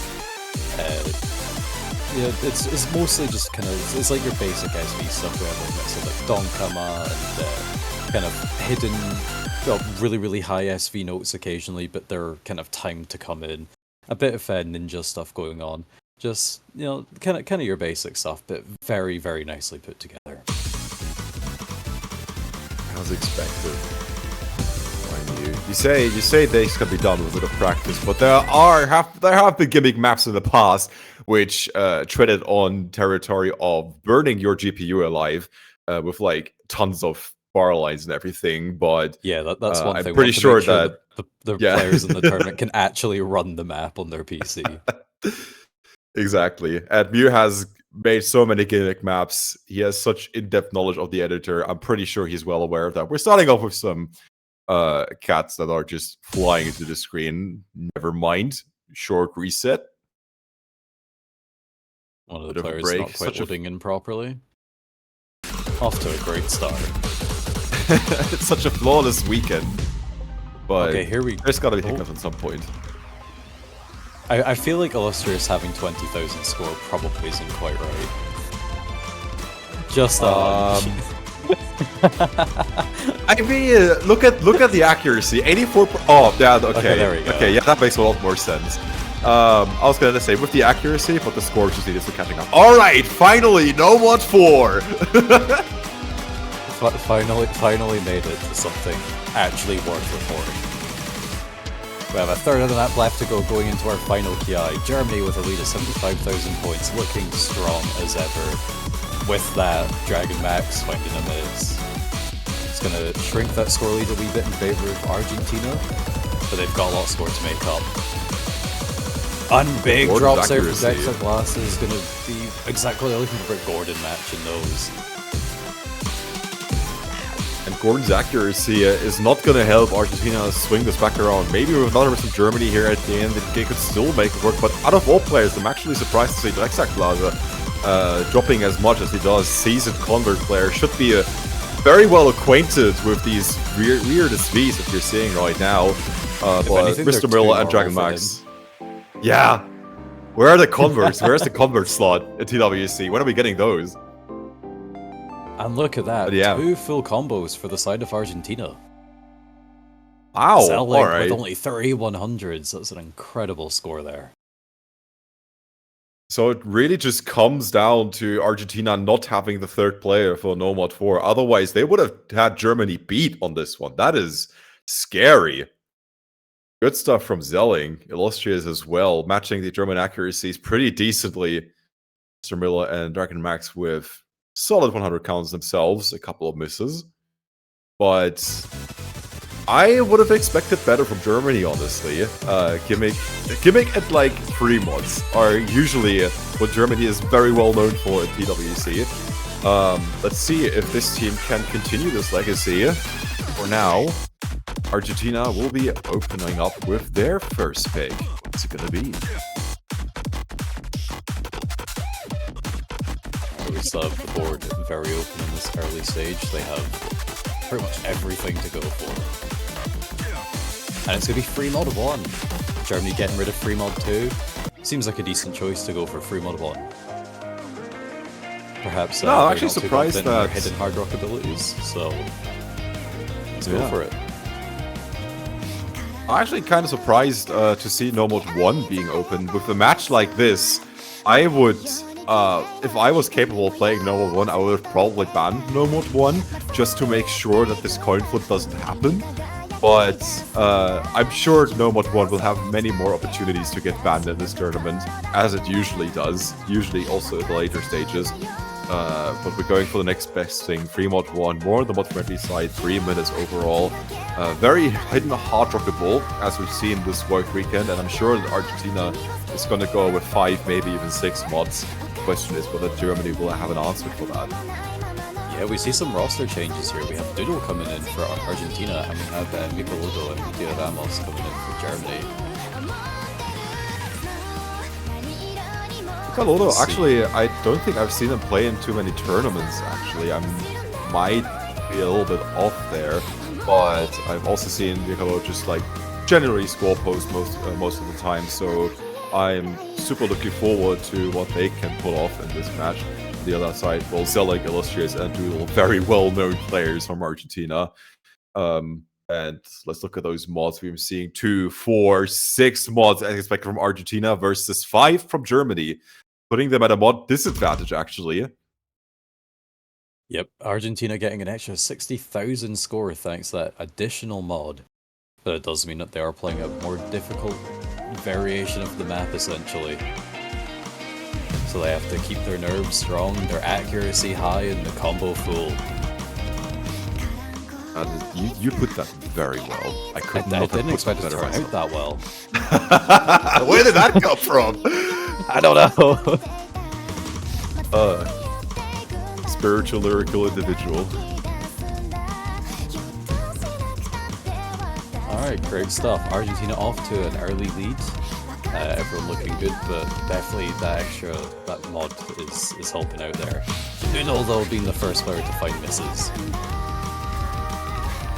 It's not too bad if Doodle misses, because he still has the highest accuracy on Argentina, and you can offset 1 or 2 misses if you have like a 60,000 score advantage, so not all is lost, but it is definitely getting a little bit tighter. And Germany is definitely pulling their weight. Dragon Max 97%, Dia Ramos 98% misses from Dia Ramos! And now this is going to be bigger than back Doodle's over. as well, as that was the past 400 combo. Which Yeah. is where you start getting the maximum score per node. Very unfortunate timing for that miss from Dia Ramos. Yeah, Doodle's almost already caught up.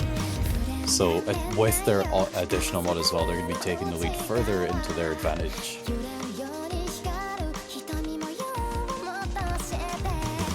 Good so far. 50,000 score lead for Argentina. Illustrious lagging behind just a little bit in accuracy. Overall, the accuracies do favor Germany by a smidge. So Dragon Max and Michelotto do find a couple more 100s themselves, but it's looking pretty solid for Argentina so far. 20,000 score lead halfway through the song. This is the mod advantage at work. Yeah. 30,000 score difference, a third of the map left to go. And nothing too crazy happens in this map. We just need the consistency here. This is probably the hardest part. We have a bit of 1-6 going on.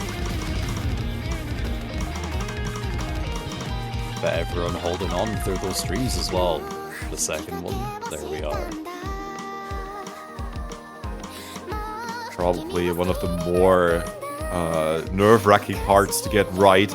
Everyone masters that beautifully, and if Argentina doesn't find a miss here at the end, they are looking pretty solid.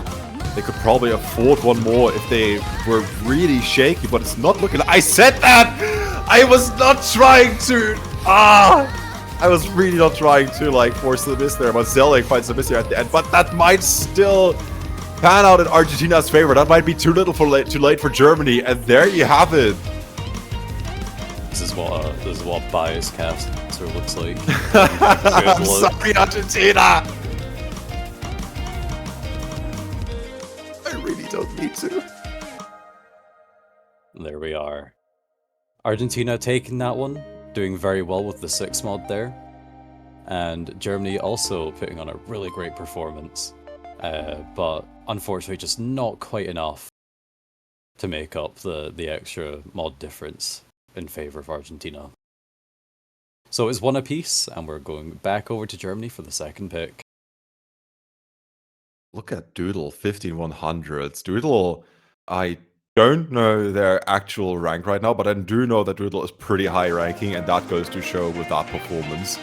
That is super solid with hidden hard drop on that. Great stuff. 1 both. Now, down It to a is best of 7. no mod 5 time. This is the happy little streams. Germany is really just like getting all of the German picks out. Love to see it. Yeah, they decided to go for the mapper of a mapper that was previously on the German team as well.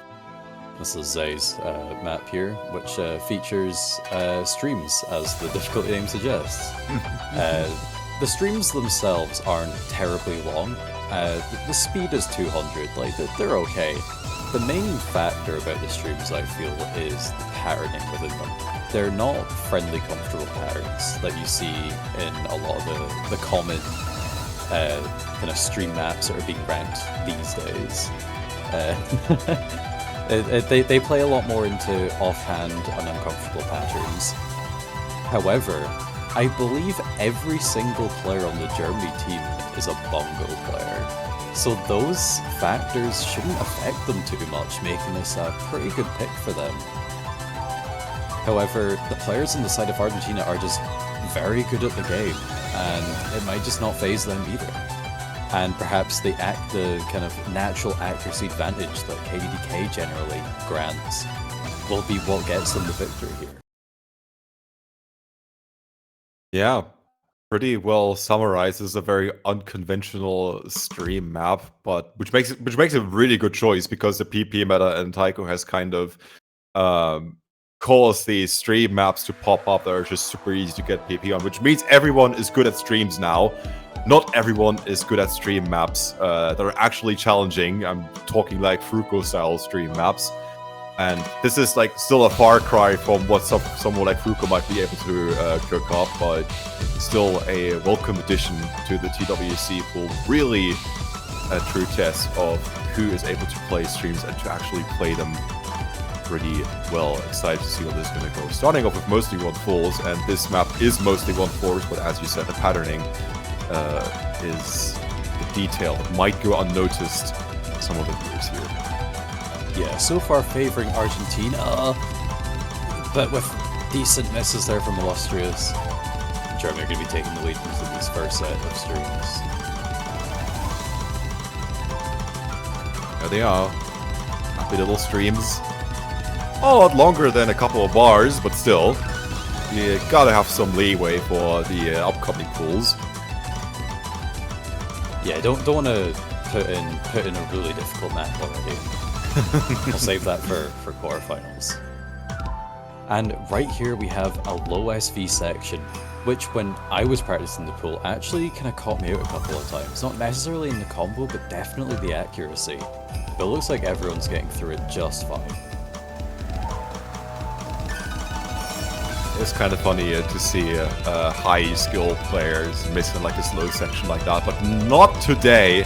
Germany is holding on to their incredible accuracy. Zelling and Doodle, though, are holding on as well. Doodle with a miss, dropping down to 98%, and now that's 3 FCs versus 1. He's done it again.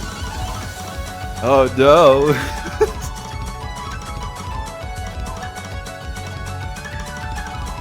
With a 70,000 score lead, this is pretty firmly in Germany's hands, securing their own pick with incredible accuracies. Curious to see where that's going to land them in the statistics at the end of the weekend. Regarding team performance, that's super strong. That's 31 total 100s, but also Doodle and Zelling were not that far behind, at least when it comes to the 100 count. 6 misses from both Doodle and Illustrious. It really was just their misses, but yeah, slight accuracy advantage here for Germany as well. Hitting them It'd be interesting to because if you just purely look at the 100 count, Germany does win. But normally when you pick up quite a few misses, especially in a stream map, it does generally come with quite a few 100s as well. I wonder what the final result would have been with no misses from Doodle and Illustrious there. Like, what would the true accuracy could have been? It's very difficult to tell. But that doesn't really matter, because you only get one shot in the World Cup, and Germany are the one to take it. Argentina are just going to have to move on to their next pick and hope that they win that. Giving off a break point in this match would be absolutely devastating for either team. So they're trying to avoid that as much as possible. Yeah, I'm super impressed by Argentina's overall performance so far. They've been able to keep it really close on Germany's picks. In the first map, it was just a matter of having the third player able to play No Mod 4. But this one, as me, as a biased caster, shaking just a little bit. Obviously, well played to Argentina. They're going to continue to move on with DT2. Gonna get themselves some Red Alice colors, the Speed DT. All right, yeah, I think this one's been a pretty well received map. This pool, it's pretty chillin'. It's it's nothing crazy. The patterning is just as it is. Nothing crazy. Keep it simple. Just focus on the speed and the accuracy.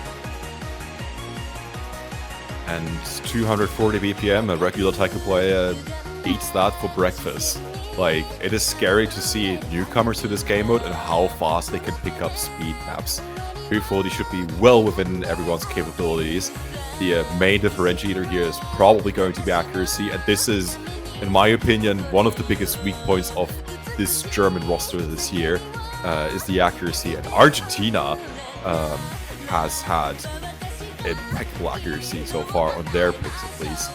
So, solely based on accuracy, Argentina wins this one. Stray misses could still swing this back around. That's the extra factor, though. The stray misses, where are they going to come in? Who's going to be the one making them? We see find out. Gordon coming back in for Argentina here. Selling Gordon, and where is our third player for Argentina? Oh, goodbye. I think we have a slight problem here for Argentina. We'll see. I'm pretty sure it'll be fine because it's within the first 30 seconds, and Gordon's no playable.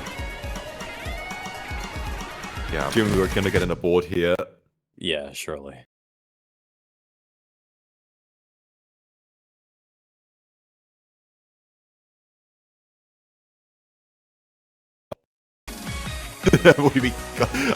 I just want to actually put the EMP Here we up go. close. Oh, that's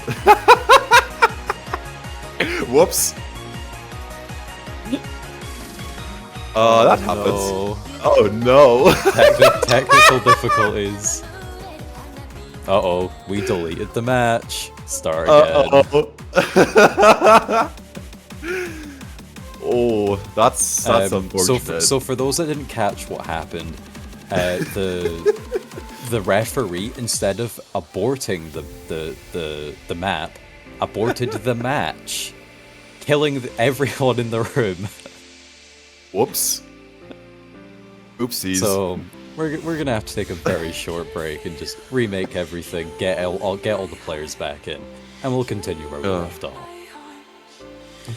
This is as good time as any. You know, we got a couple of minutes. Maybe like 1 minute or two, but you should probably head on over to the O store to get yourself a really cool looking TWC banner this year. Support your favorite country before they are being eliminated. You know, you can be the guy who supported, I don't know, Norway until they got to the top 3 of this year's TWC for some reason. You can be that person. But the chance to do that is now. You need to be an OG. That privilege, that bragging privilege. So go get your banners. They're only $2.50 each, and you can get as many as you want. Going to contribute right into the TWC prize pool. Help us keep these World Cups alive in the long run. Have you gotten yourself a banner yet, Teasel? I haven't. I've often been someone that likes to buy a banner for kind of one of the underdog teams. I've been big fans of Team Sweden in the past. I moved over to New Zealand for a while, and yeah, like neither team qualified this year, so I don't really know what to do with myself. Blue turkey. So I'm waiting to see what happens in this round before I kind of fully make my commitment to a new country. Yeah, just buy every banner. You'll be safe getting just every banner. Gonna cost you a bit, but you know, this is the safest bet. I totally forgot. We actually have some ongoing matches. All right, so we have Portugal versus Canada. They've played one map, Leaf Style Super Shredder. We also have the Netherlands versus Brazil going on. They've just finished deleted map. Hirok and Skullkid taking out Fiona and Halzin on that one. Argentina versus Canada. They're still playing a match right now as well. Crazy that. Oh, look at those names. Midnight. Midnight was still playing for Argentina back then. Oh my god. Crazy times. What a year, what a year. I mean, since we're still here in our technical difficulty stage, I have the chat open. Never mind. You're not going to be allowed to ask questions about Taiko, the newcomers to this stream that have never seen Taiko before. You're just gonna have to deal with it. You'll learn as you go. Now I'm curious which knowledge drop you had available. Oh, I was gonna just say like, oh yeah, new players, write questions in and we'll answer them and like, help teach you a bit more. But it's not that hard. You're not important anymore. We've got Germany and Argentina back. just hit the notes. It's that easy. That's all it is to Taiko. Someone could do it faster. It would cost $80 for every banner. Yeah.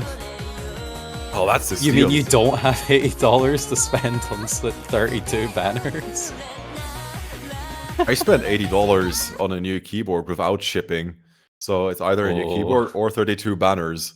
I'll take the banners any day. 32 banners would look pretty good on your profile, yeah.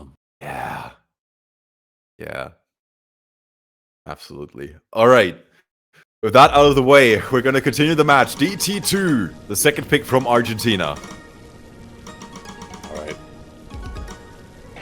No one really getting too caught out by the cat single taps. I guess Zellink being the player with the lowest accuracy there, but not as bad as we've seen. That is a question. Someone has asked a question that I want to know the answer to as well. Can I buy 32 Japan banners? And therefore, if Japan wins, do I get to keep all 32 banners on my profile for a year? You can. Alright. Says Fruko. That's amazing. And which underdog team I'm deciding to support this year? Oh my god. Alright, so far... Argentina doing pretty strong here. 20,000 point leader, so...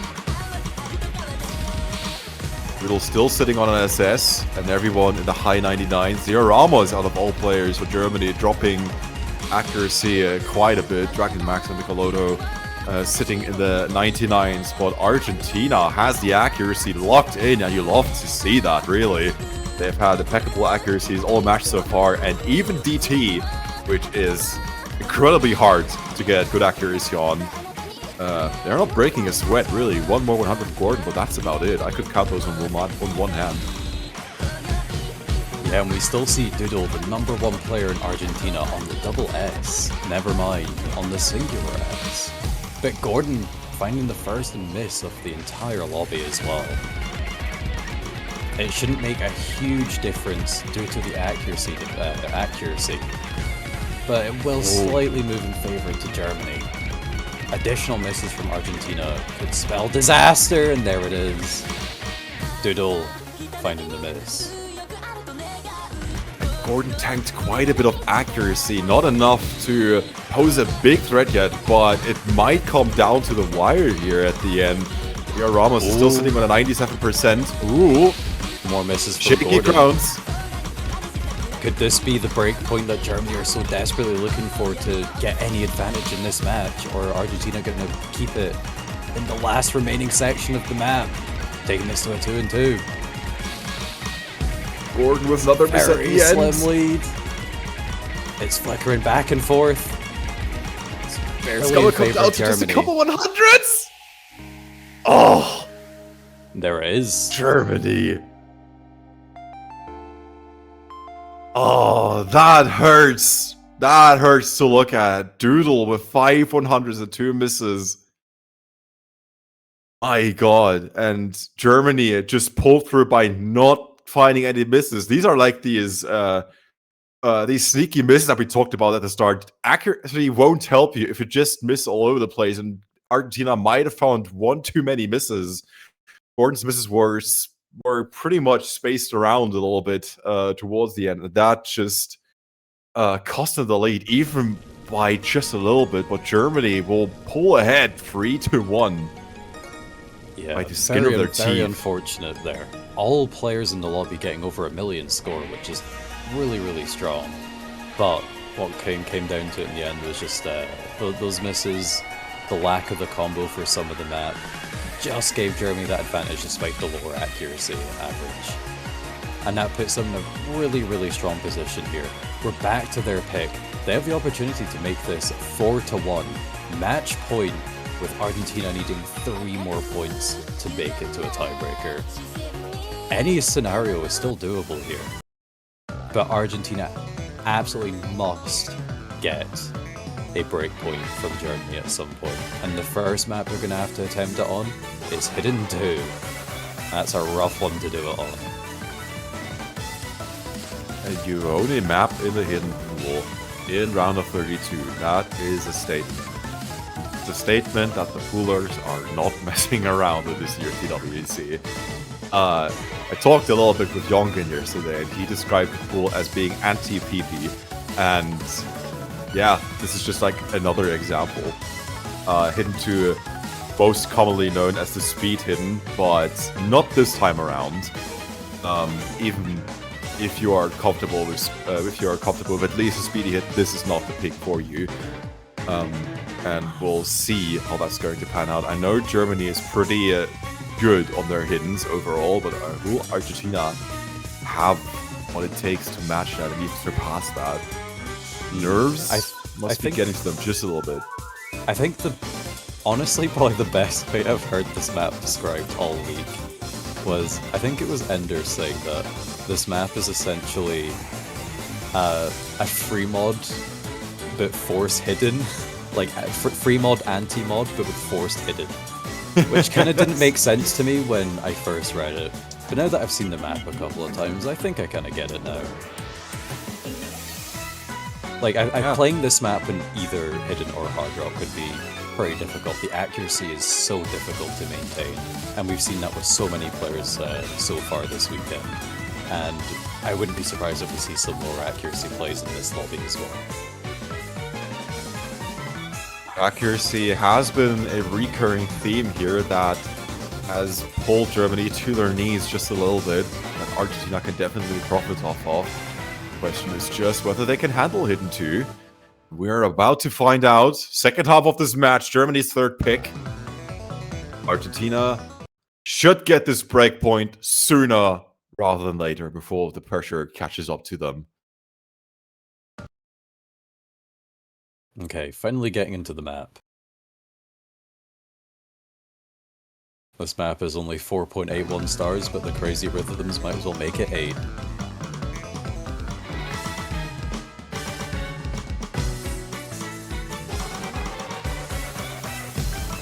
Oh, Doodle finding some very early misses there from the intro, giving Germany a very good lead for the beginning of the map. But it's going to be very difficult to keep that. Zelling is pulling through though, pulling way for Argentina. Another miss from Doodle, but Zelling was holding NSS up until that section actually. There's so many BPM changes, 100s should be dropping all over the place, but Zelling is standing their ground here. pretty comfortably, and that might be the anchor that Argentina need to punish Germany should they slip up at any point in this map. However, pretty much every player in Germany holding a pretty good accuracy and still on that full combo as well. It's going to take some decent breaks in order for Argentina to make a comeback on this one. But with the break coming in on Doodle once again, that score is going to expand even more over 50,000 now.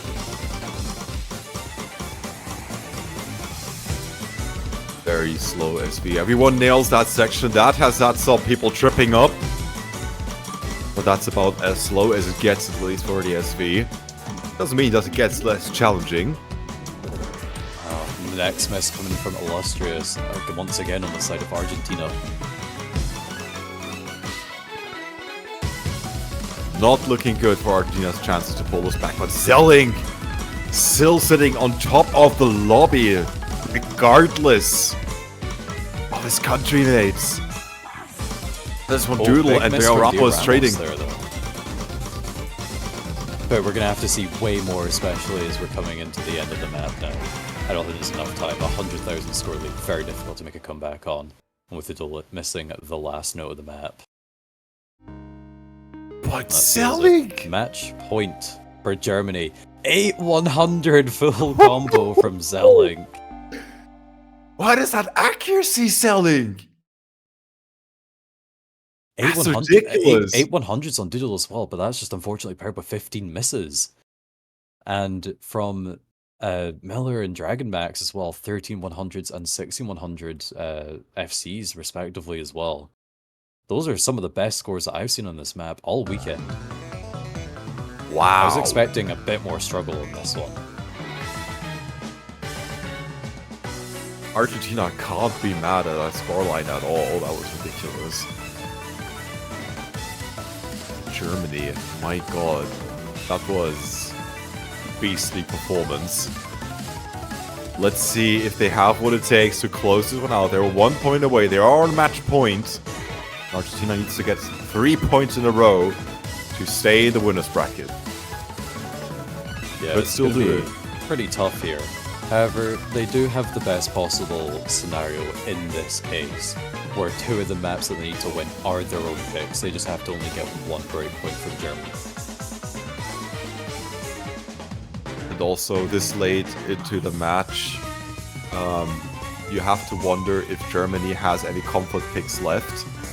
And this means that Argentina might be able to punish Germany on their own pick should they find Germany slipping up somewhere in the map. Yes, everything is still possible. We've been in this exact scenario this weekend already in Turkey versus Poland? They were against Poland, right? I'm going to say Poland. Where Poland were 4 points, Turkey won, and then Turkey managed to make the 3-point comeback and then win the tiebreaker. So it's not impossible, and Argentina are going to start off with no mod 3. They did very well on the speed double time, so they're going to stick with speed again. Just hopefully this time they won't lose the point right at the end to a couple of thousand points. Once again, 260 BPM, not with the same accuracy requirement as the T2, but a lot denser, I would say, a lot more ethically challenging, and this is going to play into Argentina's strengths pretty neatly, I would assume. Zelling just wants to get this over with, looking at the chat. Yeah. It is what it is. It's only 2 minutes. It'll be over faster than you can think. When you kind of playing a rhythm game, you need to represent so many different skill sets within one pool. You're bound to have songs that you really enjoy and songs that you don't really enjoy. It's just kind of the nature of it. And you've got to deal with it. You've got to play all the maps.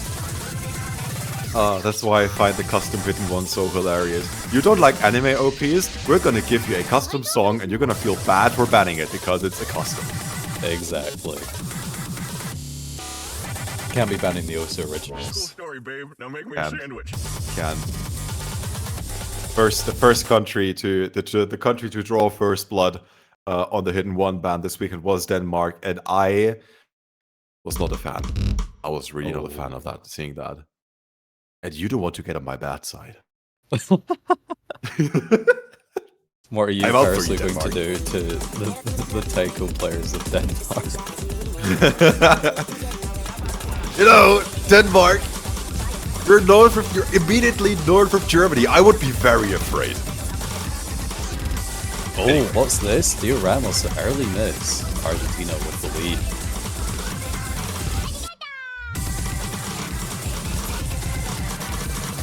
Theoretically, all they need to do now is just play absolutely perfectly until the end of the map.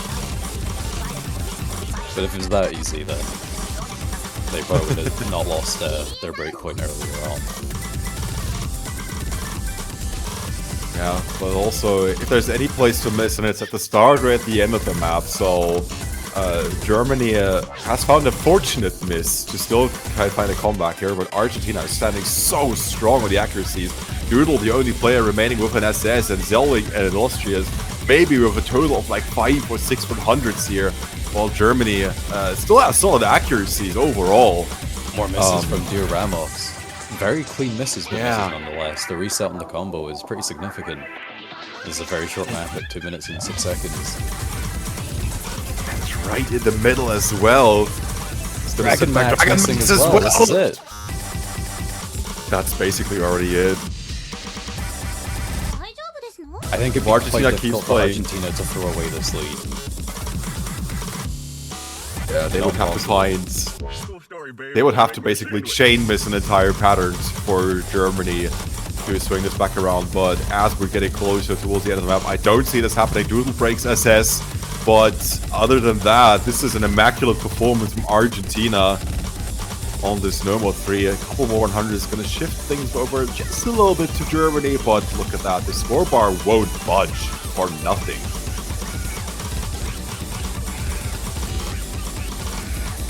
There you go, just last final notes. Not enough time. Argentina take their point very, very confidently. 3 full combos there. Just perfectly done. Oh my god, what are these accuracies? Now comes arguably the scariest part for either team. Germany's pick now. Also, 4 100s from both Ramos and Dragon Max. If it weren't for the misses, Germany would have won this. I take the accuracy thing back just a little bit, maybe. But again, well fought from both sides. Super exciting to see. Now Argentina needs to get that break point, but which pick is up for Germany to decide? Yeah, so Germany have to win this next point to close out the match. But if Argentina secure this break point, they get free reign of the rest of the board. I think a choice out of 3 maps to then take it to a tiebreaker. I don't see Germany picking DT1, definitely. And all the other picks, I think Argentina has a slight edge when it comes to accuracy. Nomad 1 would be super risky, but instead we're gonna see Hard Rock 2. Of course. You gotta have every single German type pick in here. We have Demonish, KTYN map. Course, yeah. It's Hard Rock 2. Yes, of course, says the British man. Well, yeah, you've got to have the country pride, you know? Yeah. Pick the mappers from your country, pick the songs from your country. One thing that's great about being in the UK is that you just get to pick anything that's in English. And you have the advantage. There's plenty of songs in that language available for everyone. Yeah, it's crazy how that happened. It's amazing. Let's see if... Can I have a quick look at how both these teams performed in qualifiers, Hard Rock? Germany getting 13th, and I've already forgotten what other teams played. Argentina 17th. So Germany did seed higher than them, but it is a completely different map, so hard to tell. And consider that the qualifiers pool was harder than what we're seeing in round of 32 right now. Qualifiers usually is around about somewhere between round of 16 and quarterfinals when it comes to difficulty. The actual score difference was around 30,000 points, which in itself isn't a huge lead. And this map is way easier than... I think it's easier than the qualifiers Hard Rock. Should be, so... Once again, we're just stuck with another toss-up and no idea what's going to happen until the very end. It's the best chance that Germany is going to get to finish this match out early, and the best chance Argentina is going to get to keep their head in the game. Let's hope that the nerves are not getting to them. Hard Rock 2, final pick by Germany. And that was a client miss from Illustrious. That was not a real miss. I can assure you of that. Yeah, still 100% accuracy.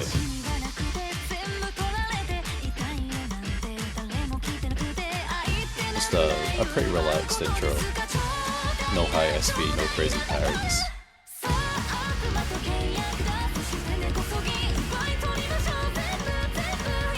Alright, with some accuracy drops, the lead does switch over to Argentina a bit more confidently. Still less than 5k though. Here's some high SV.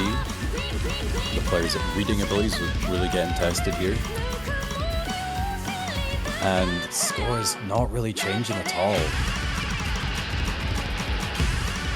Once again, you have Zelling just sitting on top of everyone in this lobby. A couple more 100s from Argentina. That's gonna shrink the score difference. Illustrious with another 100, and there's probably one 100 difference. No 100 difference between these two teams. That is ridiculous. Right now. Every 100 counts. This is gonna come down to 100s again on the screen. Might. How it's currently sitting. Oh, looks like Illustrious Germany dropping have taken accuracy. the lead. No, Argentina have taken the lead. It's back and forth. Argentina has both one of the highest and one of the lowest accuracies in lobby right now. It's Emra versus Illustrious, Doodle versus Michelotto, and Dragon Max versus Zelling. Perfectly aligned in this accuracy battle of the ages for Argentina to keep their head in the game, mind you, in the winner's bracket. This is the biggest lead that we've seen so far in the map, 13,000 points. Argentina absolutely have to win this. Get the breakpoint, prevent Germany from taking the win here, and have a shot at another map to take this to a tiebreaker. Everyone's in the lobby is still holding on to the full combo. Anyone to drop now pretty much breaks the end of the story.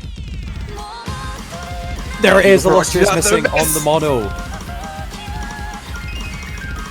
Mr. Illustrious, and now Germany missing on the stream though. Argentina might get away with this here at the end.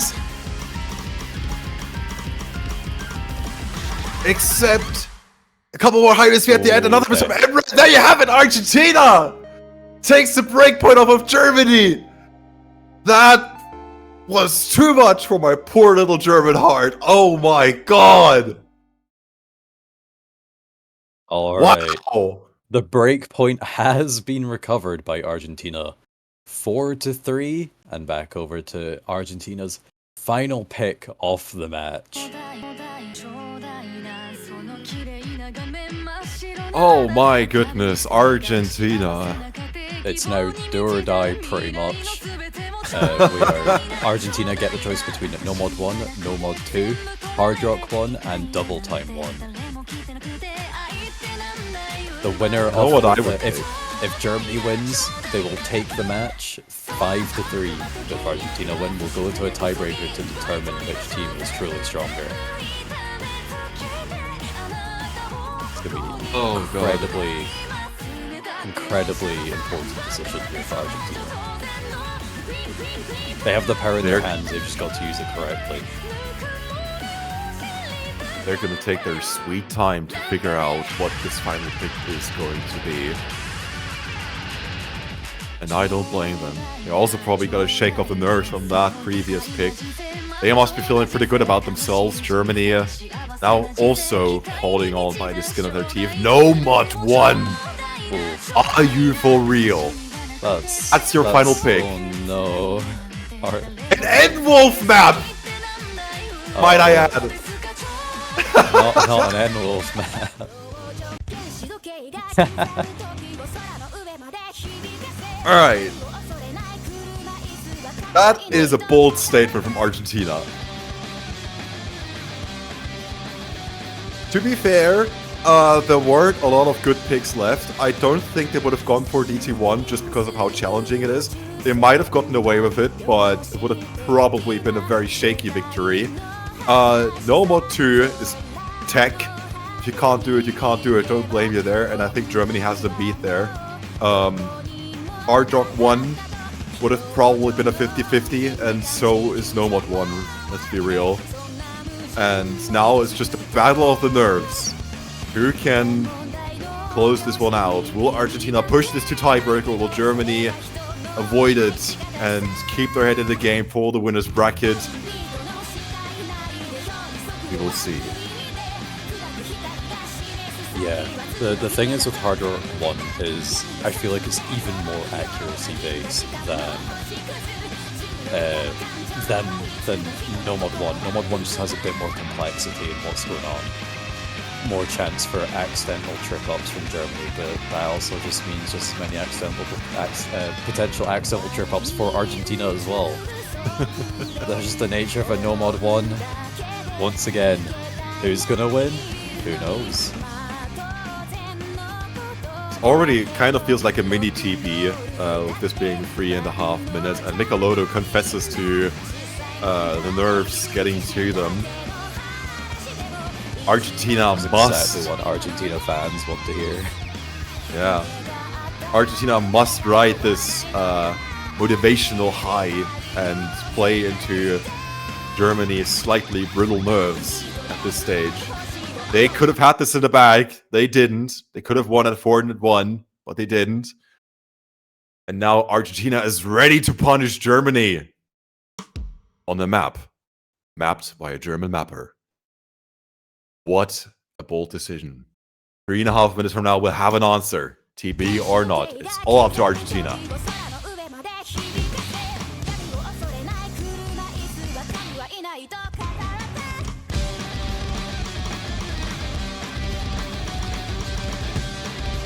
Alright, I feel kind of nervous just for these players.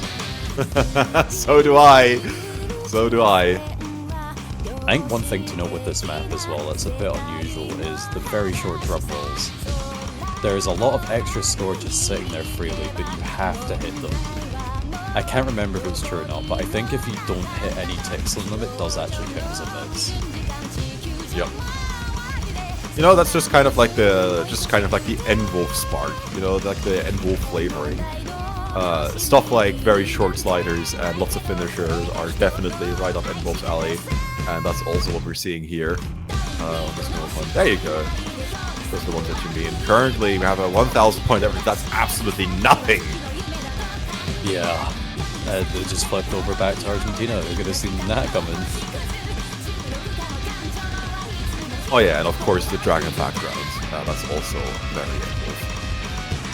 Oh, there's a big miss though. Michelotto on the side of Argentina. Sorry, on the side of Germany, giving Argentina the advantage. Oh my goodness. They're just that close together in skill. I'm just mixing up the entire countries. What can I say? But better hope Germany doesn't do this.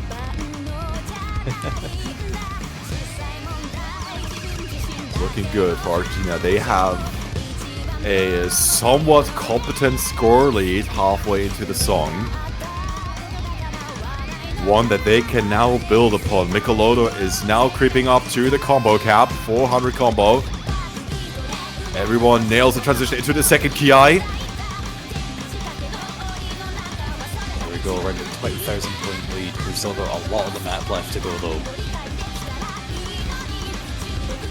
Single Argentina miss or even a chain of misses will put it back towards the favor of Germany. Because the accuracies, I think, are slightly favoring Argentina. Michelotto misses again, though!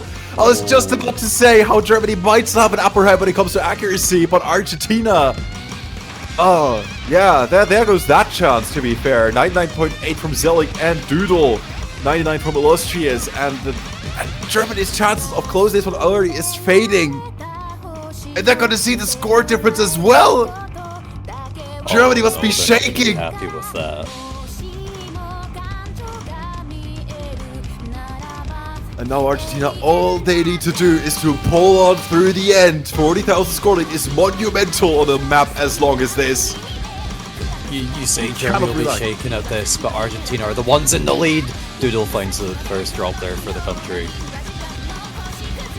The score just isn't dropping fast enough though for Germany.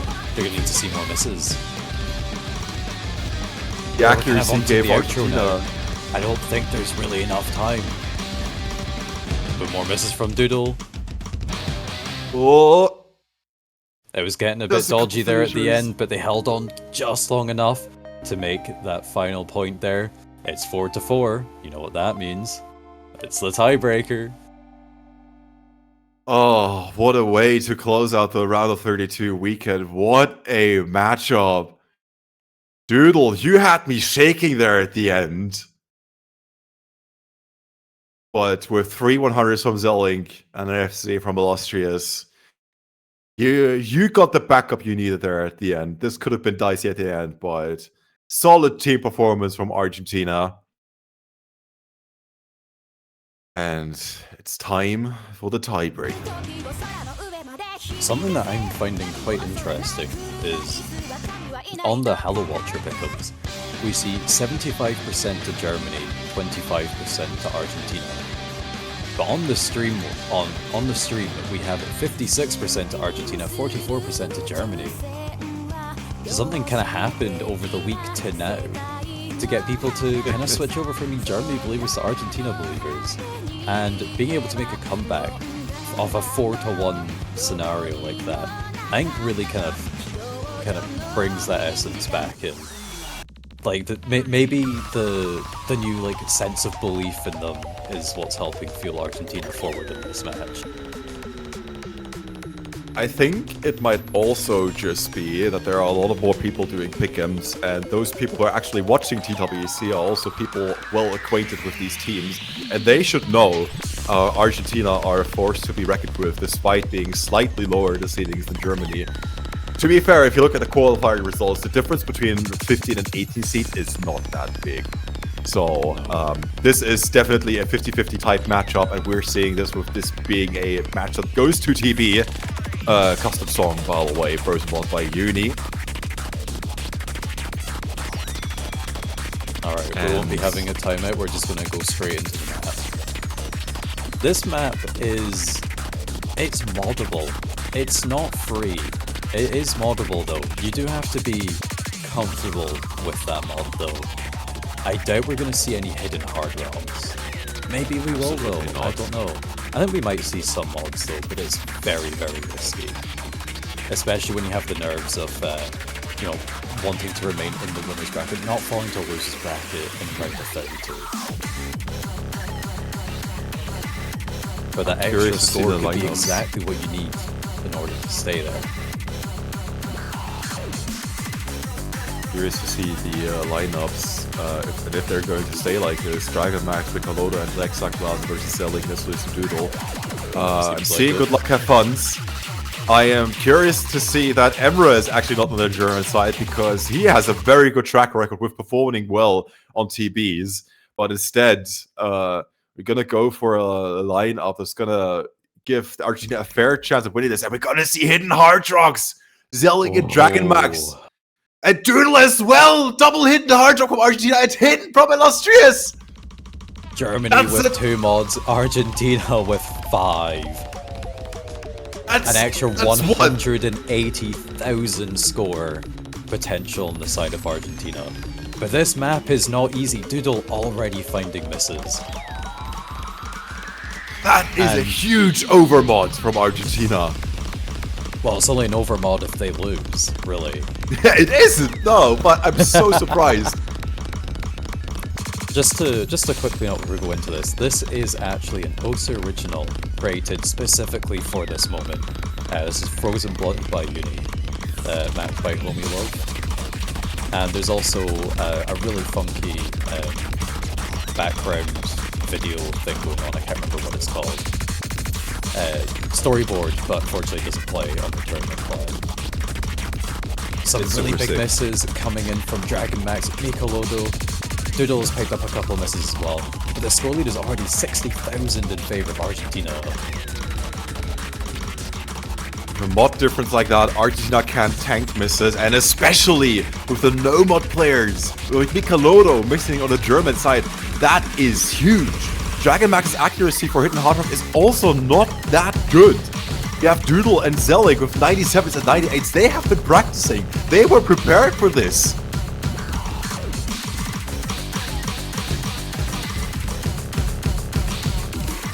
Yeah, the score lead is not really wanting to move. Some other misses have come in, but everyone's looking pretty strong here. Here's going to be a bit hard, the harder bit for the hidden players. Especially Illustrious, but they hold on very, very well. Never mind, they pick up some misses, but they are traded by Dragon Max. Illustrious with a couple more misses in the stream, those go untraded, but Zelig and Doodle pull through that section just fine. That might be the anchoring they need halfway through the map. Not where you want to miss, but this being traded puts Argentina still in a very good position. Illustrious with another miss, and this is a bit of a bigger one. Dragon Max trades though! Right back over to Argentina, break time. Still 60,000 score difference. That's going to be so difficult for Germany to make up when they're 3 mods down. It's looking good for Argentina. Let's hope that nerves don't get to them in the second half. What a mean pause to put in a tiebreaker out of all maps, but also strangely fitting. There we go, a third of the map left to go. That score lead is extended further. But this is the part of the map that's most difficult for the hard rock players coming up. And Argentina has more hard rock players than Germany. Maybe this is where the modding punishes them. They're starting off with a miss.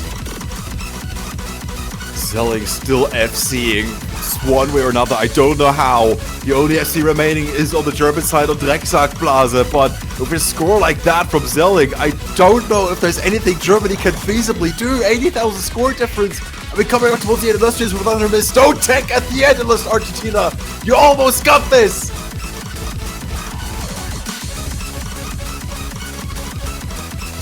Yeah, not a whole lot of map left. Everyone in Argentina looking really, really strong. Another miss from Nicolodo. I think that seals the deal. Doodle Argentina. Really just a little bit longer. Really absolutely horrible misses on the final screens from all the players in Argentina for Germany to be able to win this one. Here they are. They're there. Doodle missing, but it's not enough. Over 3 million score on the tiebreaker. Argentina take the 5th point and take the win, being the lower seeded team advancing on through the winners bracket into the round of 16. They will be the team fighting against the UK in the winners bracket next weekend. Germany, unfortunately, dropping down to losers bracket. They're not out of the tournament yet, and they will be facing Italy next weekend. I am in shock. Zelig. 2 misses. Hidden hard rock TP didn't miss until the highest V section, which is the hardest for hard rock players. What an absolute beast. Well played to Argentina. I am not even mad. That not was at all. Very, very good match. Ah. And it ended up it basically ended up turning out as expected. Loads of people are like, this is the best match of the weekend. This is the one most likely to go to tiebreaker. It did. People expected Germany to be the one to come out on top though, with that 75-25 split.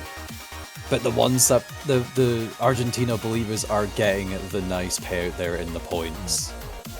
Congratulations to them, and I wish them the best of luck against the UK next weekend. Germany have clearly shown that they're a very strong team despite big roster changes from last year, and they're going to have a really great time in the losers bracket, I think. But that brings about an end to all the matches for this weekend. That's it. So what does that mean? We've got the showcase for round of 16. That should be coming up pretty shortly. I think it was actually scheduled for 20 UTC. We have overrun our time on that match, but it was totally worth it. So worth it. I don't know how much preparation needs to happen, but I'm sure it'll be maybe like 5 or 10 minutes at most. So don't go anywhere because it's coming soon. I mean, I need a break. I don't know about you. I need to rest my throat for a little bit. I don't even know if I can do the showcase, but I probably will. I will make some offhand remarks. Get yourself something to drink. I don't know. Get yourself snug in your blanket. It's getting a little bit late in some parts of the world. Round of 16 showcase is coming up in a hot minute. And yeah, we'll be right back in a couple of minutes to hail in the next weekend of TWC.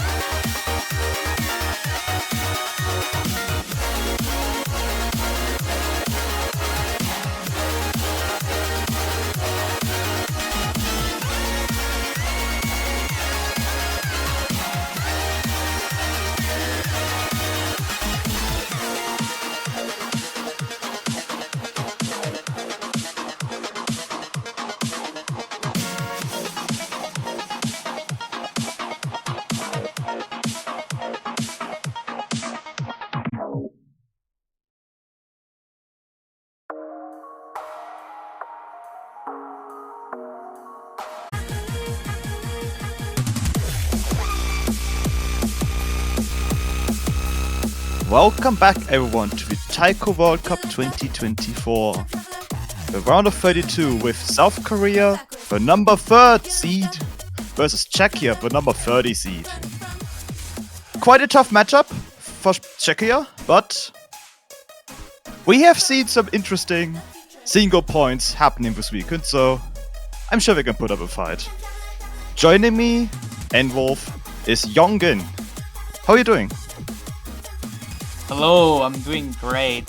I am just a little bit upset that I need to go against Thailand next week, which they performed phenomenally for their seedings. Like, really good job for them, and especially achieving like average 99% in some of the maps.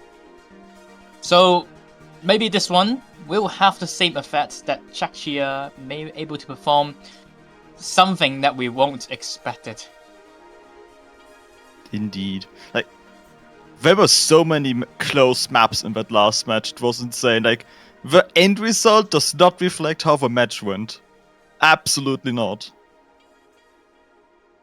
Yeah, it was even like 500 score difference on the last map. I do believe it's all due to finishes. But hopefully this one will be as close as last one.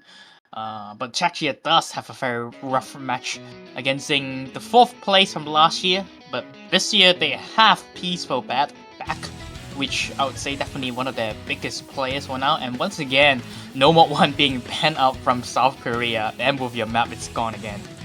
Yeah, but it makes sense. It's this kind of matchup. Just we've seen how No Mod 1 went this weekend, and I can absolutely understand if you're the higher seed and don't want to risk losing a point to that. Because that happened earlier today in China versus Mexico. And obviously Hidden One is also banned. The 2 most banned maps banned in the match. What are the odds? Again, has been the same maps being banned over and over and over again. So we're not going to be seeing No Mod 1 and our custom song Hidden One as well this match. So we'll see what Czechia decided to go for the first pick. I do believe they have 2 really decent players. It's Maro and Spinnerson. These 2 players are definitely capable of playing this pool for sure. Not too sure about the 3rd actually, but he has been performing decent and solid enough for them to qualify last weekend. But yeah, even though this map is easier against South Korea, it's just gonna be a very tall order. And honestly, I have no idea what they want to go for. Maybe outside of 3 Mod 1, that they will have at least pretty decent scores. They started with Hard Rock 1, and I think that makes sense. They had a... Hard Rock was one of the better qualifier scores, and against South Korea especially, I would avoid Raymond with a 10-foot pole. Like, their hidden Hard Rock is unbeatable at this stage.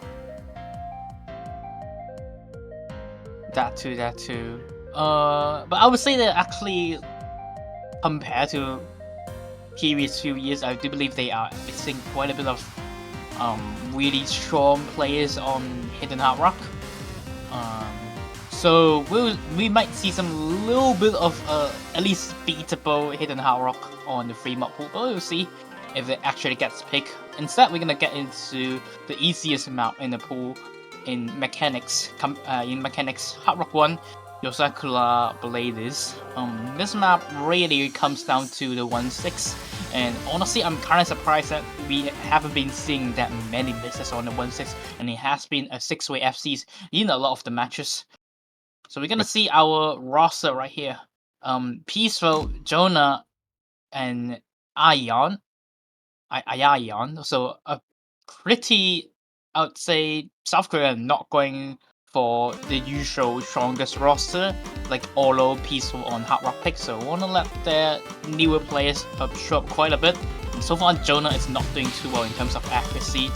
And the other side, we have Spinnerson, It's Marrow, and Grill Roasted. So it should be the main 3 player for the Czechia on quite a bit of maps.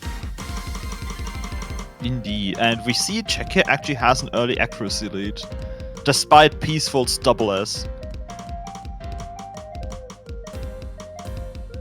Yeah. And adding like twice the amount of nodes to the map. Yeah, the map is just too knockdowns for him, and he wanna warm with his fingers. Look at him go. Alright, into the slow session. Jonah is still dropping a lot of 100s. Jonah is a really good hidden Hard Rock player usually, but he is not known for his accuracy. So, kind of surprised that they let him play a Hard Rock 1. But I guess they want to let some of their quote-unquote weaker players on the team to show up, and they are still able to hold on the lead. But Rail Roasted, Spinson, and It's Marrow is right behind them and ready to take a point for Czechia on the first pick. The lead has grown a bit in that QI section, but it will come down to that 1-6 burst you mentioned, which is coming up soon. Yep, we're into the final KI. This is the easiest section to 5 misses, but once again, no one finds a miss on the awkward 1-6. We have one more harder one. It's Maro going to be the one to find a break, and that's going to be the first point of South Korea. A break point to start the match. But a good effort. Really good effort. The third player of Czechia, Real Roasted, is actually performing better than the usual 2-man roster about a few years ago. Spinnerson, It's Maro, so definitely a huge show up for Grill Roasted. Give them some props. On the other side, we have Peaceful with your usual double S, a really strong player, one of the best tournament player in all time. And some 2 new players also with a very nice FC, Ion and Jonah. Jonah's accuracy is quite questionable on that pick, but he's still able to hold on against Spinnerson on that.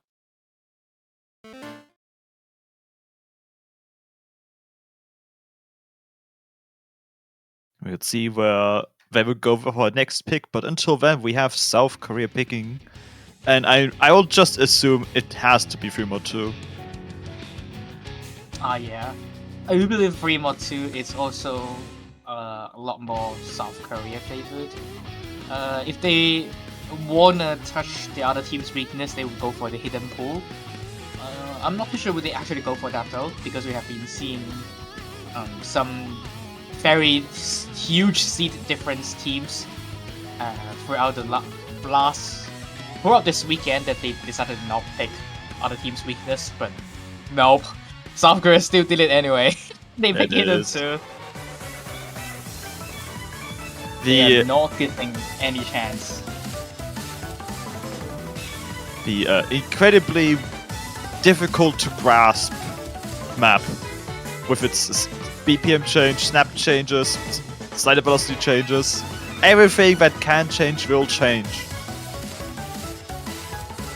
Yeah, a lot of weird reference on this map, so really test players rhythm sense on this pick. And I gotta say, I'm not seeing Chexia able to perform super well on this pick, especially Hidden is. I would say they do not have a 3-man roster on the HD picks. Its Maro should be performing fine and maybe even able to title some players on the South Korean team. We'll see.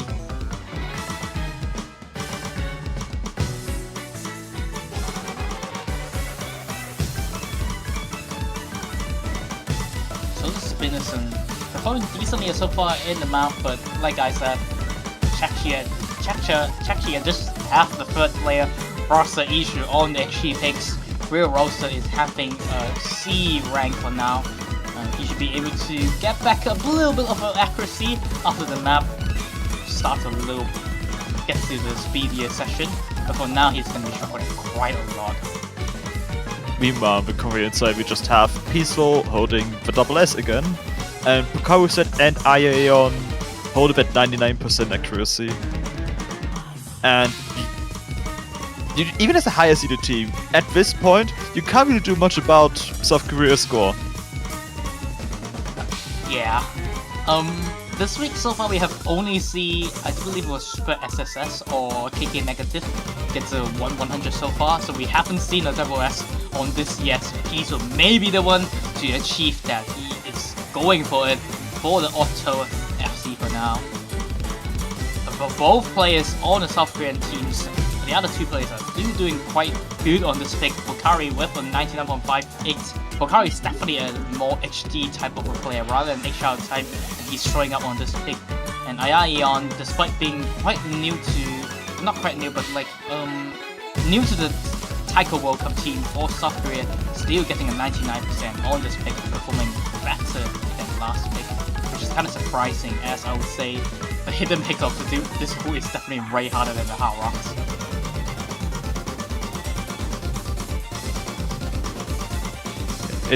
Pokaruset does try to drop near the end, but it looks like Peaceful is going to get that double S. What a performance! And that's the double S we will see. The first one of this map. Actually impressive. And really good score from Iaeon as well, and also really good score from Itzmaro. Itzmaro is actually, I would say he's definitely an HD main, and I've seen him in some other community tournaments before that his hidden on rhythm heavy picks are very impressive. Basically achieving the same score as Pokari, but the difference is that he missed in the middle compared to Pokari missing nearly at the ending. And Grey Roasted at least able to pass the map with 500,000 points, so props to him. He probably did not expect to even pass the map. So at least that's a passing effort for Chexia. Now they will have the next pick, and they should be picking something that's more their forte. I wonder if they're just going for no mod 2, considering that Hard Rock 1 was close at points. And I think maybe doubling down on that could go in their favor. If instead of their team, South Korea finds a single drop in the map. Yeah, I do believe that's a good shot, especially I would say the weaker seeded teams, lower seeded teams have been showing up really nice scores on the no mod 2 picks. Especially the map being a bit easy in terms of mechanics compared to other picks as well. So it should be a good pick to go for. And Chexia should be also do good on the speed maps as I would say the third player. Yeah, as I do believe the third player is also a speed player. And they're gonna go for that. And we're gonna see a swap in Emily, which is known as CMJ, by the way. That's actually his name, CMJ by the way, before. And he's definitely quite a decent speed player. And he is in for the Czechia, a new addition to the Czechia roster this year.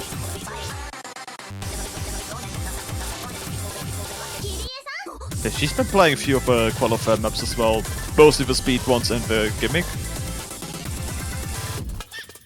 Yep. This map is just your usual 260 BPM. 260 BPM speed maps. A lot of bursts as well. Some longer mono bursts could easily make the player find bricks left and right.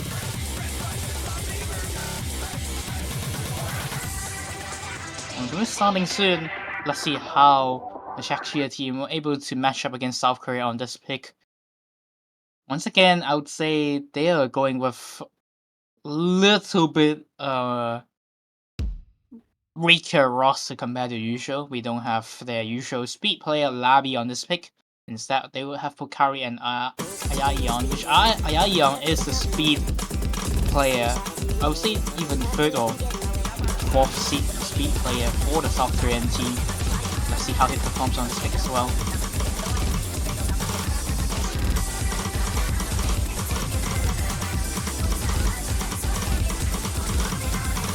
So far so good. It's Maro already found a drop, and so does Spinner Song. And the speed player for the Czechia team still holding an FT. Emily, she's doing really well so far on this pick, but unable to match up any players on South Korea because South Korea is just a really good team. Even their fifth even if they stop in one of their weaker players, they are still able to perform. It's just a country having a lot of players, and that's their benefits. Even now, they're just simply a wall with 2 double S's, and I imagine that's a 2 100 score? I do believe it's... Yeah, I do believe it's 2 100s from Bulgaria as well. So, really decisive performance from the South Korean team. Nothing you can do on Czechia's side. And Emily is trying her best.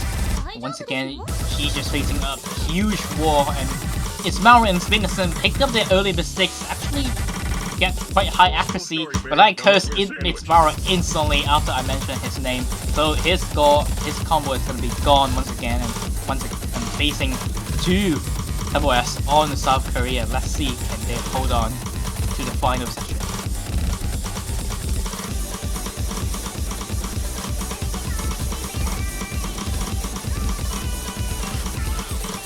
And that's it. Yeah, don't want to say too early, but it definitely looks like they can hold the double S. Yeah, I think they passed the hottest out of the map. 2.2,997,000. Just 2 100s on that team.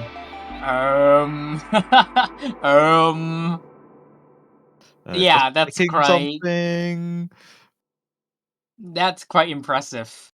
Emily again with the FC, but just... Even her 100 counts are... It's already a defeat from Korean team. Korea just showed, we are here, we are the 3rd seed.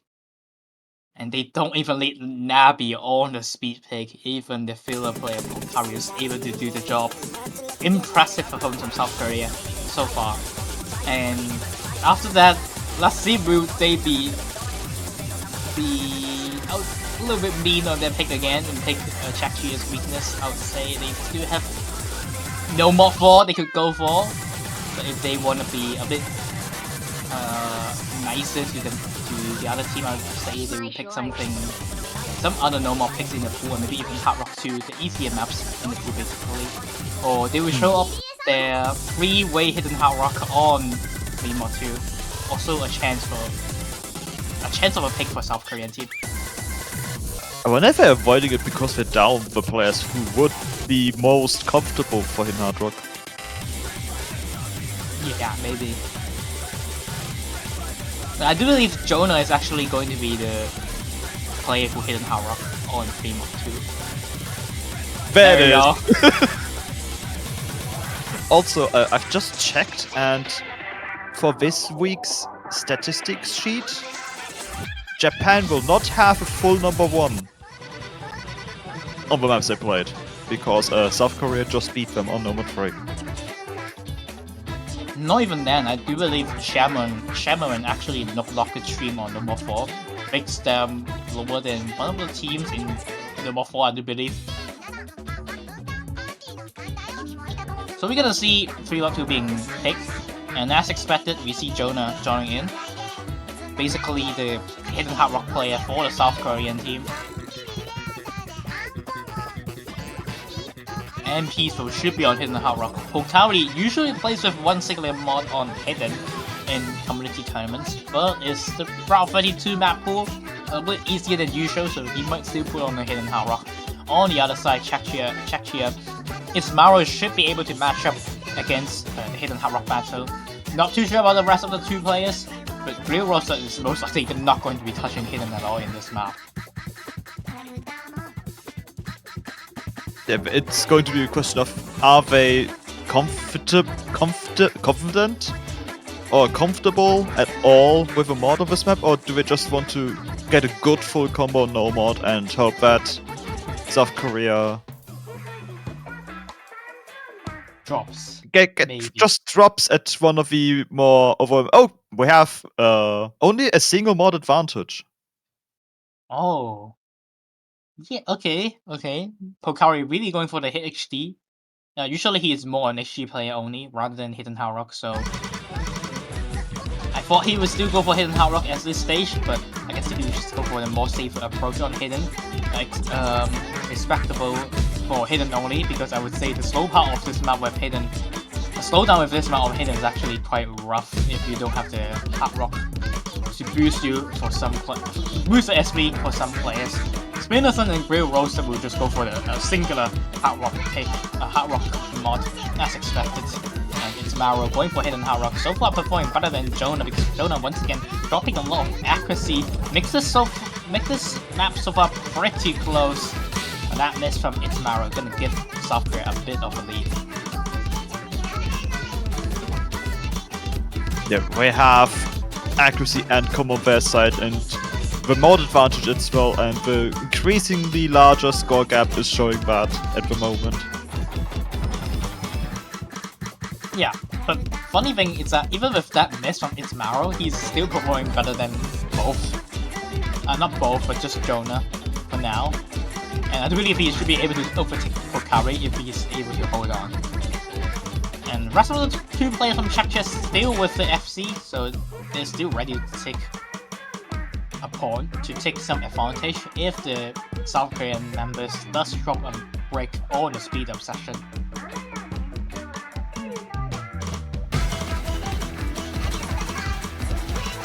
Everyone holds on for now.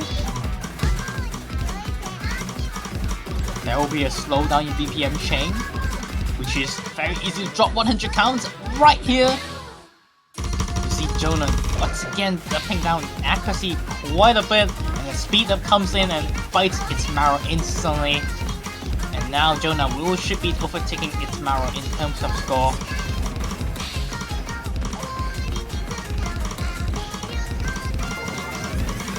He's gonna go even quicker on the doublet session. Maybe even a challenge for the Hard Rock players as Spinnerson finds a break. And it wasn't over. With your full comp on Czechia's side. If it wasn't over, let's show that right here.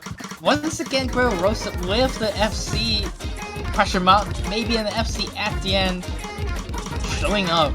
Even new to the Czechia roster, still doing very good jobs in maps this year. Not even showing a lot of nerves, so definitely props to him again with the FC achieving 1 million score.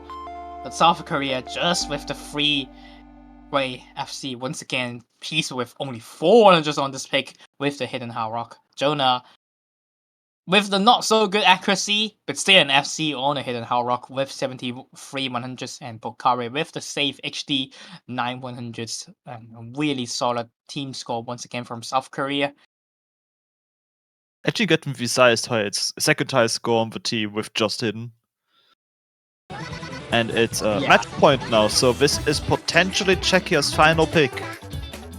And they are picking Nomad 4 just for the funnies. I mean... you don't like to read that if you are hoping for Czech to get another point. I mean... But I respect it. At least they...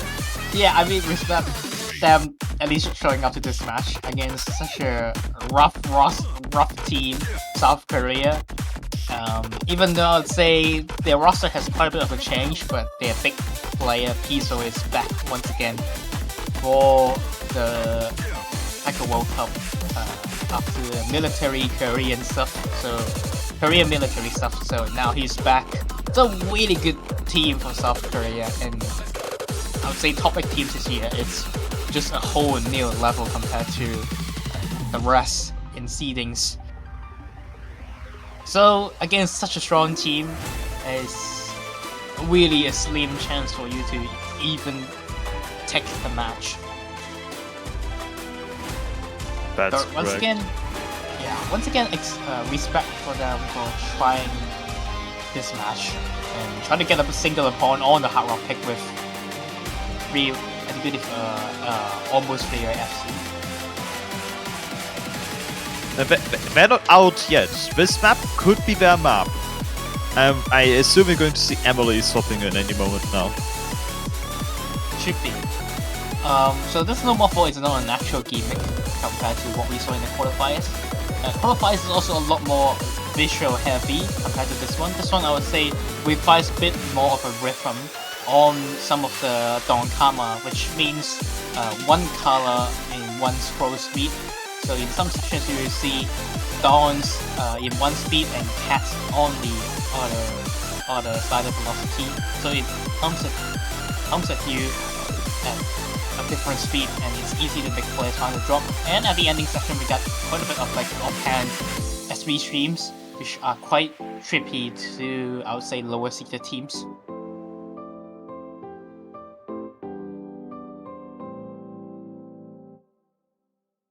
And we're going to see Grill Roasted. Alright, I guess the non-visual gimmick, the rhythm gimmick from this week changed a little bit roster for Czechia.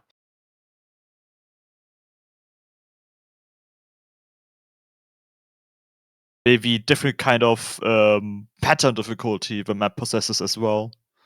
With the stream you just mentioned being not the easiest. Yeah. I would say the stream actually gives some lower seeded teams a bit trouble.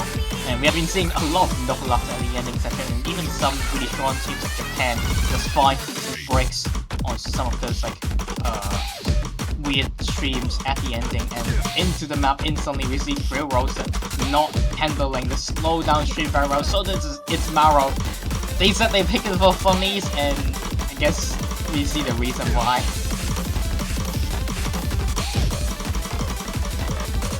Yeah. At least Spinnerson is still holding an FC and actually beating out Jonah for now. So props to him.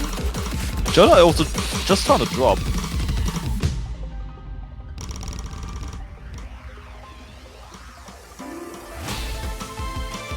Alright, we'll be on to another SV session. Another Donkama. This one's a lot more easier though. So it's slow, but we still see Grill Roasted having quite a bit of trouble on this pick. And we are about to enter the streamy section. Yep. Still a double S from Kiesel, 100 from Pocari.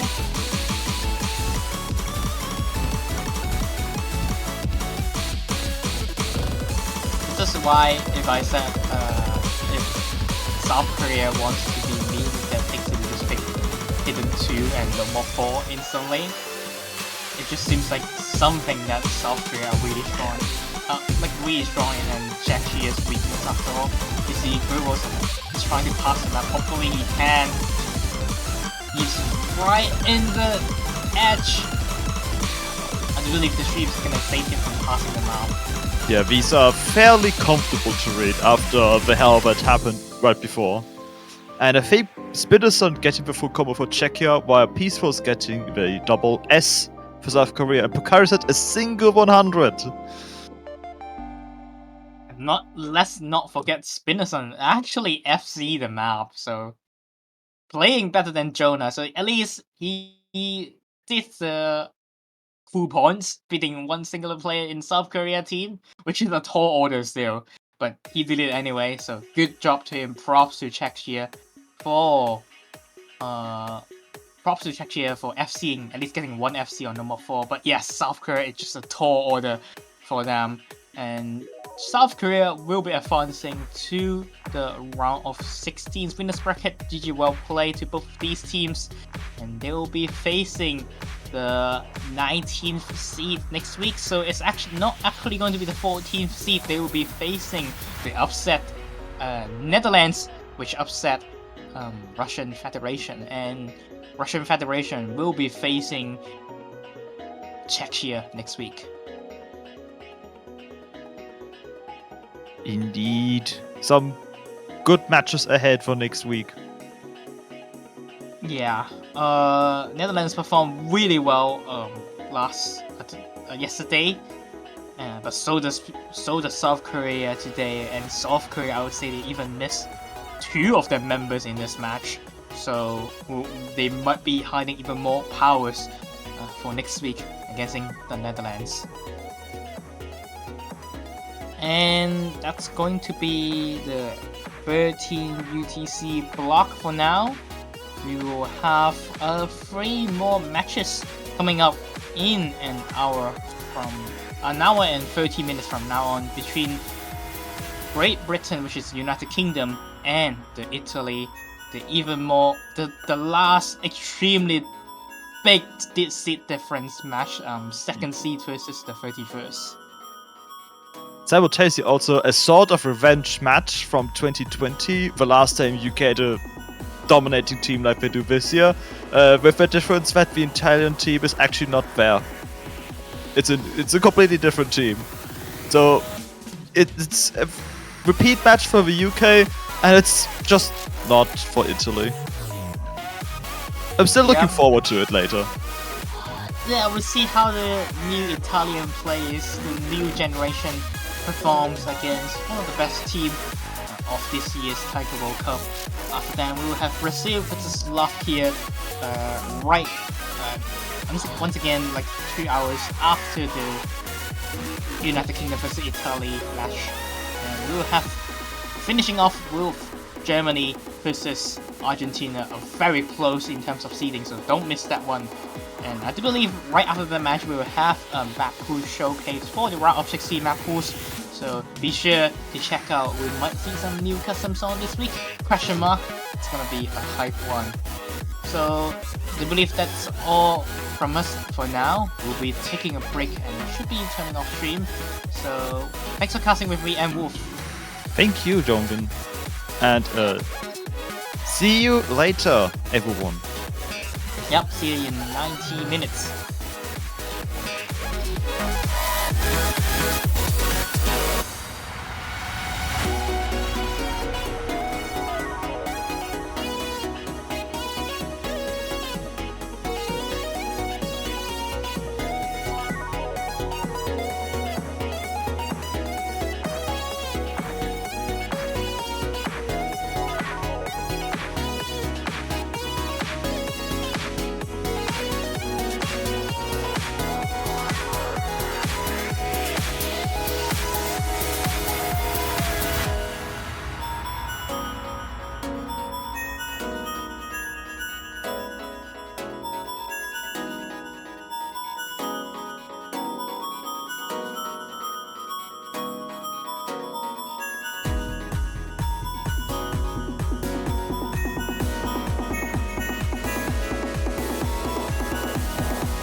All right, and welcome back everyone to the Osu Taiko World Cup. We're currently in the round of 32, and we're going to be seeing the United Kingdom versus Italy. I'm Ethan, and I'm joined by Inwolf. Hello. And we have quite some interesting rosters here. We have the United Kingdom somehow getting second seed. I don't think anyone was expecting that. That was absolutely insane. So I'm really looking forward to seeing how they start off their tournament run. And we have Italy, which usually has a very set roster. I feel like throughout the years, they kind of have the same roster, but this year it's very different. A lot of their like star and key players aren't really here this year. I believe the only two players I can really recognize from other TWC rosters or community tournaments is Arak and Ew. But outside of that, I've actually not seen any of these players in TWC, I believe. Yeah, that's correct. They're just basically a fully new roster, and you can see that in their seeding, because if you watched the TWC the last couple of years, you expected Italy to be top 10, top 8, and yeah, that's obviously this time not the case. So I'm interested to see how their run will go this TWC. Yeah, I'm quite interested to see like some new blood for Italy, see how they play. But yeah, it is looking like they won't be going like. It'll be a lot. It looks to be like a sort of weaker roster than they've had in previous years. But I like seeing new blood onto the scene. Yeah, it's always nice. I'm also happy with for all the new or returning countries that are playing this year, such as Turkey, most notably. But also Sweden coming back and not qualifying. But you know, it was nice to see the name again. Yeah. Also, it appears that we have the bands already off screen, which was Hard Rock 2 and obviously Hidden 1.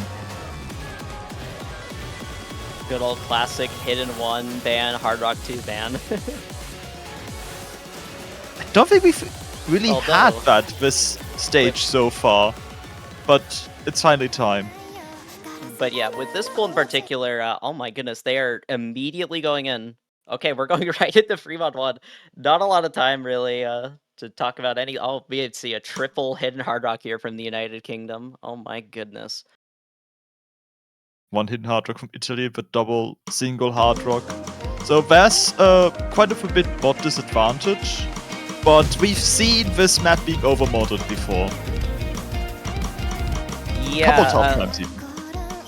Yeah, while this map is definitely hidden hard rockable, there is definitely some choke factor. Some teams can kind of blow up if they end up overmodding. And with the free mod rules for TWC in the past like few years, I think it's been now that we've had these rules, you can overmod to the extreme now with the fact everyone's able to go hidden hard rock in theory. Indeed. Technically, if you would want to, you could choose to go full no mod, which is also new, but at this stage, that's very much not an option for anyone who wants to have a chance to score. Yeah, I feel like the only time where we might ever see that would be like... I'm not quite sure actually. Like maybe in like the super later stages if the poolers end up picking something kind of crazy. Oh, looks like we're going to be seeing quite a few misses up from Garda, actually, and that's going to be really unfortunate because Italy have a 2-mod disadvantage already. So missing on Ew as well is going to miss. That's unfortunate.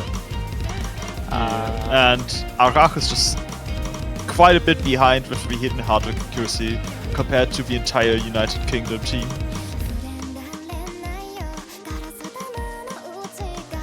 Yeah, over the hedges accuracy with Gohigi, that is some pretty crazy accuracy.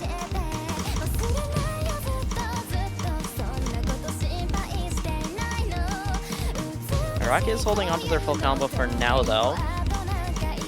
But yeah, 200,000 plus score difference is going to be tough for Italy to come back into this. It is quite a massive lead for halfway through the map, but Arak misses! Right in the dead center of the map too. Oh no. That is devastating, to say the least. Yeah. It is a longer map, so it isn't necessarily the worst map to miss, but missing the dead center when your accuracy is already kind of starting to drop is very, very unfortunate for Rock and for Italy's team score. Gotta get caught off guard by the streams. Yeah, there is still some map left, but I don't believe there is any time to realistically come back into this map. And which team picked this actually? They went so fast with it that I like could not check. It looks like it's an Italian pick simply because of the blue border. But that's the only thing I have to go off with. Oh yeah, that is true actually. I forgot that's a thing now. And yeah, Italy did win the roll, so this was their pick. Okay. So yeah, that's unfortunate getting a breakpoint early on. I've got to respect, though, instantly going into the Prima, though, against a team like Italy, or a team like the UK, since that is kind of like a scary team to go against on Fremont, I feel like. And Indeed. They're showing some pretty strong scores here. Oh, Garda. Oh no, I think their client lagged. That is They're unfortunate. just gone. Did their score save at least? Sure, they just left Yeah, instantly. I think they just left right as they submit the score. Yes, do remember to breathe. Breathing is important. Very true. That's interesting. UK instantly going with DT1. This match is going so fast. It really is. It's they're not picking the short maps. I can't quite say they're speed running. They're picking the wrong maps for that. But at least the picks really are not taking much time. No Higi this time. Well, looks like we'll be seeing some new players coming in for the UK. 2 player swaps. Daniels and Cloggy Bobby. I think That's both a are fun name to say. the notable new names to the UK roster. Yeah, I believe this is the first time Bobby is playing actually in TWC. So, yeah, I'm quite interested to see how they perform. Because the UK roster this year is looking really strong, so they definitely picked them for a very good reason. Oh wait, actually, it's Inspect Element. They changed name. Okay, I recognize Okay, the person. then no. Okay, never mind. I think they have played in They TWC both before. played last year. Yeah. At the very least. It's just I did not recognize the name change.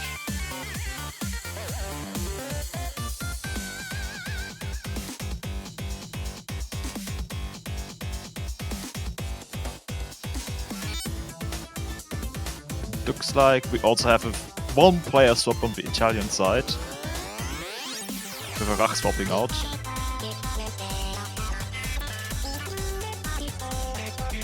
Yeah, both teams swapping out some players. You like to see it.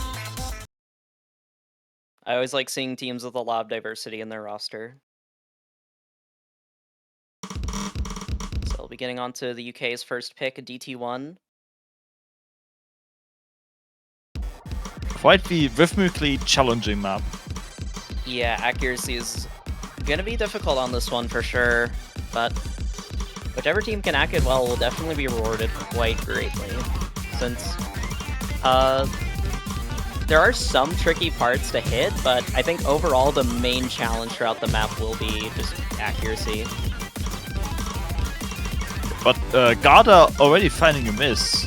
Which, this is a longer map, so it's not the worst thing to happen. But it Yeah. definitely gives a quite early advantage to UK. Especially because of the accuracy lead as well. And another miss from Garda. Oh no. That is a pretty unfortunate start. And they're starting to miss even more now. They're really struggling on this.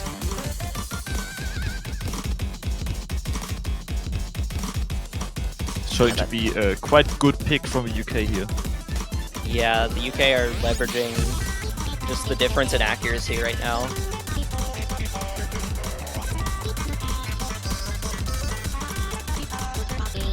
So the other 2 players on Italy both have full combos still, but 96% accuracy.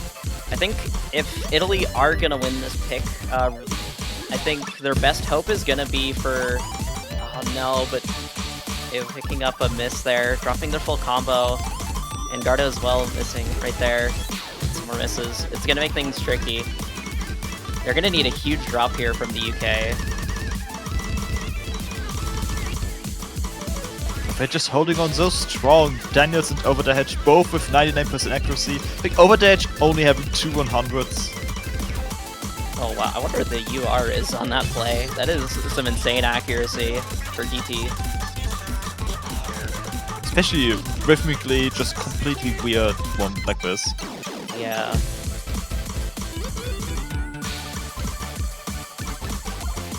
I wonder what, with the OD, like, after DT's added, this is like 9.5, I think.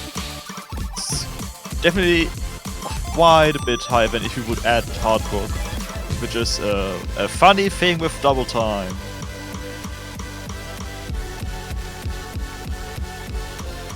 Okay, getting to the map, there's not really too many notes left. It's pretty much sealed here for the UK. They'll be taking their second point of this match. Italy gets another chance at picking a map. 3 100s on that, okay. Yep. Just Over the Hedge 2014 things. There is a nice consistency with 100 counts on the Italian side at least. Like 71, 68, and 67. Yeah, that is true. And we easily see Hard Rock Run, which definitely is a pick that I understand.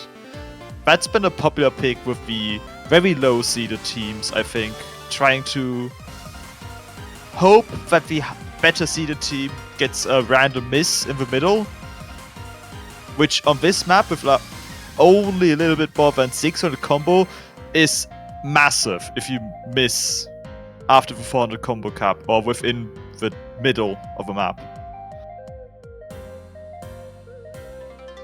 Yeah, this has definitely been a popular map to pick for a lot of teams, for sure. It's just like a nice alternative to like picking like Nomad 1. Yeah, just a pure accuracy battle. While on Nomad 1 it's more about dealing with the uncomfortable patterns. Yeah, for sure.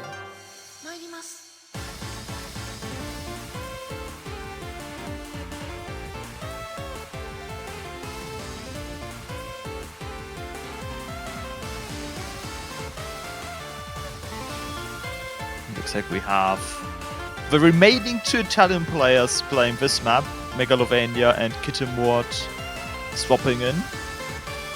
It's nice to see that we're going to be seeing the full roster for Italy playing today. Because sometimes, like, some lower-seeded teams, they'll just stick to, like, the same 3 sort of players on every single map. And that can get kind of, like, draining for those 3 players, just having to play every single map in a match. Indeed.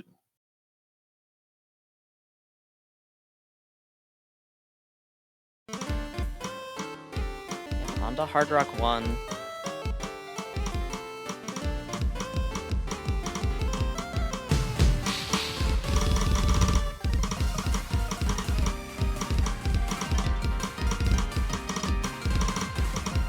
And we see that UK already has an early accuracy lead, and I think that's expected.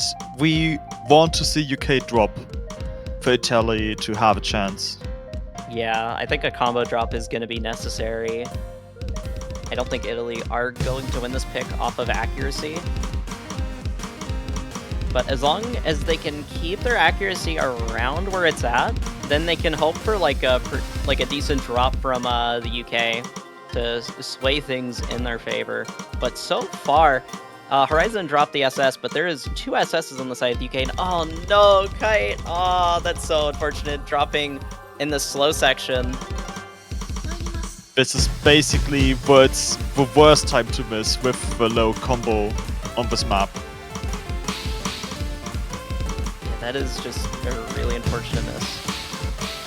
And now they're gonna have the hope for, I guess, just like multiple players on the side of the UK to miss. They can't rely on just one player missing in order to get this point. They're gonna have to rely on like 2 players having a pretty massive combo drop. Potentially a massive loss of points and combo on the Funny 1-6 incoming. Oh yeah, there is some potential for players to drop here towards the end. Oh, over to Hedge, gonna be missing. But it's only 1 miss though, and they don't drop their accuracy. And Kite's actually gonna trade it out. They're gonna be picking up some more misses here in the ending. Garda also missing at the very end. And that'll be the end of the map, and that'll be the UK's 3rd point. Another break point for them.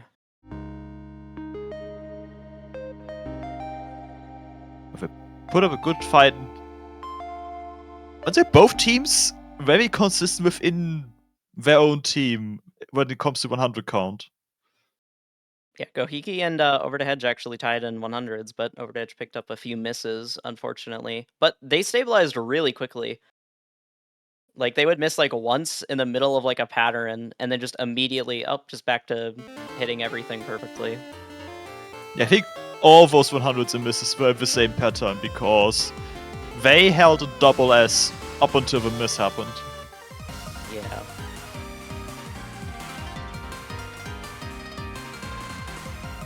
Just to see where UK is going. Now, I would just guess 3 mod 2, because they have such a dominant hidden hardware team. Yeah. I'm wrong.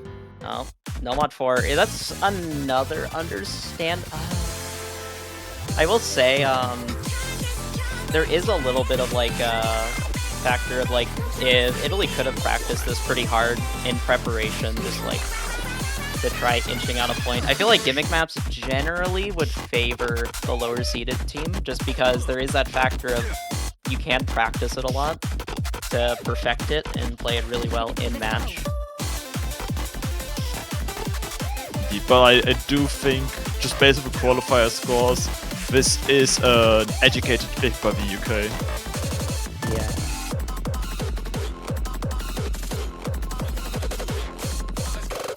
I think gimmick maps have become harder mechanically over the years. So the idea of the map is easy, it's just you need to learn how the map behaves. So the lower teams had more of a chance to get an upset point. Maps have just become on par on difficulty with the rest of the pool, which is definitely the case with this map. And also the qualifiers one.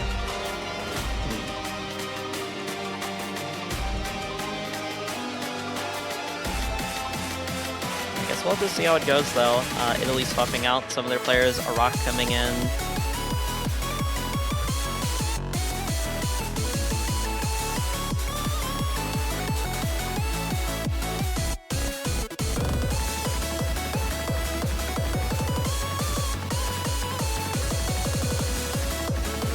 I think the entire team has swapped on the Italian side. Is that possible? Let me double check. That might be correct. Yeah, that is correct. Yeah, they had a full team swap for that. That's actually kind of cool to see. I don't think I've seen so many player swaps this round. Yeah, I think it's just because it's round of 32, so generally just like the more act-based specialists are going to be kind of in for a lot of the teams. But as we get into the later stages, I feel like we'll see more like big team swaps. Already, Iraq is dropping their full combo.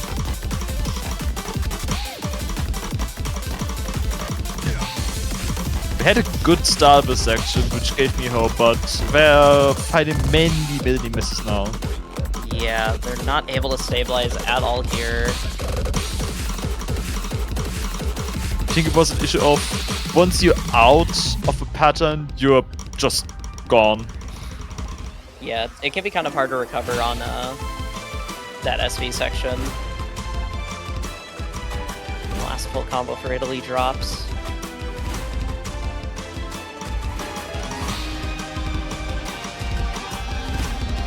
Okay, so Gohigi just dropped the double S, but Over the Hedge is still holding on. Have we seen an SS on this map yet? Oh, we definitely have, because Japan played this, and they got 2 double S on the map even. I was gonna say, it depends on if Japan has played yet.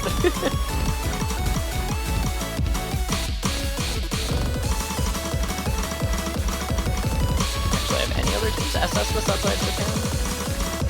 Like, there's... Would have to look that up. Oh no! I think we cursed them by talking about SS too much. But yeah, everyone just had their eyes glued on Overdead. Too much power. But yeah, UK have this map basically sealed, even if they drop a good bit here towards the end. Kohigi with a single 100. Horizon 900's full combo. Krix also did really good, though. Honestly, yeah, that was a pretty good score from Krix. Like, that would I feel like if they were able to reach the combo cap, that score would have definitely been able to compete with a lot of other teams. I think what ended up hurting their score, what ended up hurting that player's score in specific was just never being able to reach the 400 combo cap. Indeed. And we're continuing a series of maps that are picked to try to upset the top seed, and we're heading into No Mod 1. Good old classic. But yeah, this is could be Italy's last chance to get a point before being knocked down to the losers bracket. Now the UK are at match point. I kind of don't want to see a sweep here, and I feel like this might be one of the better maps for maybe Italy to be able to take at least 1 point. But it would be really unfortunate to see a sweep here.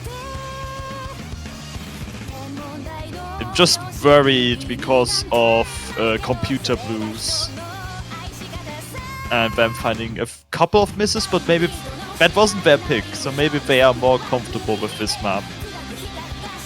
Whatever comfortable with No Mod 1 means. Yeah. Some more player swaps coming in. Kite on the UK's team. Gonna nudge him over the other slots.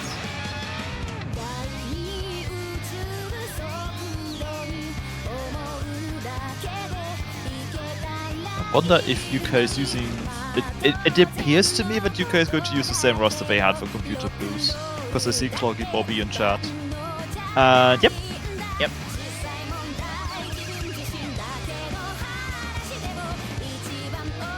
Italy isn't though.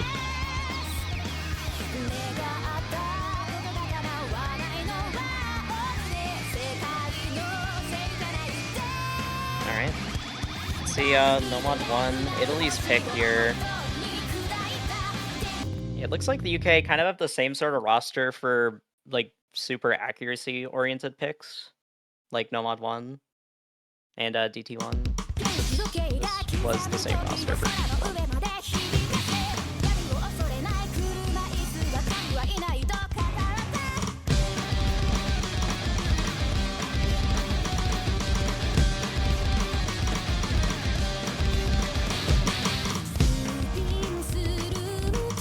So far things are fairly close. 3-way SS on the side of the UK.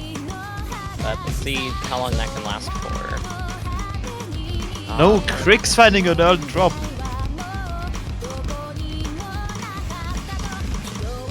That was their top player for DT1. It wasn't the worst drop, but yeah, that will hurt their score. It was early on as well. And the map is slow, there's plenty of places left to drop. Getting into this PI. Song's speeding up a little bit. Might have some more potential for some more 100s to come by, or even a miss from some of these players. But so far, everyone's holding on. Oh, I spoke just a little bit too soon. It's no! Rob's happened right there for both Krix and Kite. That's a wrong team to miss. Yeah, that is... Wow, that's so unfortunate. It's like Daniels dropped their SS. Yeah, and the final player for the Italian side, Megalovania Lord, also dropped the full combo. Yeah, now the UK are starting to fly away with this map.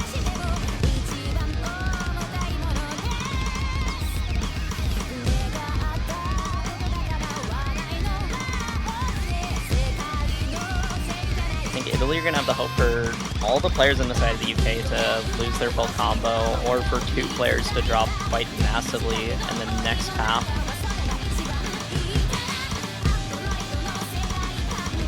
Everyone on the side of Italy are about to reach the 400 combo cap, so their scores can stabilize a little bit for now as long as they can keep the combos up. And we are going to head to a swing section which has produced quite a lot of misses in the couple of matches we played this map. Oh, but unfortunately it's going to be another miss here for Italy, just as their combo started stabilizing as we get into the swing section.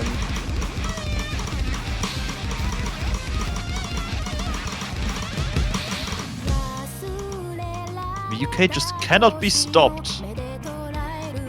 Yeah, they are playing very well right now. It is quite hard to compete with them right now. There is still some more map, but the chance for a comeback is slowly slipping away from Italy.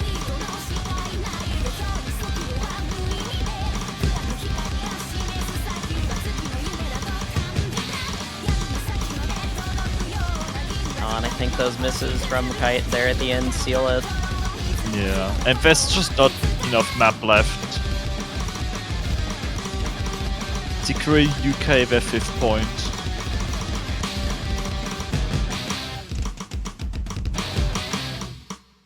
And that will be it. The UK are going to be winning this match 5-0, advancing on through the winner's bracket with, oh my, that is a pretty solid team score. Oh my goodness. 1-100 from Over to Edge, 5 100s from, I think that was Daniels, and then 10 100s from, oh my goodness, they left so quickly. Cloggy Bobby was 5 yeah. 100s and Daniels was 10. Okay. But yeah, overall, that was a very impressive team score there from the UK. And they will be winning 5-0 and moving on through the winner's bracket, where they will play the winner of Germany and Argentina, which will be happening later today. And Italy will be dropping down to the loser's bracket, where, let me see. We will face the loser of that match, which is the final match of today, before we also get the map pool showcase. Yeah, so definitely stay tuned for that, because that match will be at 19 UTC, and we'll also be having another match at 17 UTC as well. So 2 matches to look forward to, and also the map pool showcase. But we'll be taking a small break here for about an hour and a half, and then we'll be coming back right over to y'all with more Taiko World Cup action. And I don't know if you have any final words, but that will be it for us for now. Quick shout out to the background artist for Nomad 1. Did an awesome job. I would feel bad if I never brought it up. So, you know, that's fair. I'm very much looking forward to the next 2 matches, especially the last one, which is seated very closely. So, yeah. Yeah, I don't believe we've seen a tiebreaker yet, so if we're gonna see a tiebreaker, it could be the last match of the We have seen a tiebreaker. That was a match. Actually. Yeah, we did see one, yeah. Yeah, Turkey versus Poland. Definitely a match you should rewatch if you haven't seen it live. It was crazy. But yeah, I would love to see another tiebreaker, for sure. Agreed. Also because it's a banger song. True. So yeah, that'll be it for us. We'll see y'all in around an hour and a half.